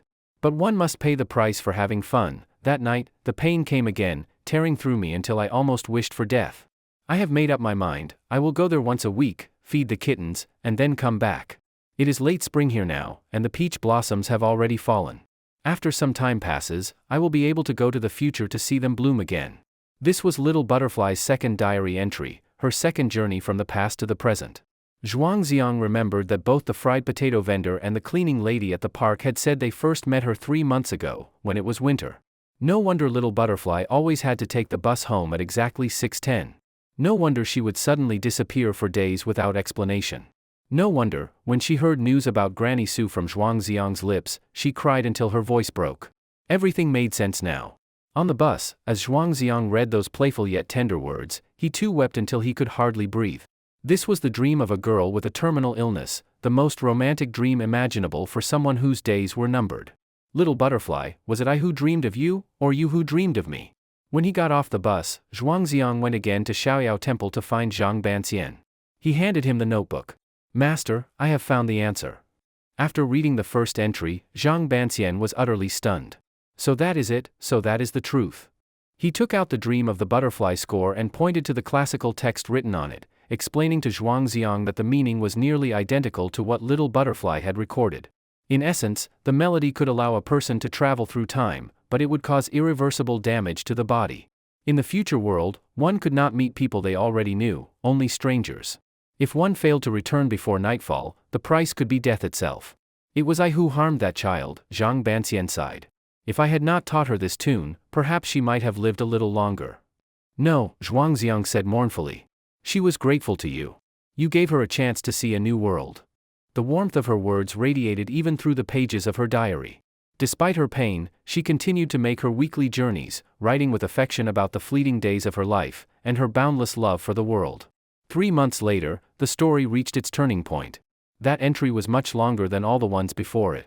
March 15th, Wednesday, clear. Recently, my illness has been getting worse. Dr. Chen asked me anxiously whether I have been taking my medicine on time. Of course, I cannot tell him that I have become a traveler through time, that would be my little secret and my little price to pay.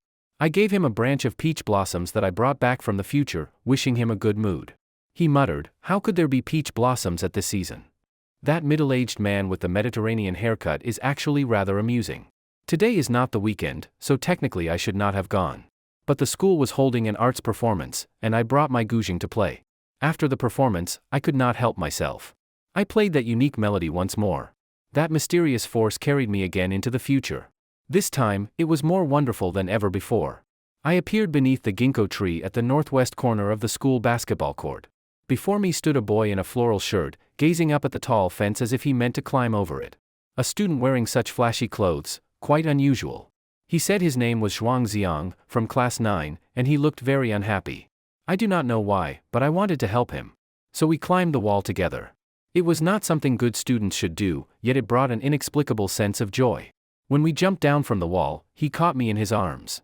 For that single moment, my heart was racing wildly. Just as we landed, a middle-aged man called out to us. He grabbed my hand, and we ran through the streets together. His hand was warm. I liked the feeling of him holding mine. I took him to eat fried potatoes. He told me his story, and it filled my heart with sadness. What a pitiful boy. While eating, his nose suddenly started bleeding. I sometimes get nosebleeds too, so I helped stop the bleeding for him. As I held the back of his head and looked closely at his face, I realized how handsome he was. He was my junior, probably 1 year younger than me. But in this strange world of overlapping time, we seem to be the same age. So, it does not really count as being older or younger, does it? After that, we ate many delicious things together and then went to the library to read. Naturally, we became friends. Being with him was pleasant. I wanted to make him happy. That day passed so quickly, like the blink of an eye. At sunset, I had to go back. If I could, I would have stayed with him all night. When I arrived at Xiaoyao Temple, I bought a tube of medicine at the pharmacy. The doctor said it was good for treating nosebleeds. On the bus, I was already thinking that I would see him again tomorrow. If I go tomorrow, I will not go on the weekend, just this once, let me be a little selfish. As expected, by nightfall my body began to ache all over. Dr. Chen's painkillers did not help at all. I probably cannot play that melody many more times. I will see Zhuangziang 2 or 3 more times, make him smile again, and then stop going. At the beginning, I only wanted to see the snow. A person should not be too greedy. I wonder, when we can no longer meet, will he miss me? The name Zhuangziang appeared in Little Butterfly's diary for the very first time. That beautiful first encounter, unforgettable for all eternity. On that very day, Zhuangziang had just been diagnosed with cancer. Fate allowed 2 young people, both terminally ill, to meet across the boundaries of time. Little Butterfly wanted to make Zhuangziang happy again. She broke her own rule and began to use Dream of the Butterfly frequently to travel through time. At first, she treated the unhappy boy only as a friend. Judging from her words that day, she had no idea that she was already beginning to fall too deep. March 16th, Thursday, overcast. I have never tried traveling 2 days in a row. I can clearly feel my body is reaching its limit, the strain is too much to bear. But I bought medicine for Zhuangziang's nosebleeds. I have to deliver it to him. That reason should be good enough. Outside the classroom of Class 9, I found him easily, and we went to sit by the flower bed and talk. That flower bed was so beautiful, full of hyacinths, wisteria, and calla lilies, blooming in every color, competing in splendor. When we parted yesterday, I told him to buy a strawberry cake and go home to make up with his family. He told me the cake worked, that his whole family was very happy. Ah, the way he lies, full of holes, really makes him look like such a big fool. Yes, a big fool. To cheer him up, we went out for a small hot pot lunch, it was so delicious. Eating with him made me so happy that I even ate more than usual. He told me he was moving out from home, and we went together to rent a place. The landlady, an old lady in her 60s, thought we were dating and joked about it. My cheeks grew hot, but inside I was secretly happy. I even stole a few glances at that big fool, wondering if he might make a good boyfriend. But that was only a passing thought. I do not belong here, and I do not have much time left. There cannot be love between us. Or rather, I no longer have the right to love. While that fool was shopping in the supermarket, I went to the flower and pet market next door and bought a pair of red goldfish. I hoped they would bring him good luck. On the days when I cannot come, the 2 fish can keep him company so that he will not feel so lonely. That big fool blushed when he asked for my phone number. Has he never asked a girl for her number before? He does not know that my phone usually cannot receive calls, unless I come to this side. Today I did not stay too late. After he went back to class, I returned home early, bringing with me some fresh mugwort to make ching tuan for grandma tomorrow. She will never guess where I got such fresh mugwort. Tomorrow I will not go there. I swear, tomorrow I really will not go. March 17th, Friday, clear. Last night I prepared glutinous rice and mugwort juice in advance. Early this morning, I steamed the ching tuan. Looking at the cute little green dumplings, I could not help wanting to let that big fool taste them. An evil thought crept into my mind. Could I take back yesterday's promise?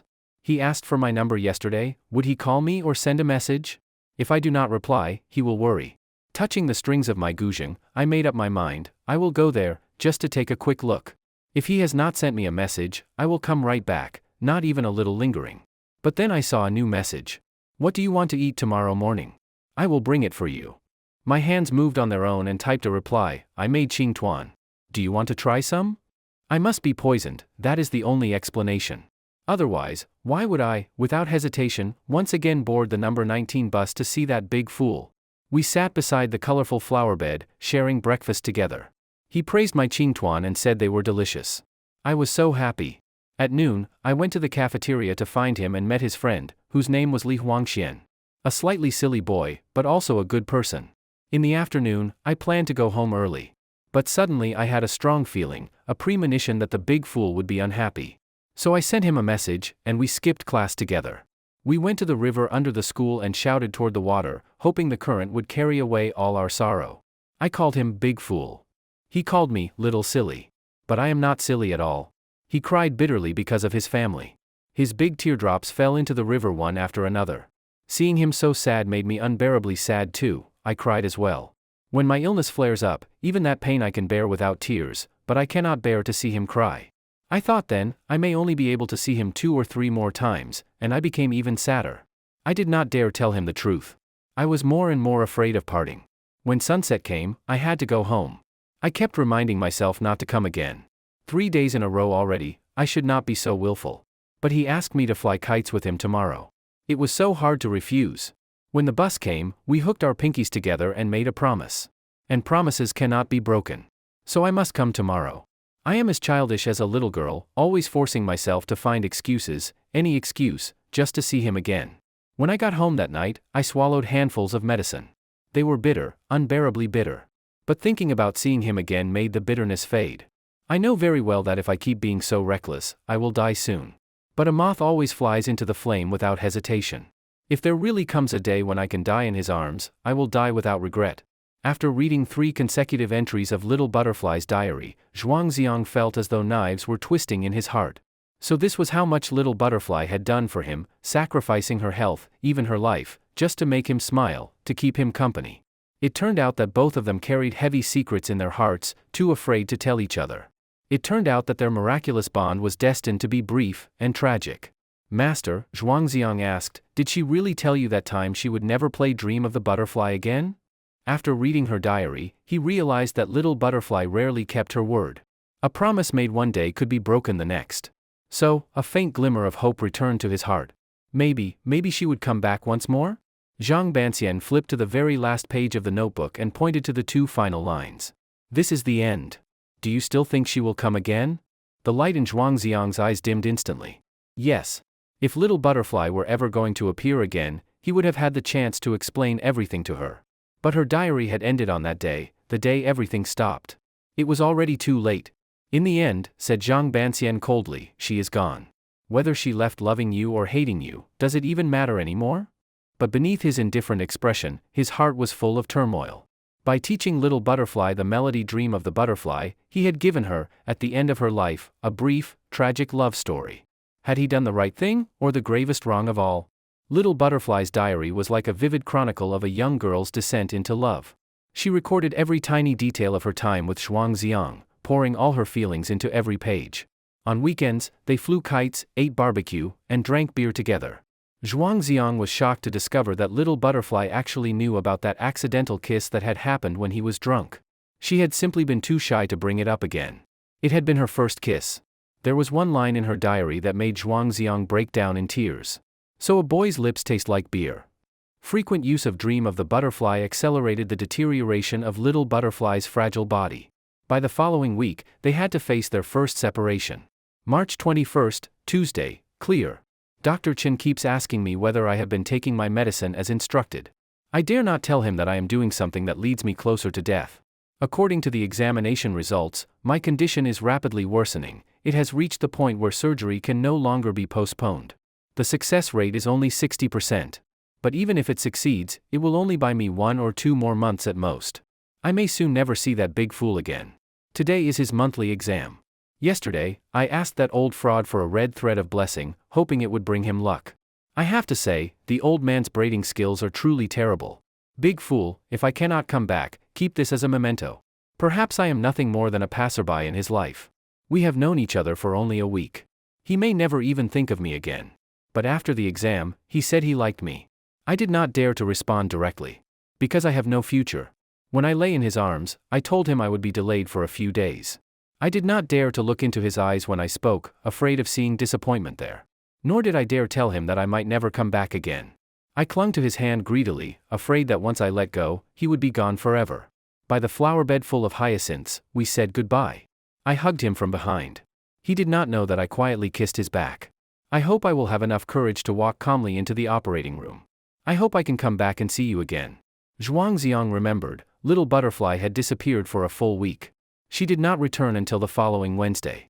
During that time, she sent herself a message. I miss you so much. That meant she had come to the future once, but her pain had forced her to leave immediately. It was hard to imagine what a dark and terrifying week she had endured. Her big fool had become the only reason she wanted to keep living. At that time, Zhuangziang never imagined that they had narrowly escaped death separation. After surviving the gates of hell, Little Butterfly looked frilier, but she still smiled. She used her cheerfulness to infect the big fool beside her with light and warmth. That weekend, they went together to Manhwa village to see the mountains of blooming azaleas. I miss you, that was their truest confession. But their reunion was painfully short. When they returned from Manhwa village, they had to face another farewell. The beginning of the end, all because of that bowl of tofu pudding. April 2nd, Sunday, rain. I woke up early today and used the soybeans soaked overnight to make tofu pudding for the big fool. Just imagining how he would look while eating it made me happy all the way, even walking in the rain. From the big fool's words, I learned news about Grandma.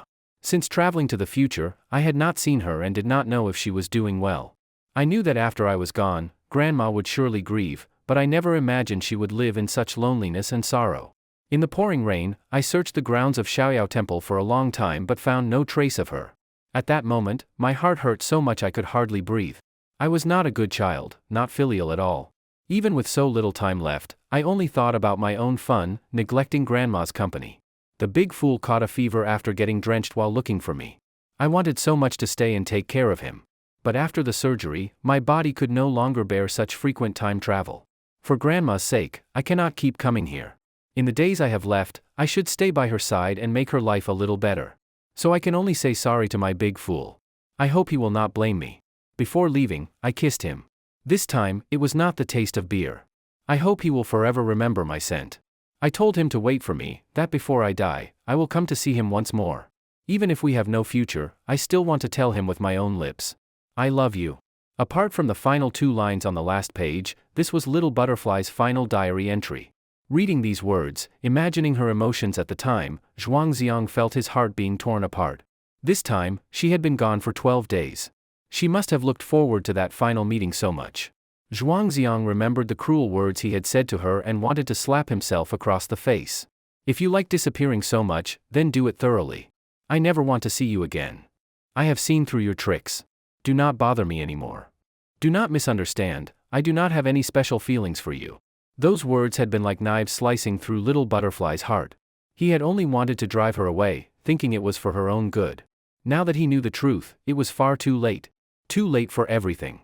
With Zhang Banqian's help, Zhuangziang transcribed Dream of the Butterfly into modern musical notation. No matter what, he wanted to try, to see if he could meet Little Butterfly once more. Even if only for one moment, just to say one thing, to let her know what was truly in his heart. Zhang Banqian wanted to persuade him otherwise but ultimately said nothing. The boy before him was also nearing death. Whatever he wished to do, let him do it. Do not let him leave this world with regrets. Zhuangziang bid farewell to Zhang Banqian, left Xiaoyao Temple, and boarded the number 19 bus back to school. On the bus, he read through Little Butterfly's notebook again and again. But he could not summon the courage to reread that final tear-stained page. Back at his rented room, he took out the bamboo flute and began to play Dream of the Butterfly, impatiently, desperately. Over and over again, until his brain was starved of oxygen. But the world around him did not change at all. Perhaps only a musical genius like Little Butterfly could traverse time at will. He lay on the desk in despair, silent tears streaming down his face. A sharp pain surged up from his abdomen, the sign of his illness consuming him. He had no more time left. Do souls exist after death? If they do, he would find Little Butterfly beneath the earth and explain everything to her. If they do not, then this would remain an eternal regret. Among the flowers, the fluttering butterflies, was one of them you? As days passed, time gradually drained the life from Zhuangziang's body. Every day he tried to play Dream of the Butterfly again, until he vomited blood, like a cuckoo crying itself hoarse. But it was all in vain. The light in his life had gone out. Dr. Chen, what was the name of that patient who once brought you peach blossoms? Zhuangziang entered Dr. Chendishio's office and asked the question directly. Dr. Chen adjusted his glasses and replied with a trace of melancholy, Suyuti. She had the same illness as you. She had been a beautiful and gentle girl, unforgettable. Unfortunately, despite all his medical knowledge and effort, he still could not save her. From that time on, Dr. Chen developed a habit of keeping a flower in his office, hoping it might bring a little warmth to every patient who walked through his door. Having read Little Butterfly's notebook, Zhuangziang had already guessed that she was the patient Dr. Chen referred to. It must have been fate that connected them. Can you tell me what she was like in her final days? Zhuangziang asked, his voice trembling with sorrow. Dr. Chen did not know why he was so concerned about another patient. Perhaps, he thought, the boy simply wanted to find courage through someone else's story, someone who had fought the same battle. So, he softened the truth, leaving out the agony and torment of a dying body. She could have lasted longer, Dr. Chen said with regret, but for some reason, her condition worsened dramatically. I performed surgery, it went very well, but even so, she passed away 2 or 3 months earlier than expected. He sighed heavily. To see a girl in the bloom of her youth wither away like a peach blossom, it was one of life's cruelest tragedies. Zhuangziang understood. Little Butterfly's rapid decline had been caused by her repeated use of Dream of the Butterfly, all to see him again. To meet the one you love, she had risked everything, even her life. How did she die? Zhuangziang struggled to keep his tears from falling. She collapsed beside her Guzheng at home. Her grandmother found her and rushed her to the hospital, but it was already too late, Dr. Chen answered truthfully. In his long career, he had seen countless patients. Most of their faces had long faded from his memory. But not Suyuti, she remained vivid in his mind. Perhaps this cold and fleeting world had never deserved such a beautiful soul. At the mention of the Guzheng, a sharp pain tore through Zhuangziang's chest. Could it be that in her final moments, she had still wanted to see him one last time? Zhuang, if the two of you had met, I believe you would have become good friends, Dr. Chen said wistfully. Both were 18, the most beautiful age, and both fatally ill. If there truly were another world, perhaps they could meet again there as friends. When he returned from the hospital, Zhuang Xiang locked himself in his room and practiced Dream of the Butterfly again and again. Later he even tried other instruments, but every attempt ended in failure. He could neither return to the past nor reach the future. Little Butterfly seemed now nothing more than a dream. Li Huangxian and Lin Mushi worried about him deeply, calling him every day. They wanted to visit, but he refused. If they met, there would only be more tears, and he wanted to keep a little dignity. By the weekend, Lin Mushi could no longer hold back. She came to his rented apartment, holding the fishbowl in her arms. Zhuang Xiang, can you please tell me what really happened? In just a few days, he had become gaunt, with a faint stubble shadowing his chin. He forced a small smile. Mushi, come with me to the riverside for a while. The weather was pleasant. Sunlight filtered through the clouds, shining softly upon the grass. The air carried its familiar scent of moist earth. They sat by the river, listening to the murmur of water, yet his heart was no longer at peace. The broken kite was long gone, lost to the wind. Zhuang Xiang took out the Dream of the Butterfly notebook and handed it to Lin Mushi. Once you read this, you will understand everything. She took it and began to turn the pages. At first, her face showed surprise, then confusion, and finally, sorrow. She had already heard fragments of their story in the hospital, how the two had met and fallen in love. Now, through Little Butterfly's own words, the story was whole. It was the story of two terminally ill souls, redeeming each other across time itself.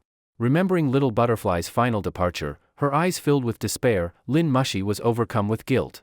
Without realizing it, she had become one of the people who had hurt Little Butterfly the most. How could this happen? Zhuang Xiang, I did not mean to, she cried, tears streaming down her face. It is not your fault. It is mine, Zhuang Xiang said bitterly. If I had paid more attention, maybe I could have realized sooner, and none of this would have happened. But now, the girl was gone. What could ever be undone? Zhuang Xiang gently lifted the two goldfish from the bowl and released them into the river. Leaving their small glass prison, they swam into a vast, open world. Soon, they would forget each other completely, forget those days of closeness, and live free and unburdened. Perhaps forgetting, too, was a form of beauty. Mushi, go home. I want to sit here a little longer.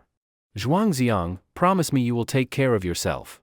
With tears in her eyes, Lin Mushi turned and walked away. She knew that when he thought of Little Butterfly, he preferred to be alone. The following week was the day of the physics competition. Deng Haijun called and asked to meet him at the library for one last round of preparation. Haijun, did you know?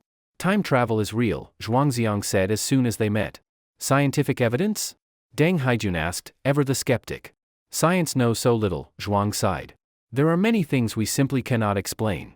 Before, he would never have believed it. But having lived through it himself, he now knew, the world is far stranger than anyone can imagine. He told Deng Haijun the story of Xiaoyao Temple and Zhang Banxian. Haijun listened as though hearing a fantasy, smiling politely without taking it seriously. To him, Zhuang was clearly delusional, too long away from school, lost in nonsense. Even Hawking had never witnessed time travel, how could he have? While Deng worked on practice problems, Zhuang picked up a copy of the Classic of Difficulties. He remembered that Little Butterfly had read it too, perhaps trying to understand her illness. But traditional medicine had no concept of cancer, and the book offered no answers. As the library neared closing, Zhuang finally said, Haijun, I have a serious illness. We probably will not see each other again. What do you mean? Deng's hands trembled. Even he, socially awkward as he was, felt a shock of fear at those words. He searched Zhuang's face for signs of a joke. Zhuang did not disappoint, he forced a faint smile and said playfully, in less than a month, I will go meet Newton and Einstein. I will tell them, humans really can travel through time. Deng's eyes reddened instantly. How can this be? You are still so young. Zhuang sighed softly.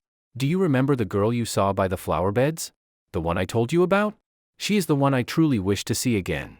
If you ever find a way to travel through time, let us meet again. Keep working hard. Do not forget your dream, to become a scientist. Deng's tears finally fell. He had always thought Zhuang was emotionless, someone who never cried. But in that moment, both of them did. The illness consumed Zhuang Xiang's body more and more with each passing day. He almost stopped attending classes altogether. Most of the time, he simply stayed quietly in his rented room, practicing that one song, Dream of the Butterfly. Sometimes he went to school to sit by the flower beds or beneath the ginkgo trees, silently thinking of someone who was no longer in this world. Death's footsteps were drawing near. Lin Mushi and Li Huangxian could do nothing but watch helplessly as he drifted toward the end, their tears and grief powerless to change anything. Another week passed. It was Wednesday, and Zhuangziang did not come to school. Lin Mushi kept glancing back at the empty seat behind her. The emptiness there hollowed her heart as well. She dreaded receiving bad news, though she knew, deep down, that it was inevitable. After the second class that afternoon, Lin Mushi came out of the restroom and, by habit, looked out from the second-floor corridor toward the flower bed filled with blooming hyacinths. Suddenly, she froze.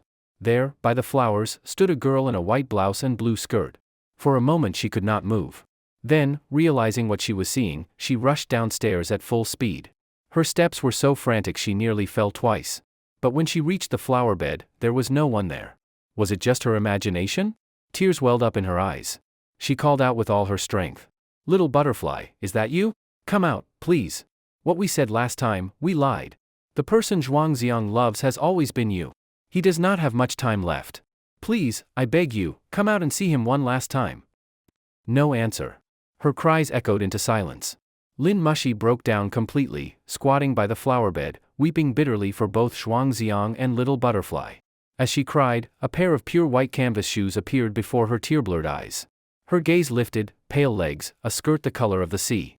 Suyuti, Little Butterfly, was standing in front of her. Her face was as white as paper, her lips, completely drained of color. The once bright almond-shaped eyes had lost their light. Illness was consuming her too. "Little Butterfly, it really is you, you came after all, so that last time wasn't the end." Lin Mushi's voice trembled between joy and sorrow. The girl before her did not belong to this world anymore, yet Lin Mushi felt no fear at all. Tears welled up in Suyuti's eyes. When she spoke, her voice broke with pain. "I just want to see him once more. Only once. After that, I will never disturb him again. Please take good care of him. Make sure he smiles every day." Even though Zhuangziang had once hurt her deeply with his cold words, she still loved that foolish boy. No matter what he said, her heart could not stop longing for him. Before death, she could not resist the desire to see him one last time, even if she did not speak, even if she only looked from afar. Lin Mushi grasped her hand and sobbed. "He said those things because he had no choice. The one he truly loved all along was you." "What?" Suyuti looked at her in confusion. He thought he was dying. "He wanted you to forget him and live happily, but he did not know that you." Lin Mushi choked up, unable to finish the sentence. How cruel fate was, to intertwine two such tragic lives. Lin Mushi ran back to the classroom and pulled out Zhuangziang's medical report. She had found it in his wardrobe once and had kept it in her bag ever since. When Suyuti saw it, she was shaken to the core. How could this be? How could this be? So he is the same as me, he is running out of time too. You idiot, you truly are a big idiot. Her weak body could hardly keep her upright. Lin Mushi helped her sit down by the flower bed, and the two girls wept together. "Where is he?" Little Butterfly asked, her voice trembling. "In his apartment," Lin Mushi replied. "He has been exhausting himself trying to find a way to see you again." "You know everything now?" "Yes. He visited your grandmother. He read your diary." At those words, Suyuti struggled to her feet. She wanted to see Zhuangziang. Lin Mushi offered to go with her, fearing for her frail health, but Little Butterfly refused. Her swaying figure looked like a flickering candle in the wind, ready to go out at any moment. Lin Mushi realized the two of them surely had much to say, and her presence would only be a burden, so she let her go. When Little Butterfly's figure disappeared beyond the school gates, Lin Mushi suddenly understood something. Little Butterfly's diary had ended after her last meeting with Zhuangziang. The final page still bore those words, "I will hate you for a lifetime." They had both believed that would be her last journey through time. But now she had come again, without recording it in the notebook. There was only one explanation: she no longer had the strength to write. This final crossing meant her life was nearing its end. When she returned to her world, she would collapse beside her guzheng, and never wake again. Zhuangziang and Little Butterfly had only a few hours left together. Realizing this, Lin Mushi wept until she could barely breathe. Why was fate so cruel? Zhuangziang sat locked in his darkened room, the curtains tightly drawn. He no longer cared whether it was day or night. He no longer cared how many days were left. Then came a soft knock at the door. "Who is it?" he called weakly. He assumed it must be Lin Mushi, or Li Huangxian, or perhaps his landlady, Grandma Lu. "It's me, you big idiot." The voice from outside made him sit bolt upright in bed. His eyes widened, fixed on the door. Was it an illusion? A dream? He could not believe that little butterfly would come again. His hands trembled as he reached for the doorknob. After taking a deep breath, he turned it sharply. And there she was, the girl he had longed for day and night. Their eyes met. Neither could speak. Little butterfly. Big idiot. Suyuti threw herself into his arms, and they held each other tightly. Large tears fell onto each other's shoulders. The warmth of her body felt so real. Zhuangxiang sobbed, "Little butterfly, I am sorry. About what I said last time." She interrupted him. "Do not say it. I know. I already know everything." They held each other for a long time before slowly pulling apart, gazing deeply into one another's eyes. Zhuangxiang reached out to touch her face. "You have gotten so thin." Little butterfly sniffled. "You too. Why did you not tell me sooner?" "Because I love you," he finally said, the words he had waited so long to say aloud. "I love you too," she replied without hesitation. Zhuangxiang felt a profound gratitude that heaven had granted him this final chance to clear away all misunderstandings, to speak the truth. Even if she no longer belonged to this world. Even if this meeting would last only a brief moment, a flash of fireworks across the sky.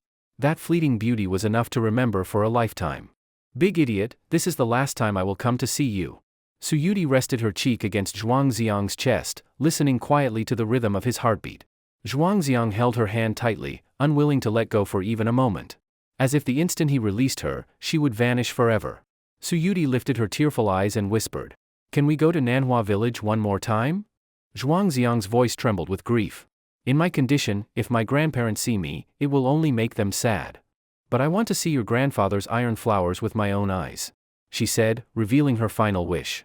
"You have to return before nightfall, remember?" A wave of dread rose in Zhuangxiang's chest. "I am not going back today," she said firmly. "I want to stay with you." "No, you must go back. I will take you to the bus stop at 6:10. Tears streamed down Zhuangxiang's face. Then it struck him what she meant by not going back. The ancient script in Dream of the Butterfly had said, "If one fails to return to the original world before darkness falls, one will pay with life." Suyuti was ready to die, just to watch that fleeting burst of fire with him. "Big idiot, I do not have much time left. Let me remember the world at its most beautiful moment, please." Tears glided down her pale cheeks, a heartbreaking beauty. Zhuangxiang was torn apart inside. If he agreed, it would mean sending her to her death with his own hands. If he refused, she would die with regret. "Even if I go back before dark," she said softly, "I will never be able to see you again. Big idiot, this truly is the last time we will meet. In that other world, I am already dead anyway. Please grant me this wish." Suyuti pleaded desperately. Zhuangxiang clenched his teeth so hard his jaw trembled. Unable to speak, only shaking his head again and again. His heart felt as though it were being torn apart by 1,000 blades. "All right. We will go now." After a long silence, Zhuangxiang finally hardened his resolve and granted her request. They had only 3 or 4 hours left together. Night was approaching fast. There was no time to take a bus. So they hailed a taxi straight to Manhwa village. Zhuangxiang called his grandfather, Zhuang Jiangwo, to tell him to prepare. Upon hearing that little butterfly was coming, the old man was overjoyed and agreed at once. Never imagining that a wave of tragedy was silently approaching. When they arrived, the sun was already setting behind the mountains. The last streaks of twilight shone upon the blooming hillsides of azaleas. The fading sunlight was blood red, and so were the flowers. 1,000 years ago, blacksmiths and Taoist priests would forge iron flowers together. A ritual of prayer for peace and prosperity. Nanhua village, the temple of freedom, Zhuangzhou's butterfly dream. All these were bound to the ancient Taoist traditions. Zhuangxiang thought of the fortune teller Zhang, of Dream of the Butterfly, and felt that fate itself had woven all of this long ago. Their meeting was not coincidence, it was destiny. Zhuang Jiangwo, with a few villagers, had built a 6-meter-high double-layered flower frame. Using fresh willow branches, with a tall pole standing at its center. The structure followed Taoist principles. The unity of one, the duality of yin and yang, the trinity of heaven, earth, and man. The 4 symbols, 5 elements, and 8 trigrams. It was a relic of profound culture and ancient philosophy. Over centuries of war and disaster, the tradition had nearly vanished, surviving only in remote places like Nanhua village. When Zhuang Jiangwo saw his grandson and Su Yudi, his smile faded instantly. "Xiang, little butterfly, why do you both look so pale?" Zhuangxiang could not tell the truth. He forced a laugh and said, "There has been a flu going around the city lately." His grandfather frowned. "Take good care of yourselves, do not make me worry." Zhuangziang turned away, holding back tears so his grandfather would not see them glisten. As darkness descended, villagers gathered, having heard that Zhuang Jiangwo would perform the iron flower ritual. Zhuangziang and Su Yudi sat together on a bed of willow branches, their fingers intertwined, cherishing every second as if it were eternity. The crimson furnace glowed fiercely, molten iron reached 1600 degrees. Even from afar, the heat rippled through the air. Before the ritual began, a complex Taoist ceremony was held. Incense lit, prayers chanted, music played, driving away evil and inviting blessings. May the gods protect us. May the world flourish in peace. When the ceremony ended, all eyes turned to Zhuang Jiangwo. He lifted a ladle of molten iron, swung his arm with all his strength, and hurled it toward the flower frame. In an instant, the molten metal burst into a storm of golden sparks, soaring more than 10 meters high, raining down like meteors across the night sky, illuminating the darkness as bright as day. The spectacle struck everyone present with awe. That moment of breathtaking beauty reflected in Su Yudi's eyes. She gripped Zhuangziang's hand tightly. It is so beautiful. By the light of the flames, he looked at her delicate, flawless face. Tears rolled down once again. She was so beautiful. Yet like the fiery rain above them, she would vanish in an instant. The ancient poet Xian Qiji, in the Lantern Festival, Jade Table, had described such a scene centuries ago. The east wind brings blossoms to 1,000 trees. And like rain, stars fall from the sky. And through the ages, it was the final line that touched the heart most. Turning back suddenly, that person was there, where the lanterns grew dim. Once more, Zhuang Jiangwo raised the ladle of molten iron, and sent a fountain of golden fire into the heavens. The glowing snow cascaded down, turning the dark night into a dreamlike realm. And the fairy who did not belong to this world was about to return to where she came from. Big idiot, thank you. After seeing something this beautiful, I have no regrets. Su Yudi whispered into his ear. Little butterfly, it is already completely dark. You cannot go back now, can you? Zhuangziang's voice broke in despair. Your arms are so warm. Let me rest for a while. She leaned against his chest, still watching the dazzling display of iron flowers. The sky kept exploding with brilliant light, each flare mirrored in her clear eyes. So this was how beautiful the world could be. As the molten iron ran out, the performance neared its end. The villagers, enchanted, wished it could go on forever. In the darkness, a gentle hand brushed across Zhuangziang's face. Big idiot, she said softly. If this is our fate, I will wait for you in another world. Zhuangziang grabbed her hand tightly. Do not go. Please do not go. Su Yudi rose from his embrace and kissed him lightly on the lips. Remember my taste. Do not lose me when you come to find me. All he could do was repeat again and again. Do not go, do not go. Though he knew, nothing could make her stay. When the performance ended, Zhuang Jiangwo called for the lights to be turned on. In the glow, only Zhuangziang sat there alone. The girl beside him had vanished without a trace. Startled, Zhuang Jiangwo asked. Xiang, where is little butterfly? She is gone. Zhuangziang cried, his voice hoarse and broken. He knew that at that very moment, in the world a year before, little butterfly had collapsed beside her guzheng, and would never wake again. Zhuangziang stayed one night in Manhwa village. The next morning, he bid farewell to his grandparents, tears welling in his eyes. This time, it was a farewell forever. Lin Suzhen, as always, could not stop fussing over her grandson. Remember to eat on time, make sure you get enough nutrition. The weather is still chilly, do not wear such thin clothes. And when summer vacation comes, bring little butterfly back home with you. Zhuangziang could only nod silently. He could not bring himself to tell her the truth. Little butterfly would never come back again. Zhuang Jiangwo walked him to the village entrance and waited with him for the bus. Grandfather, said Zhuangziang, you must find someone to inherit the craft of iron flowers. Zhuang Jiangwo sighed and shook his head. Young people these days only think about making money. No one wants to learn something that is both dangerous and unprofitable. Zhuangziang looked at him firmly. There will always be someone willing to learn. There will always be people in this world who long for beauty. Then when you come back during summer break, I will teach you myself, his grandfather teased. All right, grandfather. Please take good care of your health. No matter what happens in the future, do not let it sadden you too much, Zhuangziang said earnestly. I will not. At my age, I have already seen through life and death. Nothing can truly make me sad anymore, Zhuang Jiangwo chuckled, stroking his beard, completely unaware of the deeper meaning behind his grandson's words. The bus approached slowly, the moment of final parting had come. Zhuangziang boarded, waving repeatedly to his grandfather. Zhuang Jiangwo waved back again and again, murmuring under his breath, Xiang, come home soon. As the bus rolled away, the old man's figure grew smaller and smaller in the distance. Tears streamed down Zhuangziang's face like a river, his body engulfed in unbearable sorrow. There is no greater grief in the human world than when the old must bury the young. Back in the city, Zhuangziang stopped taking his medication, letting the disease consume him. He only wished to end everything sooner. Or rather, to reach the other world sooner, to see his beloved little butterfly again. A few days later, his condition had worsened beyond remedy. Dragging his frail body, he once again passed through the mountain gate of the Temple of Freedom and arrived at Master Zhang's small divination hall.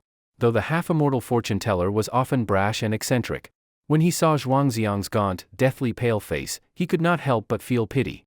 "Ah," he sighed, "your illness truly is the same as hers." Zhuangziang smiled faintly. "Master, she came to see me again.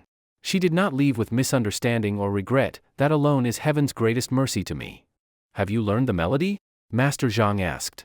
"I cannot learn it," Zhuangziang replied softly. "I can no longer see her." "It does not matter," the fortune-teller said gently. "Even if you could return to the past and meet her again, it would only be the same cycle of suffering, an endless sea of pain. According to the ancient score of Dream of the Butterfly, even if Zhuangziang could return to the previous year, little butterfly would not recognize him again. If they met 1 year earlier, then the events of a year later would never occur. Even if they could fall in love anew, her illness would still leave them little time together. He would still have to watch her die, and then spend another year drowning in grief and longing before reaching his own end. That single year would be endless torment. That was the sea of suffering Master Zhang spoke of. "Master," Zhuangziang said, "I have only one wish left. Will you take me to see her grave?" For a dying man, such a simple request could not be refused. Master Zhang left his work behind and accompanied Zhuangziang to Qiushui town. Suyuti's grave was on a hillside south of the town. As they followed the narrow mountain path upward, Zhuangziang was astonished to find the slopes covered with blooming azaleas. Zhuang dreamed of being a butterfly, and the emperor entrusted his longing to the cuckoo. The red flowers burned like flames, as if stained with blood. Amid the thickets, a small grave appeared before them. It was lonely and overgrown. Suyuti had no surviving family. Only her grandmother, who would come now and then to weep before the tomb. When Zhuangziang saw her name, Suyuti, engraved on the stone, and the black and white photograph above it, his heart felt as though pierced by needles. Just a few nights ago, they had watched the iron flowers together. But in this world, she had already been gone for a year. Weeds covered the earth around the tomb. Zhuangziang reached out and brushed his fingers over the photograph, as if it still carried her warmth. Master Zhang laid a hand on his shoulder and said softly, "Life and death are bound by fate. In the transformations of heaven and earth, all beings cry and sing together." Zhuangziang recognized the allusion. It came from Zhuangzi's tale of singing at the drum basin. Life and death, he knew, were like the passing of the seasons, beyond human control or defiance.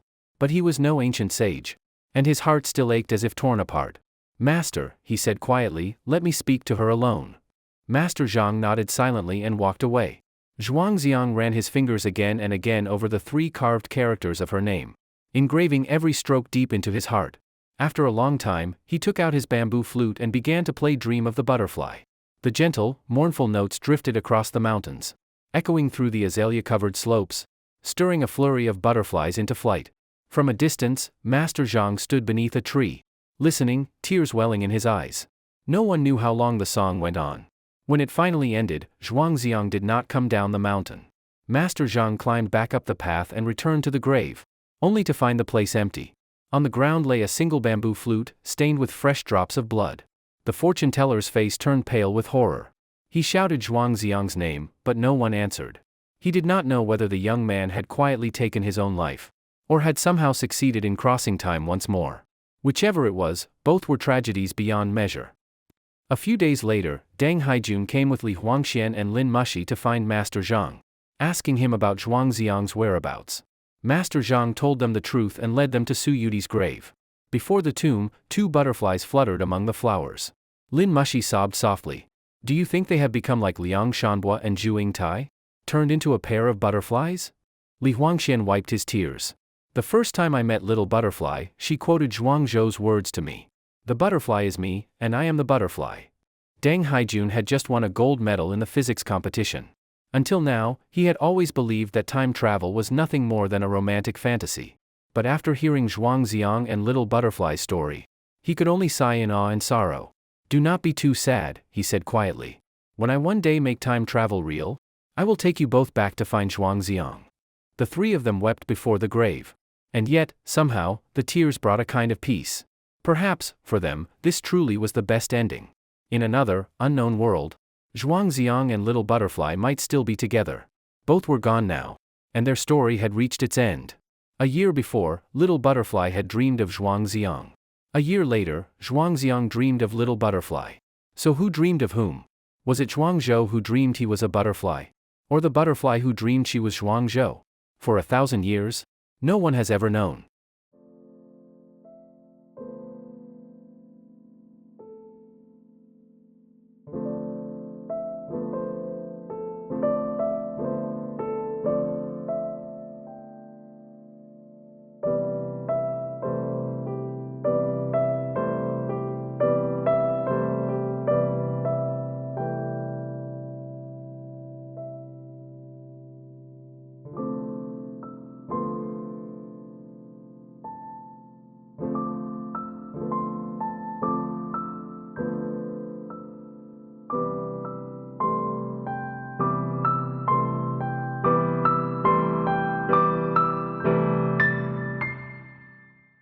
Suyuti, remember to take your medicine on time, stay optimistic, and no matter what happens, never give up until the very last moment.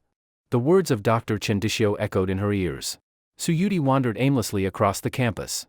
She wore a pure white blouse and a deep blue pleated skirt. Below the skirt were her legs, smooth and fair as lotus roots, graceful and slender in shape. On her feet were spotless canvas shoes. The morning sun spilled through layers of clouds, filtering through the ginkgo leaves to cast dappled shadows upon the girl's figure. She stepped lightly on the red brick path, her gait so light it was as though flowers bloomed beneath her feet. She looked like an angel who had fallen to earth. After leaving the hospital, Suyuti did not return directly to the East Campus for class but strolled toward the West Campus instead. Dr. Chen had told her that her time was running out. In the little that remained, she wanted to once again visit the places where she had once studied and lived. Now, those classrooms belonged to students a year younger than she, their lives bright and radiant like the rising sun. The bell for class had just rung, and the campus was quiet. Suyuti stopped before the teaching building and found a random step to sit on, quietly basking in the sunlight. She gazed at the ginkgo leaves as the wind blew them down, fluttering through the air like butterflies. Inside a classroom behind her, a Chinese literature class was in progress. Teacher Zhang Ziyuan stood at the podium, clearing his throat. Yesterday I asked you to preview the poem we'll be studying today. I'll have someone recite it for the class. As always in such moments, every student lowered their head, careful not to meet the teacher's gaze. Anyone who dared to make eye contact would inevitably be called upon. No volunteers? Zhang sounded disappointed. Then I will just pick someone. Li Huangxian, you go. Li Huangxian slapped his forehead and whispered under his breath, Son, I was up late last night ranking in Star Glory, how could I have remembered to preview a poem? Zhuangziang stifled his laughter and pointed toward today's lesson in the textbook. Li Huangxian hurriedly flipped to the page, forced a smile, and began to read haltingly, brocade sheen without reason. The class burst into laughter. Outside the window, the girl sitting on the steps also smiled, serene and beautiful. That character is pronounced se, Zhang corrected sternly, then waved his hand. Forget it, sit down. Zhuangziang, you do it. Moments later, Suyuti heard a pleasant male voice coming from the classroom. The brocade zither, for no reason, has 50 strings. Each string, each fret, recalls the years of youth. Zhuangzhou dreamed he was a butterfly. And Emperor Wang's spring heart entrusted to the cuckoo. It must have been a diligent student, she thought, one who recited with emotion and rhythm, clearly having studied in advance. Unconsciously, she softly followed along under her breath. The moon over the vast sea shines on tiers of pearls. The warm sun on the blue fields raises mist from jade. This feeling could be recalled in memory. But the time back then was already lost. Inside and outside the classroom, two people who had never met shared, unknowingly, a joint recitation of a poem. How beautiful this poem was. After sitting down, Zhuangziang found himself staring at the character for butterfly on the page, lost in thought. There is a strange magic in Chinese characters. If you stare at them long enough, even ordinary ones begin to look unfamiliar. The strokes and radicals seem to transform into fluttering butterflies, rising from the paper into the air. As the top student in his grade, he almost never lost focus during class. Yet this time, he could no longer hear what teacher Zhang was saying.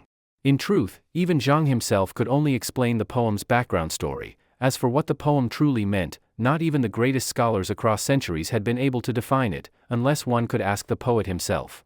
Li Huangxian nudged Zhuangziang and whispered, "Hey, what do you think Li Shangyin was even writing about?" A sudden thought came to Zhuang's mind. He picked up his pen and, with flowing ease, wrote a short poem. A lonely butterfly flutters near, with powdery wings so fine and clear. Pity her pure and tender grace. She seeks the snowflake's cold embrace. Li Huangxian took the paper, stared blankly at it, and asked, "What the hell is this supposed to be?" Zhuang replied, "It is also a poem by Li Shangyin, it is called Butterfly." Li rolled his eyes. "I hate you bookworms. You know too damn much, makes the rest of us look like idiots." As he spoke, he saw teacher Zhang approaching, quickly crumpled the paper, and tossed it out the window.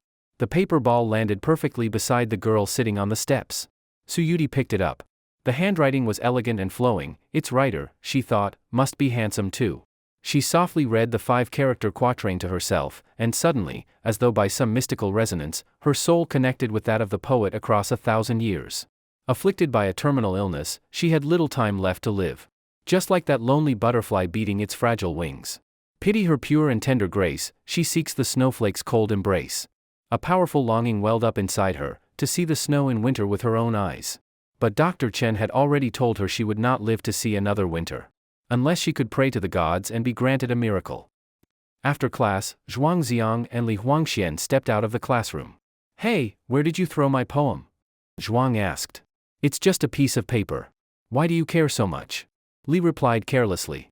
"Did your teachers never tell you not to litter? What if it hit a child? Even if not, what if it landed on flowers or grass?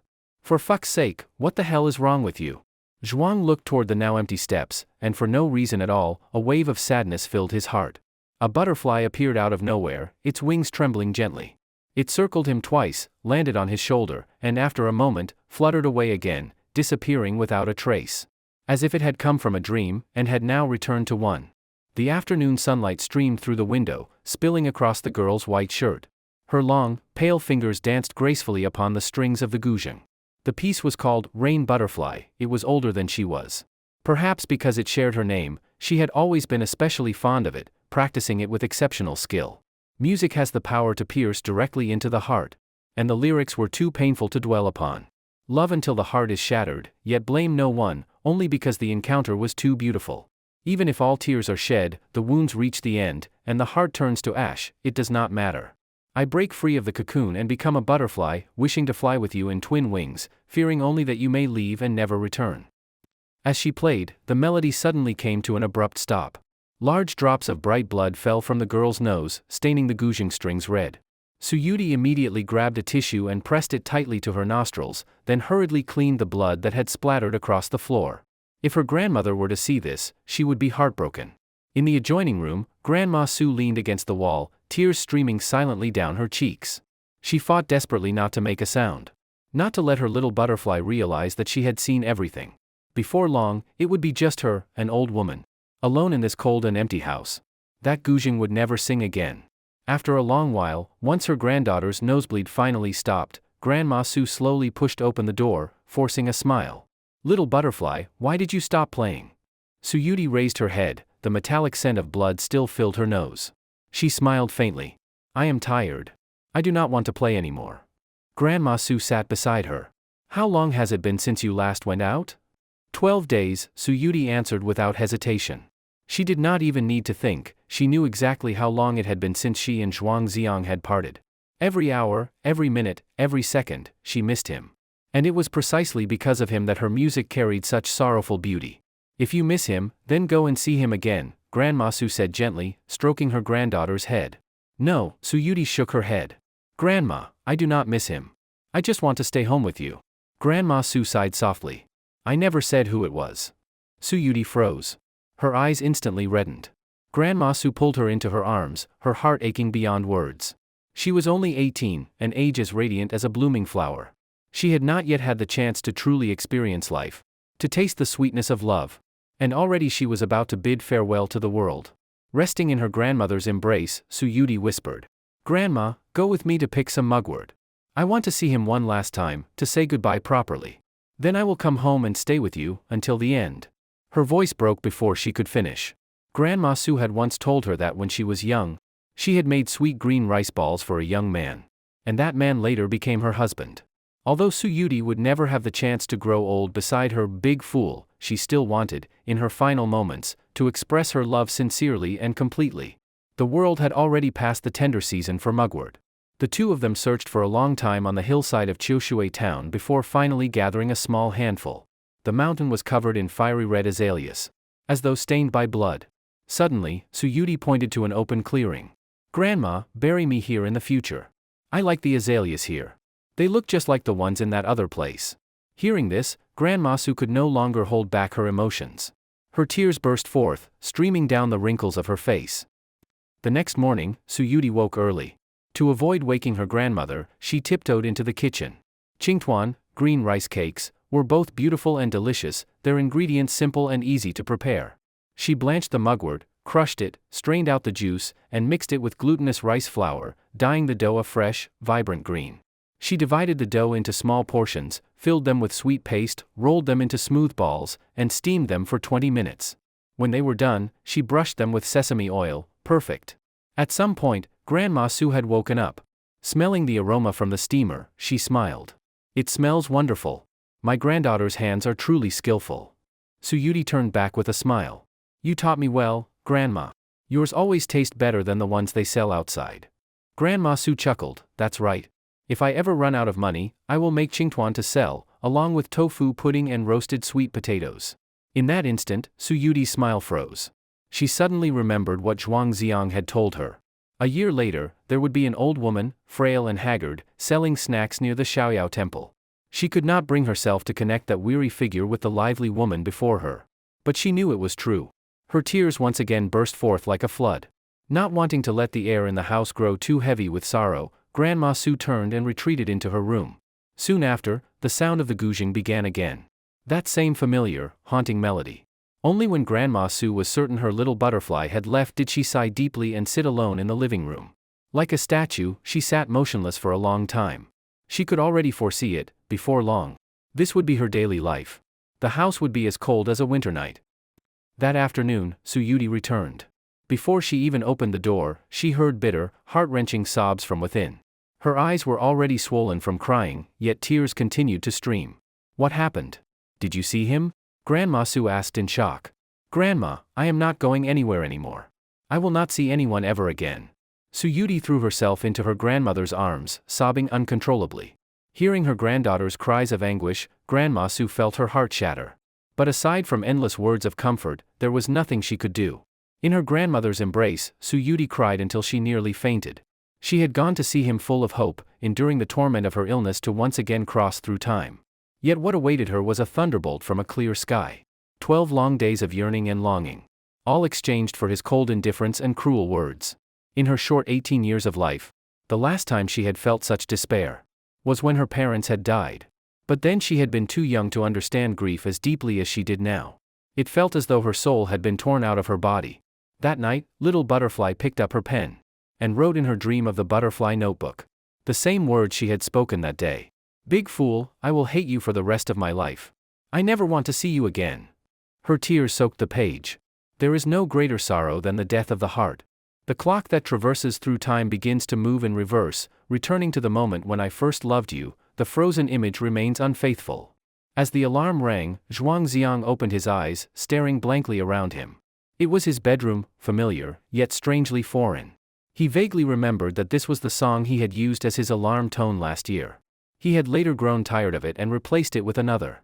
The memories of a year later overlapped with the scene before him, flashing rapidly through his mind.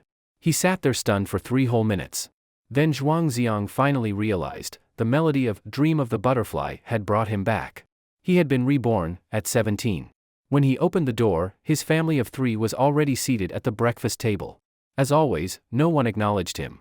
Zhuang Xiang suddenly stepped forward and slapped Zhuang Yuhang hard across the face, sending him sprawling to the floor. Zhuang Yuhang, dazed, shouted in disbelief, "What the fuck, you useless piece of shit? What's wrong with you?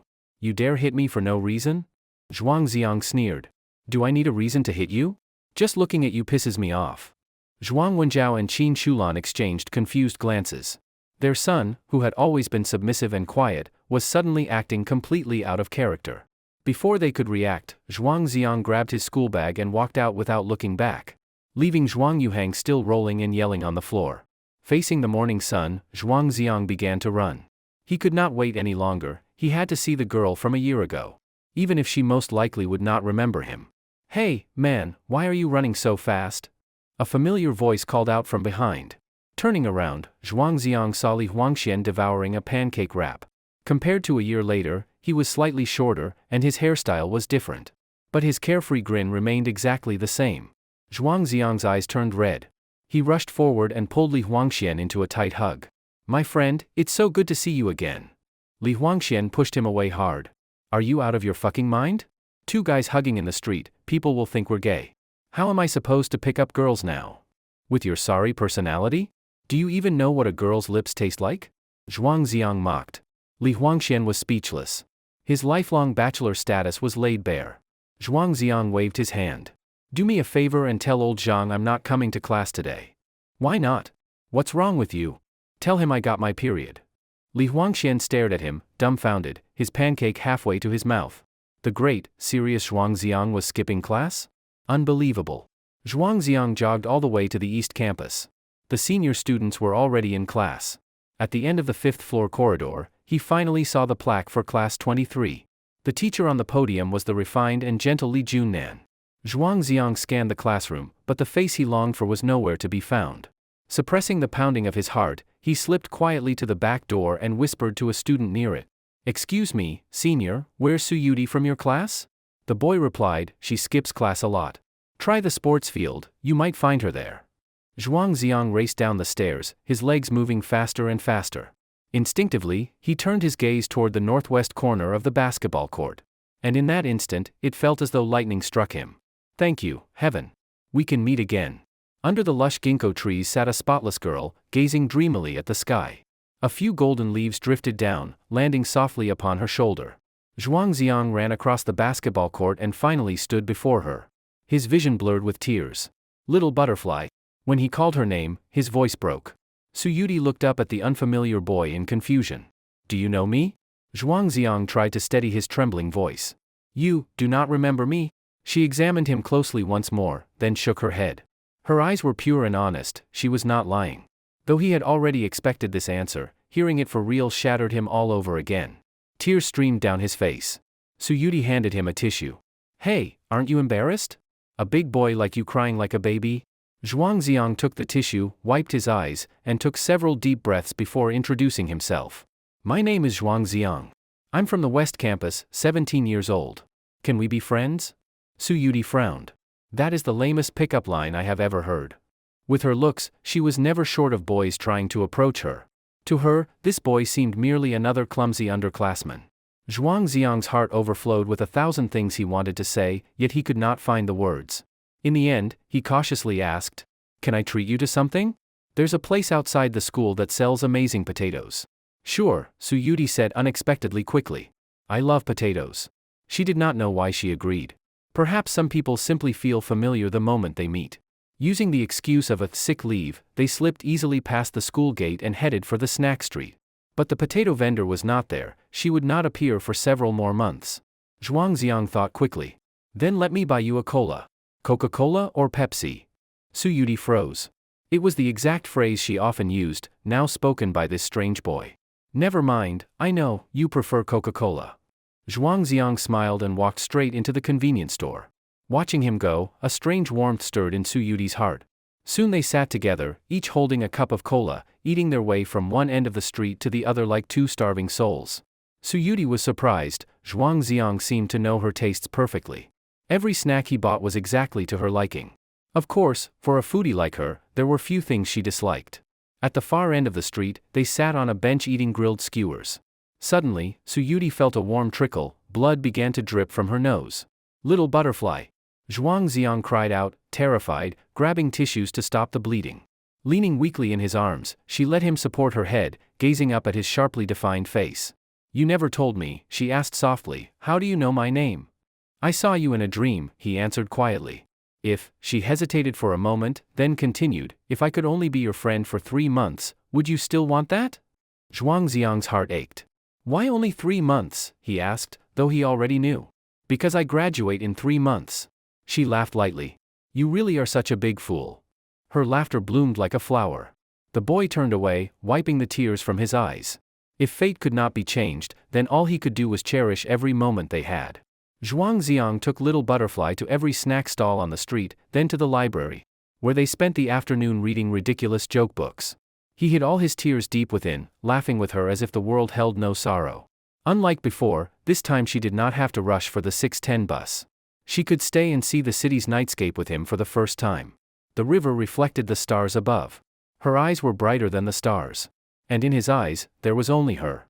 As night fell, the time for parting inevitably came. By the corner of the street, the number 19 bus approached slowly. Su Yudi waved. Goodbye, my friend. Zhuangziang clenched his teeth and forced himself to reply, goodbye. The bus carried her away, disappearing into the night. Zhuangziang walked aimlessly along the road. The path he had chosen was destined to lead into loneliness. But for the sake of tomorrow's reunion, he would walk it without hesitation. Even if one day, that reunion would never come again.